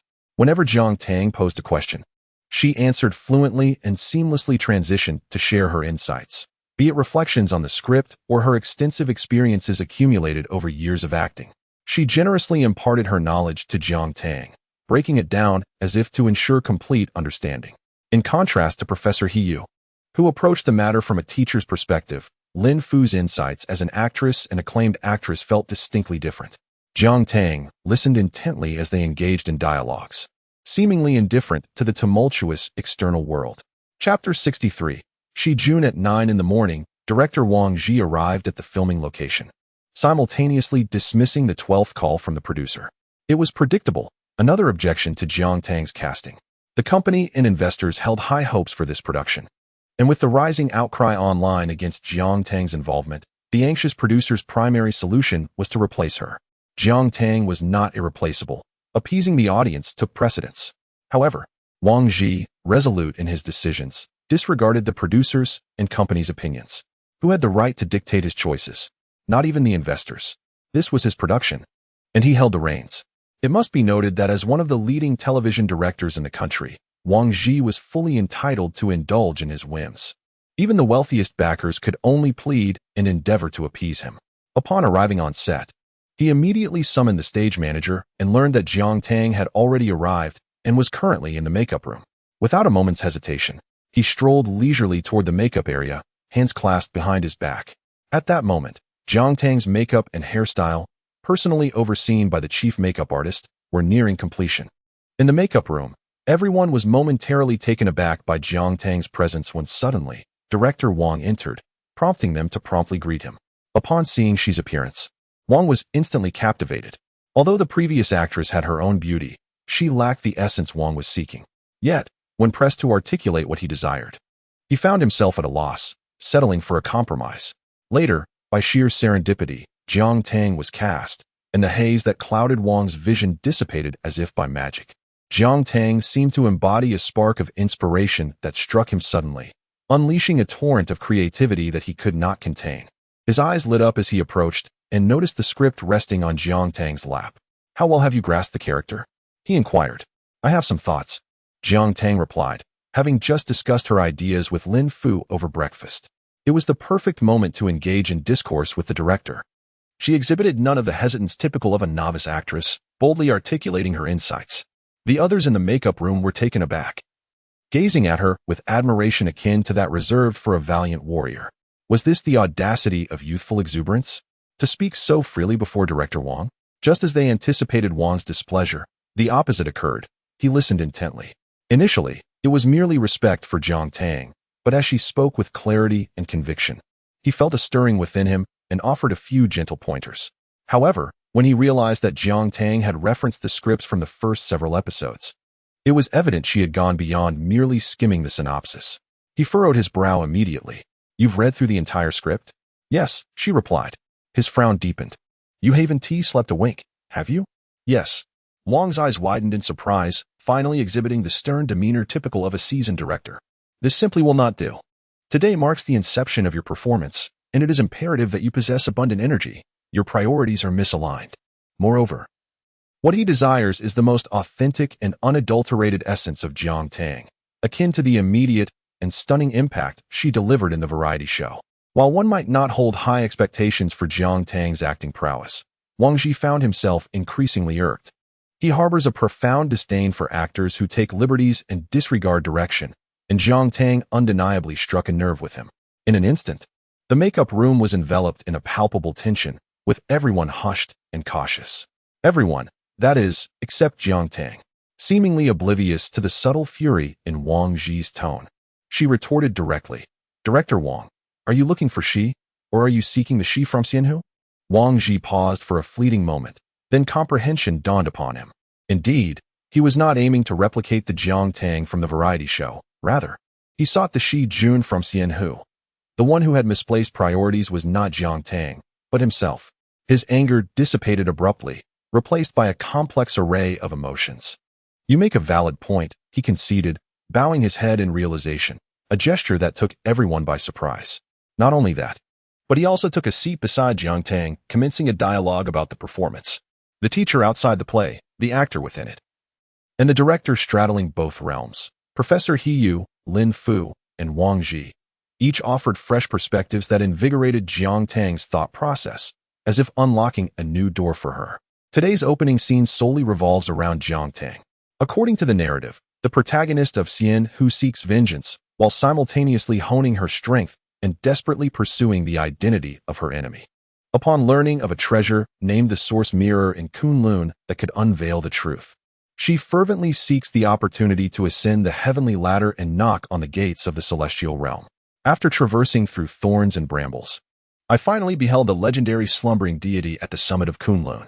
She is the sovereign of Kunlun, the Lord of Thunder, the arbiter of good and evil, and the presider over the joys of battle. Her name is Shi. In reverence, the world refers to her as Lord Shi. The role of Lord Shi is portrayed by Jiang Tang.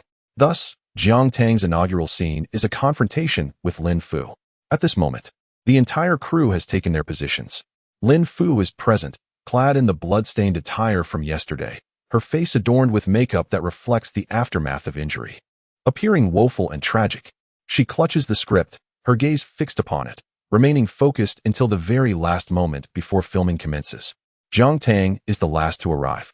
With her entrance, the murmurs of discontent from those who had criticized her tardiness dissipate into thin air as they gaze at her in awe, holding their breath as if afraid to disturb this celestial being, lest their voices shatter the enchanting illusion before them. Wang Ji ahem. The crew snaps back to reality, turning their attention to him. What are you dawdling for? Prepare to shoot. Only then does everyone spring into action. The briefly halted production resumes its rhythm. Jiang Tang ascends to the high platform. She does not require assistance. Even with the voluminous trailing hem of her garment, she strides with grace and poise, each step akin to that of a sovereign taking her throne. As she settles into her seat, an aura envelopes her, transforming the atmosphere. Clouds swirl, and waves rise. She languidly reclines against the dilapidated divine seat, one hand propping her head, closing her eyes in slumber. Draped in a dark robe adorned with celestial motifs of the sun and moon, and stars woven into its fabric, it cascades elegantly along the contours of her form, while her ankle-length hair spills carelessly over it. In her tranquil repose, she remains utterly still, as if even her breath has ceased to exist. The contours sculpted from ice and snow, the frost-stained cold white skin, render her akin to a jade carving upon a divine throne, ethereal and elusive to the touch. The silence of the desolate temple is abruptly shattered by the sound of footsteps. A girl, battered and bruised, approaches step by faltering step, wielding a long sword. Her gait unsteady, yet, gritting her teeth and summoning every ounce of strength, she perseveres to reach the high platform, kneeling on one knee, propping herself with the sword against the ground, her breath unstable as she proclaims, I, the mortal Qinghu, seek an audience with the Lord Shi. The repeated calls, like crashing waves, awaken the temple, frozen in time. Suddenly, the edifice stirs to life, as if everything around it has awakened. Even the jade figure upon the divine throne begins to transform, hair shifting slightly, robes whispering. Then, those vast, empty eyes open. Mountains and rivers reflect within them. The passage of time suspended in eternity. Chapter 64. The final true god in the celestial war. A millennium ago, the gods perished, leaving only Shi to survive, slumbering atop Kunlun, becoming the last true god of this realm. Thus, the world fell into a state devoid of magic, and humanity flourished. The once mighty Lord of Kunlun, the Lord of Thunder, gradually faded from memory as Kunlun Mountain transformed into a sacred ground beyond mortals' reach, its glorious era lost within the annals of time. Until the mortal Qinghu, driven by a fierce determination to uncover the truth behind her family's murder, achieved what no one had managed in 1,000 years. She ascended the celestial ladder, knocked upon the gates of the divine, and finally beheld the slumbering true God upon the throne. She awakened the deity. As she opened his eyes, the world around him shifted in hue. It was as though he were still entwined in the tumult of the ancient battlefield, authority, latent fury, murderous intent, all etched within the shattered light of his gaze. As she leaned over to gaze at the tranquil lake below the high platform, the imposing might of the divine presence seemed almost capable of overpowering the serene waters. Indeed, this was the truth. The lake had already sustained grave injuries while ascending the heavenly ladder, and under the weight of the divine's majesty, it was utterly defenseless. uncontrollably spilling blood that stained the jade steps of the platform. Her expression was dazed, on the brink of fainting, yet she gritted her teeth, summoning the last vestiges of her strength. Mortal, Qinghu, I beseech Lord Shi for a brief use of the source mirror. Her voice, akin to a weeping lament, drifted through the dense fog and reached the ears of the divine being. The deity heard her plea. The shattered divine radiance gradually coalesced, reflecting the image of Qinghu in the deity's eyes. Lord Shi's eyelashes fluttered slightly as she lowered her gaze. Mortal, Qinghu? As she whispered that name, the weight of ages shrouding her dissipated entirely. The divine being rose and stepped down the jade stairs, barefoot, treading upon the dust, descending from the altar step by step. Finally, she reached Qinghu's side, allowing her resplendent robes to become stained with the blood of mortals. She knelt gracefully, extending a hand, as delicate as white jade, gently resting upon Qinghu's head. The immortal blesses my crown, bestowing longevity. Though Qinghu did not attain eternal life, within her surged the essence of revival. As all her injuries and ailments faded away, her once dull gaze regained its vitality, as if infused with celestial energy, revitalizing her spirit 100-fold. Yet, she forgot to rise, remaining foolishly prostrate on the ground, gazing up at the tender and compassionate deity. The scene seemed to freeze in time. Snap! Wang Jiding rose abruptly, a rare excitement illuminating his face. He had just directed the photographer to follow Jiang Tang's movements as she descended from the high platform, culminating in a breathtaking long shot where the divine figure bowed their head while the mortal woman gazed up in mutual regard. This seamless execution was a brilliance he had not anticipated. When the scene finally froze, the spark igniting between their gazes was so intense that Wang Ji could hardly contain his excitement, exclaiming, "Perfect. Absolutely perfect. You two are simply outstanding." Prior to filming, Wang had envisioned this moment, yet he never foresaw that Jiang Tang and Lin Fu would realize it even better than he had hoped. The delicate balance between strength and vulnerability, divinity and humanity, and the interplay of their energies culminated in what he deemed the most exquisite shot of the entire production. He even inquired earnestly of Jiang Tang whether she was deceiving him, suggesting that this could not possibly be her first foray into acting. How else could she perform so exquisitely? Jiang Tang was at a loss for words. If one were to consider her distracted recitation of lines in Summer as acting, then indeed, this would not mark her inaugural performance. "Director Wang, may I see the footage?" Jiang Tang asked. Naturally, Wang Ji would not deny her request. He enthusiastically replied, "Of course, feel free to watch. Just remember to maintain your performance after viewing." After saying this, he graciously relinquished his precious director's chair. This singular privilege, which even Lin Fu had not received, clearly demonstrated Jiang Tang's rapidly ascending status in Wang Ji's esteem. Sitting in the director's chair, it was Jiang Tang's first time witnessing the results of her performance on screen. Upon viewing it, rather than feeling joy, she furrowed her brow. As she had suspected, she had inadvertently slipped back into her previous self, portraying she with at least 70% resemblance to her own character. This was not right. Professor He stated that an actor must transcend their own identity, striving to become a blank canvas upon which the hues of their character can be painted. It can only be said that the character of she bears some resemblance to her true self, as both have traversed the battlefield, drenched in blood, emerging as solitary figures from a world fraught with conflict. The alignment between the character and her essence contributes significantly to the flawless portrayal she delivers. However, for Jiang Tang, this is far from sufficient. To become a competent actress, she cannot always expect to encounter roles that perfectly suit her. "What? Are you still dissatisfied?" At that moment, Lin Fu approached her side. "There are some shortcomings," Jiang Tang admitted candidly. Lin Fu, however, was oblivious to her true sentiments, mistakenly believing that Jiang Tang was merely setting her standards too high. "You are already doing remarkably well. Every new actor requires a process of growth. Everyone begins from minor roles, gradually honing their craft." After offering her words of encouragement, Lin Fu suddenly furrowed her brow. "No, I must change my clothes first. I shall take my leave." With that, she hurried away, her footsteps hurried and imbued with a sense of urgency, akin to a hasty retreat. The reason was simple. The costume she had worn for several days, saturated repeatedly with sweat during filming and soiled from the rigors of the shoot, emitted an extraordinary odor that had nearly surpassed her threshold of tolerance. Fortunately, following this scene, as per the script, the divine being not only healed her wounds, but also rejuvenated her attire. Thus, she would be able to don a fresh, clean costume of the same style. As for Jiang Tang, adorned in the most exquisite, bespoke haute couture costume of the entire production, she could not truly grasp Lin Fu's plight. Nevertheless, she found wisdom in Lin Fu's words and resolved to regard this as an opportunity for experimentation, gradually accumulating experience. In the subsequent scenes, Jiang Tang exhibited an increasingly remarkable performance. Even those in the production crew who had previously criticized her chose to remain silent, for nothing is more persuasive than true talent. The atmosphere on set that day was serene, yet tumultuous waves of gossip surged online. Reports emerged, suggesting that Jiang Tang's current agent, Gao Yu, was the reason behind her access to numerous lucrative opportunities. It was also hinted that she would soon participate in a major variety show, attributed to Gao Yu's influence. This revelation provoked widespread outrage. After wrapping up filming, Lin Fu, eager to unwind with a game of mahjong on her phone, stumbled upon the uproar igniting on Weibo. With a sardonic smile, she turned to find Jiang Tang.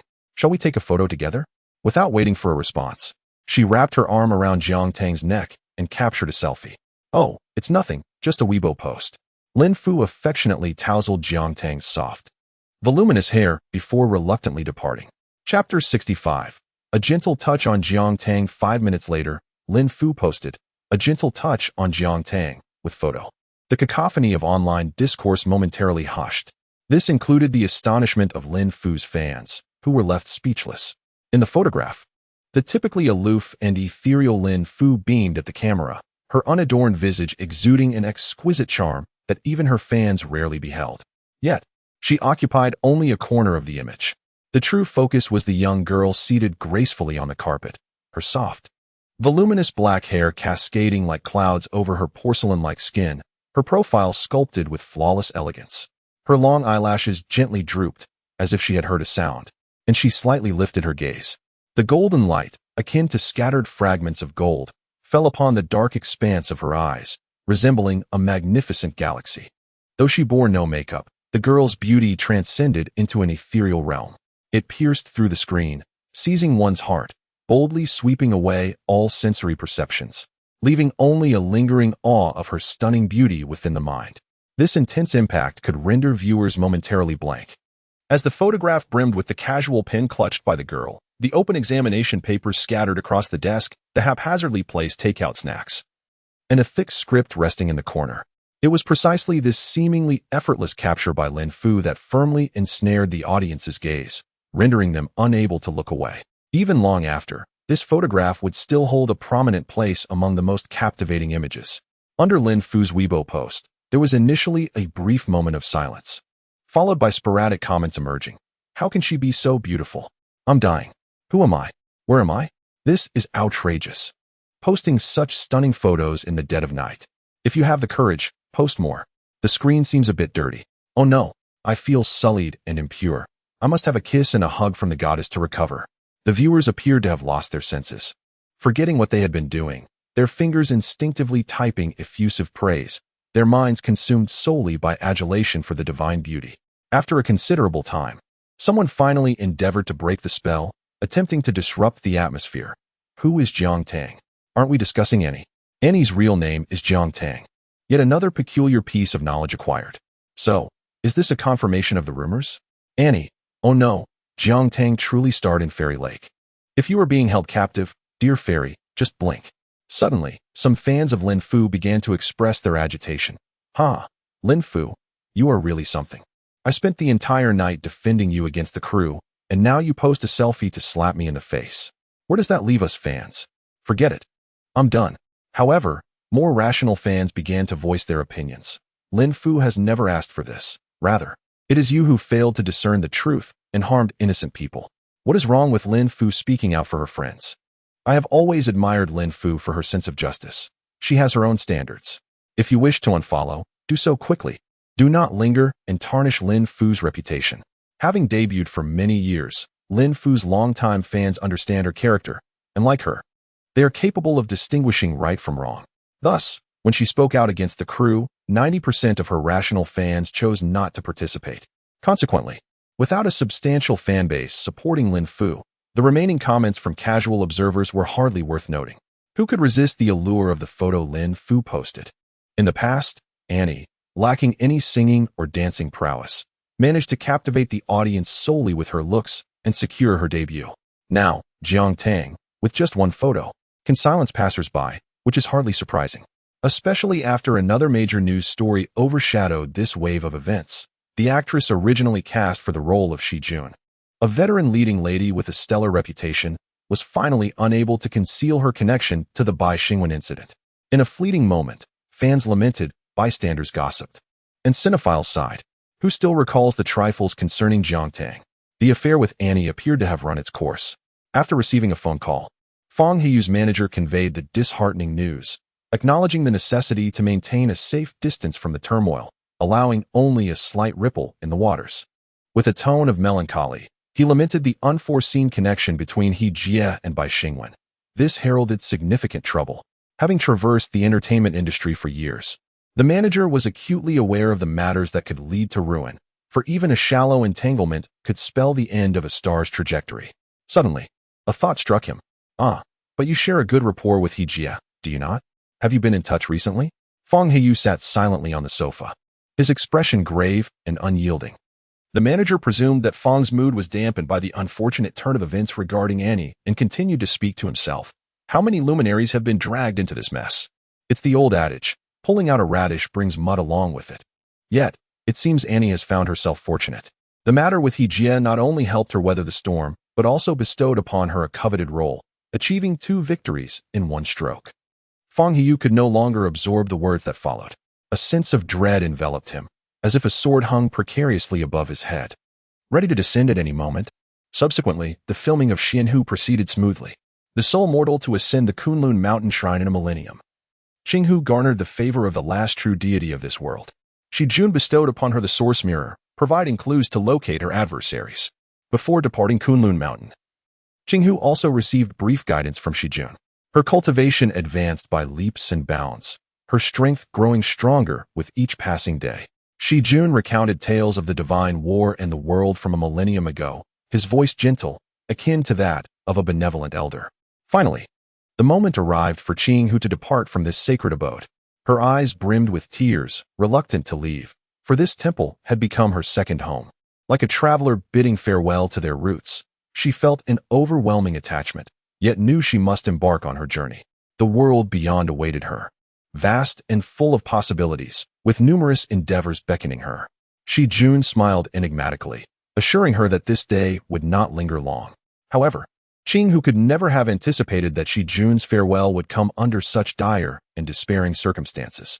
Chapter 66. The conclusion. Following the clues gleaned from the source mirror provided by Shi Jun, Qinghu doggedly pursued the whereabouts of her enemies, inadvertently stumbling into a grand conspiracy. A millennium ago, during the divine war, countless deities perished. On that fateful day, stars fell like rain, and the skies were stained crimson. As the heavens and earth mourned, and all beings lamented, the gods, omnipotent, possessed treasures even in death, for their remains were inexhaustible. Yet, what if they perished in battle? Harboring grievances?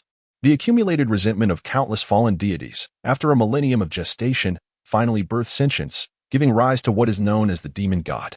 Born to wreak havoc upon heaven and earth, the demon god harbored an intense hatred for all that is beautiful in the world.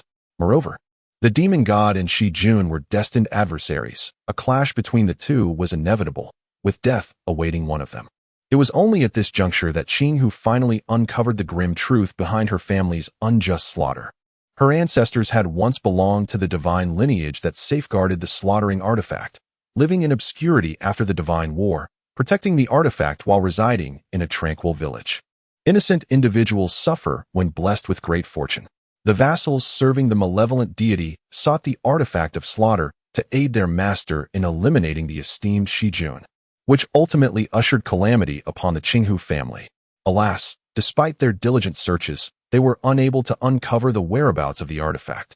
It was only upon encountering Qinghu and learning of her past grievances that they discovered the tragic error. She had inadvertently caused the death of another, mistaking a visiting girl from a neighboring household for Qinghu herself. This misjudgment allowed the true Qinghu to escape, narrowly avoiding confrontation with the artifact of slaughter. For unbeknownst to her, This artifact had been sealed within her since birth, growing alongside her. Now, as the truth emerges, a great battle looms on the horizon. Qinghu resolutely refuses to become a mere instrument of destruction against Shijun. She fiercely struggles, rallying her allies to form a righteous coalition in defiance of the demonic army. As the clash between good and evil engulfs the world in chaos, Qinghu unexpectedly evolves from a solitary orphan into the leader of the righteous anti-demon alliance. Much like a rare jade gradually revealing its brilliance through the process of refinement, her resilience and strength become the banner waving in the light. Regrettably, the malevolent deity advances with overwhelming force. Despite the unwavering resolve of the righteous coalition, they find it exceedingly difficult to mount any resistance against such an unprecedented foe. This is a cataclysm of cosmic proportions, a plight for all beings. Realizing this, Qinghu awakens to a profound despair, feeling the insignificance of her personal strength. Under the impending collapse, her fragile form is woefully inadequate to uphold the heavens. Time and again, she confronts the malevolent deity, only to find herself outmatched. Ultimately left battered and powerless as she watches the deity attempt to unravel the seal binding the artifact within her. Just then, Shijun descends unexpectedly. Even though she bore injuries that have yet to heal from the divine war, as the last true deity of this world, the divine sovereign, Shijun, remains formidable enough to render the heavens and earth silent, instilling fear even among the demonic gods. Clad in a robe that shimmered with the radiance of the sun, moon, and stars, Shijun stood barefoot upon the ground, her long hair flowing like a cascade. She stood resolutely before the advancing demon army, her ethereal and delicate figure projecting an aura that deterred any further advance. Then, she raised a hand to her own head, reminiscent of the first time she had been seen, when she had soothed her wounds. Qinghu gazed up at her, lost in a trance. In that moment, Shijun extended her hand towards the seal upon her chest, effortlessly breaking it to retrieve the god-slaying artifact. This artifact, inherently antagonistic to her divine form, seared her palm. Yet she smiled serenely, seemingly impervious to pain. With the power of the artifact, Shijun sealed the demon god, only to be subsequently consumed by its backlash, resulting in her own demise. Her form transformed into ethereal light, dissipating into the cosmos. Qinghu, caught unawares, could only watch in horror as everything unfolded before her. Clutching the source mirror stained with Shijun's blood, she knelt rigidly upon the ground, the vibrancy in her eyes extinguished alongside the departure of the deity. After a prolonged silence, a heart-wrenching wail reverberated through the heavens and earth. On that day, Qinghu lost her god. Cut. Perfect. Wang Ji rose from his director's chair, a satisfied gleam in his eye. He could not resist casting a boastful glance at the producer beside him, Sun Jingyan. The producer, arms crossed and silent, though reluctant to concede, had to acknowledge from a producer's perspective that Jiang Tang was indeed the most fitting choice to portray Shijun. In the original depiction, Shijun is portrayed as a youthful maiden, yet her heart bears the weight of a profound understanding of the world's sorrows and joys. This duality posed a significant challenge during the casting process. Those who matched Shijun's appearance lacked the requisite acting prowess and presence, while those who exuded talent and charisma fell short in physical resemblance.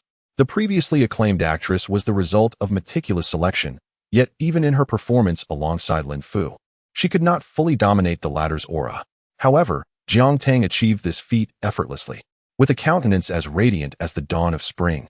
She also embodied the depth and gravitas that comes from enduring life's trials. When she tenderly caressed Lin Fu's head, who was several years her senior, there was no pretense of maturity. Rather, she emanated the warmth of a caring elder. In her exchanges with Lin Fu, she held her ground and even exhibited a commanding presence. Even Sun Jingyan, who had initially opposed Jiang Tang's inclusion in the cast, found himself won over. He followed Wang Ji closely, approaching Lin Fu, who was unable to contain her tears. Wang Ji recognized that Lin Fu was still immersed in her role and promptly called Jiang Tang over. Shijun is here. She is not dead. Please, stop crying. Without hesitation, Lin Fu embraced Jiang Tang and wept heartily, allowing herself to release the pent-up emotions before gradually stepping out of her character. She rubbed her eyes, still sniffling. Yet beneath it all lay the composure of a seasoned actress. I believe I now comprehend Qing, whose transformation following Shijun's demise more profoundly. Previously, While performing alongside that renowned actress, Lin Fu had felt no such resonance, and her grasp on the character's evolution was vague. But now, she understood better than anyone the changes and growth that Qing Hu experienced after Shi Juan's passing. Thus, it is evident that great actors always elevate one another. Today marks the day of Jiang Tang's wrap-up, and there will be a celebratory banquet this evening, so do not fail to attend, Wang Ji said with a smile. Allow me to host tonight, Sun Jingyan suddenly interjected, turning to Jiang Tang. I am Sun Jingyan, the producer of this drama. I may have had some misunderstandings about you previously, but after witnessing your performance today, I must admit my narrow-mindedness. Your performance was remarkable, and you are an exceptionally talented actress with a promising future ahead. Jiang Tang, unfazed, replied, Thank you. It is only natural for a producer to have concerns. Sun Jingyan scrutinized her carefully, confirming that she was sincere and couldn't help but elevate his opinion of Jiang Tang. I hope we have the opportunity to collaborate again in the future. This sentiment was genuine. Chapter 67. Brother Tang after 3 days of intense filming. Jiang Tang completed her work. The celebratory dinner for her rap was arranged at a hot pot restaurant near the filming base, attended by only a few. Yet each was a significant figure in the industry. Among them were several esteemed seniors, who had spent decades in the industry and had offered guidance and inspiration to Jiang Tang throughout the filming. Jiang Tang, though possessing a calm demeanor, was not lacking in manners. During the meal, she took the initiative to express her gratitude to the veteran actors, her words few but heartfelt, eliciting smiles from the seniors, who regarded her with increasingly gentle eyes. Lin Fu sat beside Jiang Tang, beaming with pride. Naturally, she did not forget to switch Jiang Tang's red wine for milk, claiming she was still a student. The attendees suddenly recalled that the character she portrayed, a deity who had experienced vast changes in the world, was in reality merely an 18-year-old girl. Amidst a sense of reflection, my admiration for Jiang Tang deepens. The most challenging aspect of acting lies in the portrayal of youth by the elderly and the semblance of age by the young. Jiang Tang's inaugural performance in a drama showcases an exquisite mastery of her craft, promising a bright future ahead.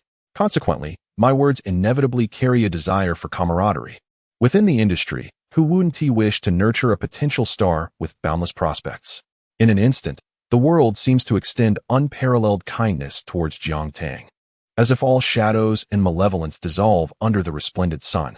Holding a cup of milk, she smiles serenely, revealing nothing of the challenges she faced upon entering the set.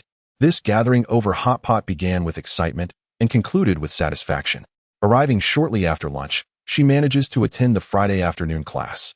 She first visits the office to see her homeroom teacher, Chu Yalan, and presents several completed workbooks she had diligently filled during her spare moments on set.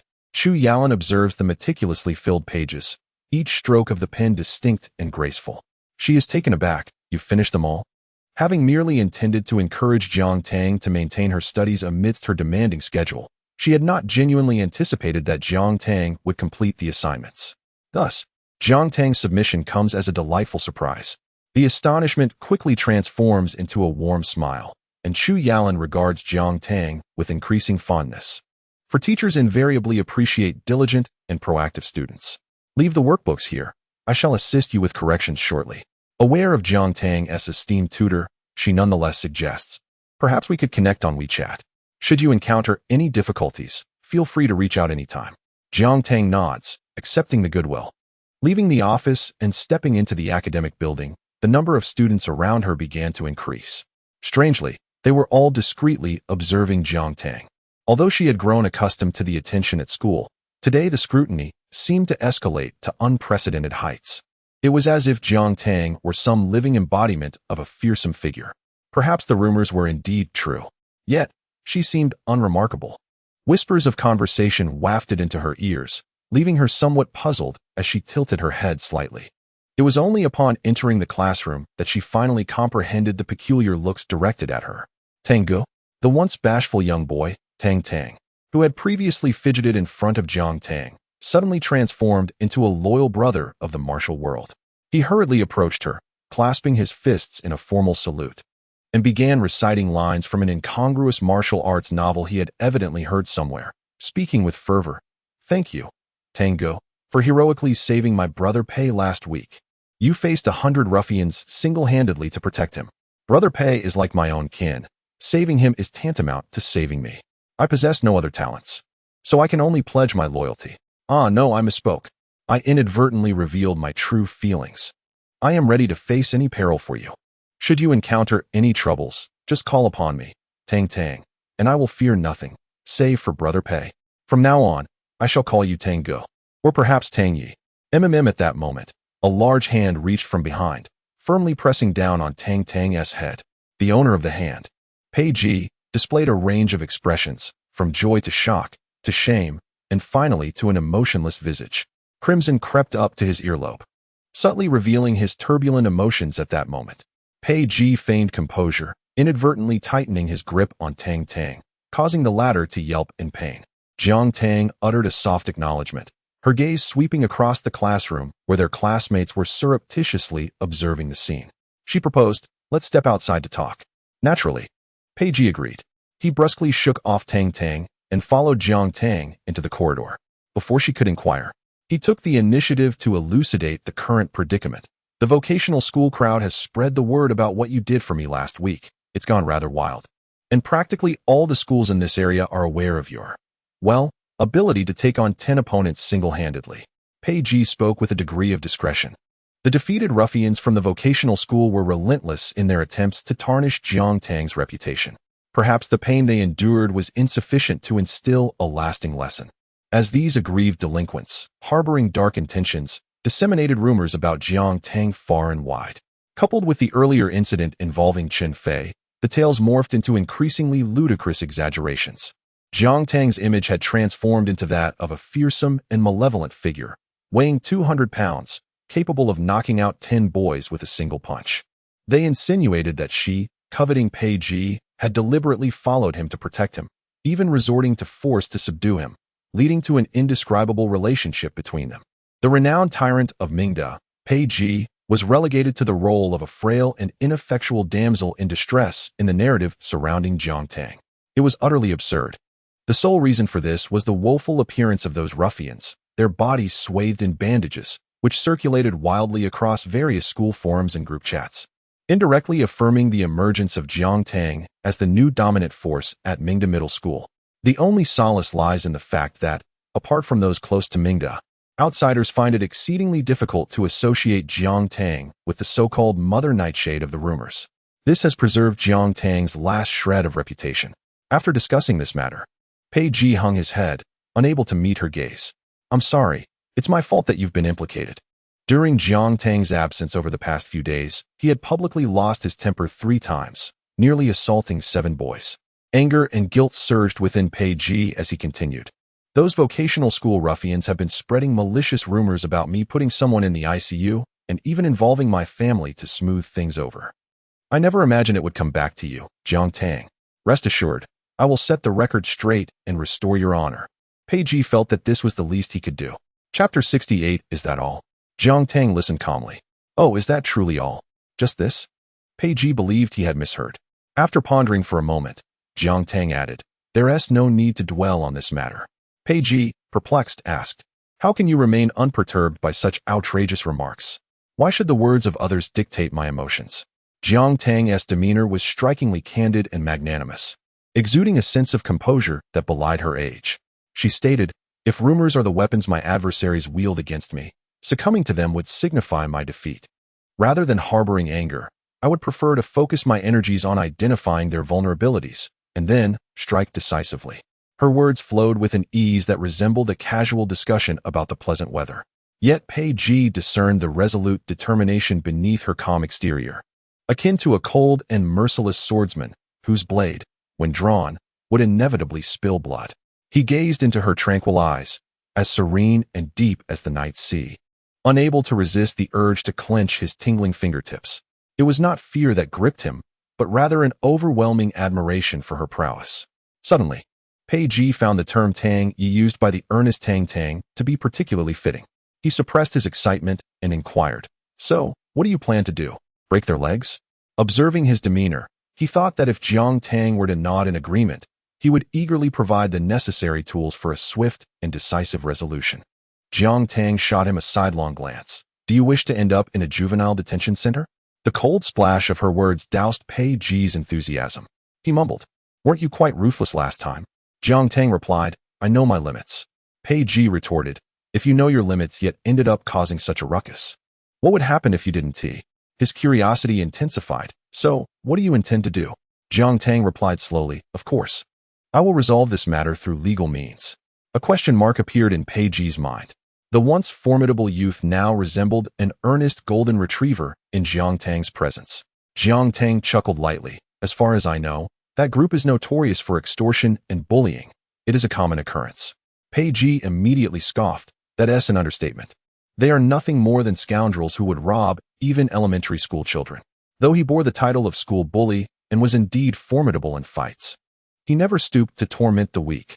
Rather, he occasionally lent a hand to those being bullied.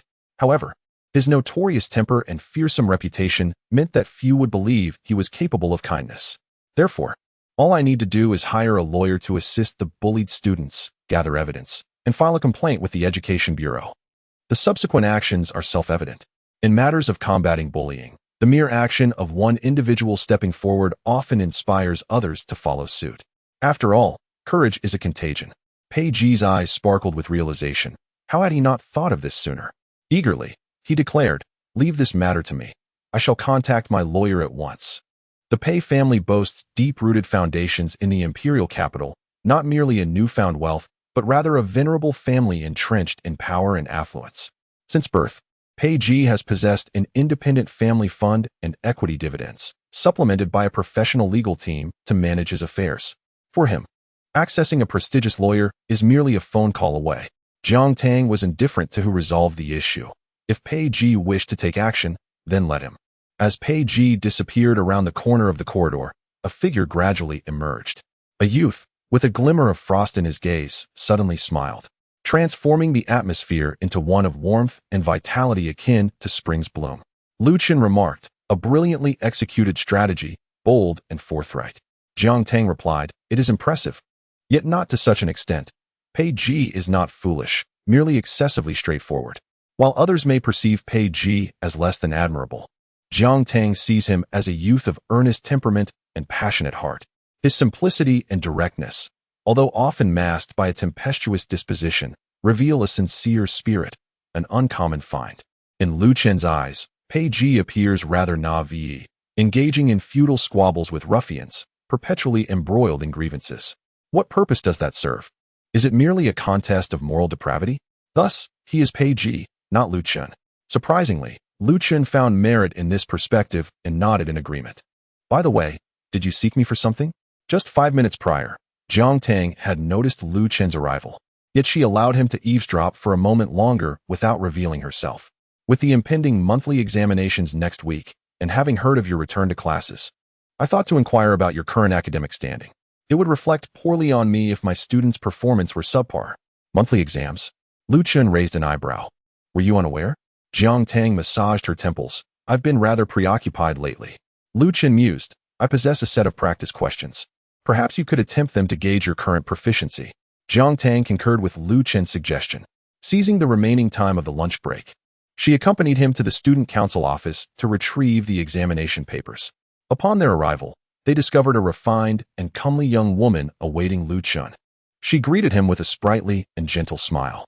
Lu Chen, however, did not reciprocate her greeting. Is there something you require? His tone was direct and devoid of warmth. These are the musical scores for the upcoming school anniversary performance. I brought them to you personally. Lu Chen glanced at the pages she held. Kindly send them via email. He then turned slightly, a gesture of dismissal. Seemingly impervious to Lu Chen's aloofness, the young woman obediently acquiesced. Before departing, she made a point of introducing herself to Jiang Tang as Su Yi. Jiang Tang nodded, offering no reciprocal introduction. Su Yi was left to depart in disappointment. Having concluded his phone call, Pei Ji grew increasingly restless at Jiang Tang's continued absence. He frequently glanced towards the entrance, anticipating her imminent arrival. Tang, surreptitiously observing his expressions, inadvertently emitted a chuckle. Pei Ji cast a sidelong glance, his eyes conveying a clear message of displeasure. Undeterred, Tang brazenly approached him. Pei Go, do you have feelings for Tang Ye? With a sudden bang, fireworks exploded in Pei Ji's heart, but this fervor quickly dissipated. For his first love had long since come to an unceremonious end. You're overthinking it. Pei Ji impatiently pushed Tang Tang's head away. Undeterred, Tang Tang persisted, clearly. It's true. I can see right through you. Rest assured, Pei Gu, I want to compete with you. A brother must not betray his comrade's affections. Tang Ye undoubtedly belongs to you. Pei Ji regarded him in silence. How much confidence must one possess? Chapter 69. Is someone calling for me? Oblivious to Pei Ji's demeanor, Tang Tang chuckled. So what do you think, Pei Gu? A true brother, am I not? Ever since you helped me deal with those scoundrels who tried to rob me a few years back, I've considered you my brother for life. So don't be too moved. Just lend me your gaming account for a couple of days. Get lost. Tang Tang, undeterred, shifted his approach. Come on. Pei Gu. After all, your little brother has had 5 girlfriends. My experiences surely surpass yours. I may not be Zhuge Liang, but surely I can be a competent strategist. Right? Faced with Tang Tang's brazen attempts, Pei Ji smirked. 5 girlfriends, 5 heartbreaks? Tang Tang's smile faltered. After a moment, he sighed and shook his head. See, being too familiar with a brother has its downsides. I know exactly what color your underwear is. Pei Ji felt an urge to strike him. He had no interest in the color of Tang Tang's undergarments. Repeating brothers are family in his mind thrice, he barely suppressed his irritation. Enough with the nonsense. Jiang Tang is my savior. I harbor nothing but gratitude towards her, nothing more. You'd best refrain from making any lewd remarks in her presence, or I swear I'll knock some sense into you. Tang Tang, under the tyranny of Pei Ji, finally found a moment of respite. He contemplated. Perhaps it was time to seek a new leader. Pei Gu, with his incessant threats and violent tendencies, was quite the source of pressure. What about Tang Ye? With his striking looks and formidable fighting skills, he would surely be the prime candidate for the role of the boss. The inner stirrings of Tang Tang had already caused him to forget his earlier vow of lifelong brotherhood. How absurd, this flimsy bond of brotherhood. Upon her arrival, the teacher appeared promptly.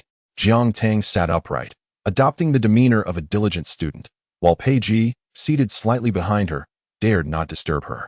It was only after class that he cautiously nudged her. Jiang Tang, engrossed in organizing the exam papers, did not lift her head. Did the phone ring? Pei Ji simply acknowledged with a grunt. Just then, Tang Tang leaned in. What? What phone call? Is there something between you that I'm unaware of? Pei Ji, irked, pushed him away and continued to inquire of Jiang Tang. Where did you go just now? After a moment's reflection, he added, I was concerned that I might have overlooked something in my discussion with the lawyer, so I thought it prudent to ask you. The lawyer, after all, possessed far more experience and insight than they did. At last, Jiang Tang raised her gaze, revealing that she had just encountered Lu Chun to collect the exam papers. Pei Ji fell silent for a moment. Are you quite familiar with Lu Chun? Not particularly, she replied. Suddenly, Pei Ji felt a pang of jealousy for his overly possessive thoughts. His strained relationship with Lu Chun could hardly serve as justification for Jiang Tang to maintain distance from him. What was Jiang Tang to him? And what was he to her? With these thoughts, he found himself more at ease, unconsciously straightening his back. Jiang Tang, are you free tomorrow evening? Is there something you need? Tomorrow is my birthday party, and I would like to invite you to attend. Jiang Tang pondered for a brief moment. This week, there were no scheduled engagements, and her weekend was entirely devoted to studying. She could certainly spare an evening. Moreover, she held a favorable impression of Pei Ji, leaving her with no compelling reason to decline the invitation. She promptly responded with an affirmative. In the bubble tea shop, 4 or 5 girls clad in Mingda uniforms were engaged in animated conversation. Since the establishment was relatively empty, with only an unremarkable boy in a checkered shirt seated in the corner, their voices were unabashedly lively. Did you see her today? She was positively beaming. She's managed to ingratiate herself with Pei Ji. How could she not be pleased? They exclaimed. Is her training finally coming to an end? The girls buzzed with excitement as they discussed Xiao Yu, as if they had discovered a source of inspiration. Amidst the lively chatter, one girl sat in stark silence. The others, puzzled, nudged her. Chen Fei, why are you so quiet? Among us, you have the closest relationship with Xiao Yu. You should speak up. Chen Fei, lost in thought, suddenly turned pale, wrapping her arms around herself as a shiver coursed through her.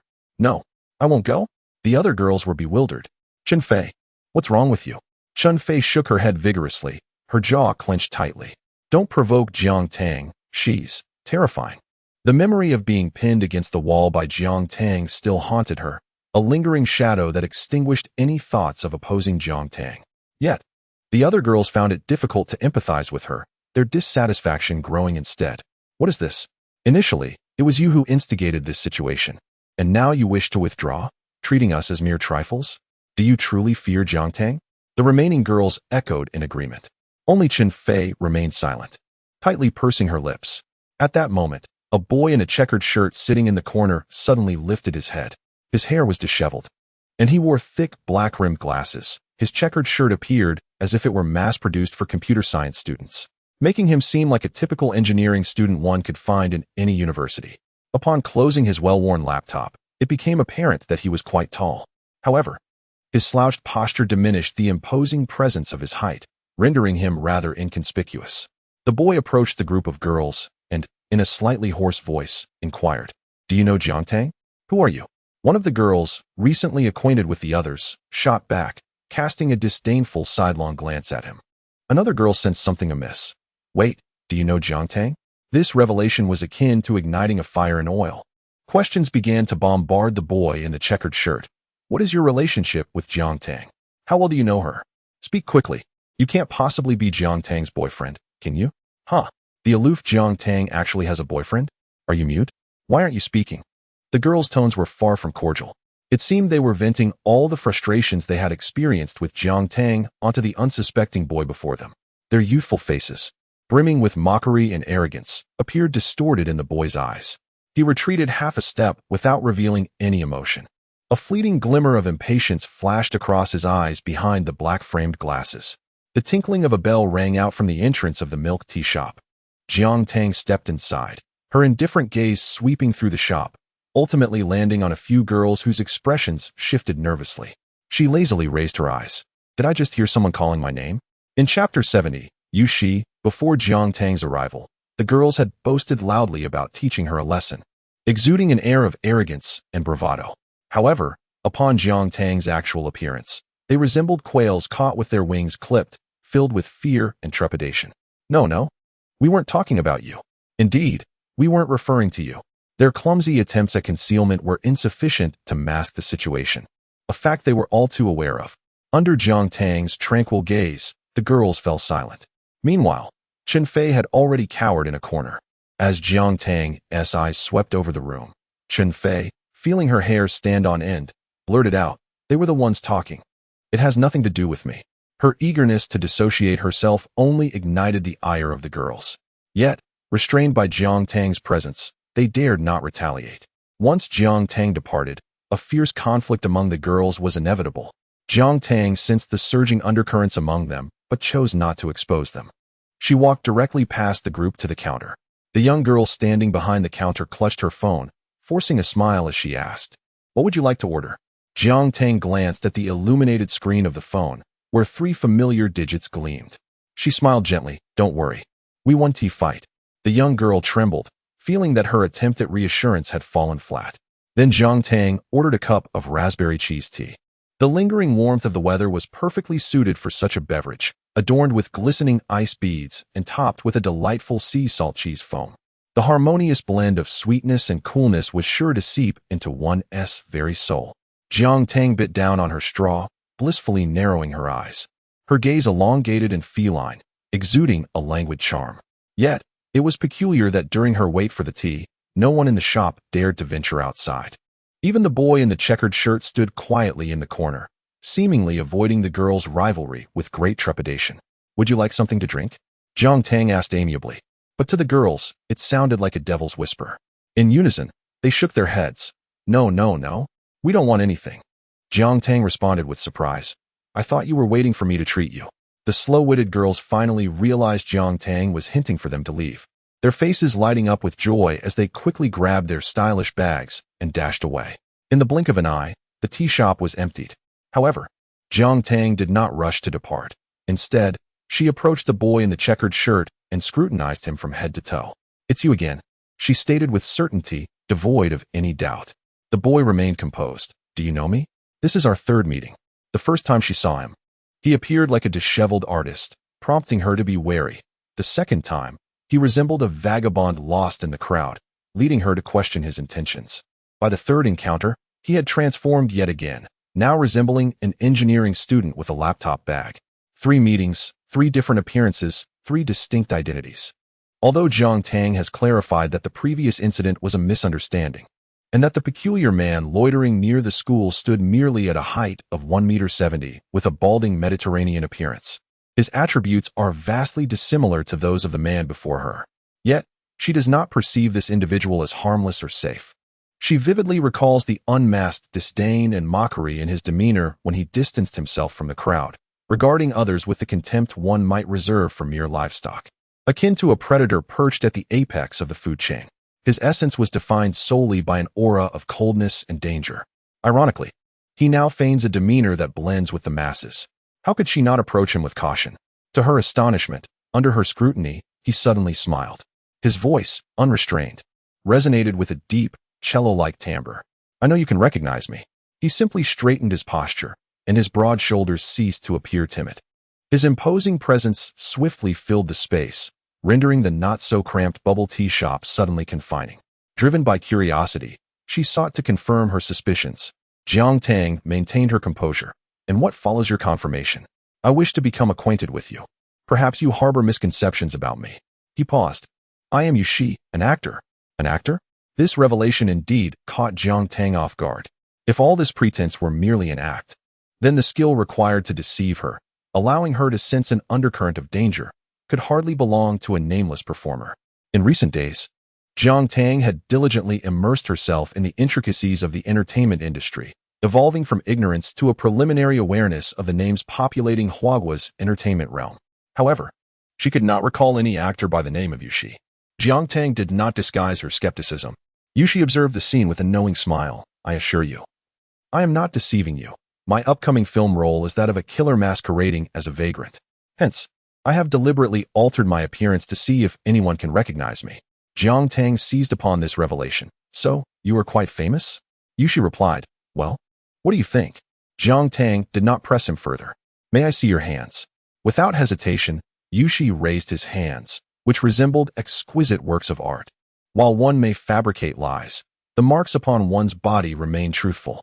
Jiang Tang's gaze meticulously traversed Yushi's long, resilient fingers, failing to discern any suspicious calluses. Rather, they vividly conveyed a sense of meticulous care and privilege. "You have inspired me," Yushi remarked, now scrutinizing his own hands. A truly seasoned assassin would not possess such flawless, beautiful hands. Behind his black-rimmed glasses, his gray-blue eyes sparkled with a hint of excitement, as if a thought had struck him. Observing his demeanor, Jiang Tang was convinced he might indeed be an actor. Suddenly, Yushi called out to her, "Are you leaving just like that?" As he watched her silhouette recede into the distance, his smile remained undiminished. A person devoid of curiosity, truly an excellent subject for inspiration. Just then, his phone vibrated unexpectedly. He picked up an old domestic mobile phone, glancing at the name displayed. With a soft scoff, he answered the call, altering his voice once again. "Cousin? Where on earth are you?" A man's impatience resonated through the line. "Just tell me the address. I will come to fetch you." "Is there something urgent, cousin?" "It is not my mother yet, who asked me to take you out for a meal. I originally had plans for this evening, which is utterly vexing. Hurry and tell me where you are." Yushi, appearing relaxed, nonetheless spoke in a flustered tone, revealing the location. The call abruptly ended with a snap. Yushi shook his head and sighed. Truly, there is a lack of patience. After uttering this, he met the astonished gaze of the young lady at the milk tea shop. Despite the evident embarrassment of being caught, he offered her a polite smile and nod, his plaid shirt failing to conceal the air of refined gentlemanliness that enveloped him. The young lady felt a slight blush creeping to her cheeks. Yushi then turned to leave. His gray-blue eyes resembled a frost-covered lake, the smile not reaching the depths of his gaze, which instead exuded a cool detachment. Chapter 71. The young master. Half an hour later, Yushi settled into the passenger seat of a sports car. He placed his laptop bag on his lap, sitting upright like a diligent schoolboy. His unremarkable attire and reserved demeanor did not escape the discerning eye of his cousin, Yu Sheng, who looked down upon him. "Are you still adapting to life in Huagua?" Yu Sheng asked abruptly. Yushi appeared taken aback. Yu Sheng chuckled lightly. "Aren't foreigners typically known for their warmth and exuberance? Yet you, it seems, can barely manage to articulate a thought." Yushi ruffled his hair, uncertain of how to respond. In truth, he did not need to say anything. Yu Sheng was already aware. It was simply a matter of being impoverished.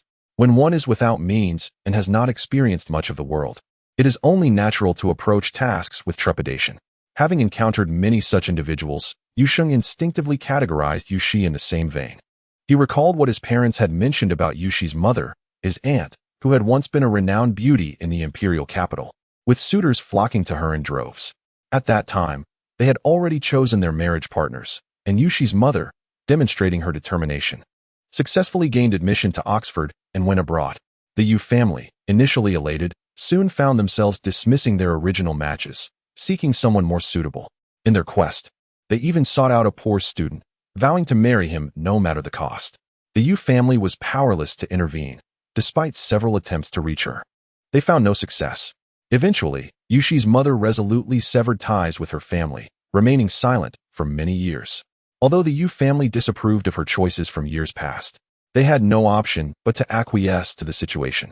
However, their attitude towards her had since cooled. After all, the man she married was merely an ordinary office worker. Yu Sheng, indulging in leisure, had little interaction with this inconspicuous cousin and did not hold a strong impression of him. Initially, Yu Sheng planned to take Yu Shi out for a casual meal as a gesture to his parents. Yet, upon meeting her, his perspective shifted. He thought, this cannot continue. You should feel proud to bear the Yu surname. With a newfound resolve, he smiled, suggesting, how about I take you to broaden your horizons? Without waiting for Yu Shi's response, he pressed the accelerator and sped towards their favorite bar. In the private room of the bar, Yu Sheng's sudden appearance surprised his friends. One inquired, didn't you say you had something to attend to? Yu Sheng, casually resting a hand on Yu Shi's shoulder, replied, I brought my little cousin here to see the world. His friends expressed astonishment. Your cousin? We had no idea you had one. Yu Sheng then playfully pushed Yu Shi forward, stating, this is Yu Shi, my aunt's son. Your aunt is not. A hush fell over the crowd. In the circles of the imperial capital's elite, secrets have always been a rarity. The affair surrounding the jewel of the Yu family was once a sensational topic, still recounted as a cautionary tale among the society's matrons and debutantes. The individuals present were astute, and out of respect for Yu Sheng, the atmosphere remained vibrant. Soon, someone deftly diverted the conversation, and the matter was forgotten. Yu Shi sat in a corner of the sofa, the dimming lights obscuring his figure. At that moment, he was of no concern to anyone. Even Yu Sheng, who had initially insisted on broadening his horizons, was now engrossed in merriment with his friends. His thoughts far removed from his cousin, Yu Shi remained unconcerned. In the shadows, he no longer needed to perform. He leaned back against the sofa, exuding a sense of calm. He relished this tranquility, even finding amusement in the extravagant and ostentatious scenes within the private room. Yet, unexpectedly, the image of a silhouette blurred by sunlight surfaced in his mind. In a fleeting moment of distraction, Yu Sheng made a phone call. A few minutes later, a procession of beautiful young women entered, each finding a place among the gentlemen. The girl to Yu Shi's left spoke softly to him, but he ignored her, seemingly oblivious as he evaded her outstretched hand and took a sip of mineral water. The girl paused mid-offer of her drink, waiting long for a response from Yu Shi. With a silent curse at the deadpan man, she awkwardly set down her glass. At that moment, the other girls suddenly began urging one another to perform a girl group dance. Without hesitation, they rose to the occasion. Many having been former trainees capable of singing and dancing, and quickly chose an upbeat song to enliven the atmosphere. Yu Shi's gaze suddenly fixated. He observed the figure of Jiang Tang appear on the screen. She stood amidst several girls, her long hair dyed a shade of pink, clad in a short skirt, dancing with a certain lack of finesse. Yu Shi gazed for a while, inexplicably feeling that the girl on the screen seemed unfamiliar, unlike the Jiang Tang he knew. At that moment, Yu Sheng, who had finally noticed the commotion on Yu Shi's side, inquired, "What's wrong? Who are you watching?" He glanced over casually. The others erupted into laughter, teasing, "Yu Xiao, why not help your cousin fulfill his dreams?" Yu Sheng, holding a glass of wine, patted Yu Shi's shoulder with a grand gesture. "Isn't it just a little star? I'll introduce you tomorrow." His tone dripped with disdain, as if Annie were merely a commodity to be casually selected. Yu Shi remained silent. The darkness concealed his emotions, allowing Yu Sheng to miss the fleeting change in his expression. Before long, Yu Shi excused himself to leave. Yu Sheng did not stop him, engrossed in his amusement with the girls. Stepping out of the raucous bar, Yu Shi made his way to a secluded street corner. A Rolls-Royce, its black body reflecting the vibrant neon lights, awaited by the roadside. The silver-haired butler, impeccably dressed, regarded Yushi with a kind and gentle smile. Yushi ran his fingers through his hair, the discarded glasses beneath his feet crushed into fragments. Young master. Yushi lifted his gaze. The resplendent lights of the bustling world cast a luminous glow upon his features, momentarily silencing the vibrant life around him. The flawless contours, sculpted as if by divine hands, still radiated brilliance under the night sky, akin to the sun amidst the heavens. Only his gray-blue eyes, resembling shards of ice, betrayed the less than pleasant mood he currently harbored. The silver-haired butler inquired, "Is the young master feeling unwell?" Yushi offered no response. Chapter 72. The pilot episode goes live early Saturday morning. Jiang Tang was roused from her slumber by the incessant notifications from her WeChat group. With a light sleep, she opened her eyes at the slightest vibration of her phone on the bedside table. Jiang Tang's WeChat contacts were rather mundane. The only group she had joined was the guest ensemble of the Divine Trial. Comprising 6 guests, they were neatly assembled without the presence of directors or agents. Having endured the previous filming together, they regarded themselves as bonded through shared trials and tribulations. Thus, their conversations in the group were characterized by a certain unrestrained candor, devoid of the usual aloofness that often permeates relationships in the entertainment industry. As Jiang Tang scrolled through the messages, she was astonished to find that within mere minutes, the chat had amassed a staggering 99 notifications. The first to disrupt the tranquility of the group chat was Lu Shan, who generously showered the group with a 10,000 yuan lucky red envelope. In swift succession, Yao Jiu was the first to respond. Her initial elation quickly morphed into indignation as she posted an emoticon depicting her frustration, exclaiming, "Yao Jiu, Lu Shan, are you manipulating this behind the scenes?" Accompanied by a screenshot showcasing her meager gain of 0.99 yuan from the red envelope. Lu Shan, haha. The second recipient, Lin Fu, maintained her composure as she chimed in. "Lin Fu, you're overthinking it. You simply had poor luck." Her casual remark was underscored by the fact that she had claimed a 3-digit sum, standing in stark contrast to Yao Jiu's paltry 0.99. Fearing a potential spat between the two actresses, Lu Shan hastily interjected. "Lu Shan, don't you ladies ever indulge in beauty sleep?" Yao Jiu, who can be blamed for that? Lin Fu, filming. In that instant, Lu Shan was struck by the realization that he had inadvertently dug his own grave. Song Tan, thank you, Boss Lu, for your lavish generosity. Lu Shan, it is well said, Brother Song. You have a new film coming out soon, right? I shall reserve the entire venue to support you. Yao Jiu, only you could do that. I will book 20 screenings. Lin Fu, 50. As the atmosphere grew tense, fortunately, Shirbai appeared just in time to divert the conversation. Jiang Tang was the last to receive her red envelope, which amounted to a considerable 9,000. Silence enveloped the group. Lu Shan, hello Jiang Jinli. Yao Jiu, may I touch your red envelope, Jinli?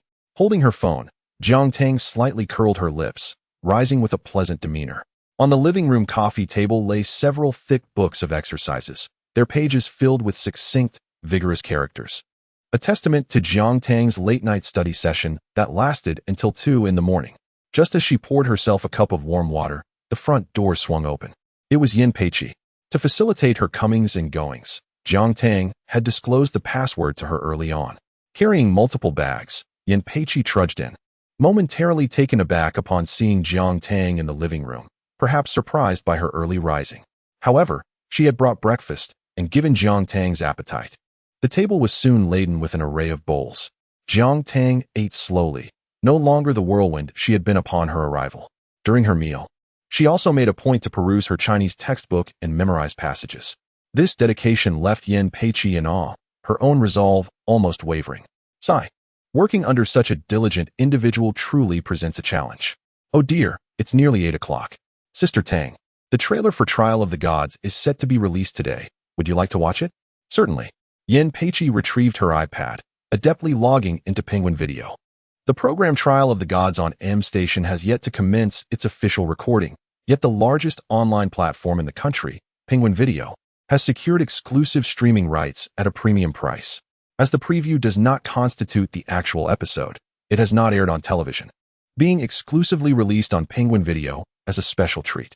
With just 2 minutes remaining until 8 o'clock, the preview for Trial of the Gods has surprisingly been made available ahead of schedule. At this moment, Jiang Tang and Yin Peiqi are enjoying breakfast. eagerly preparing to view the preview. Meanwhile, the trending topic on Weibo has quietly shifted to Trial of the Gods. Initially, director Song created an air of suspense that heightened audience anticipation, coupled with Song Shanming's esteemed reputation and M Station's assurance of viewership. Even in the absence of any prior announcements regarding the guests, expectations remain exceedingly high. Aware that the official guest lineup would be revealed today, fans have been vigilantly awaiting online, with the Trial of the Gods discussions buzzing fervently about the identities of the 6 guests. Finally, the preview for Trial of the Gods has been released. The screen is shrouded in darkness, accompanied only by faint rustling sounds and a chilling, hoarse voice. Subsequently, the voices of 6 individuals emerge in succession. I want to eat Song Shanming. Forget it, Run. I have a suggestion. A chorus of terrified, synchronized shouts shatters the darkness, followed not by the faces of the guests, but by a serene, classical courtyard bathed in the night. After a few seconds of silence, the barrage of comments erupts like a tidal wave. What just happened? It seems incredibly exciting. I can hear the voice of my idol.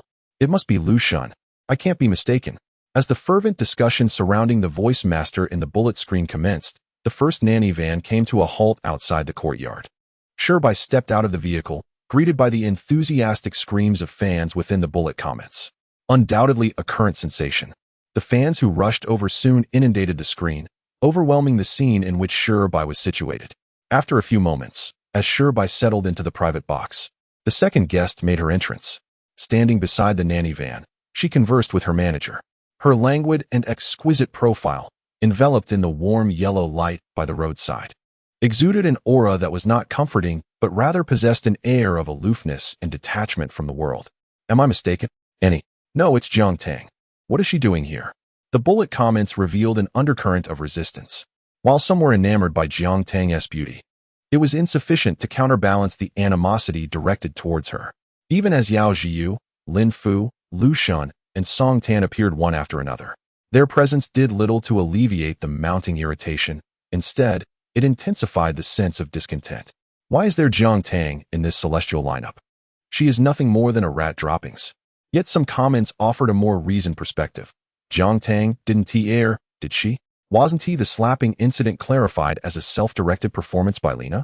The slapping incident aside, what about her rumors with Triple X? What about her pursuing Triple X? What about her flirting with Triple X? Do they really think the internet has no memory? Don't you think Lu Shun's assistant looks at Jiang Tang oddly? I'm not the only one who perceives this. The memory Jiang Tang left in the public's mind remains predominantly negative. The malice in the bullet comments was palpable. Yin Peiqi stood frozen, unsure whether to turn off the video or continue watching. Perhaps we could disable the comments? Jiang Tang, chewing on a bun, maintained a calm and unyielding gaze. No need. Despite Yin Peiqi's growing discomfort, she had no choice but to endure and watch on. Chapter 73. A celestial lineup at 8 o'clock. The trailer for Trial of the Gods officially premiered on Penguin Video. Initially a light-hearted affair, it soon transformed into a grand competition, with even the official Weibo account of Trial of the Gods humorously joining in, promising lavish prizes for those who made the correct guesses. Thus, the contemporary internet dwellers engaged in countless bewildering antics. Such occurrences were innumerable. Marketing analysts deemed it a masterclass in hunger marketing. However, netizens expressed their contentment with the fun they were having. Of course, there were naysayers warning that if the final lineup proved to be significantly less illustrious than anticipated, it would be an embarrassing public setback. Indeed, while hunger marketing is effective, a misstep can lead to disastrous consequences. And what was the outcome? Trial of the Gods boldly proclaimed that a public setback was out of the question. Just as the official announcement of the guests was made, the top comment beneath the Weibo post exclaimed, "What an extraordinary lineup." Song Tan, a critically acclaimed actor renowned for his dedication to the craft, may not frequently participate in variety shows, but each appearance yields memorable quotes that resonate with contemporary trends. He stands as a pioneer of the entertainment industry's seasoned persona, a subject of fervent discussion among netizens. Shirbai, undoubtedly the pinnacle of popularity. A sizzling young star with an abundance of adoring fans, despite his lack of acting prowess, remains the darling of the entertainment industry, capable of elevating viewership single-handedly. The accomplishments of Lin Fu and Yao Jiyu require no elaboration. The public is particularly intrigued by their momentous collaboration. It is noteworthy that these two are widely recognized as incompatible, with their encounters often resembling a clash of titans. Yet, the audacity of Trial of the Gods to unite them is nothing short of remarkable. Adding to the gravitas is Lu Xun, the reigning topic of the entertainment realm, a superstar excelling in film, television, and music, whose enigmatic and distinctive persona continues to captivate audiences. Remarkably, prior to this, Lu Xun rarely granted interviews, let alone participated in reality shows. The very fact that he is making his debut in a reality show lends immense credibility to Trial of the Gods. It is almost unfathomable that the mere announcement of the cast could render Weibo nearly incapacitated. Fans are reveling. Viewers are filled with anticipation. Competitors are lamenting. However, not all sentiments are favorable. The presence of Jiang Tang has left many feeling unsettled. Some have begun to question the legitimacy of Jiang Tang's inclusion. If Jiang Tang didn't have connections, I might as well livestream myself washing my hair upside down. There's no need for such dramatics. At that moment, a comment quietly surfaced. Having watched the teaser, I must say, it is indeed delightful. As the guests continued to appear, the teaser maintained its steady pace. The program's insidious intentions finally became apparent when Song Shanming made a timely entrance, announcing that they would be capturing some behind-the-scenes moments of their first meeting. So these 6 individuals are unaware of the hidden cameras? Oh my, how exhilarating. I wonder if anyone will reveal their true selves. At that moment, the post-production effects magnified Jiang Tang's image. She seemed to perceive something and subtly glanced towards several corners, with bold text highlighting the need for attention, not forgetting to showcase director Song's awkward smile. I think I just made eye contact with Jiang Tang. Could it be that she has discovered the cameras? It sounded plausible enough. Consequently, many viewers chose to mute their microphones and continue watching. At this point, Song Shanming had already found an excuse to slip away, his performance so clumsy that the audience couldn't help but mock him, joking that he should never attempt acting to spare the viewers from distress. However, the guests seemed oblivious to his discomfort, and after his departure, they began to engage in amiable conversation, until Shirbai announced her intention to seek out the director, rising to the door and preparing to open it. Haha, Xiaobai looks utterly perplexed. I knew it wouldn't be so simple. They've locked the door. Guys, don't eat. You're all trapped. On screen, the belatedly aware guests finally realized that their phones had no signal and that they were locked in. Yao Zhiyu surmised it was a hidden camera, and the 6 of them had to devise a way to escape. Thus, an array of ingenious ideas began to emerge, among which Yao Zhiyu's plan to break down the door was the most straightforward and forceful. Indeed, it's Queen Yao, a force of nature. Lin Fu was equally amusing, seriously stating that she had attempted to move the chairs but found them too heavy. They seemed to be discussing earnestly. Could they really be considering breaking down the door? Director Song, panic, panic. Fortunately, Song halted the discussion just in time, while Lin Fu and Yao Zhiyu simultaneously expressed their regret, provoking a wave of laughter in the comments. At this moment, Jiang Tang finally discerned a door concealed behind a landscape painting, leading everyone to uncover a new space. I have a hunch that Jiang Tang is not an ordinary individual. Her observational skills are truly remarkable. She was the first to notice the camera. Lin Fu unexpectedly suggested, "Why don't we play mahjong?" They really began to play mahjong. This is insane, haha. Oh no, Lin Fu cannot play the 6 bamboo. Play the 3 characters instead. Finally, we've found the key. We can escape. I suspect it won't be that simple. As anticipated by the audience, the key did not lead directly to an exit, but rather to a wardrobe. Unprepared, Shirbai was startled to encounter a corpse, causing him to leap several meters away in fright. The others, too, lived up to expectations, shrieking in terror. Chapter 74. The First Golden Melon. High energy ahead. Comments protect us. Brothers and sisters, express your fear on the screen. Prosperity, democracy, civilization, harmony, freedom, equality, justice, rule of law, patriotism, dedication, integrity, and kindness. The guests screamed in terror at the fake corpse, while the viewers were not faring much better. They suddenly felt as if they were watching a horror film, and could understand the initial remark about wanting to shark Song Shanming. Jiang Tang then calmly pointed out that it was a dummy, allowing everyone to breathe a sigh of relief and begin to speculate whether the corpse might hold further clues. Yet, it is a hurdle that none can surmount, to personally engage with that sanguine substance. At this moment, Jiang Tang boldly volunteered. However, everyone believed it unwise to allow the youngest to take such a risk. Ultimately, it was Lu Xun, Shirbai, and Song Tan who stepped forth to search the corpse for clues. Their terrified reactions elicited immense amusement from the barrage of comments. When they finally discovered a small note, the audience erupted in joyous cheers, mirroring the excitement of the participants. Upon diagnosing acute gastroenteritis, a wave of panic ensued. What should we do? Do we need to send her to the hospital? Oh my gosh, my darling is actually ill, wailing. Hearing the staff praise Lin Fu's acting skills, I, as a fan, felt an inexplicable sense of pride. May I borrow your hairpin for a moment? As the scene unfolded, the music ceased, and a profound silence enveloped the post-production. On the screen, Lin Fu weakly opened her eyes. The audience outside instinctively set down their keyboards. Jiang Tang then turned to the door, effortlessly unlocking it with a hairpin. Everyone, from the director to the crew, stood in stunned silence, unable to utter a word, much like the viewers gazing at the screen. Yet, that was not the end.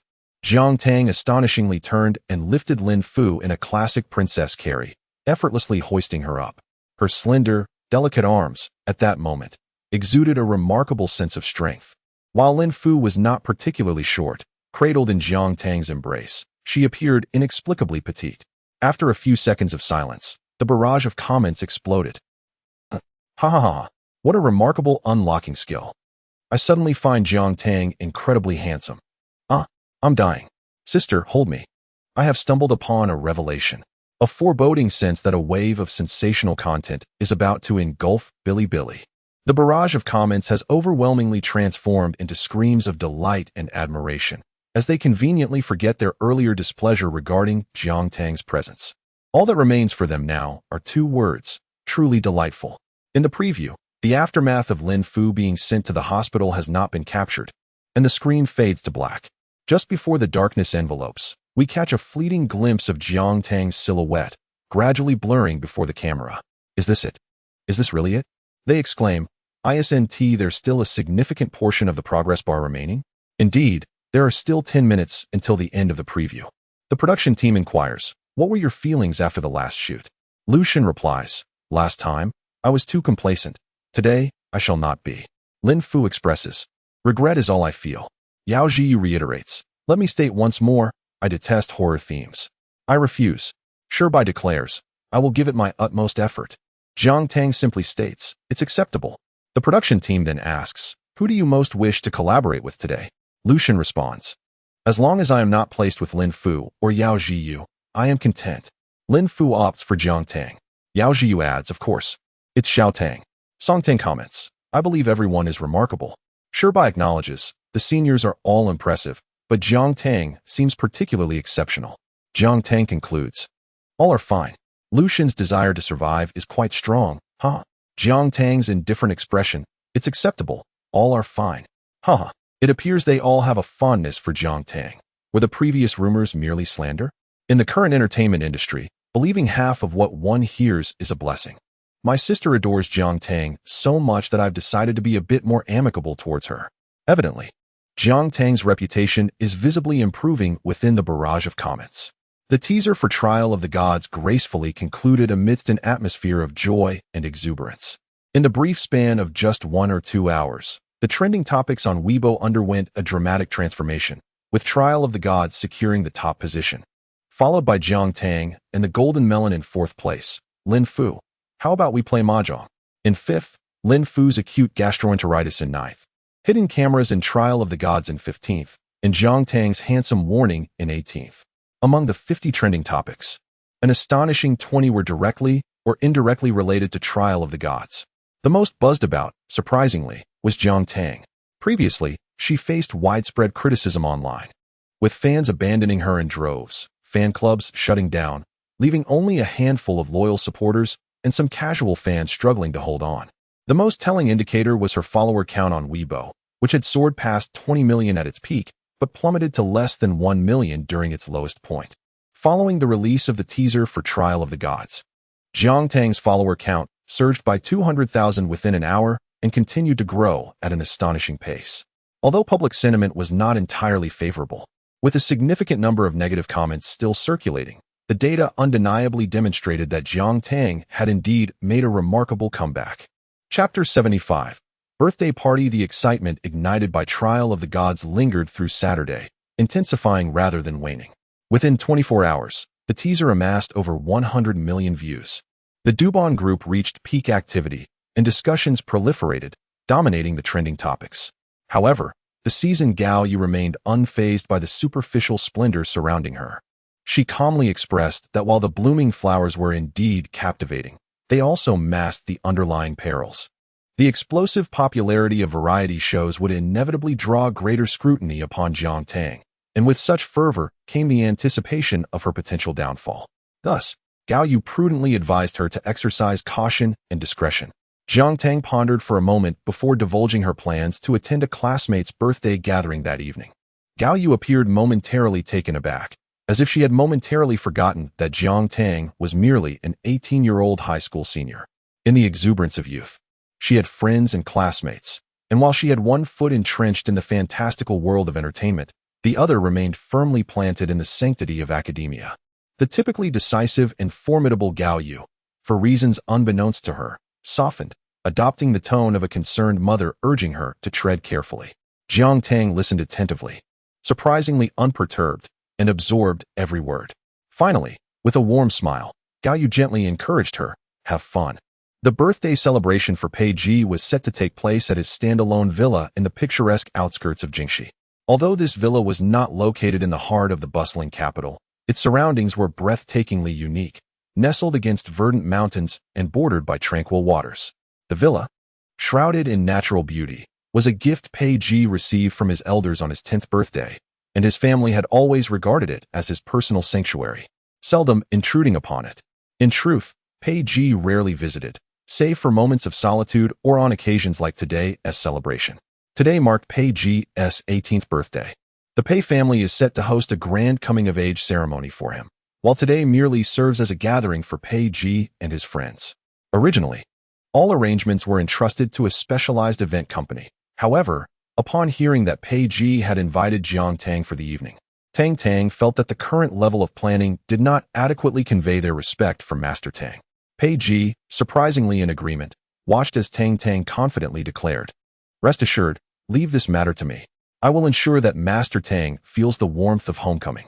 Though Pei Ji felt a hint of unease, he ultimately acquiesced to Tang Tang's insistence and entrusted the arrangements to him. By 5 or 6 in the afternoon, Pei Ji arrived at the villa in the western suburbs of Beijing.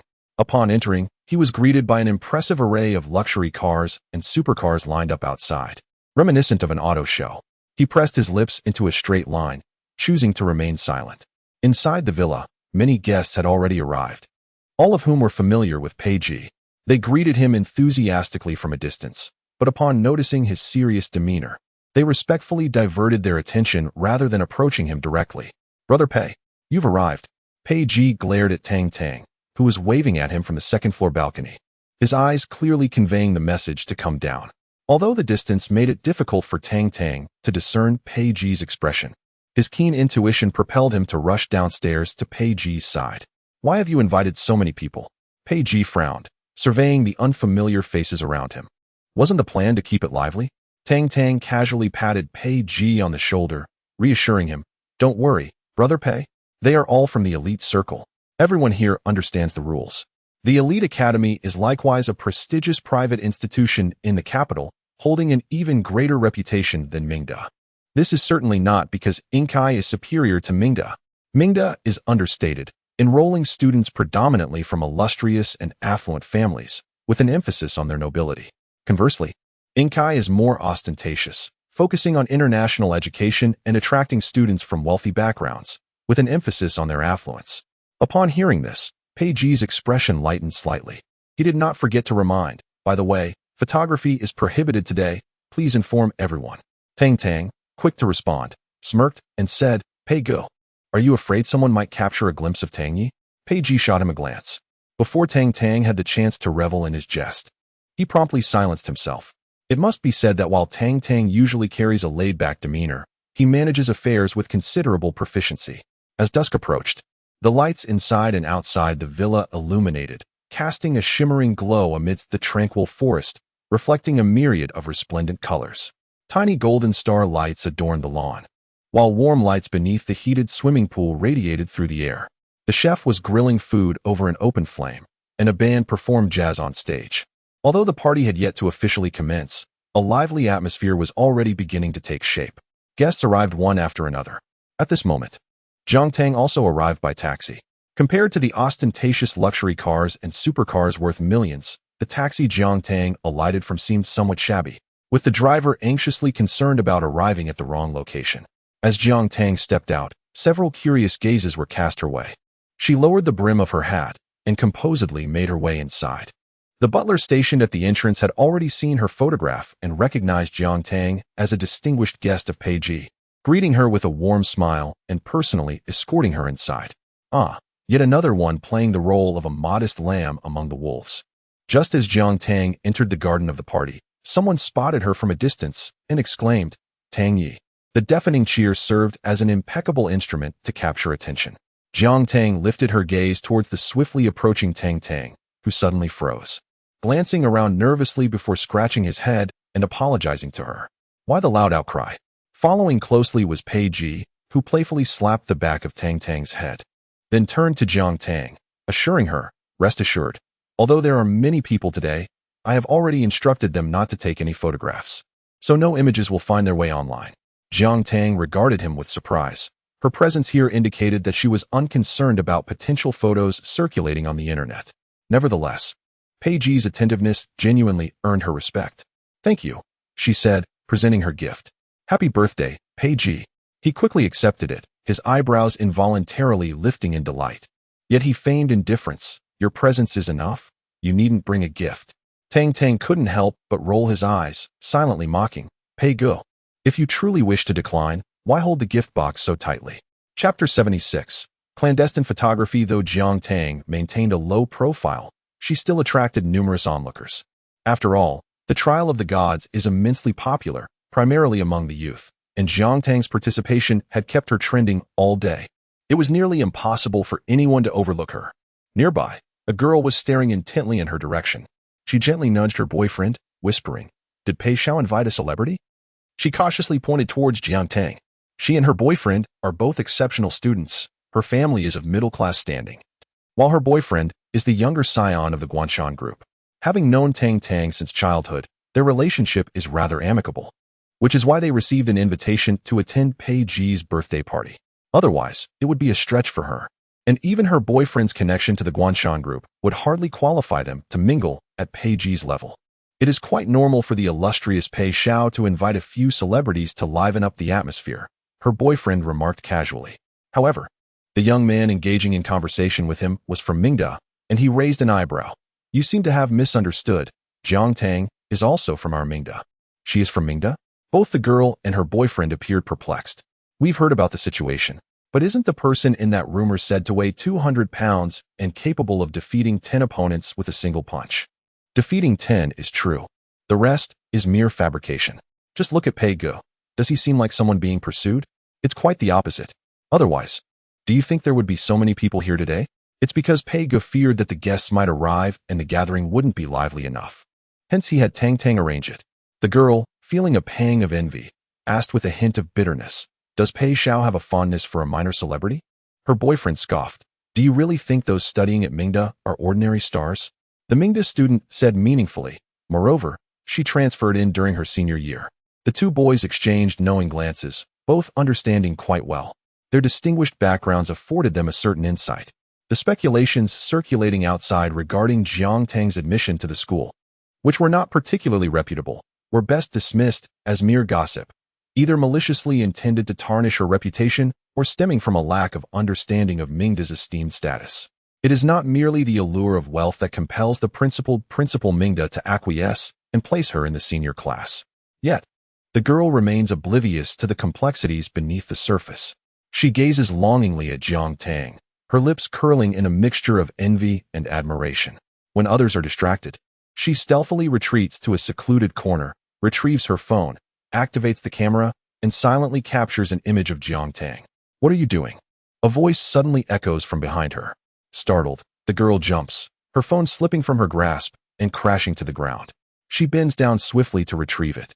But another girl, slightly plump with fair skin, quicker than she, snatches it up. Despite her soft, almost delicate appearance, her movements are remarkably agile. The girl gasps. her face draining of color.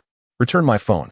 But the other girl ignores her plea, instead unlocking the phone and opening the photo gallery, revealing candid shots of Jiang Tang. Are you unaware that photography is prohibited tonight? Give me back my phone. The commotion begins to attract attention. Kaizhou, what is happening? A few other girls from Mingda approach, intrigued. Kaizhou hands over the phone, and the images within the gallery come to light. Goodness, someone has been taking surreptitious photos. How audacious to photograph Jiang Tang. The shots are quite striking. Pij, who was conversing with Jiang Tang, picks up on her name with a perceptive ear, sharper than the girl herself. What is going on? In an instant, all eyes in the room gravitate towards Kaizhou and the girl who has been caught in the act. The girl's boyfriend approached, furrowing his brows as he called out. Wei Wei. Startled, Wei Wei nearly burst into tears, hastily clutching her boyfriend's sleeve, looking utterly aggrieved. They snatched my phone. The girl known as Kaizhou lifted her chin defiantly, retorting, Are you really going to play the victim? The girls from Mingda behind her echoed in agreement. Indeed. You were the one who secretly photographed Jiang Tang first. At that moment, Pei Ji and Jiang Tang had arrived side by side, drawing everyone's attention effortlessly. Pei Ji's expression was not particularly pleasant. What is happening here? Kaizhou ignored him, thrusting the phone towards Jiang Tang's face. Someone was secretly taking your picture. And when I caught her, she had the audacity to play the victim. Onlookers observed in silence, noting that her behavior seemed more like a complaint. Jiang Tang glanced down at the photo of herself, then surveyed the others. I'm Kaizhou from Class 4. The chubby and fair Kaizhou quickly flashed a grin at Jiang Tang, her round, sparkling eyes gleaming with eagerness, as if she were seeking praise. Unfortunately, Pei Ji snatched the phone away, positioning himself between her and Jiang Tang. Who took this? His tone, laden with impending storm, sent a shiver through the crowd. Wei Wei, terrified, instinctively hid behind her boyfriend. This evasive action only made her more conspicuous. Pei Ji shot a sharp glance at her, prompting her boyfriend to muster his courage and step forward. Pei Xiao, it was an accident. Wei Wei just wanted to capture some moments from the gathering. Wei Wei, hidden behind him, nodded fervently, oblivious to how flimsy the excuse sounded, seeming as if she had suffered great injustice. Pei Ji, growing impatient, remarked, Did I say you couldn't take pictures tonight? The other party was momentarily rendered speechless, their heart filled with a vexing turmoil. Little did he anticipate that this girlfriend, whom he had only recently begun to date, would bring him such considerable trouble. He spoke, but Pei Xiao interjected, Get lost. Pei Ji had no desire to hear any explanations. The young man across from him felt a burning humiliation, as though he had been slapped twice in the face. Unable to contain his indignation, he retorted, It's merely a few photographs. Just delete them and apologize. With that, he tugged his girlfriend Wei Wei forward and commanded her to apologize with a harsh tone. Wei Wei, terrified, could only weep incessantly, rendered speechless and trembling like a quail amidst the crowd. Pei Ji harbored no inclination for chivalry, planning instead to summon someone to throw both of them out. However, upon hearing Jiang Tang's call, Pei Ji's movements came to a halt. Jiang Tang casually took the phone and deleted the photos, stating, Forget it. Pei Ji stared at her. Perplexed, aren't you angry? Jiang Tang lazily raised her eyes. Do I have a temper? Pei Ji quickly shut his mouth. No, of course not. Once Jiang Tang turned to leave, Pei Ji promptly followed, trailing behind her like a devoted attendant to a queen, while all irrelevant individuals were left abandoned. Chapter 77. The wall is but a fleeting cloud. The youngest son of the Guanshan group departed in a dejected manner, and his girlfriend, as the instigator, had no choice but to leave as well. As she exited the villa, all she could see was the tailpipe of her boyfriend's speeding car disappearing into the distance. The absence of two individuals at the party went largely unnoticed, as the attendees were far more captivated by Pei Ji's unique treatment of Jiang Tang. The earlier incident quickly spread and intensified in the shortest time possible. Who is unaware of the notorious seventh master of the Pei family, Pei Ji, as the youngest scion? He has been the recipient of immense affection from all corners of the Pei household. Yet, his inherently rebellious nature has rendered him anything but compliant. He has triumphed over all challengers in the estate and amassed a multitude of younger followers, earning the moniker the Demon King of the world. The only one capable of reining him in, the venerable elder of the Pei family, does not perceive his grandson's unruliness as a fault. Rather, he publicly lauds Pei Ji for embodying the valor he himself exhibited in his youth on the battlefield. Consequently, The rest dare not provoke this treasured gem of the Pei family, opting instead to revere him from afar. Today marks a momentous occasion, the first time they have witnessed the Pei family's little demon displaying a semblance of humility and obedience. The catalyst for this transformation is none other than Jiang Tang. Although Pei Ji had previously proclaimed his intention to protect Jiang Tang at school, it is only now, during his 18th birthday celebration, that everyone has come to reevaluate Jiang Tang's standing. However, human nature is inevitably curious. The effervescent Tang Tang flits about the crowd like a butterfly, soon beckoned over by a familiar acquaintance. The inquiry posed was rather straightforward. Is Jiang Tang the object of Pei Ji's affections? At this, many leaned in, eager to eavesdrop. Tang Tang surveyed the group, scoffing dismissively. Do you possess no thoughts beyond matters of love? Surely, Pei Gu and Jiang Tang share a bond of pure, platonic camaraderie. Jiang Tang. Tang Tang quickly became animated. Indeed, Jiang Tang, the savior of Pei Gu. Just know that he is formidable. As a subordinate, Tang Tang takes great pride in his association with the esteemed Pei Gu, who is my elder brother, and Tang Ye is my elder brother's elder brother. Therefore, I advise you to be vigilant in your actions and refrain from provoking our Tang Ye, for he is known to act without mercy. Amidst the astonished gazes of the crowd, Tang Tang felt a surge of confidence, embellishing his words more and more. He engaged in casual conversation with Pei Ji, who was doing most of the talking, while Jiang Tang listened with a distracted mind, her eyes lingering on the array of exquisite desserts laid before her. Nearby, Kaizhou observed Pei Ji's attentive demeanor towards Jiang Tang and scoffed softly, deeming him a sycophant. At that moment, Pei Ji's phone rang, interrupting his incessant chatter as he excused himself to take the call. Kaizhou's eyes brightened at the opportunity, and she quickly approached. Jiang Tang, lamenting the empty dessert platter, had hoped to savor the Earl Grey tea mille-feuille, the most delectable dessert she had ever tasted, only to discover it had run out too soon. The girl who stealthily approached seemed to have discerned Jiang Tang's longing. I just had a piece of the Earl Grey mille-feuille, and haven't had the chance to taste it yet. Would you like some? It was the girl who had noticed her being photographed earlier. You're Kaizhou, right? Jiang Tang recalled her self-introduction. The goddess remembers my name, Kaizhou exclaimed, only to feel a pang of regret for her impulsive honesty. Sensing her discomfort, Jiang Tang chose not to pry further. She accepted the plate of mille-feuille with a grateful smile. Thank you. Not at all, not at all, Kaizhou replied, waving her hands in modesty. As she leaned closer to observe Jiang Tang, she felt an overwhelming sense of euphoria, nearly dizzy with happiness. Heaven knows the devastating allure that Jiang Tang possesses for someone like her, an aficionado of beauty. Upon encountering Jiang Tang, all past infatuations become mere trifles. Kaizhou, having witnessed numerous celebrities living within the confines of meticulously edited photos, was utterly astonished to see Jiang Tang in person, 100-fold more enchanting than any image could convey. No camera, regardless of its megapixels, could ever adequately capture even a fraction of my goddess's beauty and presence. Through Kaizhou's filter of admiration, even as Jiang Tang delicately savored her dessert, she appeared breathtakingly exquisite, her ethereal features evoking a divine grace, reminiscent of a celestial being gazing down from the heavens. With the dessert she indulged in being most fortunate to receive her favor, Kaizhou willingly succumbed to such mesmerizing beauty, lost in a reverie of admiration. Jiang Tang, oblivious to the emotional turmoil of the girl before her, chose a nearby chair for convenience. Yet, Kaizhou remained transfixed beside her, her cherubic face radiating a unique enchantment.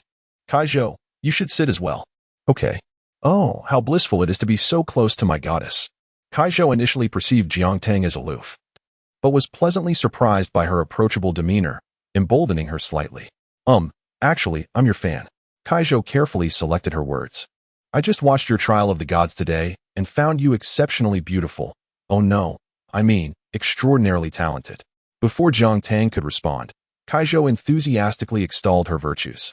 Her praises were remarkably sophisticated and refreshingly original.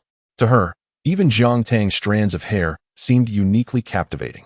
Jiang Tang couldn't help but smile at her words. Their harmonious interaction caught the attention of another group of girls, the very ones who had previously cheered Kaizhou on.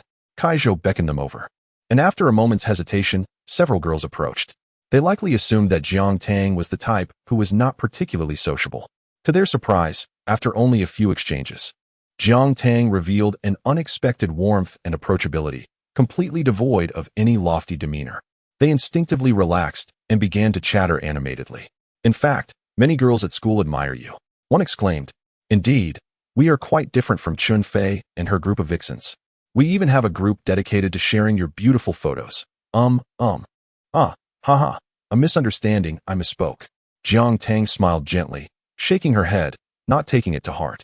Consequently, the other girls grew even more enthusiastic and boldly began to inquire about the filming of Trials of the Gods. Aside from the content that was explicitly marked in the contract as confidential, Jiang Tang casually shared a few anecdotes. Though her recounting was simple, it resonated with the girls, who found it exceedingly entertaining, laughing with abandon. "Is it really that funny?" Jiang Tang asked, and upon hearing this, the girls erupted into even more laughter. His spot had long been claimed, and Jiang Tang was surrounded by a group of lovely young girls, resembling an emperor encircled by his harem. Pei Ji felt his composure steadily unraveling. Chapter 78. The new script following Pei Ji's birthday party. It was time for Jiang Tang's regular acting class. Once again, it was at the Imperial Capital Film Academy, once again under the tutelage of Professor He. Jiang Tang had a genuine fondness for Professor He's classes. She is exceptionally knowledgeable and possesses a wealth of experience, having conducted in-depth studies on the three major performance systems of the world. The number of classic films she has watched and outstanding actors she has encountered is immeasurable, regardless of the topic at hand. Professor He can effortlessly provide examples and anecdotes, making complex knowledge accessible and engaging. It is fair to say that Professor He is a consummate expert in the integration of theory and practice. Furthermore, Jiang Tang has just completed filming Fairy Lake this week, and the new role has bestowed upon her profound insights that she is eager to share with Professor He. The lengthy afternoon hours pass quietly by, until dinner time approaches, when Gao Yu arrives to personally drive Jiang Tang away, pulling her and Professor He from their intense discussion. Leaning against the door, Gao Yu smiles and says, "I could hear you both debating from afar. Surely, you weren't arguing?" Before Jiang Tang can explain, Professor He swiftly defends her, saying, "Arguing? No. Jiang Tang is well-mannered and respectful. What you heard was merely an academic discourse." Gao Yu raises an eyebrow. Our Jiang Tang is already capable of engaging in academic discussions so quickly? Without a moment's hesitation, Professor He replies, "Jiang Tang possesses a natural talent and keen intuition in this area. She grasps concepts readily and can extrapolate them effortlessly." The underlying praise for Jiang Tang is unmistakable. Gao Yu beams with pride. "Tonight, I shall treat you both to dinner." Professor He, having no prior engagements that evening, readily agrees. They opt for a Michelin-starred Japanese restaurant, renowned for its serene and secluded ambience, perfect for discussions. Upon arriving at the establishment, Professor He quickly discerns Gao Yu's intentions. This establishment requires a reservation at least one day in advance. No wonder today they were so eager to invite me to dinner. It turns out they were simply waiting for me. When Professor He made this remark, it was accompanied by a smile, and his tone was primarily playful, indicating he bore no resentment towards Gao Yu. Gao Yu, skilled in navigating social situations, understood how to maintain the right balance. While personally pouring tea for Professor He, she explained, "The owner of this restaurant is a friend of mine. I took the back door to secure a reservation half a day in advance, simply to express my gratitude for your assistance with Jiang Tang." Professor He raised his cup of tea to sip, thereby acknowledging Gao Yu's explanation. Undeniably, they were friends, yet such relationships require nurturing. However, when emotionally intelligent individuals engage with one another, their interactions are invariably well-timed. You offer tea and an apology, while I sip and acknowledge. Thus, the matter is discreetly set aside. Jiang Tang, sipping her tea, maintained a clear gaze, feigning ignorance to the subtle exchanges between the two. Professor He gently set down his cup. "You have something to ask me, don't you? No need to rush." Gao Yu, taking the initiative, called over the waiter and ordered an abundant array of dishes. Upon hearing the names of the dishes flowing endlessly from Gao Yu's lips, Professor He could not help but intervene.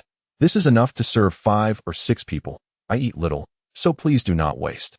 Gao Yu closed the menu with assurance. "Rest assured, Professor He, we have someone here with a particularly hearty appetite, so there will be no waste whatsoever." This was indeed a reference to Jiang Tang. Gao Yu had long since discerned Jiang Tang's capacity for food and was well aware that she would not let a single grain go to waste. If she were unable to eat, she would have intervened long before the ordering commenced. Are you referring to Jiang Tang? Professor Hiyu's gaze lingered for a moment on Jiang Tang's slender shoulders and her delicately flat waist, finding it quite astonishing. I engage in considerable physical activity. Hence my substantial appetite, Jiang Tang offered as her customary explanation. Professor Hiyu chuckled and shook her head. Your talent would surely evoke envy among many celebrities. However, this also indicates that you are inherently suited for this profession. It seemed that Jiang Tang belonged to that rare breed of individuals whom fortune relentlessly nourishes, ever fearful that they may not consume enough. While innate talent is significant, choices bear equal weight. At last, Gao Yu, who had been poised to interject, articulated her purpose. I would like to request Professor He to assist us by reviewing a script for Jiang Tang. Esteemed within the industry, Professor He was besieged by countless requests for script evaluations. Yet, her own interest in such matters was rather tepid. She often declined invitations and only reluctantly accepted a handful of evaluations out of a sense of obligation. Those few scripts that received her commendation invariably achieved either remarkable box office success or widespread acclaim. Were it not for today's serendipitous opportunity, Gao Yu might have found it quite challenging to enlist Professor He for this task. True to form, Professor He did not decline, asking to see the script. She examined it with great focus, undistracted even by the arrival of a kimono-clad server bearing dishes. Due to the constraints of time and setting, she could only skim through the synopsis. After a moment of contemplation, she uttered 2 words, "It can succeed." Really? Indeed, although the plot has its flaws, they do not overshadow its merits. It aligns perfectly with the interests of contemporary youth. Professor Hiyu gently set the script back on the table, revealing the title Strawberry Candy on the cover, adding that most importantly, it was a fitting choice for Xiao Tang. Jiang Tang lifted the teapot and filled Professor Hiyu's cup. What do you think? The plot is straightforward, with a low threshold, given your current acting prowess. It is more than sufficient. Furthermore, the character of the female lead is particularly captivating and aligns perfectly with fan preferences, making it a suitable choice for your debut leading role. Professor Hiyu has always maintained that only scripts with a profound core and deep philosophical underpinnings can be deemed good. Scripts of various genres each possess their own merits, catering to different audiences and conveying diverse messages. None are inherently superior to others. However, it is not without its imperfections, at least after a cursory glance. Professor Hiyu identified more than 3 plot inconsistencies. His praise is candid, and his criticisms are transparent. Throughout, he speaks with utmost sincerity, entirely considering Jiang Tang's perspective as a mentor. Jiang Tang listened attentively. I will give it careful thought. She did not readily acquiesce, which did not surprise Professor Hiyu. I know you have your own opinions, so merely heed my words. Ultimately, the decision lies with you. There is a saying, interest is the best teacher. If you lack interest in the script, even the finest acting will appear dull and uninspired. Jiang Tang nodded earnestly. The pre-dinner interlude concluded, and the dishes began to arrive. At last, Jiang Tang picked up her chopsticks. After tasting a mouthful, Gao Yu inquired about the flavor, to which Jiang Tang simply nodded. She has a generous spirit, treating all dishes with equal regard and never being picky. Ultimately, she devoured 80% of the spread. Chapter 79, Monthly Exam. When Professor Hiyu departed, he casually took the script with him. She initially said nothing, but the following day, she immediately entrusted someone to deliver a gift to Professor Hiyu, which included a 6-digit bank card.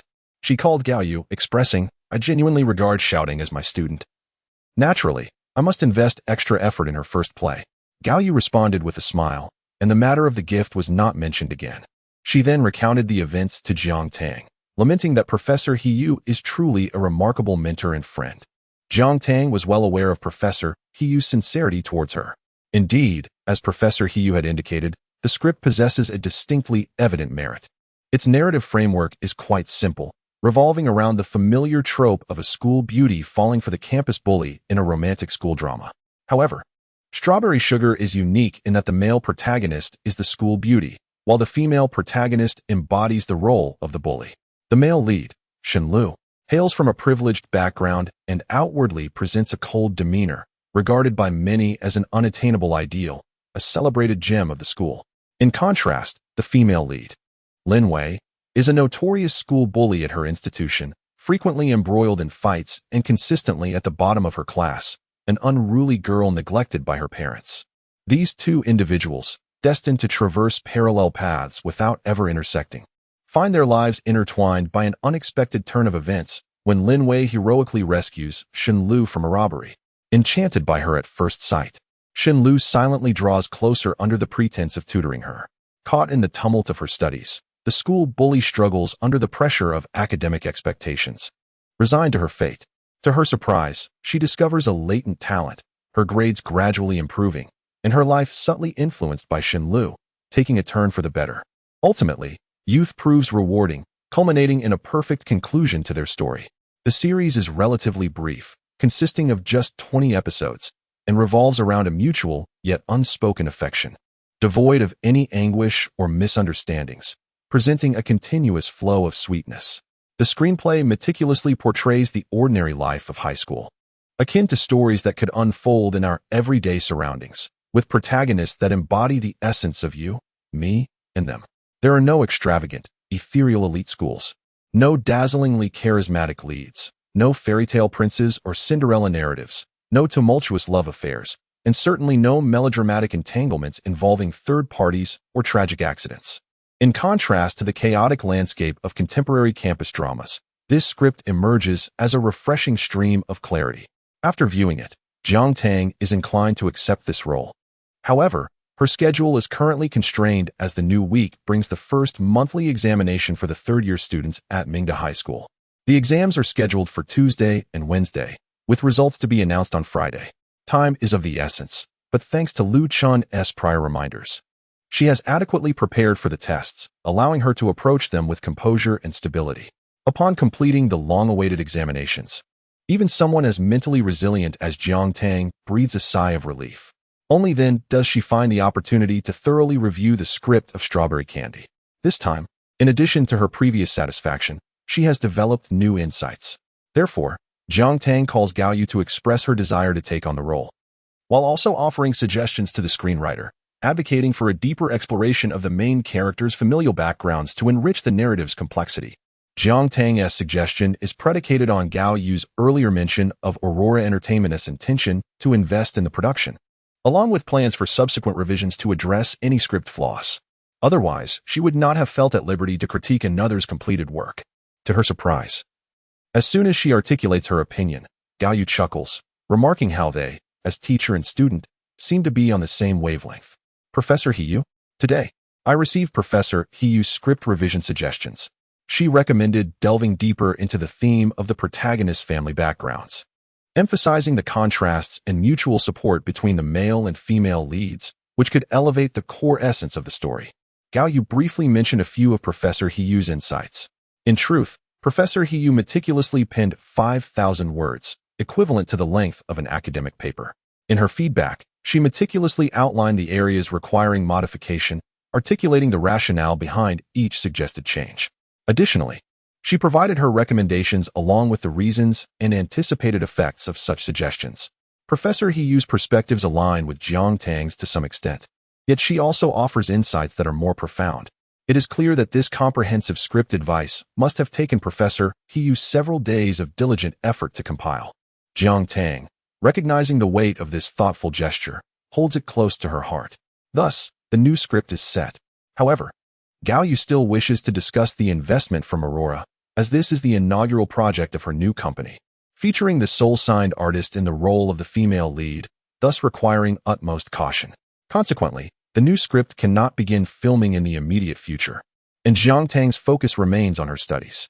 For instance, the monthly exam results released on Friday showed that among the over 300 students in Mingda High School's third year, Jiang Tang ranked in the 260s. While her performance is not particularly outstanding, she feels satisfied.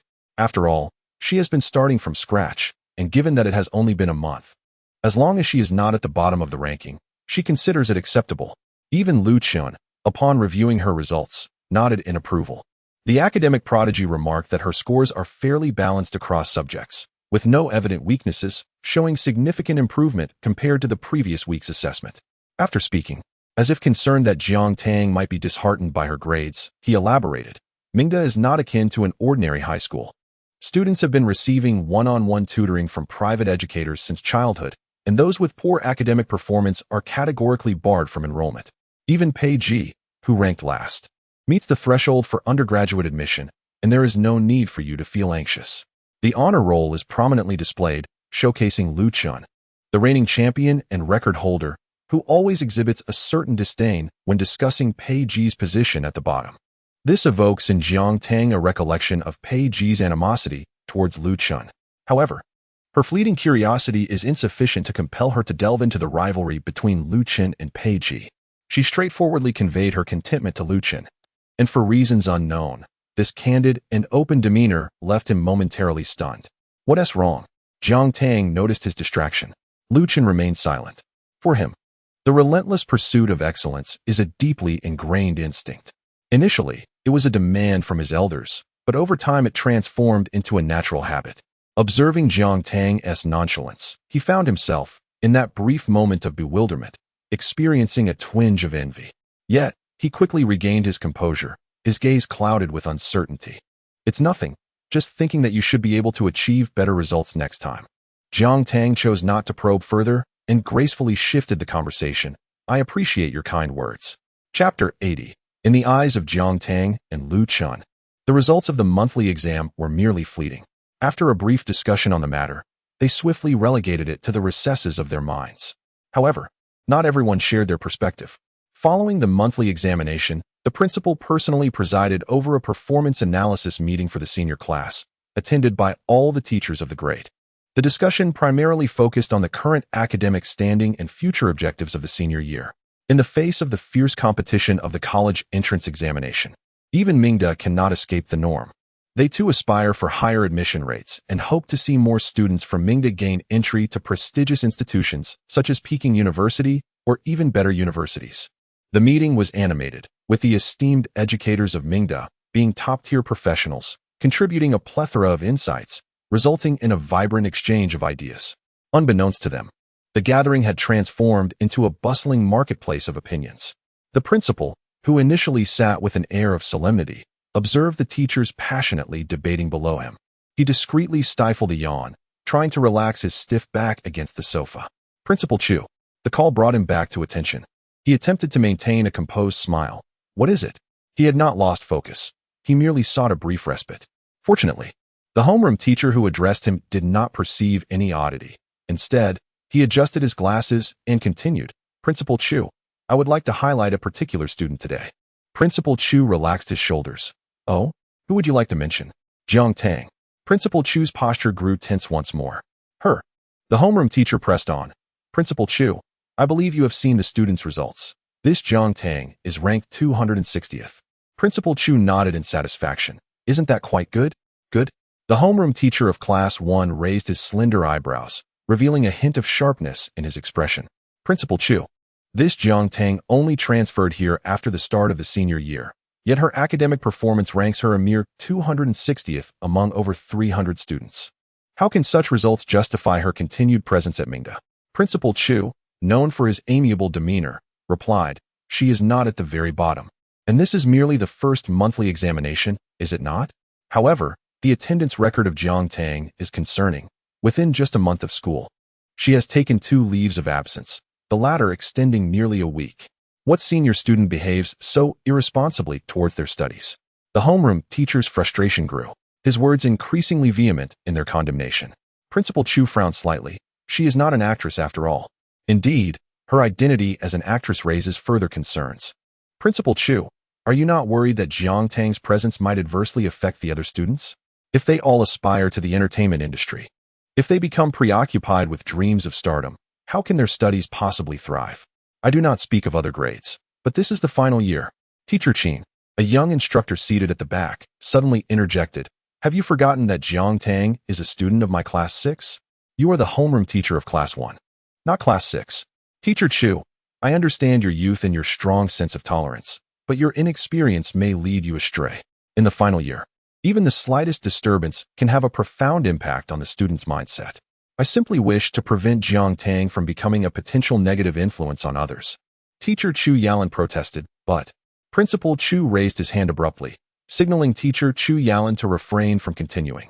The head teacher of Class 1 felt a surge of joy, believing that Principal Chu had softened his stance. However, to her surprise, Principal Chu resolutely declared, Jiang Tang will not be leaving. The head teacher was struck as if by lightning. Principal, this is my decision. With that, Principal Chu decisively rose, his previously affable expression turning serious, exuding an indescribable aura that rendered the other teachers silent. The meeting was adjourned. After Principal Chu departed, the conference room, which had been as quiet as a pin drop, gradually resumed its chatter. Chu Yalan navigated through the crowd, wishing to discuss Jiang Tang's situation with the head teacher. Just as he called out, the head teacher, casting a quick apology, hastened after Principal Chu. Chu Yalan was momentarily taken aback before following suit. As the door closed, the stern expression on his face relaxed almost instantly. Principal Chu, rubbing his weary face, shook his head with a sigh as he approached his desk and leaned back into the soft, spacious armchair. Contemplating the troublesome teachers, he opened the computer to watch a preview of Trial of the Gods on Penguin Video, engrossed in the content. Principal Chu, the head teacher of Class 1, followed closely behind. Principal Chu internally lamented, now frantically attempting to close the video software. Principal Chu, I have something else to discuss. Sweat beaded on Principal Chu's forehead as he managed to shut down the video just seconds before the head teacher reached him, barely maintaining his precarious image as an exemplary principal. What is it now? His tone was imbued with a certain sharpness. Yet, the head teacher remained stubbornly inflexible, unable to adapt. I heard you instructed the director to have Lu Chen tutor Jiang Tang? Principal Chu replied, Huh? I merely spoke in passing. Yet, Lu Chen is an obedient child. He earnestly took your words to heart and has become a tutor for Jiang Tang. The head teacher of Class 1 seethed with indignation, as if his own child had been wronged. After all, it is Lu Chen who has brought so much honor to Mingda since elementary school. How can the principal neglect Lu Chen's studies simply because of favoritism towards Jiang Tang? What if Lu Chen's performance is adversely affected? Teacher Chu Yalan hurriedly followed. Teacher Qin, Lu Chen's agreement surely stems from his own considerations. You needn't fret so much. The head teacher of Class 1 retorted. How can a naive child like Lu Chen comprehend such matters? When the principal asked him to assist a classmate, he naturally complied. He knows not how to refuse. Principal Chu rested his head on his hand, uncertain whether to shake his head or sigh. Lu Chen naive? The heir of the Lu family naive? Words fail me. Knock, knock, knock. A crisp sound of knocking echoed. Perhaps it was the arrival of the one spoken of. The so-called naive student, who knows not how to refuse, appeared at the office door. Principal, I have a document regarding the school anniversary that requires your signature. Lu Chen approached the desk in silence, presenting the document. The ink's varying shades delicately outlined his profile, and the hair falling over his forehead exuded a cool, serene demeanor. Principal Chu hastily inscribed his flamboyant signature. Once his task was accomplished, Lu Chen turned to face the head teacher. Apologies, Teacher Qin, I inadvertently overheard your conversation at the door. The head teacher did not take offense. Perfect timing. You ought to hear what the teachers have to say regarding whether tutoring Jiang Tang impacts your studies. An unexpected response caused the class teacher to furrow her brow. You need not concern yourself with the principal. Simply express your thoughts candidly. Teacher Qin, I intend to accept the special admission from Tokyo University. Upon hearing this, not only Teacher Qin but also Chu Yalan and Principal Chu were taken aback. Principal Chu immediately rose to his feet. You wish to accept the special admission from Tokyo University? Wasn't your ambition always set on Harvard or Cambridge? Principal Chu was well aware of Lu Chen's unique background. He was the carefully nurtured heir of the Lu family from Tokyo, enjoying privileges that surpassed those of his peers, having been raised alongside the elder of the Lu family with his future meticulously planned. Due to the elder Lu's wishes, Lu Chen did not attend the Mingda International Department but opted to participate in the regular college entrance examination. Nevertheless, after the examination, he still planned to study abroad. Given Lu Chen's exceptional capabilities, all top universities around the globe would readily extend their invitations to him. Yet now, he expressed his intention to accept the special admission from Tokyo University. Principal Chu's immediate reaction was, Does your grandfather know? It became apparent to Principal Chu that Lu Chen had yet to inform his grandfather. However, Lu Chen assured him that his grandfather would respect his decision, a statement that Principal Chu found credible. Being from a prestigious family himself, Principal Chu had a good relationship with the Lu family and considered Lu Chen's father a friend, thus having some understanding of the elder Lu's disposition. Principal Chu then remarked, If this is your own decision, I shall respect your wishes. Lu Chen nodded in gratitude. Then he addressed his homeroom teacher, Teacher Qin. since I have accepted the special admission from Kyoto University. My performance in the upcoming senior year exams shouldn't hold much significance for me, right? The homeroom teacher was momentarily taken aback. Suddenly, an astonishing thought struck him.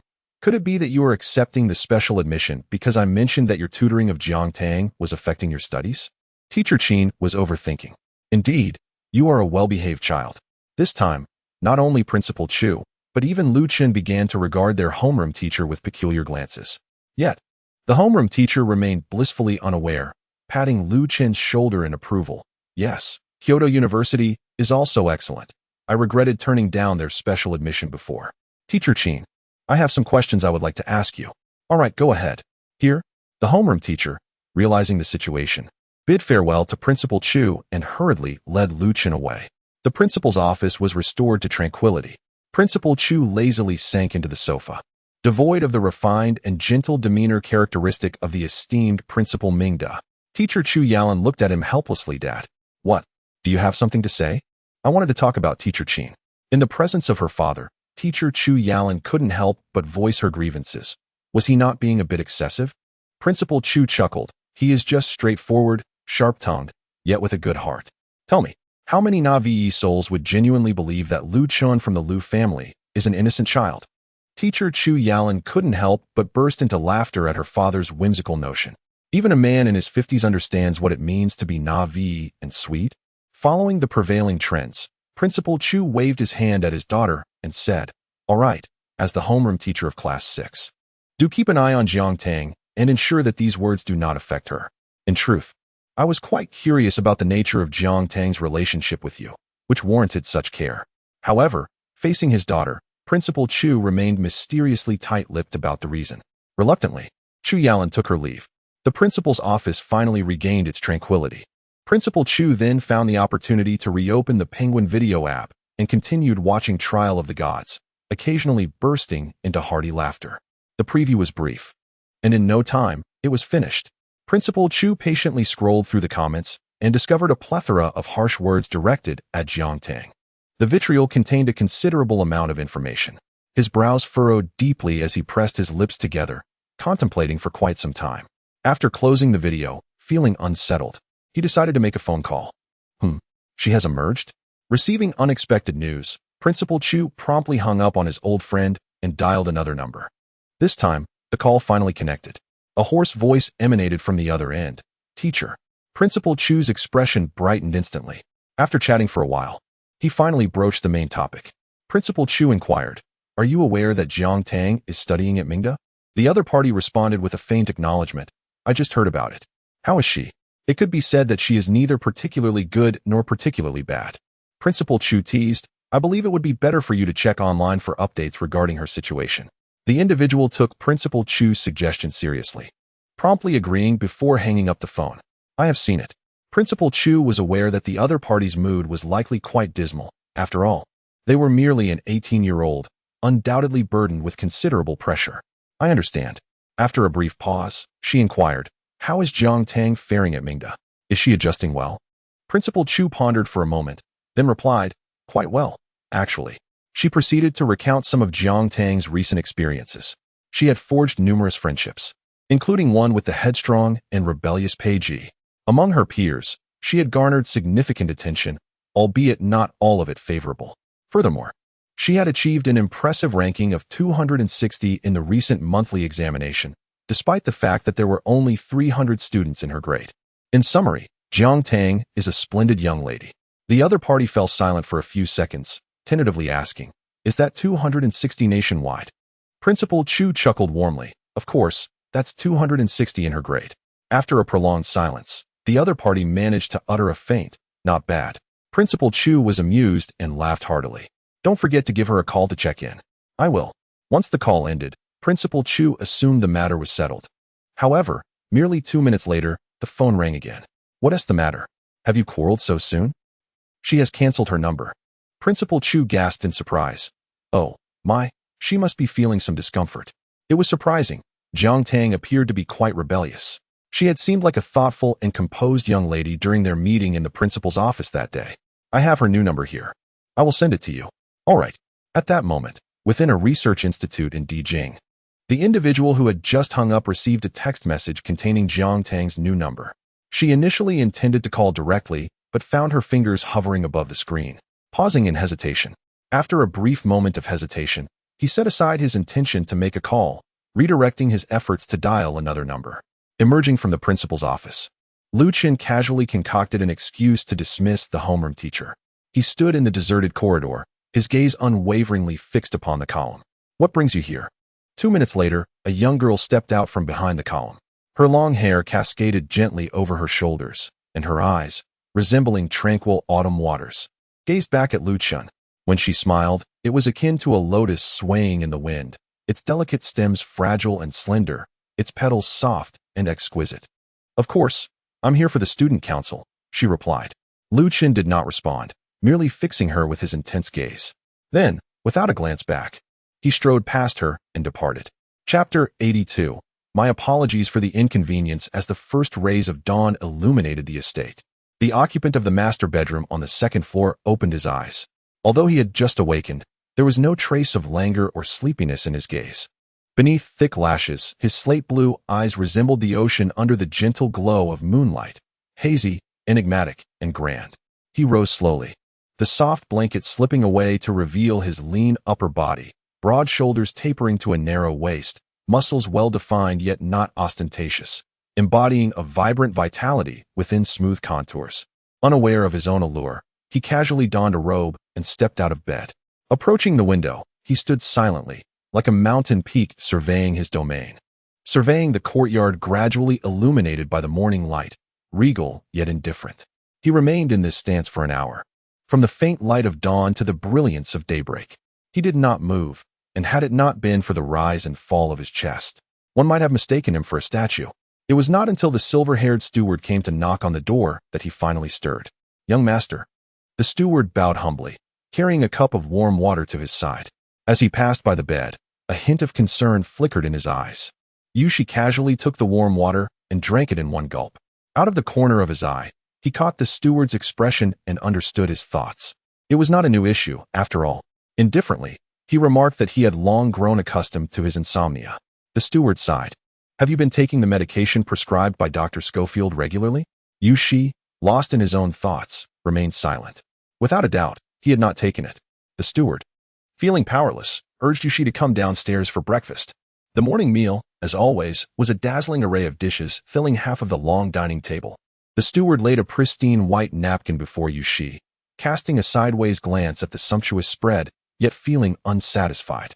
This estate in the capital has only recently been acquired, and many arrangements are still incomplete. Even Paul, whom you favor, is not here to prepare the perfect breakfast for you. It truly is a disservice. The steward felt a deep sense of dissatisfaction with his own shortcomings. Yushi, noncommittal, did not lift his gaze and casually forked some salad into his mouth. Seeing his lack of appetite only deepened the steward's concern, prompting him to attempt to cheer him up. "Young master, there has been some movement from Yusheng's side." At this, Yushi lifted his eyelids, and a spark of interest ignited in his translucent, misty blue eyes. "Oh, do tell." The steward then recounted the thrilling events of the previous night in a straightforward manner. Although Yusheng often behaved like a carefree dandy, he had actually been married for 2 years already. To be precise, it was a marriage of convenience, with the bride being a lady of the illustrious Wang family. Although Miss Wang and Yusheng shared little in terms of affection and both indulged in their own escapades, her haughty and imperious nature led her to caution Yusheng against any behavior that might tarnish her reputation prior to their union. As the sole daughter cherished by her family, she was accustomed to adoration, and given the Yu family's dependence on the Wang family's favor, Yusheng, albeit begrudgingly, was compelled to heed her wishes. Though he harbored discontent, he could only acquiesce, ensuring he was circumspect in public.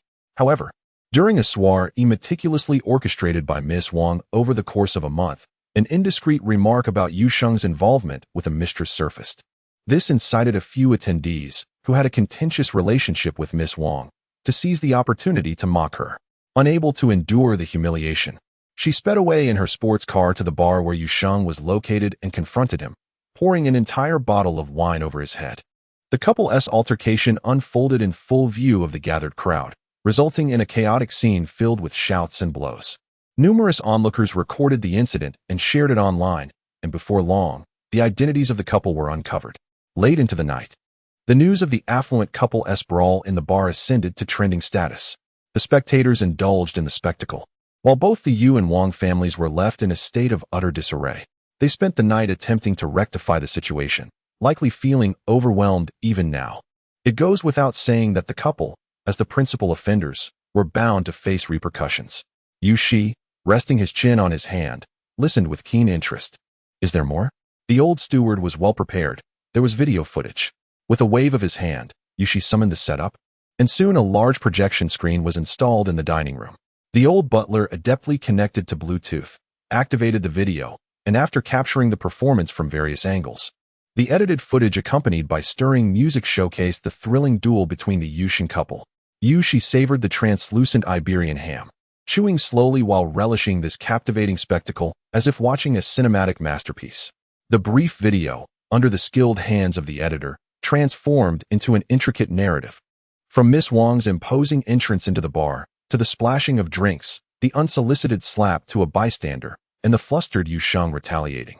His face flushed as he accurately grasped Miss Wang's hair.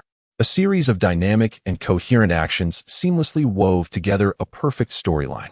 Coupled with the perfectly timed heavy metal music, this meticulously crafted short film was nothing short of extraordinary. Yu Shi observed with satisfaction, a subtle smile gracing his lips.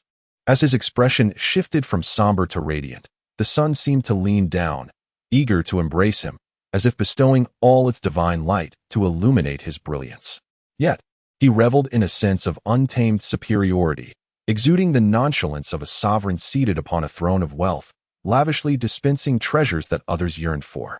Standing proudly atop a mountain while the world lay beneath him, Yu Shi's appetite swelled, delighting in a rare and fulfilling breakfast. However, as the excitement waned, he suddenly felt as though something was amiss. Contemplating that good news ought to be shared, he donned his robe, the fabric billowing around him as he hastily ascended the stairs to enter the dressing room, the old butler closely trailing behind. Observing him dive eagerly into the dressing room, selecting his attire for the day, it was a sight he frequently witnessed, thus hardly remarkable. Yu Shi possesses numerous properties scattered across the globe. In several of the locations he frequents, his expansive walk-in closet is meticulously tailored to his preferences, housing an array of bespoke suits and handcrafted leather shoes, alongside various garments suitable for embodying different personas. Naturally, the newly acquired estate in the capital is no exception. However, the elderly butler noted that Yu Shi did not head towards his usual areas. Instead, he strode directly into the seldom visited formal attire section. Most of the suits here are handcrafted from Savile Row in London, crafted by the venerable tailor who had clothed Yu Shi since childhood, although designed to eliminate unnecessary embellishments, thereby highlighting the cut and fabric. They still bear an opulence that suggests he might step into a resplendent soiree at any moment. Yu Shi himself seemed to find this excessive. Thus, he turned towards the casual wear section. After spending over an hour, he finally discovered an outfit that captivated him. Eagerly, he donned it, his spirits lifted to the point of humming a cheerful tune. Observing the recently lethargic Yu Shi, the old butler suddenly saw him ignited with vitality and inquired unexpectedly, "Young master, are you heading out?" Chapter 83. The Everyday World and Daydreams. Yu Shi responded with a light hum.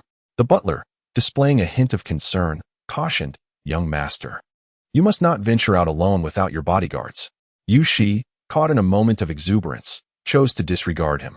The butler, Louis, maintained a stern demeanor, unfazed by Yu Shi's indifference. Ultimately, Yu Shi conceded to the request. As he drove, four imposing vehicles followed closely behind him, akin to a head of state accompanied by an entourage, eliciting numerous curious glances from passers-by. Yu Shi rested one hand on the steering wheel while the other propped up his head, fingers weaving through his hair, lightly tapping at the temples. A playful smile suddenly graced his lips, willful, uninhibited, flamboyant, and free-spirited. Upon reaching an intersection, he abruptly swerved the steering wheel, accelerating with fervor. The seemingly understated black vehicle emitted a low growl as its upgraded engine released a powerful roar, slicing through the rushing winds and propelling the car forward with astonishing speed. The four vehicles that had been trailing him swiftly reacted, persisting in their pursuit. Inside the car, Yu Shi maintained a languid posture, occasionally glancing at the rearview mirror to assess whether he was being followed. If the pursuit was absent, he would decelerate. If it was present, he would hasten his escape. After engaging in this cat-and-mouse game for over half an hour, Yushi finally grew weary of the exhilarating chase. Weighing the pros and cons of his surroundings, he deftly maneuvered through a gap in the red and green lights, merging into the sea of vehicles and vanishing from sight. The 4 cars behind him were compelled to come to a halt, reluctantly watching as their young master's silhouette faded away. In less than 2 minutes, Yushi's phone erupted into a frenzy of vibrations, reminiscent of the frantic ramblings of his butler, Louis. Naturally, Yushi chose not to answer, valuing the sanctity of his eardrums. After decisively terminating the call, he began to reduce his speed, following the anticipated route that led him to his most frequented destination, Mingda Middle School. Having visited so often, Yushi had grown quite familiar with the area, knowing precisely when the tightly shut gates would swing open, allowing students to pour forth in a steady stream. He was acutely aware of the moment when the person he had been waiting for stepped out from the throng, leisurely foraging in the vicinity. The dark, opaque glass that separated him from the outside world reflected his meticulously crafted features. Unlike his usual disguise, today he donned carefully selected attire, revealing his most authentic self, a visage unmasked. A smile lingered at the corners of his mouth, a smile that perhaps even he, Yushi, was unaware of. And then it came. As Yushi had anticipated, that familiar slender silhouette stood out amidst the sea of students, moving at a leisurely pace. The tips of her hair exuding a languid charm. The sun blazed fiercely, prompting her to instinctively squint, the elongated corners of her eyes arching upward. Suddenly, as if sensing something, her sharp gaze pierced through the layers of distraction, landing precisely on Yushi's vehicle, like a hunter spotting its prey. An ominous portent hanging palpably in the air. She had noticed him. A laugh erupted from Yushi, akin to the discovery of something extraordinary. Without hesitation, he opened the car door and stepped out. The sun's golden rays enveloped him, filtering through the sparse leaves, casting scattered flecks of light upon his shoulders and skin. Ethereal and elusive, as if he were a sprite dancing in a realm of enchantment. Standing at the center of this exquisite tableau, Yushi's silhouette appeared almost spectral, shrouded in a dreamy haze. His face was breathtaking, rendering the sun and moon pale in comparison. Every inch of skin, every muscle, every curve was impeccably proportioned. Too much would be excessive, too little, insufficient. A harmonious blend of the profound fullness of Western bone structure and the graceful elegance of Eastern features. He was a masterpiece of divine creation. He embodied the essence of earthly existence, yet also the whims of daylight reverie. Ah, there she is. Nearby, a girl suddenly exclaimed, drawing Jiang Tang's attention. Her friends, equally perplexed, leaned in to inquire what had transpired. The girl, staring blankly at the spot where the light had vanished, appeared to awaken from a surreal dream, leaving behind a sense of melancholy and regret. She chuckled softly. I thought I saw my idol. Perhaps I was mistaken. How could he possibly be in Huagua? Convinced that her eyes had deceived her, she laughed and continued on with her friends. Yet, Jiang Tang understood that she had not been mistaken. Just moments ago, there had indeed been a figure standing there, one familiar, who had disguised himself numerous times before yet remained discernible to her. Jiang Tang pondered this revelation. Jiang Tang, a voice of discontent called out to her, startling her from her thoughts. She turned to see Pei Ji, who had suddenly appeared and inadvertently blocked her line of sight. Pei Ji, visibly agitated, remarked, Why are you daydreaming? I've been calling out to you. At the bustling school entrance, Jiang Tang and Pei Ji stood together, inevitably attracting the attention of many passers-by. Unfazed by the eyes upon them, Pei Ji was more concerned about Jiang Tang's apparent distraction, suspecting it was a result of the day's monthly exam results. It doesn't matter if you didn't do well. Grades are merely superficial. Look at Lu Chun, always topping the charts, yet he has no friends. Living in solitude and misery, he took a moment to disparage his longtime rival, only to be interrupted by his younger associate, Tang Tang. Pei Ge he. That idiom isn't used correctly. Lu Shun has no friends not because he lacks them, but because he deems them unworthy. Can you imagine the throngs of admirers lining up from Mingda to France? Pei Ji glared at him, his expression darkening. Silence, you who rank second to last. In the daily misadventures of Tang Tang, was it not to willingly relinquish the throne of last place to Brother Pei? Pei Ji was on the verge of unleashing his pent-up frustration, ready to direct a fist towards Tang Tang's face. Jiang Tang, however, paid no heed to the two, directing her gaze instead to a nearby sight. The pure black lines, a flawless amalgamation of metal and power, embodied the youthful dream, the Harley motorcycle. "Is that your bike?" she inquired of Pei Ji. "Yes." Before Pei Ji could ask what was amiss, Jiang Tang strode forward, her long legs effortlessly crossing over the motorcycle as she reached for the helmet. "Lend me your bike for a moment." With a graceful motion, she tucked the hem of her school uniform and tossed her long hair, securing the helmet upon her head with a fluidity that spoke of her adept familiarity with motorcycles. Pei Ji watched in bewilderment, only snapping out of it when Jiang Tang had already ignited the engine. He hurriedly asked, "Where are you going?" "Someone has been kidnapped." "I'm going to take a look." Jiang Tang's tone was as nonchalant as if she were merely commenting on the pleasant weather. Without waiting for Pei Ji to respond, she whipped the bike's tail around and surged through the throngs of people, speeding away. Pei Ji stood there, stunned. "Tang Ye rides better than you, Brother Pei," Tang Tang remarked in admiration, shaking his head. "Wait, Brother Pei, your wife has been taken." It was common knowledge that Pei Ji cherished his motorcycle as if it were his very life. To touch his bike was akin to touching his wife. Tang Tang assumed Pei Ji would erupt in anger, yet his true concern was not for the bike. Why is she chasing after them when someone has been kidnapped? Chapter 84. The kidnapping. Pei Ji raged, his fury not directed at the loss of his motorcycle. Oh no, but rather at the reckless pursuit Jiang Tang had embarked upon, fearing for her safety in the face of danger. Chapter 85. Danger. From the moment those bodyguards entered the VIP room, Yushi sensed an ominous presence. Clad in standard black suits, these bodyguards bore an uncanny resemblance to the affluent protectors of the elite. Chapter 86. Mercenaries. The tall man, named Infamy, was a mercenary who navigated the fringes of society, thriving in war-torn regions such as Africa, the Middle East, and the Golden Triangle. Chapter 87.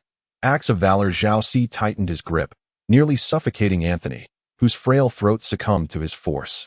Overwhelmed by humiliation, Anthony's fingers dug into the ground as if attempting to claw his way free. Chapter 88. The monster. Jiang Tang's words sent a shiver through the assembled crowd. Zhao Si, pressing against his heaving chest, demanded, "What do you mean? You won't allow us to leave? Do you think?"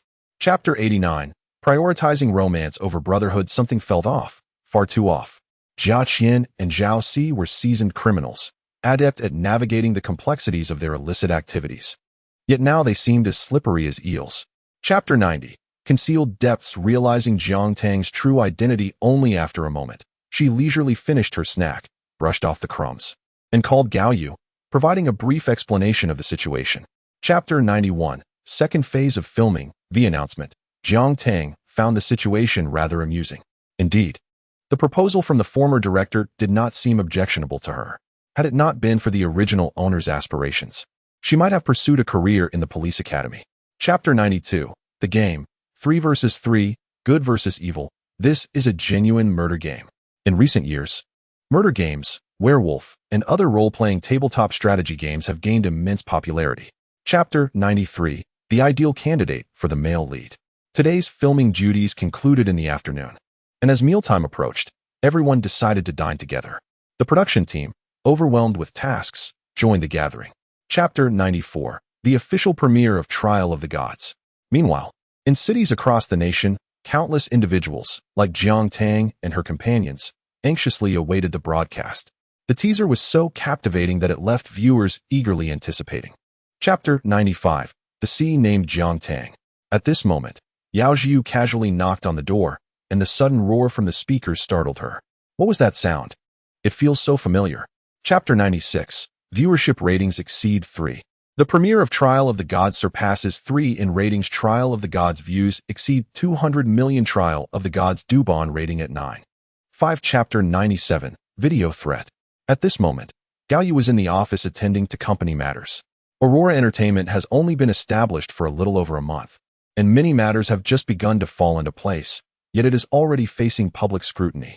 Chapter 98. Former manager Zhao Yu.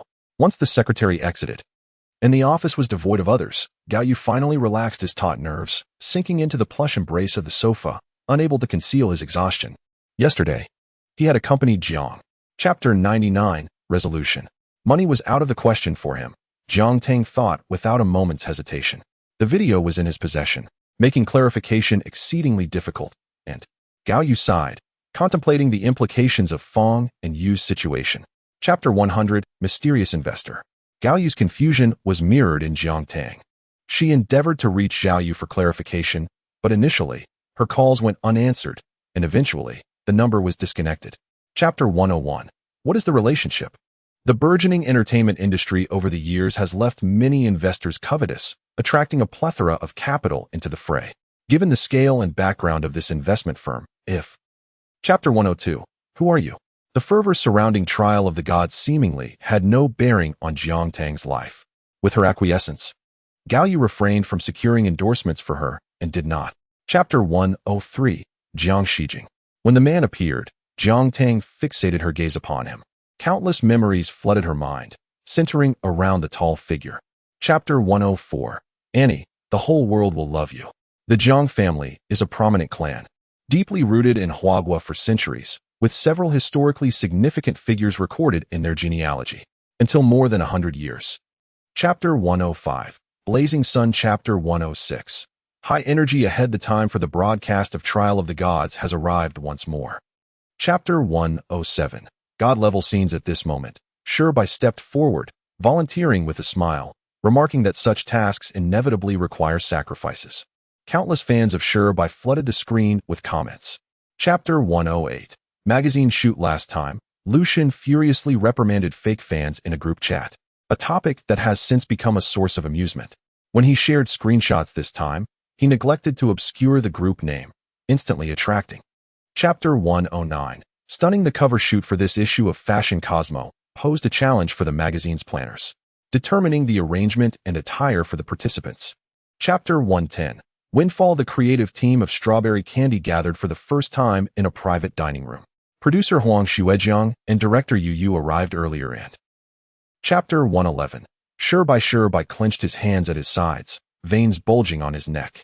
This pose of restraint and fury did not deter Yu Yang. Rather, it intensified his interest. Chapter 112. You are free. Footsteps approached from a distance, presumably staff from the establishment responding to the commotion. Sherbai suddenly awakened. Tang Ye. He lowered his voice. Chapter 113. Resource gathering. Is there no conflict between the two of you? Jiang Tang raised her hand, pressing down against the gusts of wind. Chapter 114. Xiao Yu. Pei Ji has always been the dazzling focal point, regardless of whether his reputation is notorious. That defiant and cold gaze, coupled with his remarkable charm, naturally draws attention. Chapter 115. Su Yi. Tang could not restrain himself, finding amusement in Xiao Yu's clumsy lies. Xiao Yu immediately shot him an angry glare. Tang could only bury his head in his meal, feeling guilty. Chapter 116. Locking onto the target. Jiang Tang soon learned about Su Yi's situation. Chapter 117. The heavens conspire against the fish. In that fleeting moment, Xiao Yu truly felt a stirring in her heart. Like a drowning person spotting a life-saving straw, would she not grasp it tightly? Fortunately, she still had her strength. Chapter 118. Heartfelt frustration. Beside her, Pei Ji, unwilling to fade into the background, began to assert his presence. You two clearly met at my birthday banquet. Jiang Tang nodded in acknowledgement. Chapter 119. The Mahjong Gathering. The two arrived punctually at Lin Fu's new residence at 6 o'clock. This mansion is one of the most expensive properties in the capital, and Lin Fu had only recently acquired it before being exposed by paparazzi. Chapter 120. Thunderous Drama. The Mahjong Gathering that day ended in a dismal defeat for Jiang Tang, Lu Shun, Lin Fu, and Yao Jiyu. In the blink of an eye, it was the next day. Suddenly, an entertainment. Chapter 121. Smearing Reputation. The heavily revised Summer Sweetness bears little resemblance to the original script, save for the title. Many were drawn to Jiang Tang, and the atmosphere was charged with excitement. Chapter 122. Call to halt. After declaring that she would resolve the matter, Sherbai hastily hung up the phone. She decisively logged off. Chapter 123. Jiang Tang. Worthy of the world. The film acquisition department was aware of the quality of the screening during the viewing of Summer. Chapter 124. The Rising Stars. Unstoppable. Undoubtedly, the barrage of comments completely captivated Jiang Tang. Which young lady shall I be favored by tonight? Hee. The one favored by you. Chapter 125. The climbing gym. Within the climbing gym at Mingda School, Jiang Tang engaged in warm-up exercises while observing the rock wall before her. This marked her first visit to the campus facility. Chapter 126. Request. Su Yi and Lu Chun were preparing for their performance at the school anniversary, a challenging piano and violin duet titled Lied der Wanderer, which they had yet to practice even once. Chapter 127. Costume shoot. As the weekend approached, Jiang Tang applied for leave from school once more. The purpose was twofold: to shoot the costume photos for Strawberry Candy and to attend a brand event at the store over the weekend. Chapter 128. Honest yet disparaging. The solo costume shoot finally concluded, and Jiang Tang breathed a sigh of relief. What she initially presumed would be an effortless endeavor turned out to be nearly as demanding as a formal shoot. Chapter 129. My house has collapsed. Xiao Yu was busily shoving potato chips into her mouth. Noticing Kai Zhou's movements, she leaned closer and mumbled indistinctly with her mouth full. What's wrong? Chapter 130. The intent of the program, although the spotlight on this Sunday was primarily on Fong and Yu, the fervor surrounding the trials of the gods showed no signs of waning. In the second episode, Chapter 131. Antique jewelry. Chanel's recent exhibition represents a fusion of art and commerce, aimed at promoting its brand essence and value to the outside world, engaging in dialogue with. Chapter 132. Welcome to Climb the Wall. As the new week commenced, Jiang Tang was absent from class. Strawberry Candy was discreetly filming without external promotion. She also requested leave from school, which. Chapter 133. Jiang Tang is a talented actress. Kai Zhou lingered in class 6 until the lesson began, reluctantly departing afterward. Once she left, Xiao Yu dawdled for a while before finally retrieving her phone, switching to her alternate account, and finding. Chapter 134. Offering timely assistance. Jiang Tang was the first to commend him, saying, "It seems you've put in considerable effort. After all, one cannot afford to lag behind." Shirbai, while expressing this, felt somewhat disheartened, yet I realized. Chapter 135. The Awakening of First Love. Professor Yu had a rather favorable first impression of Shirbai. Previously, she had heard of Shirbai's name, which was certainly not associated with friendly or positive remarks. Chapter 136. The Emperor Zizzle. Upon entering the entertainment industry in Huagua, Jiang Tang diligently sought to acquire a wealth of related knowledge.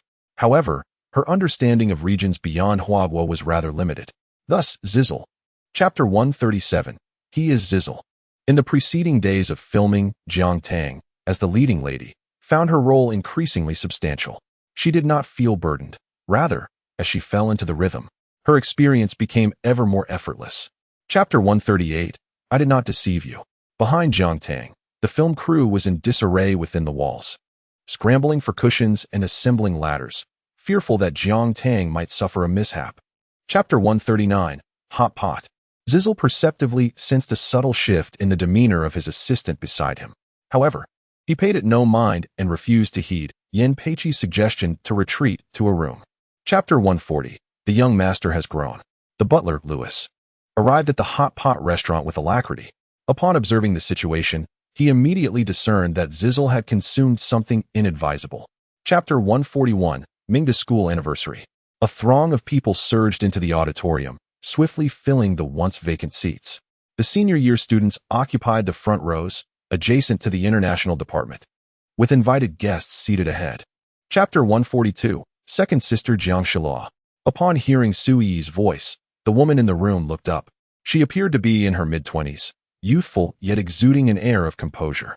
Chapter 143. The Jiang Siblings. Jiang Shilua's speech was succinct. Her remarks were calm and rational, articulated with clarity that unmistakably bore her signature style. The audience below found it difficult to comprehend. Chapter 144. What a small world. Jiang Shijing fell silent, his lowered gaze silently declaring his voluntary concession. Jiang Shilu understood that, with Jiang Shijing's pride, he could lower. Chapter 145. Take care of yourself.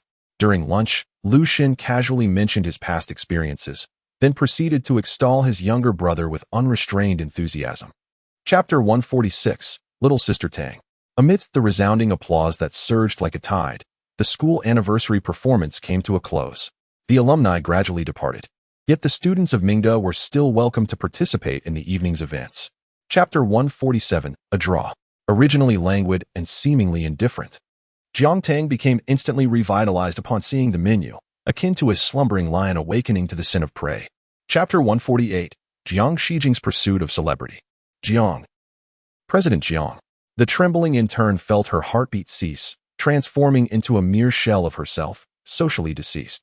Chapter 149. Even the big shots are fans. Should one remain in darkness, or choose to stride towards the light? The spy Bai and the undercover agent Yao Jiu faced this daunting choice simultaneously. Chapter 150. Visiting the patient. Zizzle endured another sleepless night. A faint shade of blue-black lingered beneath his eyes, and his thick, dark hair hung lifelessly. His dim, smoky gaze seemed to reflect a sense of weariness. Chapter 151. A knife. Cough, cough. Zizzle awkwardly cleared his throat, tossing the pill into his mouth and swallowing it down with a gulp of water. Chapter 152. Familiar parents. The Jiang family's residence in the flowing spring mountain is the most expansive and ideally situated house in the vicinity. The late grandfather Jiang had once participated in the development of the flowing spring mountain real estate. Chapter 153. Her old dreams. Jiang Tang believed she had long forgotten everything. In truth, she had merely treasured the memories within a box. Chapter 154. In the name of family. Before Jiang Qingzhe had the chance to speak, he observed. Chapter 155. Relatives. She faced a significant smear campaign, her career plummeting to an all-time low amidst a flurry of rumors and speculation. Chapter 156. Shopping.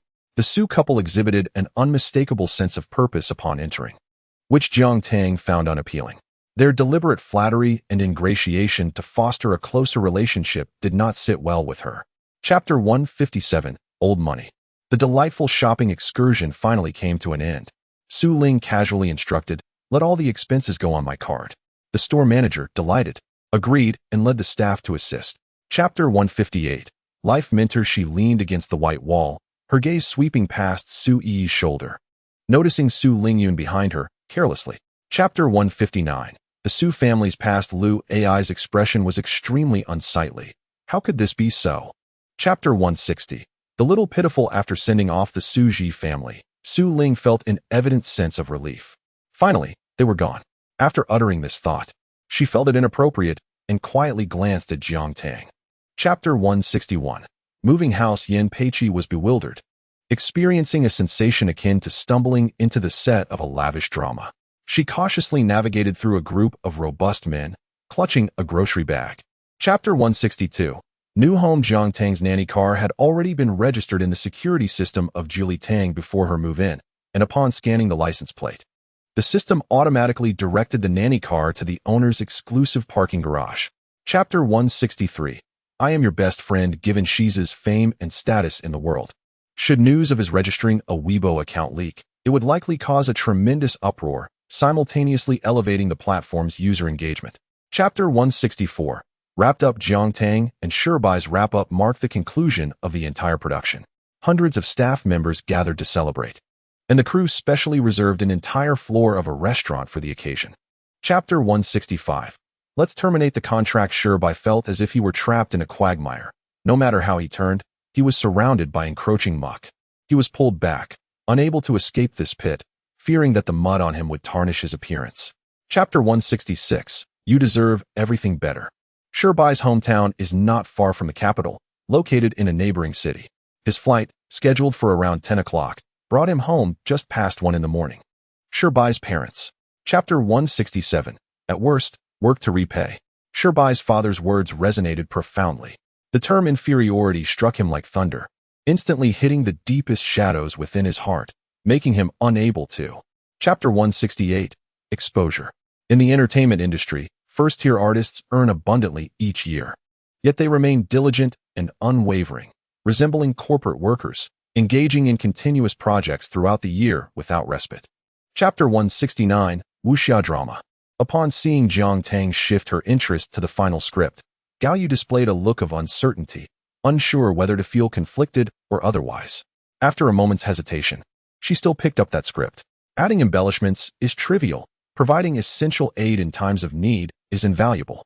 Understanding this, Xie Guang placed great importance on his friendship with Gao Yu. Thus he intended to film a new drama that. Chapter 171. Lawyer Hao.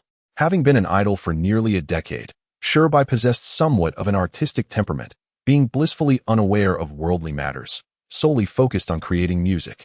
Moreover, Chapter 172. One-sided. This was a decidedly one-sided negotiation.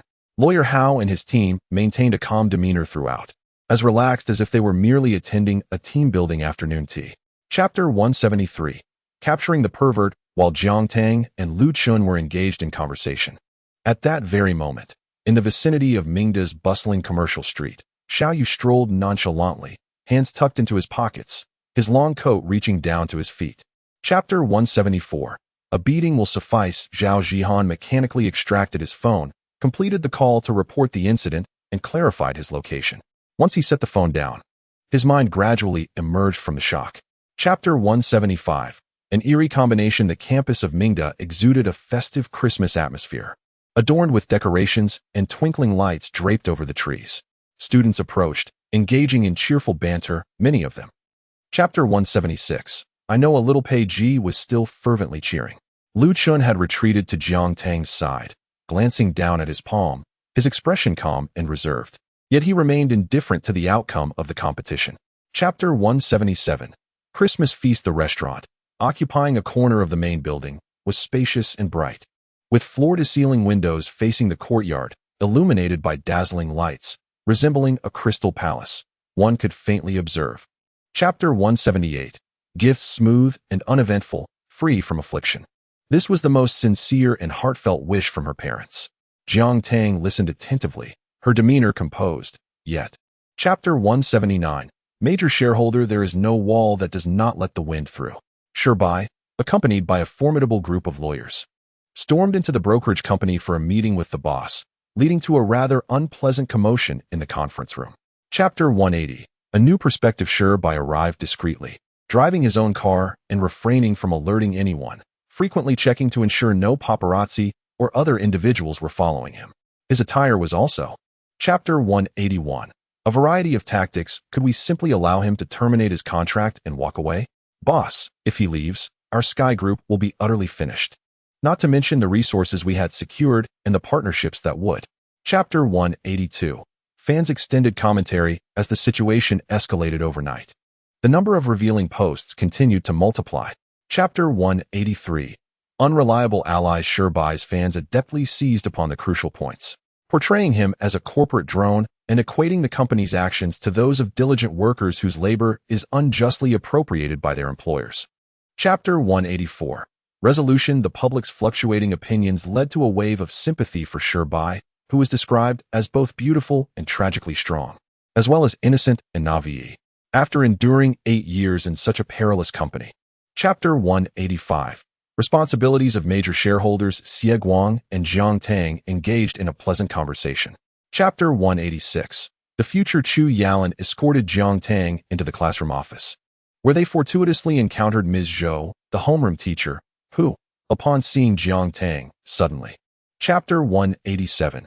Maternal concern. Jiang Tang looked at the homeroom teacher with a puzzled expression. Teacher Zhou's gaze was fixed upon the ground, feeling too bashful to observe Jiang Tang's reaction.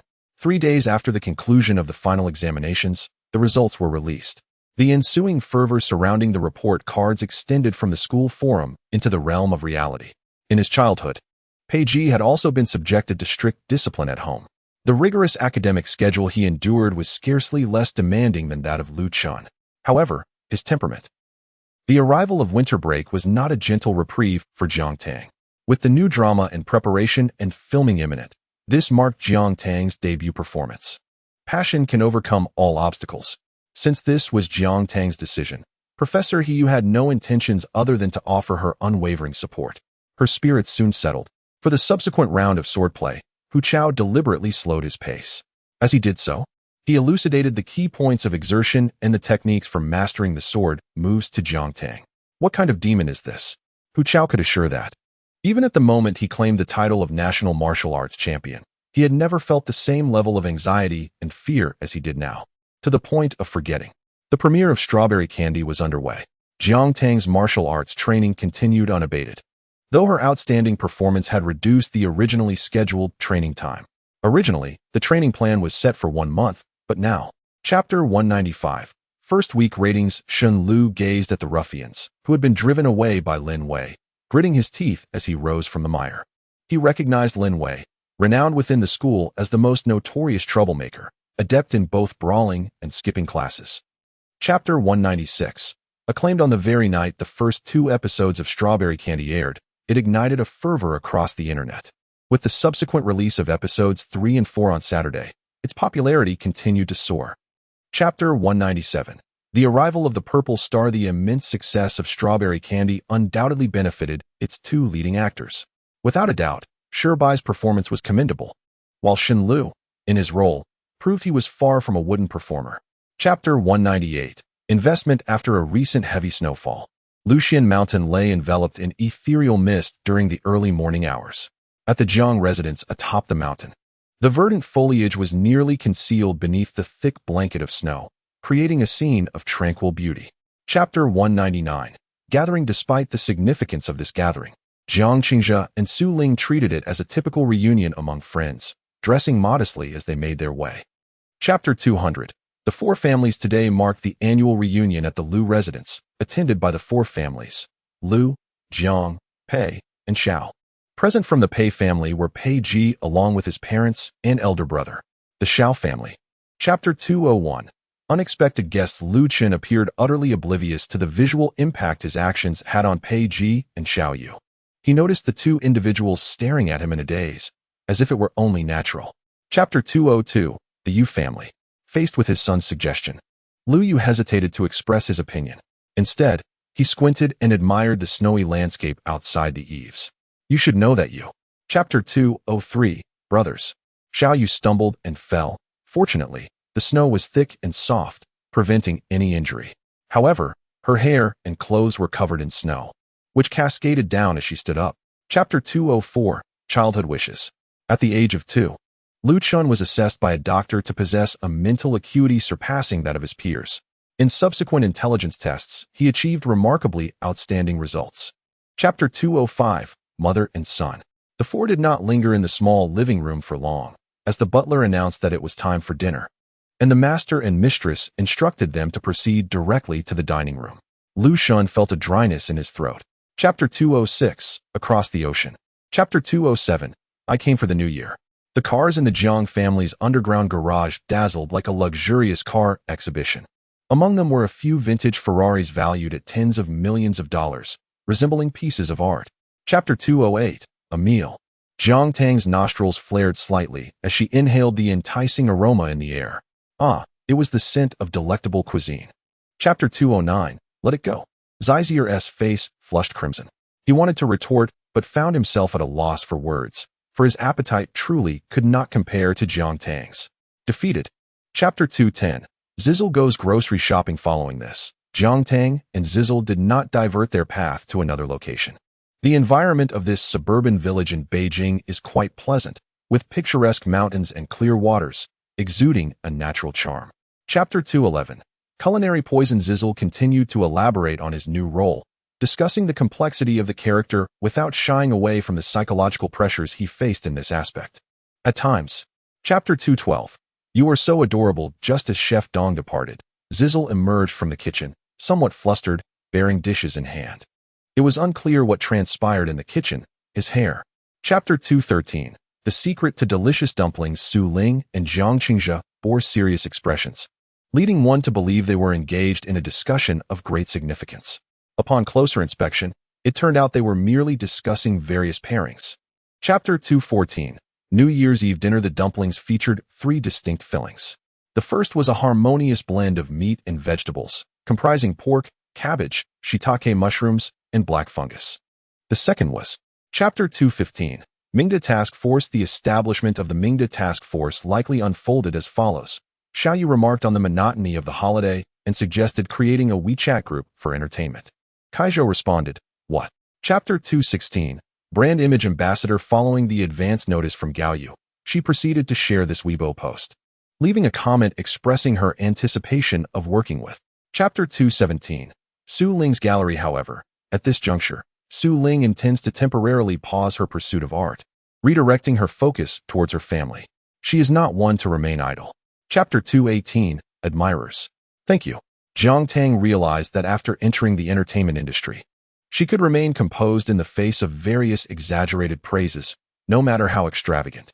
Chapter 219. The Artistic Goddess. The positions of the 2 have seemingly reversed. Edward has become the one who is sought after, Upon hearing Jiang Tang mention discussing matters with her manager, Edward. Chapter 220, Infatuation. Under Edward's incessant chatter, Jiang Tang soon grasped the nature of their relationship. It turns out that when Lu Chun was young, his painting instructor. Chapter 221, Rival. Jiang Shijing and Jiang Shilu displayed overt resistance, choosing to kick aside the dog food. Suddenly, before their eyes, a figure rushed out, Jiang Qingzhe, in a flurry. Chapter 222, Fawning. Beyond jealousy, there was a profound envy. She had once contemplated that if she possessed a family background like Su Ling's, perhaps she would not have to forsake her dreams for her family. Chapter 223, Sketch Draft. The opening event of Su Ling's gallery was nearing its conclusion. After bidding farewell to the Jiang family, Zhong Fengqin and Lu Qin mother and son boarded the car that had long been waiting outside. Chapter 224, Hot Spring Villa. With only a few days left until her 18th birthday, Xiaoyu had already begun to busy herself. As winter descends, Xiaoyu ingeniously selects Huatang Mountain as the venue for the birthday banquet. Chapter 225, Werewolf Murder in Their Childhood. Xiaoyu, Su Yi, Lu Chun, and Pei Ji were childhood friends, due to familial ties and their close proximity as neighbors. Chapter 226, The Big Shot Never Falters. What does it mean to be heartbroken? Chapter 227, Fan Service. The petite girl is a fan of Jiang Tang.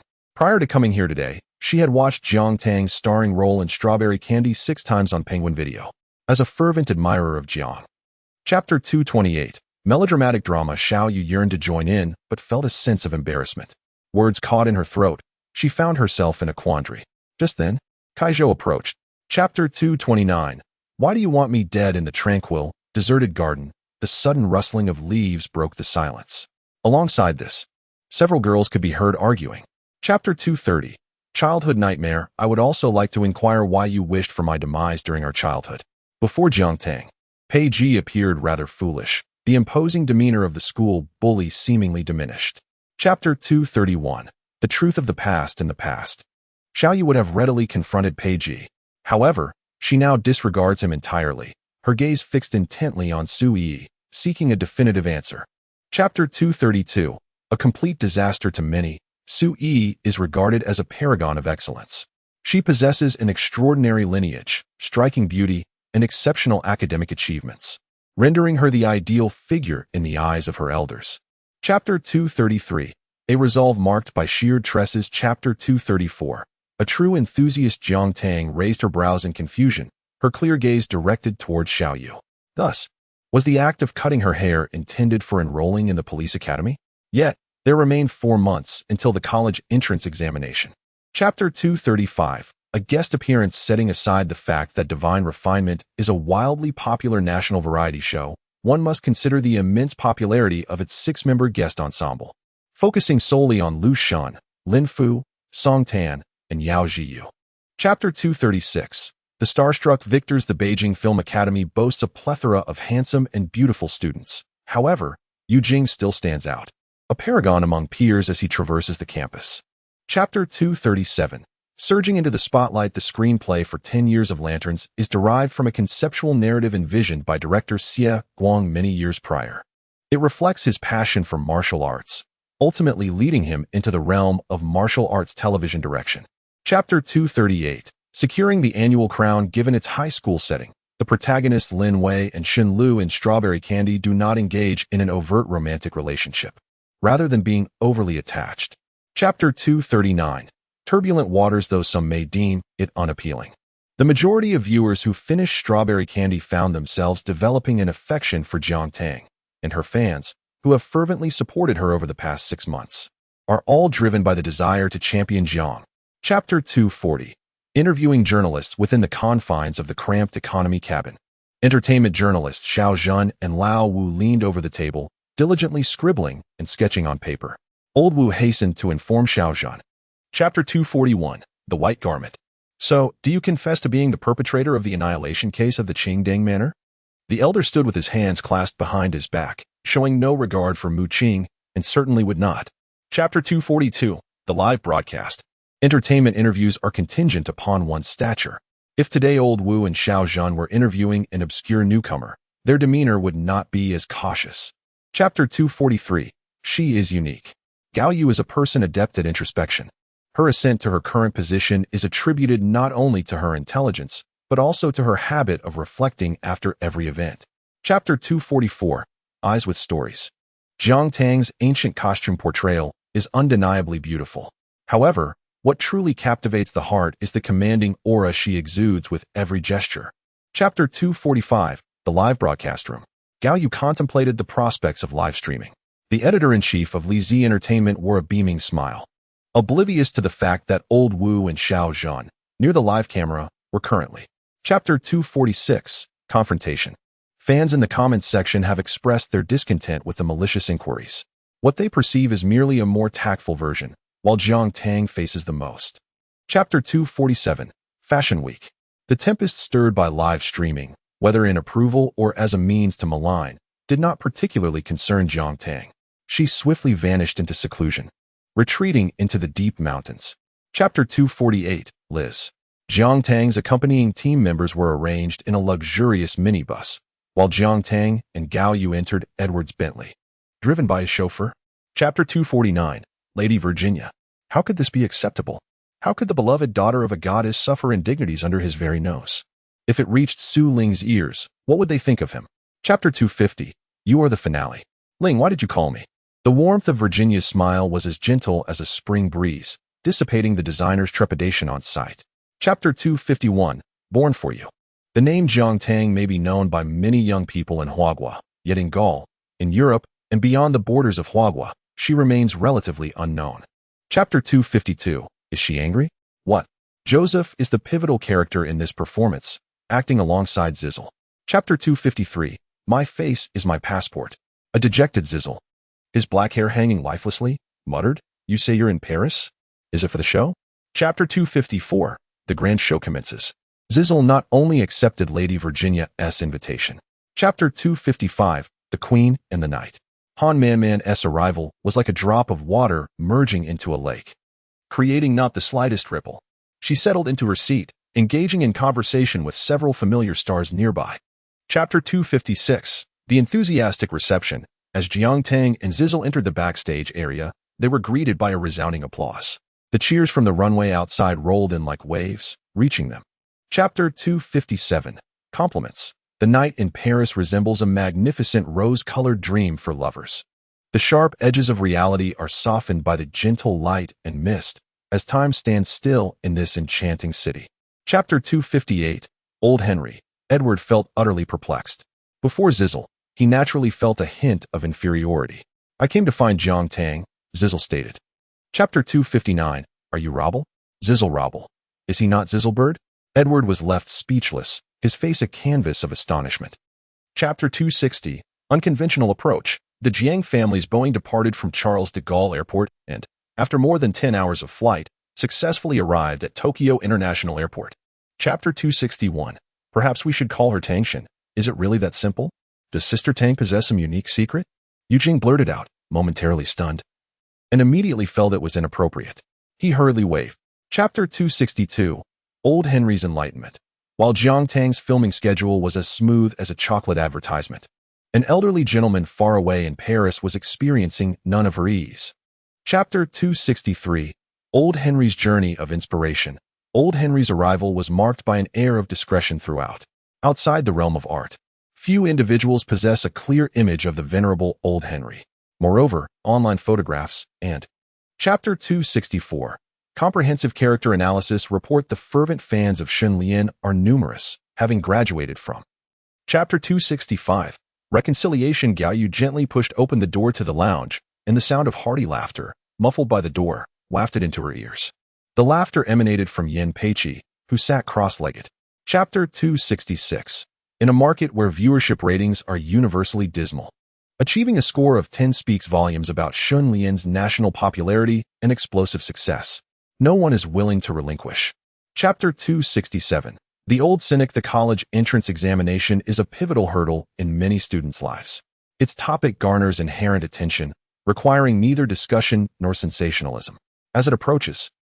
Chapter 268, Deep Malice. Gao Yu's predictions proved accurate. The deeply rooted malice would indeed not fade easily. So Jiang Tang is in her 3rd year of high school.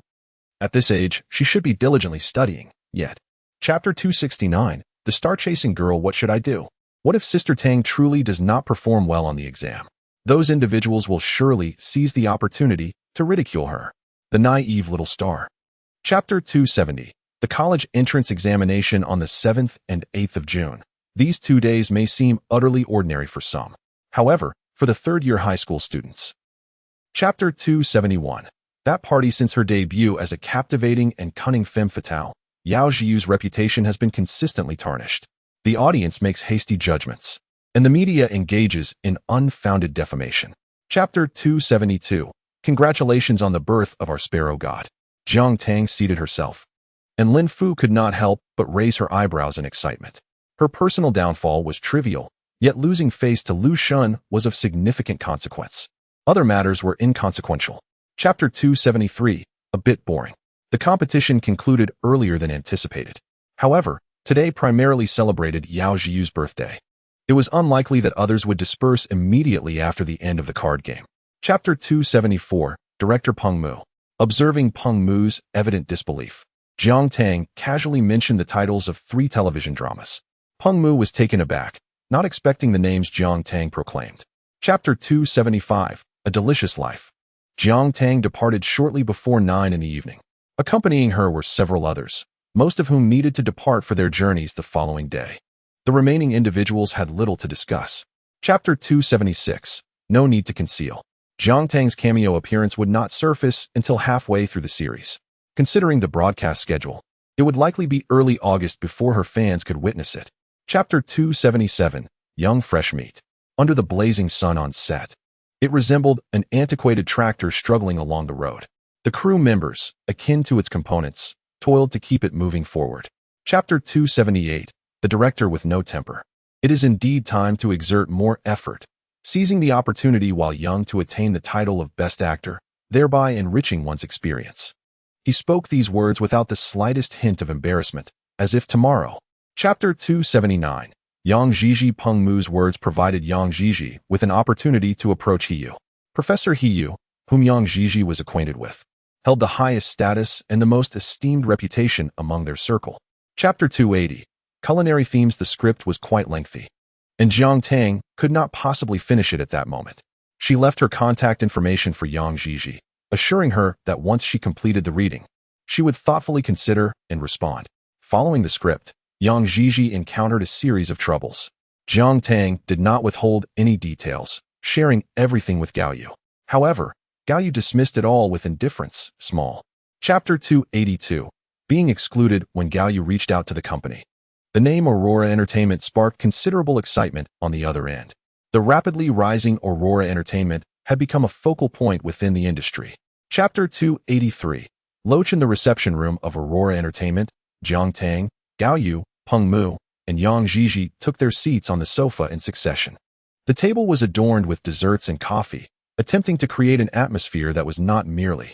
Chapter 284, Third. In the city, the summer breeze carried the sounds of cicadas and the fragrant essence of flora. The sun shone fiercely, with the only relief found in a bowl of floating ice. With July approaching, it appeared. Chapter 285, The Chaser of Light. Xiao Xing was utterly bewildered. She truly felt perplexed. Xiao Xing suspected that her parents had somehow traversed into another realm. She raised her hand to touch her mother's forehead, mumbling. Chapter 286, Graduation. Jiang Tang raised her hand to fasten the button of her shirt, only to remember that she had not donned her school uniform today. Xiao Yu was instantly amused, laughing heartily. Rest assured, who would dare to lay a finger on you? Chapter 287, Youthful Days. Jiang Tang, you. Lu Chen, you two have come to school? Standing beside Xiao Yu. Chapter 288, Unprecedented Support. The graduation ceremony of Mingda was held with great grandeur and proceeded smoothly. Perhaps it was that subtle, silent change that led Jiang Tang to unusually accept the post-ceremony party. Chapter 289, Understanding the World. Once Jiang Tang discerned who orchestrated the spectacle, she chose not to elucidate anything to Gao Yu, merely offering vague reassurances. Gao Yu genuinely believed it was some local. Chapter 290, Cherishing the Greenery. The director truly comprehended the audience's mindset. It seemed as though he had anticipated that viewers would be reluctant to see Shi Jun's role conclude so abruptly. Today's 2. Chapter 291, The divine being the audience's fury erupted with great intensity. Some even proclaimed that they would cease watching the series if Shi Jun were to perish. The television station's findings emerged the next day. Chapter 292. Nanji, the chauffeur-driven vehicle, cruised along the road. Jiang Tang perused culinary books while listening to Gao Yu articulate the purpose of their journey. Nanji. Chapter 293. The culinary realm, given old Master Lu's age, he did not recognize Jiang Tang's visage. Furthermore, since Boss Lu had yet to disclose Jiang Tang's name to the head chef, he merely referred to her as a friend. Chapter 294. Practice makes perfect. Gao Yu and Boss Lu were ushered out of the kitchen. Due to the elder Lu's assertion that the kitchen is a sacred space, unauthorized individuals are not permitted to enter. I am one of those unauthorized individuals. Chapter 295. Beverly Hills, Los Angeles. Beverly Hills is renowned worldwide as a premier enclave for the affluent, a confluence of celebrities and stars. It attracts a multitude of wealth and fame, becoming a coveted destination for many. Chapter 296. The unoffendable among the attendees of this opulent soiree. In addition to various luminaries and magnates, there are also the charming and beautiful individuals who grace the event. A slender hand, emerging from the champagne tower. Chapter 297. The goddess and the king Caesar strode away with purpose, drawing the attention of many. No one dared to intervene, nor did anyone wish to provoke the obviously discontented Mr. Emperor. Chapter 298. I have arrived. The phone, in silent mode, repeatedly played this brief global advertisement. Caesar was captivated, yet he felt no sense of urgency. Chapter 299. All by guess, Caesar never anticipated that the address provided by Jiang Tang would lead him to a restaurant. So early in the day, could she possibly be coming for a meal? Chapter 300. Quite difficult. Caesar cleverly established his persona with a well-worn phrase. Jiang Tang, not doubting his comprehension, naturally engaged in a dialogue with Caesar, exchanging insights. Chapter 301. Is he your boyfriend? Jiang Tang's wrist was delicate and slender. Her persistent training had endowed her physique with a robust foundation, yet without the embellishment of exaggerated musculature. Chapter 302. Overindulgence. Zizzle's prideful demeanor is never off-putting, for he possesses the merit to uphold it. He entered university at 14 and earned a doctorate from Stanford by 18. Chapter 303. Was she overthinking? During his prime, Old Master Lu was the most sought-after chef in the entire city. His culinary skills were balanced and harmonious, avoiding any extremes, thus endearing him to the masses. Chapter 304. What to do? Had it been in the past, he would have certainly lingered at the entrance of Nan's restaurant, waiting for Jiang. Chapter 305. Clich D plot. The more Zizzle observed, the tighter his brows knitted. He felt that none of the comments resonated with his thoughts. His already tumultuous mind was further entangled by this. Chapter 306. The emergence of CP fans. Upon entering, Zizzle discovered the existence of so-called CP fans. They were a group who believed that he and Jiang Tang were the perfect match, fervently wishing for their union. Chapter 307. A bit disappointed. Life presents three major illusions: a phone vibrating, someone knocking at the door, and the belief that she likes me. She likes me? A flurry of thoughts erupted in Zizzle's mind. Chapter 308. Taste. Jiang Tang, carrying a tray, intended to head to the living room. Yet, she suddenly noticed the silence around her. Zizzle was eerily quiet. She halted her movements and turned her head. Chapter 309. I will help you. Turning her head, Jiang Tang beheld Zizzle, his face alight with enthusiasm, evidently not jesting. This simply would not do. Chapter 310. A culinary journey. The month-long culinary training is drawing to a close. With Shiza as a professional taster, Jiang Tang's progress has been nothing short of remarkable. Chapter 311. An unacceptable situation. As the producer of this drama, Gao Yu's immediate concern is not whether Shiza fits the role. If Shiza truly wishes to perform, then. Chapter 312. Youth CAF. Chapter 313. Seaside CAF. 2 days later, Jiang Tang boards a flight to Luqing in Province H. Quietly arriving in the city as a guest of honor, accompanied solely by her assistant, Yen. Chapter 314. The young ones. At this moment, in the living room of the guest house, 3 members are organizing items needed for the grand opening tomorrow, while discreetly exchanging knowing glances, avoiding the camera. Chapter 315. The savior has arrived. Tang Ye, you have finally arrived. Just moments ago, Bai, who was sulking on the balcony, looked upon Jiang as if she were a savior, filled with joy. Chapter 316. Defending one's own at that moment, Han Man had red eyes, overwhelmed with emotion. She lamented, "I apologize. I am too foolish. I have never done these things before, but I genuinely wish to." Chapter 317. A refreshing experience, Han Man. There seems to be something amiss in those words. Chapter 318. Sunset CAF. A 10-minute drive also marks the final moments of leisure for the staff. Mobile enthusiasts, of course, would not let slip this precious time to indulge in their devices. Chapter 319. A peaceful life. The moment Jiang Tang arrived, every member could sense the shift in atmosphere. Previously, within the team, there was Han Man, who often slacked off and contributed the least. Chapter 320. In business. This is the essence of tranquility. In the CAF, bathed in the morning sunlight, everyone was genuinely joyful and smiling. Chapter 321. Busy beyond measure. The business at Youth CAF was astonishingly thriving. It seems that the chief director's earlier concerns were indeed warranted. In a tourist city like Lucheng, visitors. Chapter 322. Friends. The reason Lu Chun was absent was quite simple. He was exceedingly busy. As for Zhao Jihan, he had previously shared in the group that he was preparing for an overseas trip, and now he had long since. Chapter 323. Your temper is good. Initially, the visit of Pei Ji and the others to Youth CAF did not proceed so smoothly. Due to the CAF's overwhelming popularity, the patience of arriving fans. Chapter 324. The show goes live. Xiaoyu nodded earnestly. The two of them regarded Jiang Tang as if she were viewed through a flattering lens, genuinely believing that her temperament was exceptionally good, to the point that they feared. Chapter 325. Sensitive hearts. Modern individuals often suffer from a common affliction known as vicarious embarrassment, also referred to as severe embarrassment syndrome. The specific symptoms manifest as others. Chapter 326. Confronting her. Nothing is more exhilarating than witnessing Jiang Tang assisting Shirbai in tearing apart the White Lotus, Han Man. Observing the commanding presence of Jiang Tang, who walks with an air of authority, is truly captivating. Chapter 327. A downfall. Finally, the camera-shy Han Man reveals her true self. Chapter 328. Exit the entertainment industry. Over the years, there have been numerous instances of celebrities facing scandals within the industry. Individuals like Han Man, whose personas have been unraveled, are countless. Yet Han. Chapter 329. Spirit severely wounded. The situation continued to escalate for several days, maintaining its fervor. Her. Chapter 330. A breakthrough. When Jiang Tang encountered Han Man's provocation at the Youth CAF, her initial thoughts were of Shirbai. Subsequently, her focus shifted away from Han Man herself. Chapter 331. Witnessing his downfall. Han Man's life was once akin to a quagmire.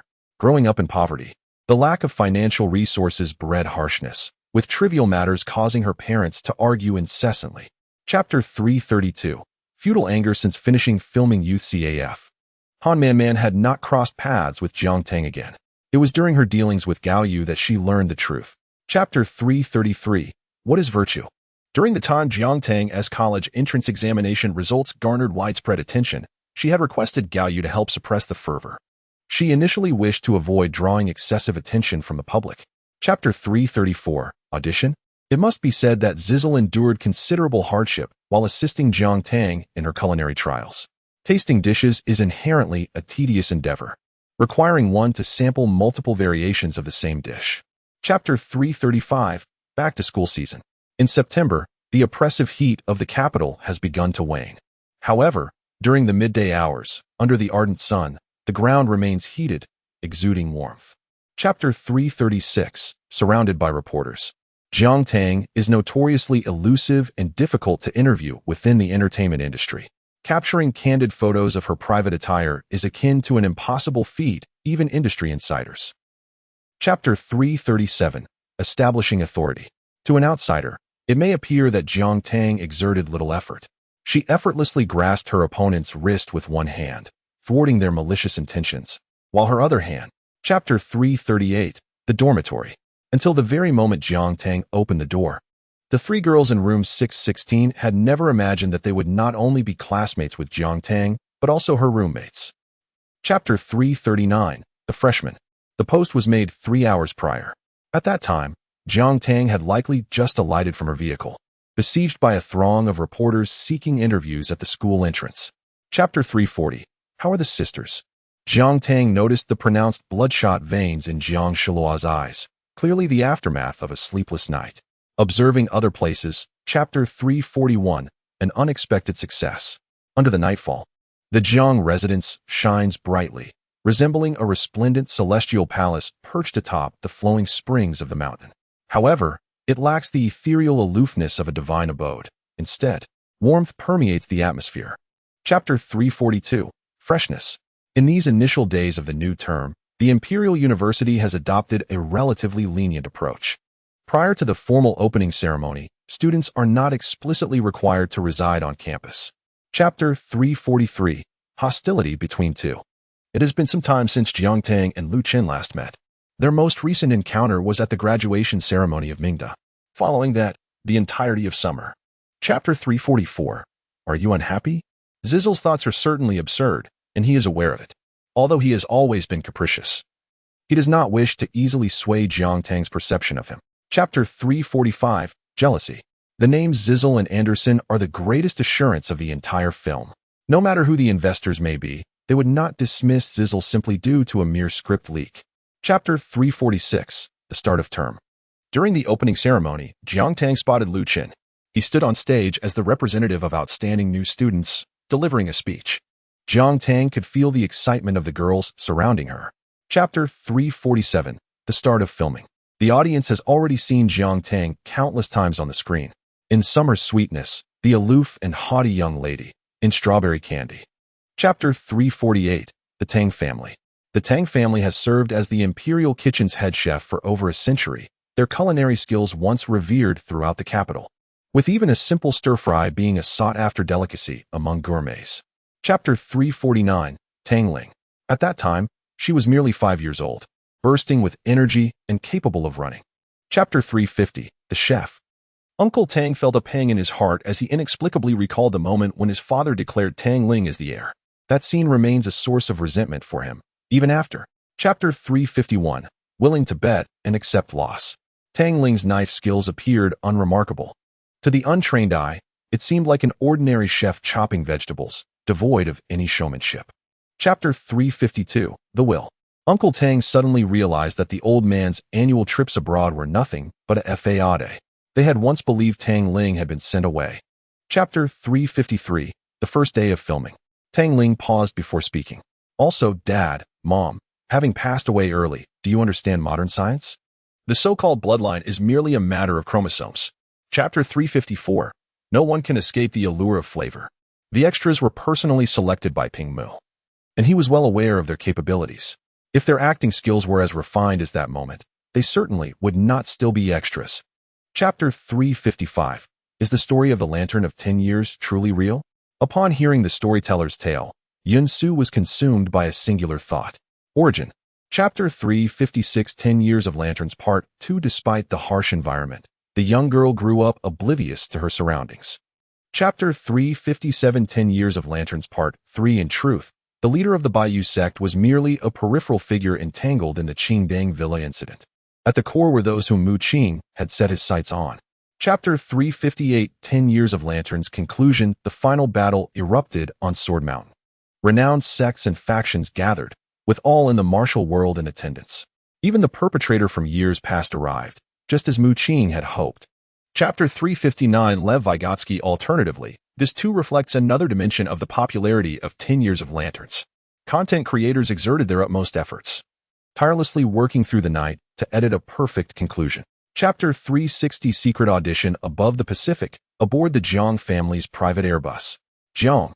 Chapter 361, Carl. Speaking of which, Carl, as the agent for Zizel, finds himself in a rather unfortunate position. He was never meant to handle such trivial matters as airport pickups. Carl himself is employed. Chapter 362, Formidable Rivals. During the journey from the airport to Beverly Hills, Jiang Tang distinctly sensed that Gao Yu and Carl were becoming increasingly familiar with one another. Gao Yu indeed lived up to his reputation, not missing any opportunity. Chapter 363, Audition. Following her debut film, Jennifer occasionally made cameo appearances in movies. Not as the lead, yet her fame never waned. Rather, her fan base grew exponentially each day. Chapter 364, Director Anderson. The sudden exclamation stirred a brief commotion in the resting area. Many who had not noticed Jiang Tang's arrival lifted their heads, scrutinizing her with expressions that conveyed a mix of indifference and curiosity. Chapter 365. Jennifer, you all are truly rather dull.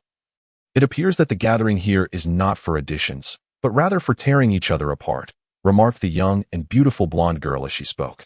Chapter 366. I don't want to act. Jennifer seemed unperturbed, wondering if Jiang Tang would indeed divulge this information among those who could influence the audition's outcome. It was certain that not all were wholeheartedly wishing for Jennifer's success. Chapter 367. The third round of auditions. Jiang Tang momentarily bid farewell to Gao Yu and followed the staff member, leading her deeper inside. Jennifer remained behind, her reputation preceding her. Chapter 368. On-the-spot reaction. After enjoying the lunch that Zizzle had specifically arranged, Jiang Tang had no intention of resting. Instead, she prepared to review all the audition materials once more. She was always diligent.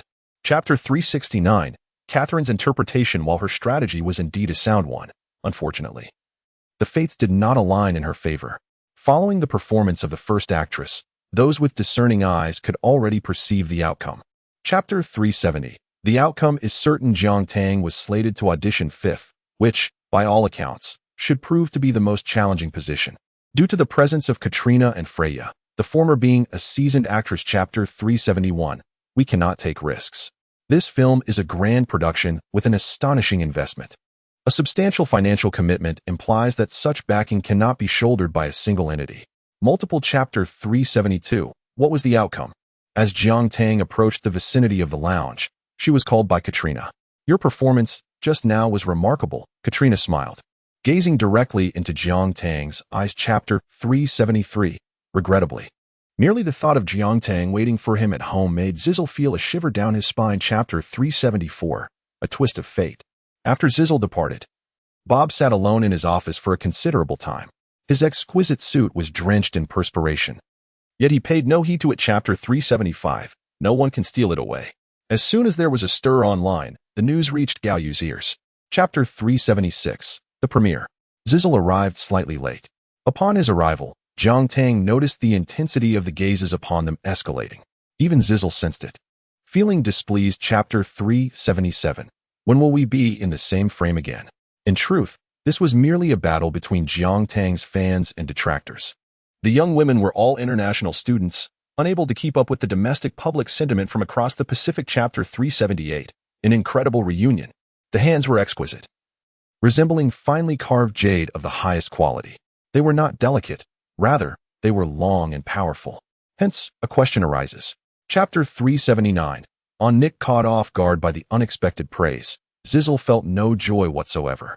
There lingered a hint of displeasure regarding what he wanted to express. After all this time spent exchanging barbs, Chapter 380. Under Nick's life was rather uneventful. Occasionally, he would take a life or earn some money. He would observe the local thugs flaunting their bravado before him, pressing him down. Chapter 381. High praise. Chapter 382. Oscar contender. Next year's Oscar for Best Actor is destined for Zizzle Bird. Zizzle's portrayal of Nick. Undeniably a genius performance. The finest actor of this era. Chapter 383. Celebrity news critics, film magazines, and media outlets have unanimously lauded the film Nick, deeming it extraordinarily remarkable. By the conclusion of its premiere, the film. Chapter 384. Rap Party. Today marks the final scene of 100 Flavors. Peng Mu deliberately scheduled it to be filmed at Nanji, mirroring the commencement of the first scene at the same location. Chapter 385. The youngest Best Actor Peng Mu was taken aback, for he was well acquainted with Jiang Tang's character. A person of such earnestness would not tolerate enduring the grind of Hollywood merely for. Chapter 386. Media Frenzy. They were well aware. The recipient of the trophy from Zizzle was not his girlfriend, at least not at this moment. Wait, currently, it is still not. Chapter 387. What to do after failure. As Zizer's temper increasingly becomes difficult to contain, Carl, with great trepidation, cautiously offers him a warning. Zizer, if. Chapter 388. As long as the young master is happy, Lewis truly embodies the role of a versatile steward. Under his meticulous supervision, the three top-tier planning teams managed to avoid any unpleasantness in collaboration, instead fostering a remarkably harmonious atmosphere. Chapter 389. A romantic confession. This quaint little chapel aged and somewhat forgotten, had once fallen into disrepair due to its remote location. However, upon its rediscovery, rather than being razed to the ground, it was. Chapter 390. I am sorry, the small golden figure gifted by Zeiser is not merely an Oscar trophy. Having brushed past it several times, one cannot say that Zeiser is entirely unperturbed by. Chapter 391. Insomnia. Lewis's return journey was swift. Perhaps fearing that Zeiser might create some perilous situation, the usually composed Lewis pressed down on the accelerator with fervor. Soon enough, in record time. Chapter 392. Never coming back. Zeiser spoke with remarkable openness. At the very least, Jiang Tang could discern no hint of awkwardness. Judging by Zeiser's demeanor, it seemed as though nothing of consequence had transpired the previous day. Chapter 393. Global Fan Support Club. Jiang Tang is also aware of her Global Fan Support Club. Chapter 394. Witnessing the spectacle. As for why Aurora Entertainment has been able to upgrade so seamlessly, it is largely due to Jiang Shijing's steadfast guardianship. At least on the surface, the Aurora. Chapter 395. Who is she? Jiang Tang's birthday falls in March. In truth, she does not place much significance on her birthday. The previous two celebrations passed by without much sentiment, fading into ambiguity. This time too. Chapter 396. The grand announcement. The official announcement of the new film took Jiang Tang by surprise. The production team informed her merely a day in advance, casually mentioning that prior to the commencement of filming, they might hold a promotional event. Chapter 397. Enthusiasm of fans. Jiang Tang arrived at her destination ahead of schedule. As she approached the venue in a discreet black SUV, it was barely past 1 in the afternoon. She had just. Chapter 398. Cherishing fans. Gao Yu truly underestimated the situation. He had misjudged the scale of Jiang Tang's fan base, as the planned intimate gathering of 300 for her birthday was woefully inadequate. Currently, those present. Chapter 399. Aspiring for light. Becoming light. The decoration of the birthday celebration was utterly enchanting, resembling a mystical forest. It felt like a realm belonging to fairies, vibrant with lush greenery. Even the fans. Chapter 400. The mysterious figure. However, it was not necessary for the fans to be moved to tears for the entire 3 hours to elevate the atmosphere in the venue. Gao. Chapter 401. The birthday celebration begins. Jiang Tang was genuinely taken aback by the appearance of Shi Bai, inquiring about his presence.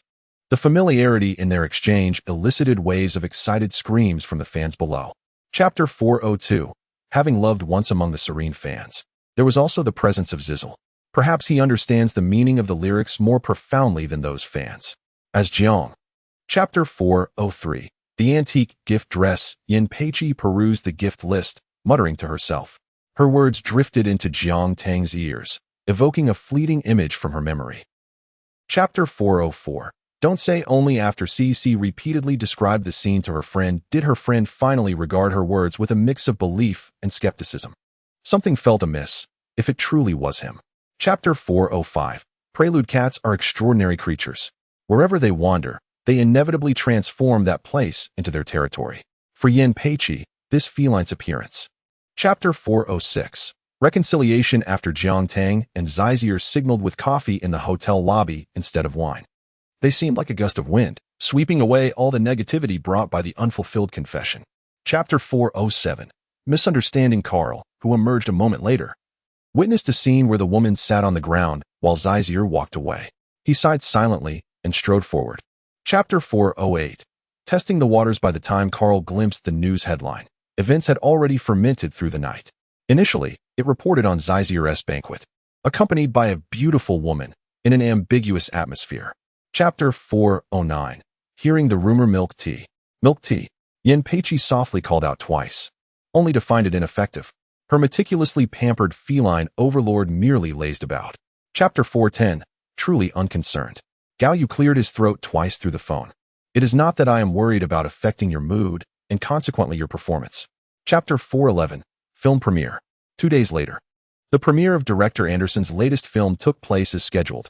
A blockbuster of A-list Hollywood investment, it remained shrouded in secrecy until the press conference. Chapter 412. Shikoti. As the reporters departed, they expressed their indignation, claiming that Anderson was impeding journalistic fairness. Their loud outbursts were quite unbecoming. Yet they failed to notice their fellow colleagues. Chapter 413. Drawing fire. In the age of information, the The dissemination of any news has become effortless and swift. Sizer's remarks at the film premiere spread like wildfire across the prairie. Chapter 414. Film production begins. On the afternoon following his call with Gao Yu, Jiang Tang received the ready-to-wear jewelry sent by the brand. Previously, she had been treated similarly as the brand's ambassador. Chapter 415. Subtle Maneuvers. Among those before Jiang Tang were prop masters, lighting technicians, as well as script supervisors and assistants. They represented the foundational staff of the crew, whose daily lives were filled with. Chapter 416. World Tree Purification Program. Director Anderson's new work, New Century, is the culmination of 3 years of refinement by the team. Inspired by a book once read by Director Anderson, the vast cinematic universe of steampunk culminates in fleeting moments captured on screen, perhaps lasting only a few seconds or mere fragments of dialogue. Some production teams, lacking diligence, may settle for mediocrity. Before the official commencement of filming, many members of the crew speculated about the distant actress from the mysterious land of Huagua, pondering her sanity for believing she belonged in this realm. The first scene to be shot today depicts the fateful encounter between Arthur, a former believer, and the once revered Valkyrie, Scuddy. At this moment, Scuddy finds herself besieged by. The camera's crane follows closely, ascending from a low angle to a bird's-eye view, gazing down upon 2 figures, one advancing and the other retreating, as they draw near in the alleyway. In the nocturnal city, enveloped in a cacophony of neon lights, a sense of both desolation and opulence prevails, akin to a mesmerizing dream that disturbs the senses. Women adorned in gaudy attire and ruffians roam the streets. In summation, only one individual embodies the essence of this amalgamation: Scuddy, once the emblem of the Alliance. After commending the martial arts director, Anderson approached another member of the crew. "Sister Tang, you have undergone a remarkable transformation." He had just praised Jiang Tang, likening her to a blade in the night, a living embodiment of Scuddy. Now, let us extol the talents of Zizzle, whose acting is so nuanced and subtle that it is nearly imperceptible. Chapter 425. Am I the cause? Although Jiang Tang is naturally beautiful, even rising early does not. Chapter 426. In dismal condition. The first half of Zizzle's statement remained unspoken, while the latter half was not a falsehood. The character of Nick from the previous production indeed left an impact on him. Chapter 427. A heroic rescue. This scene features a confrontation between Zizzle and Jiang Tang. On the rooftop, Zizzle, portraying Arthur, exposes the identity of Jiang Tang's character, Scotty. Chapter 428. Yearnings Unfulfilled.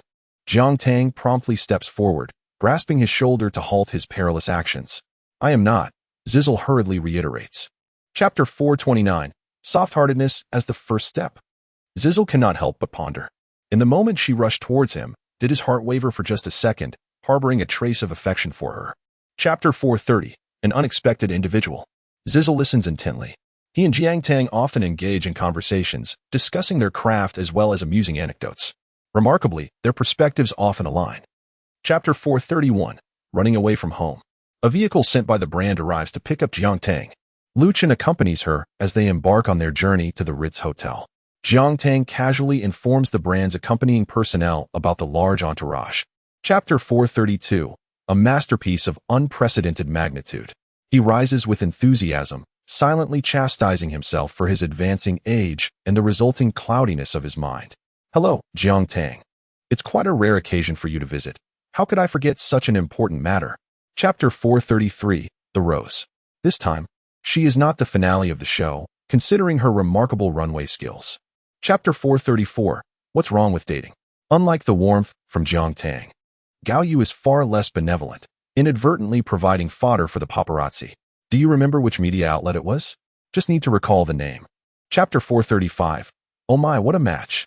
Soon, more and more individuals who recognized Lu Chun began to reveal information. I recognize him too. He is the top scholar from our neighboring department, known throughout the entire school. Chapter 436. Conspiracy. As Gao Yu had speculated, in a conference room of a prominent domestic entertainment agency, several executives sat around a table, each with a grim expression. Sitting at the center. Chapter 437. Killing with a borrowed knife. Finally, someone could no longer restrain their curiosity and inquired, "Who is Lu Yu?" Chapter 438. The Matriarch. Zhong Fengqing did not respond as he had anticipated, regarding Lu Chen's safety with ease. Instead, her brow furrowed deeper in worry, and she murmured, How could he? Chapter 439. The past of the previous generation. The innocent joy of her youth felt distant to Zhong Fengqing, like a dream from a past life. Yet, she believed she had no regrets. After all, one must. Chapter 440. The love of parents. Jiang Tang had anticipated the current situation. Gao Yu had reminded her yesterday that they had failed to locate the individual responsible for the photographs. And it was highly likely that this person intended to Chapter 441, his hostility. After expressing his conjectures and providing direction, the subsequent matters would ultimately be managed by Gao Yu. Should the truth indeed align with Jiang Tang's assumptions, then those behind it would surely Chapter 442, the flames of jealousy. Shiza had just bid farewell to Jiang Tang with a cheerful smile, promising to see her shortly. However, as the door closed behind him, the smile on his face vanished in an instant, replaced by a shadow of darkness. Chapter 443, embracing naivety. Shiza instinctively overlooked the word "we" in Jiang Tang's speech. He maintained a gracious smile, addressing Lu Qin, who was a few years his junior. Chapter 444, deception is acceptable. In the following days, Lu Qin occasionally accompanied Jiang Tang to the filming set. Due to Anderson's personal intervention, no one expressed any disdain towards this outsider. Chapter 445, intoxication. The assistant, anxious and agitated, exclaimed, "Mr. Shiza seems to be quite inebriated. He is alone inside and has forbidden us from entering. I fear something may happen to him." Chapter 446, release announcement. Shiza was no fool. He could certainly perceive a subtle shift in Jiang Tang's reactions during his two confessions. If one were to say Chapter 447, Teacher A's commentary. Greetings, I am Teacher A. As the annual summer viewing season approaches, it marks a period of fierce competition among major television networks and streaming platforms. In Chapter 448, Teacher A continues to critique various television dramas. However, when he introduces the two highly anticipated new dramas featuring Jiang Tang and Lin Fu, the audience's enthusiasm wanes. In Chapter 449, Jiang Tang returns to familiar ground, stepping onto the long-missed campus of Emperor University. The warm familiarity envelopes her, easing the subtle thoughts that linger in her mind. Chapter 450 reflects on the once glorious era of Morning Star, which has long since faded, having begun its decline 2 years after Lin Fu starred in one of their productions. In Chapter 451, a group of 6 enjoys Lin Fu's treasured red tea and the desserts brought by Jiang Tang, unknowingly spending an entire afternoon in leisurely conversation, primarily about the new dramas featuring Lin Fu and Jiang Tang. In Chapter 452, amidst the surrounding silence, Jiang Tang nods in affirmation, candidly admitting, "It is I." No one questions the veracity of her words. Instead, they all seem to accept it. In Chapter 453, Teacher A makes his reappearance, greeting everyone and sharing his insights on the previous predictions regarding the summer drama lineup. Unfortunately, he expresses disappointment. Chapter 454 delves into the critiques of Lin Fu's new drama, while in Chapter 455, the audience's reactions in the comments section reveal their bemusement. The chill ran down my spine. Teacher A truly is the worm in my belly. Chapter 456. The essence of culinary arts. Chinese culinary culture is vast and profound, with a history that stretches back through the ages. Within this realm, countless families have emerged, establishing their legacies through the art of cooking, enduring through many generations. Chapter 457. The arrival of Tang Ling. The arrival of Tang Ling took everyone by surprise. For many in the Tang family, it was as if they had nearly forgotten the existence of Tang Ling. Chapter 458. The first crisis after Tang Ling ascended to the position of head chef has arrived. In the living room of her hotel suite, Tang Ling sat composed, arms crossed, listening to her secretary. Chapter 459. A simple chef indeed. Previously, Tang Tian was merely an ordinary chef in the kitchen of Tang Ye restaurant. However, from his father to his uncle and down to the apprentices in the kitchen, none. Chapter 460. Internal strife within the group. Factions abound. Without the patriarch's firm hand to maintain order, each faction vies for dominance. As a result of this overt and covert struggle, Tang Qing has been thriving. Chapter 461. A temporary closure. Tang Ye has once again suspended operations. This decision has sparked considerable speculation among the culinary community and patrons alike. Previously, Tang Ye had faced challenges due to the patriarch's serious illness. Chapter 462. Misunderstandings. Tang Qing initially believed that Tang Ling's sudden closure was a response to the pressure from a staff strike. To this end, he deliberately spread the word. indicating that the current Tang Ye. Chapter 463, 100 Flavors 8. At that time, the young Mr. Tang had never taken on a disciple. Although the Tang family's ancestry emphasized bloodline inheritance, mandating that the head chef of Tang Ye must be a descendant of the Tang family. Chapter 464, 100 Flavors 9. Only interests can truly sway the heart.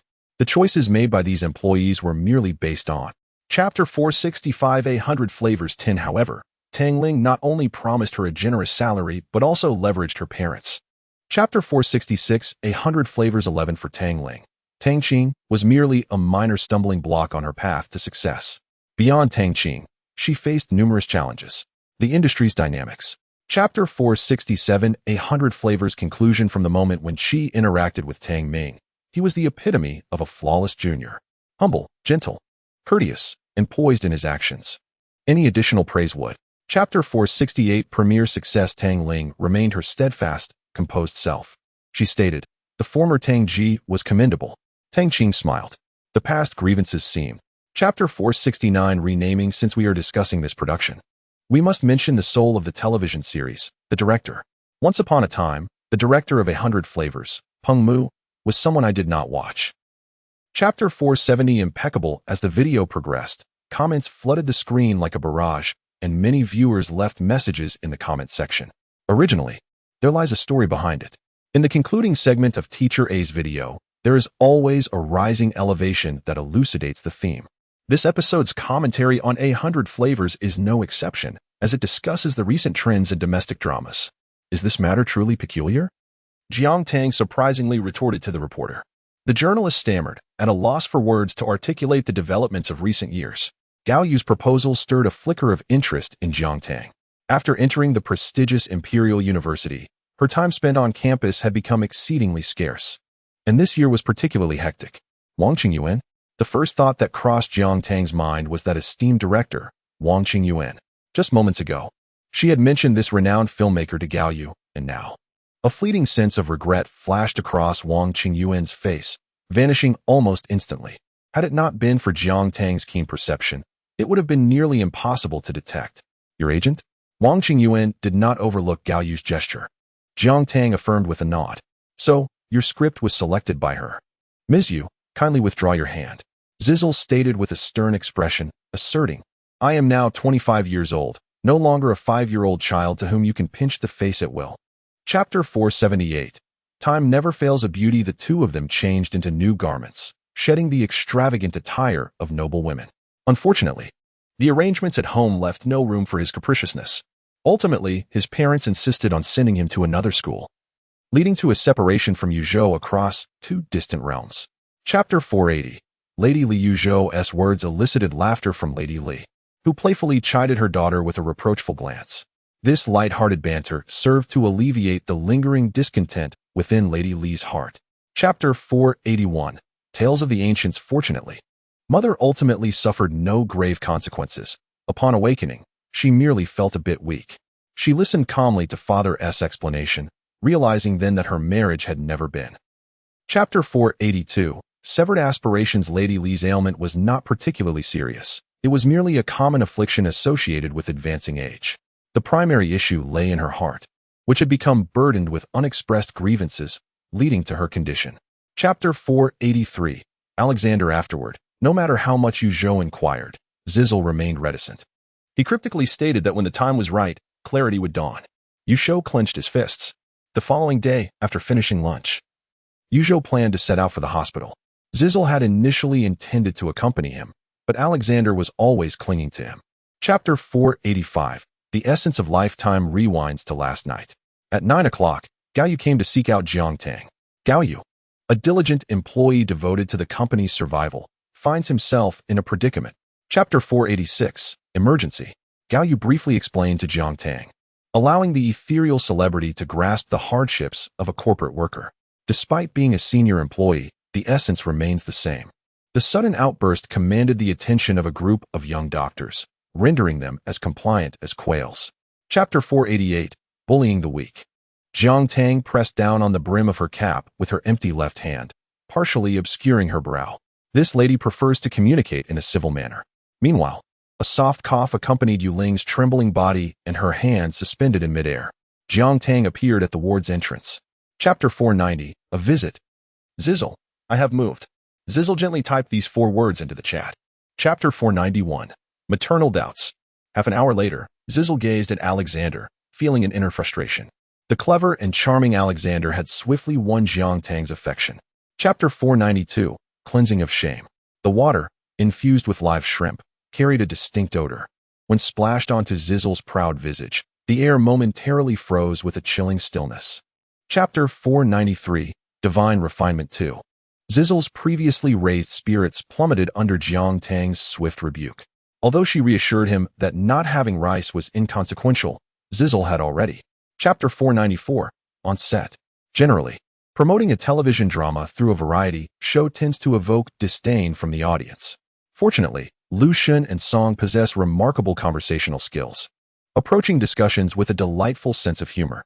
Chapter 495, The Truth of History. The gentle breeze generated by a small fan, imbued with the refreshing chill of ice water, wafted through the air, offering a pleasant respite. While Jiang Tang claimed to be unbothered by heat, the actions of Zizzle were nonetheless unsettling. Chapter 496, The Horrific Theme. For a prolonged period, Song Shaming's mind was a muddled haze. He could only imagine the astonishment that would ensue when news of Zizzle's involvement in the divine recording was disclosed. Chapter 497, Maternal Wisdom. When Yu Zhou arrived punctually at the restaurant for lunch, Zizzle was already seated. The chef had prepared a rich onion soup, complemented with a spread of fragrant. Chapter 498, The Explosion of Conflict. Yu Zhou's emotions were a tumultuous mix, filled with uncertainty regarding what could serve as a turning point in her mother's attitude. She was only aware that this pivotal moment lay. Chapter 499, Disappointment. As Yu Zhou listened to Yu Cheng, she almost found herself believing him. Feeling both sorrowful and sarcastic, she wished to avoid further disputes with Yu Cheng, for she had long. Chapter 500, Divorce. Madame Li harbored a sense of guilt towards her eldest son. In her youth, when she gave birth to him, she lacked a profound understanding of parenthood and had never truly grasped. Chapter 501, A Revelation. Mother, you have finally decided to seek a divorce. Leaving the hospital room, Yu Zhou finally came to her senses, her excitement bubbling forth like that of a little girl in front of her mother. Chapter 502. The arrival of the lawyer. It was not until the lawyers bearing the signed divorce agreement appeared at the Yu residence that the entire household began to take the old matriarch's intentions seriously. Chapter 503.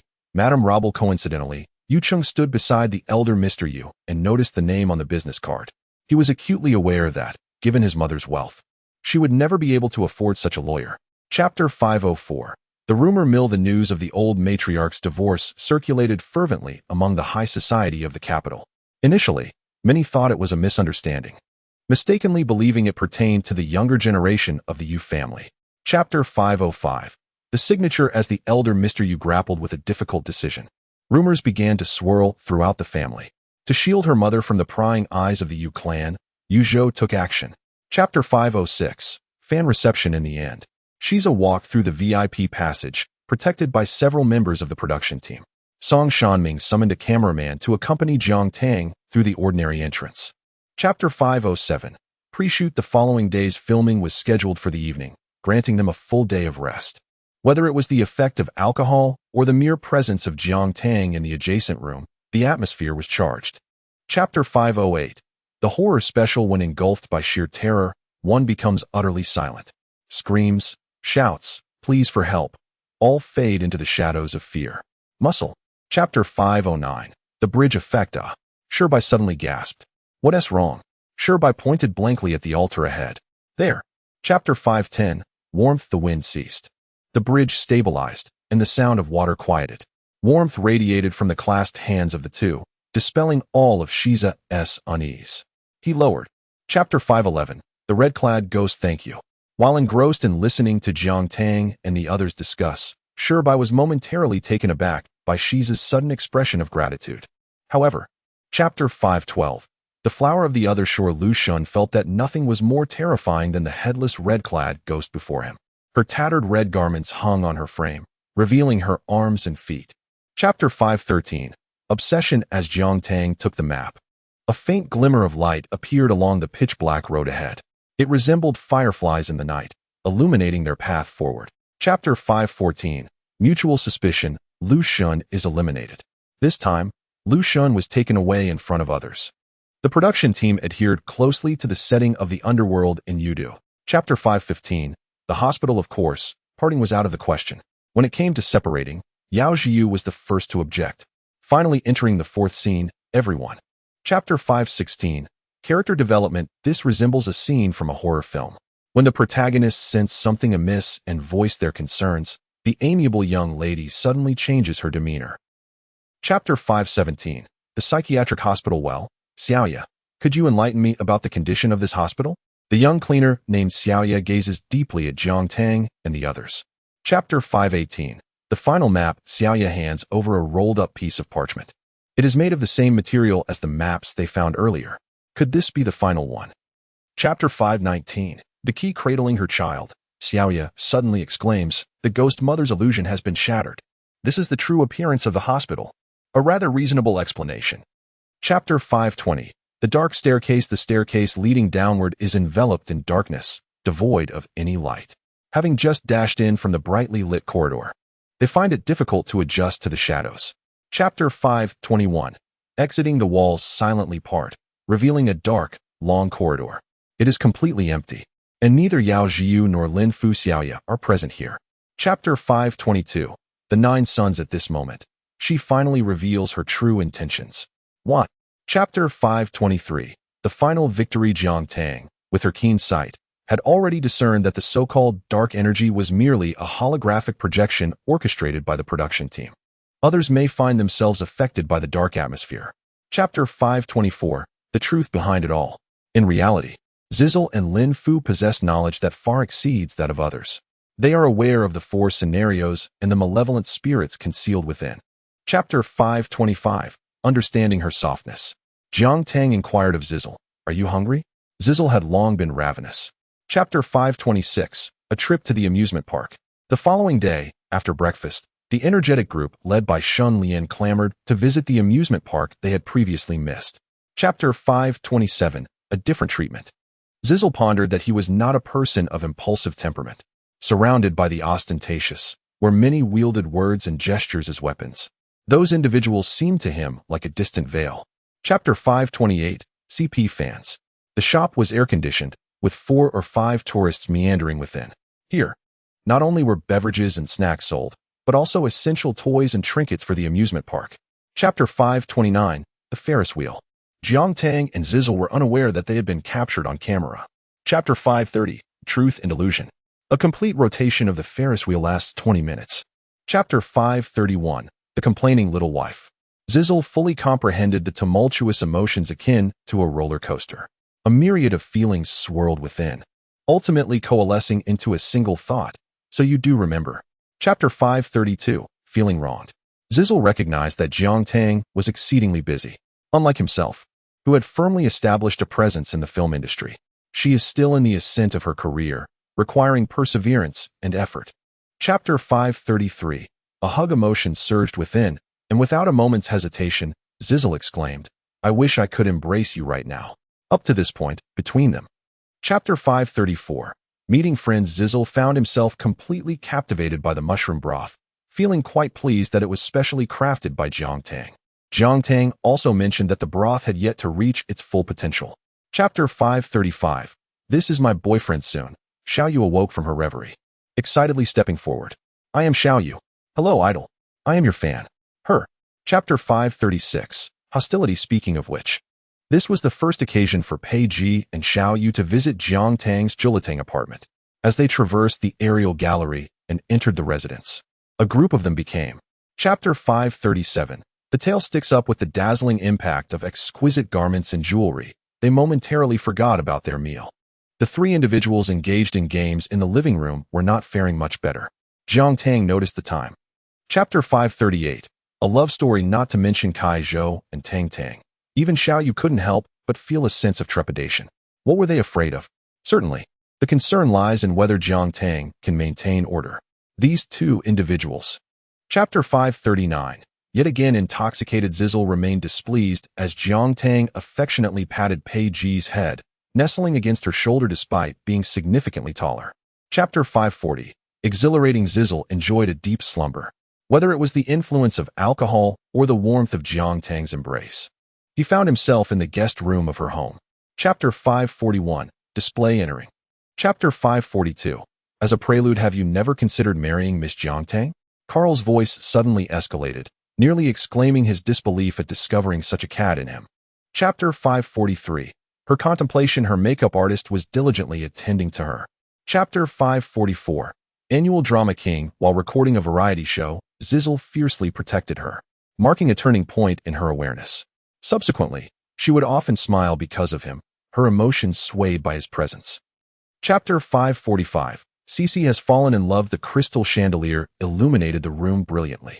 Yuzhou rested his chin on his hand, squinting as he observed ahead. Zizzle lounged on the sofa, engrossed in his phone. Chapter 546. A sweet gesture. Zizzle was aware of the restaurant where Jiang Tang and her companions dined, conveniently located merely a 20-minute drive from the estate. Chapter 547. Rumors. Due to her vigorous activity, Jiang Tang occasionally carried a handful of candies in her pocket. Concerned about the possibility of hypoglycemia, the taste of candy was familiar to her, and as she indulged. Chapter 548. Learning to respect. Zizzle remained silent, his focus unwavering as he stared at the screen. The news released by the paparazzi was accompanied not only by text, but also by a video captured clandestinely last night. Chapter 549. Fear of your displeasure. Today, Jiang Tang was scheduled to record the second episode of Shun Lian Air, set in a factory located in the outskirts of Beijing, transformed by the production team into a completely new environment. Chapter 550. The Yu family. Yuzhou could hardly believe that such words had emerged from his son's lips. Yuzhou, is this person truly Zizzle? Madam Yu, please. Chapter 551. No compassion. The expansive conference table resembled the stark divide between the kingdoms of Chu and Han, creating a chasm between two factions, severing the blood ties that should have connected them. Chapter 552. A soap opera. The old master Yu's prolonged silence rendered Yu Cheng increasingly anxious. He was unaware of the turmoil within the old man's heart, repeatedly urging his father to speak through his gaze. Chapter 553. Approaching the conclusion. August, along with the summer vacation, drew to a close. The latest concept trailer for the second season of Trial by the Gods was released, confirming its broadcast date. Chapter 554. Ideal type. It must be said that Jiang Tang's status as the global ambassador for Chanel significantly enhanced her standing in the fashion industry. Without this layer of identity and Virginia. Chapter 555. Young Master Lu. They did not engage in in-depth discussions. The reporter. Chapter 556. Unfortunately, the organizer behind the event has a commercial partnership with a project I have recently participated in. Moreover, this hotel is a property under a subsidiary of the Lu Corporation. Hence I. Chapter 557. Handling. In summary, this matter is neither trivial nor monumental. In the age of the internet, the entertainment industry is ever-changing. Even if someone raises their voice today. Chapter 558. It should not be. At the elegantly understated entrance of the hotel stood a tall figure, more profound than dark ink. He gazed into the distance at the bustling traffic on the highway, as if he could see. Chapter 559. The owner of the account. Gao Yu is perceptive. He understands that for sustainable development, a healthy fan community must be cultivated. As it stands, the outcome appears promising. Jiang Tang's fans are also. Chapter 560. Reasoned yet vigorous. The suggestion to record Jiang Tang's fingerprints came from Shiza. Due to Jiang Tang's 2 visits to his home, each necessitating a prior phone call, the process was cumbersome and time-consuming. Chapter 561. The broadcast of divine refinement 2. The burden of popularity means sometimes waking at 3 or 4 in the morning to attend engagements. Jiang Tang's 5 o'clock appointment requires her to take the earliest flight to another city. Chapter 562. Accompanied by a prophet. The phenomenal success of divine refinement 2 is evident to many, and they are calculating their gains in their minds, including Jiang Tang. 6 prominent guests indulged in this variety show. Chapter 563. Youth on a vibrant Friday. The entrance of the Imperial University bustled with students, flowing like a lively river, creating a scene brimming with youthful exuberance. From a distance, Jiang Tang acutely sensed the commotion around her. She withdrew her gaze from her phone, and as she lifted her eyes, she spotted a handsome young man parting the crowd, making his way towards her. Chapter 565. A date half an hour later, having changed her attire, Jiang Tang and Zizzle stood at the bustling entrance of Tokyo University, where not a single person recognized their true identities. Chapter 566. Are you afraid? The middle-aged man, being the younger brother of the original owner, had come here to encounter the spirits of his brother's family, to fulfill their wishes, and then grant them peace. Chapter 567. Is it Zizzle? High energy ahead. Accompanied by the solemn and resonant drum beats, a pale hand suddenly rested on the edge of the coffin. The comments on the screen began to flash. Chapter 568. Audience commentary. Naturally, a mere hand-holding does not signify much. Soon, the audience was captivated by other plot developments, watching as they found the key, only to be startled by the suspension bridge. Chapter 569. Self-indulgent exploration. Just when the audience believed that the first installment was an insurmountable phenomenon, the second installment demonstrated with conviction that this phenomenon could reach even greater heights. Chapter 570. Mouse droppings. Tang Ye. He possesses an exceptionally handsome and sharp visage, reminiscent of his youthful arrogance. Chapter 571. Tang Ye. Gao. You cannot deny that Jiang Tang harbors certain flaws. The criticisms levied by director Wang Qingyuan hold a kernel of truth. Nevertheless, Gao Yu also believes that Jiang Tang, in her. Chapter 572. The male protagonist Tang Ye grasped the doorknob, hesitating to enter, and courteously called out to director Wang. He then nodded to the producer and assistant director, acknowledging them. Chapter 573. Audience appeal. Inspiration often arises from fleeting moments. Upon returning home, Wang Qingyuan unearthed an unfinished script, dramatically overhauling the original characterization of the male lead. When Jiang Tang arrived at the lounge, several other actresses who had auditioned also gathered.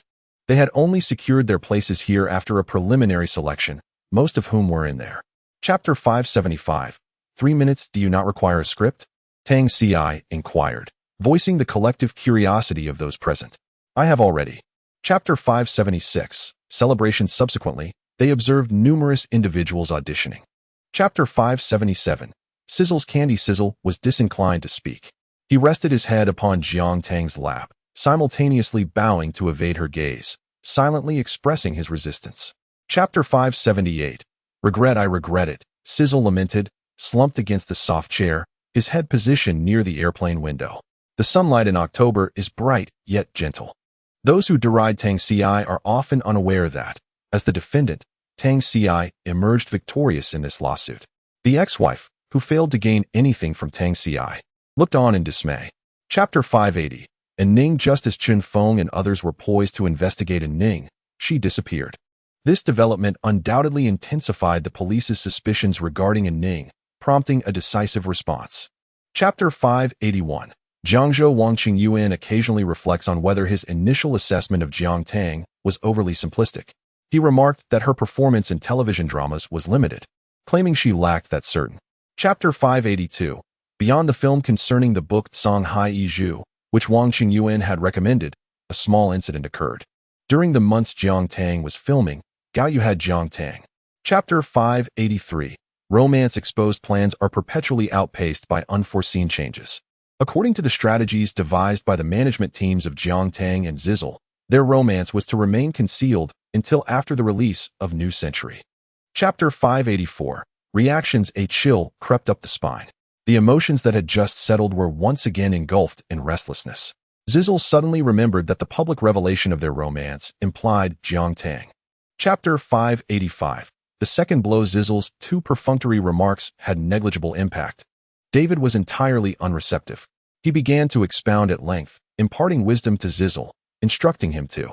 Chapter 586. The battle of public opinion. While the external online discourse was predominantly filled with skepticism and vitriol, the major online platforms in China are equally turbulent, with discussions reaching a fever pitch. Chapter 587. Rumors and photographs. This storm erupted with great intensity. Upon closer examination, some of the seemingly credible rumors are utterly unfounded. For instance, the claims regarding Jiang Tang's chaotic personal life. Chapter 588. Capital struggles. The more eager Shurdai film and television is for success, the more fiercely its envious competitors strive to sabotage the film. Slander, rumors, undermining, corporate espionage. These tactics abound. Chapter 589. Among fans. Xiaoxing is a high school senior and an ardent fan. In an era where fan culture is often met with disapproval from parents, Xiaoxing's enthusiasm is remarkably unique. Chapter 590, The Marketing Account's Downfall. The internet is teeming with marketing accounts, and Lao Wang is one of them. He graduated from a modest university a few years ago, and his life path was originally intended to mirror that of his peers. Chapter 591, Jiang Tang is my sister. In the video, Jiang Shijing is impeccably dressed in a suit, exuding an air of authority with his imposing shoulders and frosty demeanor. Though he is merely 30 years old, his long tenure in a high position has. Chapter 592, The Counterattack. Shiza sits before his computer, watching the initial romantic revelation video released just 2 days prior. Setting aside the external tumult and the whispers behind the scenes, this. Chapter 593, Before the Storm. In comparison to entertainment media interviews, the atmosphere here resembles a solemn official press conference. The rows of press seats below are lined up in succession, occupied by countless entertainment journalists. Chapter 594, Malice and Retaliation. The atmosphere within the venue is somewhat tepid. Perhaps for this reason, many reporters initially remain observant. However, it is not long before around 10 journalists raise their hands. Chapter 595, Returning Malice with Malice. If one is married, why is there no ring adorning their finger? Perhaps it is a desire to keep one's marital status hidden, facilitating flirtation with others, such as the woman beside you. Chapter 596, Global Trailer. The interviewing journalist begins by questioning Anderson about whether Jiang Tang has engaged in cheating or favoritism. Surprised, Anderson, who has been busy with post-production of the film, widens his eyes upon hearing the inquiry. Chapter 597, Turning the Tables. Damn, why is it set for May of next year? Accompanied by an angry outburst, files, documents, and equipment crash to the floor as Jean stands there in frustration. Chapter 598, Being Used. Jiang Tang has long since deduced the identity of those pulling the strings behind the scenes. She understands why they have targeted her. It is merely a matter of conflicting film schedules, driven by profit motives. Chapter 599, Pessimism. In truth, Jiang Tang has overthought the situation. Chapter 600, The Nickname King of Wine. The incessant rain casts a damp atmosphere, the air thick with moisture. In the dilapidated, dimly lit public restroom, there is no one present aside from Chin Feng. Chapter 601, The Christmas Box Office Battle on its opening day. The science fiction film from Lion Pictures lived up to expectations, claiming the coveted top spot. However, what of the reviews? 2 authoritative sources. Chapter 602, The Offering Gao Yu appeared quite pleased, remarking, although the box office share is modest at merely 2, it signifies a promising beginning for us. After all, one who only receives an acting fee. Chapter 603, The Gamble Zizzle's constantly revealing nature caused Gao Yu's perception to oscillate between the unreliable and the good man. Ultimately, she. Chapter 604, An Unexpected Visit at the Entrance. Zizzle and Jiang Qingzhe exchanged glances, each waiting for the other to speak. Jiang Qingzhe remained silent for an extended period, and Zizzle hesitated to break the silence, even clutching a bouquet of roses. Chapter 605, Flattery as the saying goes. One does not strike a smiling face. Coupled with Zizzle's striking appearance, his features radiated brilliance amidst his charming smile. Jiang Qingzhe. Chapter 606, The Mountains Unprepared. Zizzle had not intended to engage with Jiang Tang's parents so soon. He arrived without any gifts and had not even discussed. Chapter 607, The Vulnerable. What are you all doing? The melodious voice of Jiang Tang resonated as she entered the living room. She donned a down jacket and a knitted hat. Chapter 608, Understanding no need. I'm fine, just a bit chilly, not excessively cold. Damn. What is he babbling about? Thankfully, Jiang Tang remained unperturbed. Chapter 609, Filming. The crew decided to pause their work to make necessary preparations. Chapter 610, H.W. Su Ling sensed his sincerity, feeling a heightened sense of satisfaction towards Zizzle. That's good. I was worried about disturbing you, she mentioned, as today was originally intended for. Chapter 611, The Crown. The outdoor filming location was not here, but rather a Baroque-style mansion situated in the outskirts of Beijing. This venue was not private, but open to the public. Chapter 612, A Visit. As the president had indicated, the photographer's concerns were unwarranted. Jiang Tang was not influenced by the caution of others, even when adorned with that rare crown. Chapter 613, Warm Feet. After much effort, the first set of photographs was finally completed. Yen Peiqi and other staff members swiftly approached to help Jiang Tang put on her shoes and drape her attire, ensuring she was snugly wrapped. Chapter 614. Short essay. The advertisement shoot, initially planned for 3 days, was fortuitously completed in just 2, thanks to favorable weather. Chapter 615. A visit. It was soon New Year's Eve. The appeal posted by Zizzle quickly became a trending topic on Weibo, and he benefited from this attention, gaining insights into many previously unknown matters. Chapter 616. Catering to preferences. Jiang Qingzhe has a passion for collecting, particularly for calligraphy and paintings, which are the mainstream of the collection world. Therefore, his collection room already houses 2 exquisite works by Qi Baishe. Under normal circumstances, Zizzle. Chapter 617. The art of gift-giving. Jiang Tang and Jiang Shijing engaged in conversation at the entrance, primarily discussing matters related to Aurora Entertainment, although Jiang Shijing had already covered all aspects of Aurora Entertainment. Chapter 618. Family. Jiang Ziro entered, looking remarkably vibrant and energetic, a rare sight as she did not appear fatigued from a late night. Chapter 619. Intoxication. However, Zizzle soon learned the meaning of being carried away by joy, as he and Jiang Qingzhe, along with Su Ling, engaged in a rather. Chapter 620. A scene of social mortification. We are in. Jiang Tang heard him mumbling something indistinctly. What did you say? Jiang Tang inquired. Chapter 621. Let me perish. He lifted his taut jaw, his Adam's apple bobbing. The craving, if unleashed, resembled a wild stallion galloping uncontrollably, fueled by an erratic heartbeat. Chapter 622. A vacation. Zizzle was dressed in sportswear belonging to Jiang Shijing. Jiang Tang observed that the 2 individuals were of similar stature and instructed the nanny to fetch the sportswear that Jiang Shijing had purchased, which had been washed but not yet worn. Chapter 623. Injury. In the memories of the Jiang siblings, their mother, Su Ling, had always been a gentle soul. She was perpetually smiling, and even when she was sharp-tongued, her words were veiled in sweetness that concealed a hidden edge. Chapter 624. St. Moritz. According to the doctor, skiing was not an issue at all. Chapter 625. Excitement. The consequence of excessive excitement is precisely the state in which Zizzle currently finds himself. Chapter 626. A genius. When was the last time Zizzle visited the beginner slope? At 10? 11? In any case, every time he came to St. Moritz, he opted for the experience trails. Chapter 627. A satisfying meal. Jiang Tang's progress in learning to ski was astonishingly swift. In a single afternoon, she advanced from the beginner slope to the intermediate slope. Chapter 628. A week. As the golden sun ascended the horizon, the picturesque town blanketed in snow gradually awakened. The dry wind caressed the valley gently, allowing the sunlight to illuminate the space. Chapter 629. Intensification. The man was tirelessly searching, fervently pursuing the culprit. His eyes bloodshot from sleepless nights. Black and white images flashed before his eyes in rapid succession, revealing a growing intensity within him. Chapter 630. Off-piece. Jiang Tang sliced into a runny egg and placed it in her mouth. Did she not wish to go? That was also an option. Before she could finish her thought, Zizzle hastily interrupted her. Chapter 631. The autumn chill. Ultimately, the 3 individuals joined forces to lift the unconscious person. Once they managed to bring the individual to safety, their first priority was to ascertain whether there was still a breath of life. Fortunately.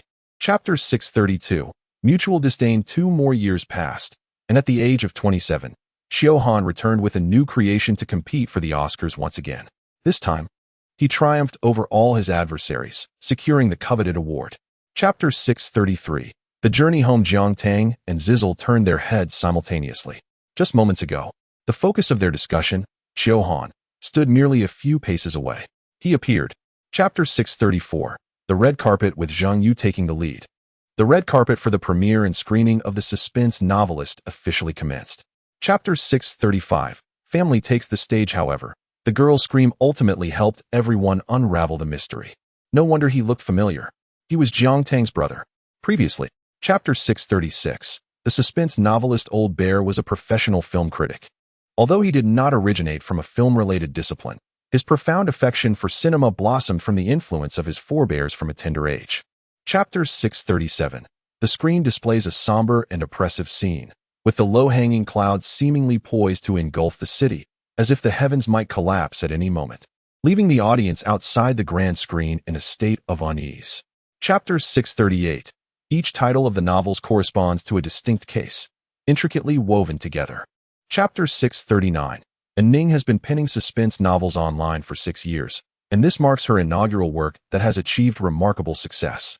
The underlying reasons for this phenomenon are complex, primarily rooted in her. Chapter 640. The family's silent protest has been extensively covered by the media. The public has shown a strong aversion to behaviors such as doxing and online violence, and they have begun to collectively. Chapter 641. Of course, Old Xiong's satisfaction hinges on the premise that the subsequent content will not falter. However, given his extensive viewing experience and discerning eye, he perceives the potential for collapse. Chapter 642. The darkest moment of slaughter has arrived. Clad in a raincoat, Ning steps into a desolate and abandoned house in the suburbs. Zhao Fengsheng, the wealthiest individual in Jiang City, has been.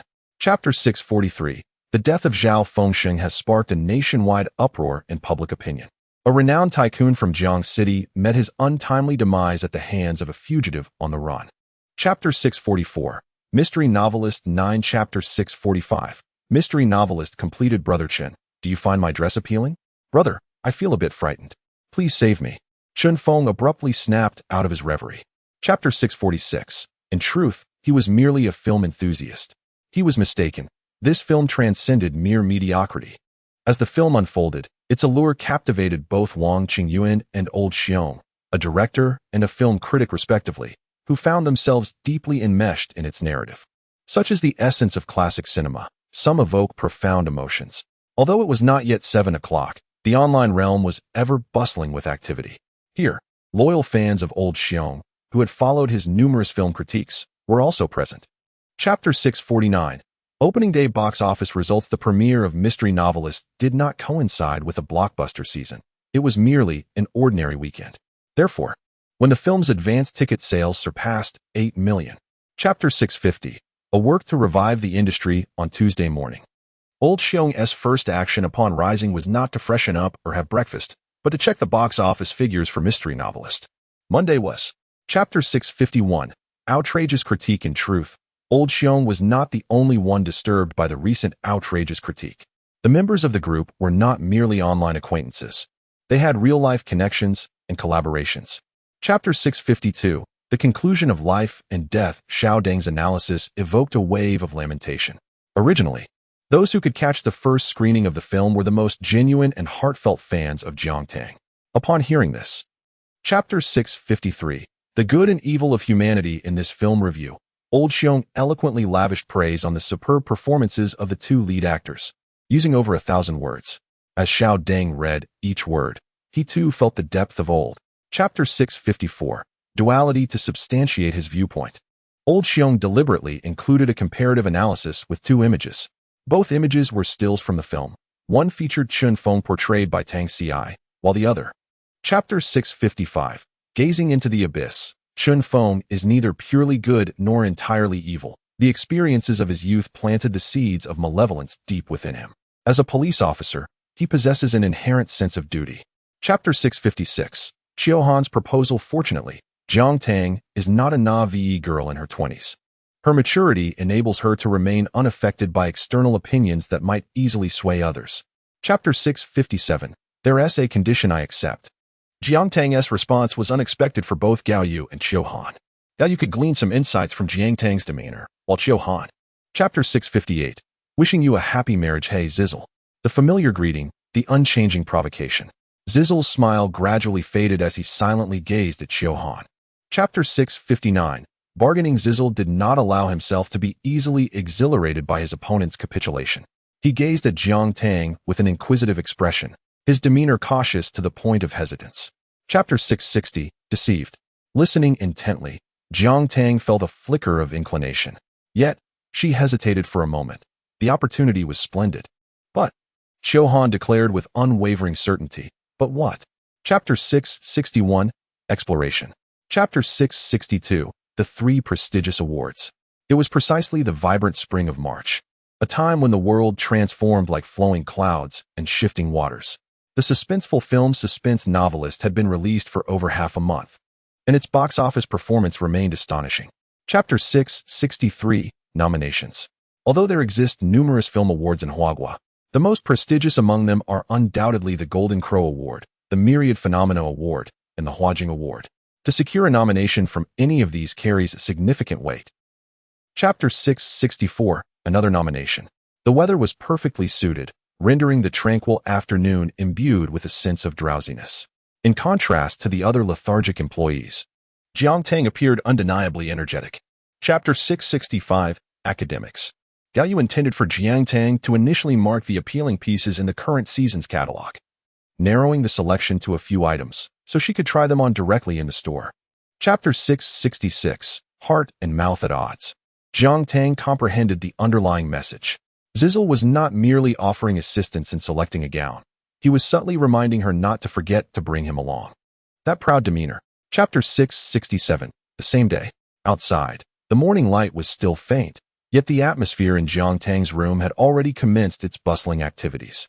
She resides in a spacious suite, although she cannot endure the presence of more than a dozen individuals. Chapter 668, Preparation. Zizzle, with disheveled hair, sat up while stifling a yawn. His face bore the faint blush imprinted by the soft pillow, his eyes hazy and bewildered. Chapter 669, Flirtation.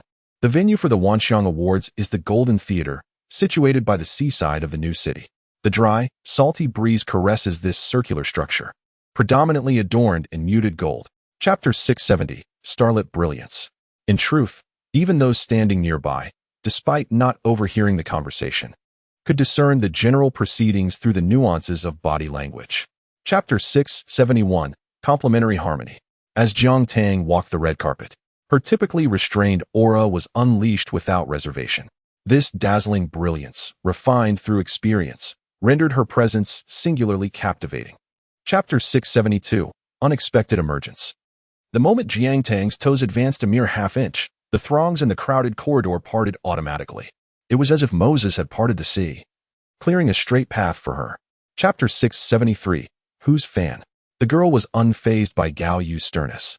She raised her chin proudly and declared, "Who can command me? I came here of my own accord." Chapter 674, A Quiet Love Poem. Zizzle remarked with a sense of inevitability. Winning an award calls for celebration, while not winning warrants consolation. Jiang Tang, after listening, found it rather reasonable, indeed, considering. Chapter 675, An Odd Family. She is merely a minor. The law cannot reach her. Why must we compensate? Exactly. Compensate for what? We have no money. Chapter 676, Ink. When Jingjing spoke of the fading ink, she seemed rather proud of her cleverness, although this time she intended to teach Jiang Tang a lesson, aiming to ruin her dress. Chapter 677, Senior Zhao. The senior spoke at length, and those nearby could hear him clearly, many suppressing smirks. On the surface, Senior Zhao was. Chapter 678, Award Ceremony. The recipient of the Best Supporting Actor at this year's Wanxiang Awards is. The recipient of the Best Supporting Actress at this year's Wanxiang Awards is. The Wanxiang Awards Ceremony. Chapter 679, Passing the Torch. Xin Mei stands as a milestone in the history of Chinese cinema. Hailing from a humble background, she stumbled into the industry and, just as she gained fame, was told by directors that her expressions. Chapter 680, The First Trophy. The trophy felt heavy in her hands, far more than Jiang Tang had anticipated. At least before standing here, she had never considered that she. Chapter 681, Chen Su. At this moment, Chen Su, mentioned by Gao Yu and Jiang Tang, was in a rather displeased mood. Chapter 682, My student. Meanwhile, on another side, Chen Su is not. Yes, that fervent fan Jingjing's idol, the very one who just spoke to you, donned in a gray suit. Chapter 683, The Old Era. The New Era. Wang Qingyuan remarked with a smile. In fact, if we trace back, Jiang Tang was originally a student of my student, He Yu, whom you are acquainted with. Previously, Jiang Tang was under the tutelage of Yang He. However, Chapter 684, Negative Voices. Whoever illuminates this era shall undoubtedly shine brightly in the world. Volume 2, The Legendary Era. Naturally, this world is not. Chapter 685, A Swift Retort. As the current topic strayed from entertainment to societal discussions, someone suddenly revealed a screenshot of a chat with a friend, the informant. Chapter 686, Deserved Recognition. Lao Xiongvi. Is Jiang Tang's claim to the Best Actress title truly deserved? In fact, Jiang Tang, along with fellow nominees Teacher Jiang and Teacher Su, delivered commendable performances in the film.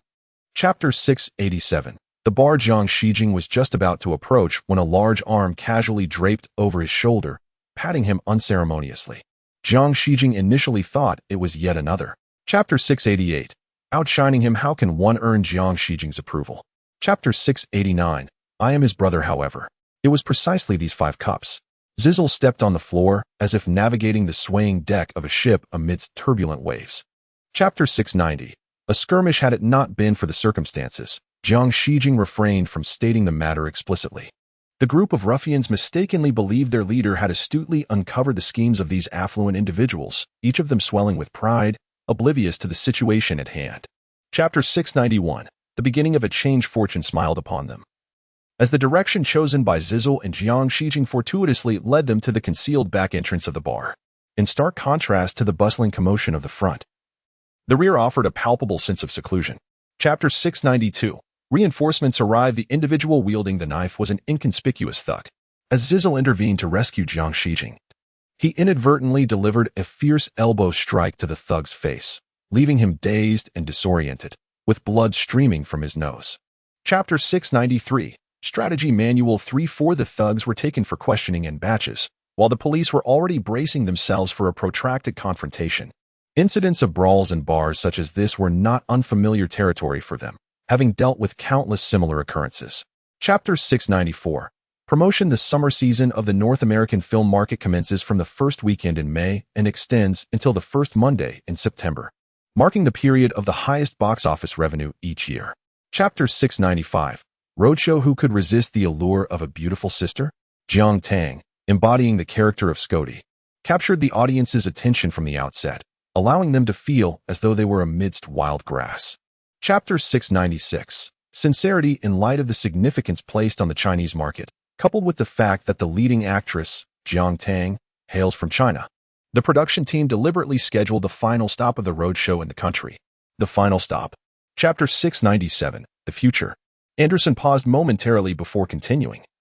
To be precise, we are striving to please all audiences. After all, no director invests years of effort without the desire for appreciation. Chapter 698. The New Century. Prior to their arrival, George and his girlfriend anticipated that the cinema would be quite crowded, as news of the sold-out premiere of The New Century had already spread across major social media platforms. Chapter 699. The New Century. The contrast between the scenes is indeed striking. The former scenes were expansive, while the current ones are remarkably confined. Chapter 700. The New Century. George was prepared to unleash a barrage of criticism upon Jiang Tang if her performance fell short. However, the reality was entirely opposite, with his extensive experience. Chapter 701. The New Century. Humanity reveres strength. Jiang Tang's portrayal of Scotty in the film delivered 2 breathtaking performances that left a lasting impression. Chapter 702. The New Century. The real world is both cruel and beautiful, much like the city of Paris, buried beneath the yellow sands. The collapse of its splendor evokes a sense of both sorrow and profound shock. Chapter 703. The New Century. Under Scotty's command, everyone successfully evaded the pursuing forces of the Alliance and managed to retreat without incident. It is regrettable that some individuals are forever entombed amidst the chaos of cannon fire. Chapter 704. New Era 7. Subsequently, Shakoti recounted the tale of a mad scientist. This individual was the foremost biologist in the world, delving into the mysteries of life and pursuing the essence of existence. Chapter 705. New Era 8. Taoyuan Town serves as the central base for the World Tree Preservation Organization. It is a shared sanctuary for the members of the organization and the survivors scattered beyond the confines of the Alliance's central city. Chapter 706. New Era 9. As the narrative progressed towards the onset of battle, the audience found themselves irresistibly drawn into the emotional turmoil. George, in particular, completely forgot his initial reservations, becoming engrossed in the film. Chapter 707. New Era 10. The members' conjectures proved accurate. Those who embarked upon the island aboard the Alliance's emblematic vessel were indeed Arthur and his elite Falcon Special Operations team. They were poised for battle. Chapter 708. New Era. And Shakoti understood Jill well. Cunning and calculating, his sole allegiance lay with the human alliance, making it impossible for Arthur to successfully betray them. Yet, he was also quite arrogant. Chapter 709. Interpretation. The premiere of New Era showcased the stunning performance of Chinese actress Jiang Tang. while the genius actor Cesar delivered a rather lackluster portrayal. In the film New Era, the leading lady. Chapter 7:10 Major breakthrough. While it is true that prior to the film's release, professional box office analysts conducted countless assessments based on the current market conditions, the real-time trend chart on the day of release remains. Chapter 7:11 Unprecedented and unrepeatable. A piercing scream erupted. Ye was startled to the point of nearly jumping, beginning to question whether he had inadvertently stepped onto a. Chapter 7:12 Renewal. Naturally, Chanel's current stance is influenced by the competitive landscape. After all, aside from them, other brands have also set their sights on this blossoming gem. Chapter 7:13 Her protection. Money kept in the vault is still coveted, let alone by someone of Zizzle's stature. Such trivial rumors are, at most, mere whispers fluttering around Zizzle. Chapter 7:14 Acting cute.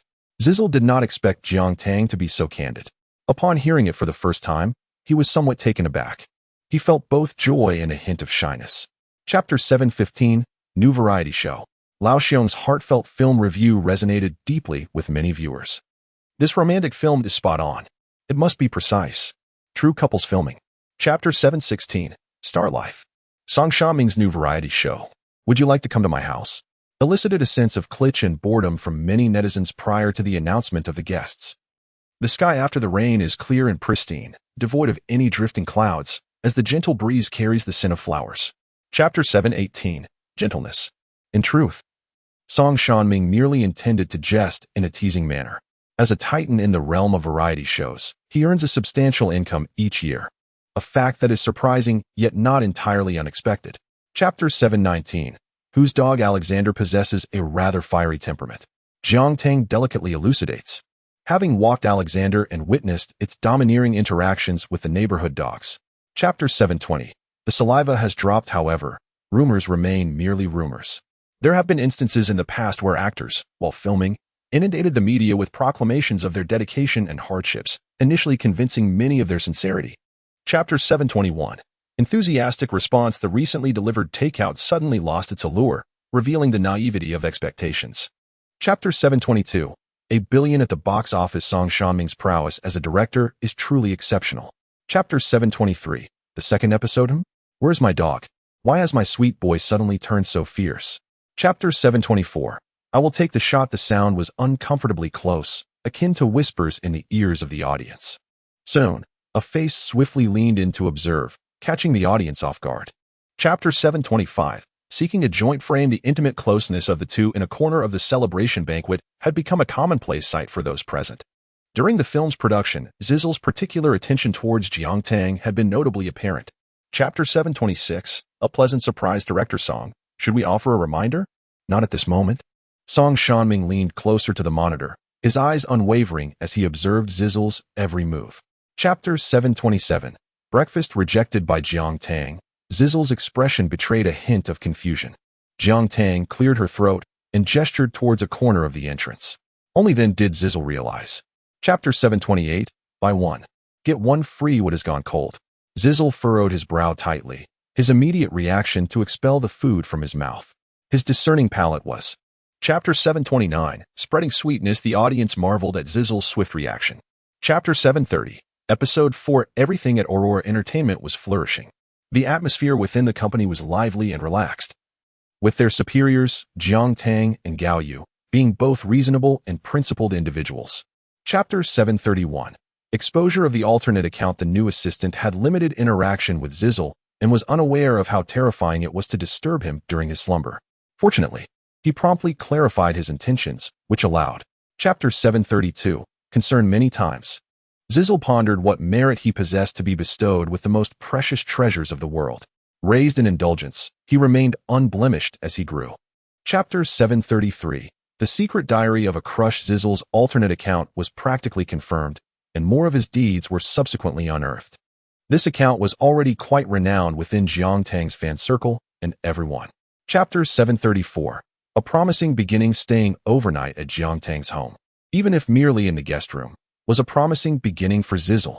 He felt an immense sense of joy within himself, reluctant to part with it. Chapter 7:35 Summer Special Project. The new film endeavor of Aurora Entertainment has commenced smoothly, allowing Jiang Tang some leisure time. As the scorching month of August approached, Jiang Tang and Zizzle began to plan their trip. Chapter 736, to the seaside. The destination of their flight is the nation of F. Situated in the Pacific Ocean. This country comprises various islands, and due to its proximity to the equator, it enjoys a warm climate year-round. Chapter 737, Harmony and Affection. Everyone then dispersed to explore, familiarizing themselves with the surroundings. Chapter 738, Anon. After the live broadcast concluded, Tang Ye inquired of Song Shaming, "What was the theme of this afternoon's stream?" Song Shaming replied with a smile, "Since we are at the seaside, how could we not?" Chapter 739, The Child.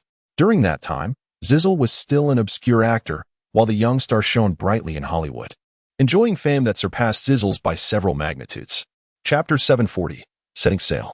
The gift would come later. At that moment, Zizzle, perhaps moved by Jiang Tang's words, felt a stirring within. Tang Ye was sent by her parents to summon Jiang Tang and Zizzle. Chapter 741, Diving. This statement was rather subtle. Some comments boldly accused Jiang Tang of pitying Zizzle, even suggesting that it was unfortunate for Zizzle to have such a girlfriend. Chapter 742, Underwater Dangers. The turn of events transpired swiftly. The photographer persistently followed Jiang Tang and the diving instructor from behind to capture their moments. The underwater shipwreck possessed a unique allure. In Chapter 743, A False Alarm, Tang Ye initially attempted to advise him, but upon realizing that Shiza was obstinately ignoring her counsel, she simply supported him with one arm and guided him outside. Tang Ye also felt somewhat concerned. In Chapter 744, Tears. It was Jiang Tang who first noticed the photographer's fainting. In Chapter 745, Gratitude, Shiza was remarkably easy to comfort. With just a few words from Jiang Tang, he transitioned from sorrow to joy. Half an hour prior, his tears seemed to be a mere illusion. In Chapter 746, Xiao Yi. Due to the variety show titled Would You Like to Come to My House? In Chapter 747, Do you have any opinions? Xiao Yi was eager to ask, Who is your sister? However, considering the circumstances in the upcoming audition, Xiao Yi, despite his frustration, had no choice but to maintain his composure rather than addressing the matter directly. In Chapter 748, The Interviewer. Jiang Tang and Xiao Yi conversed in a corner for about 10 minutes. Soon, someone approached Jiang Tang to remind her that the audition was about to commence. Xiao Yi recognized. In Chapter 749, the general, Shiza had watched half of the television drama, while Jiang Tang had completed it. What captivated her was Xiao Yi's acting prowess. As a fellow actor, Jiang Tang.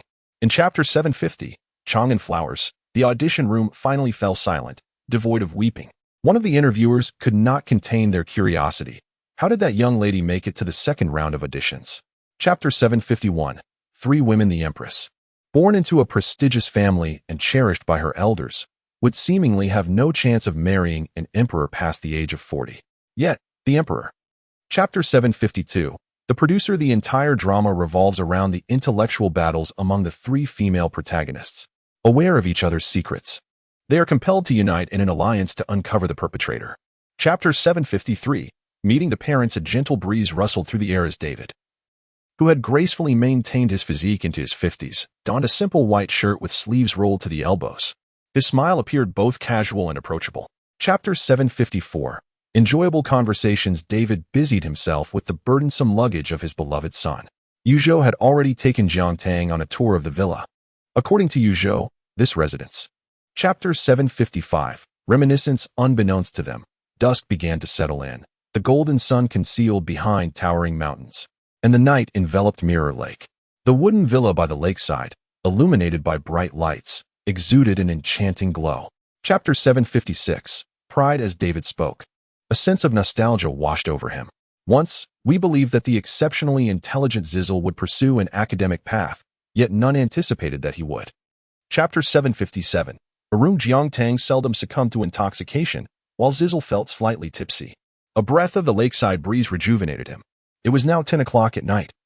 In Hua time it was. Chapter 758, Feeling Shy? Jiang Tang felt a wave of shyness. Chapter 759, Iceland. The couple never anticipated that they would witness their foolish son in the throes of young love so early in the morning.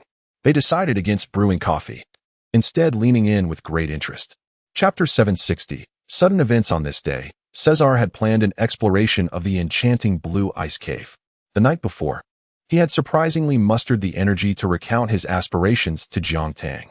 Chapter 761. Robble. After hearing Charlie's account, David finally let out a sigh of relief. Although they had already learned about old Robble's health via satellite phone during their flight. Chapter 762. The aging Lion King treading softly upon the plush, silent woolen carpet. The interior of the ancient castle was eerily quiet, allowing only a sense of the passage of time, devoid of the warmth of human presence. Chapter 763. Keeping up at different times, yet in the same place, similar words echoed. It could only be said that they were indeed father and son. Old Robble mused privately, contemplating. Chapter 764. His growth. After consulting Jiang Tang, Cesar resolved to temporarily reside in the Robble castle for the next few days, if the condition of old Robert continues to remain stable.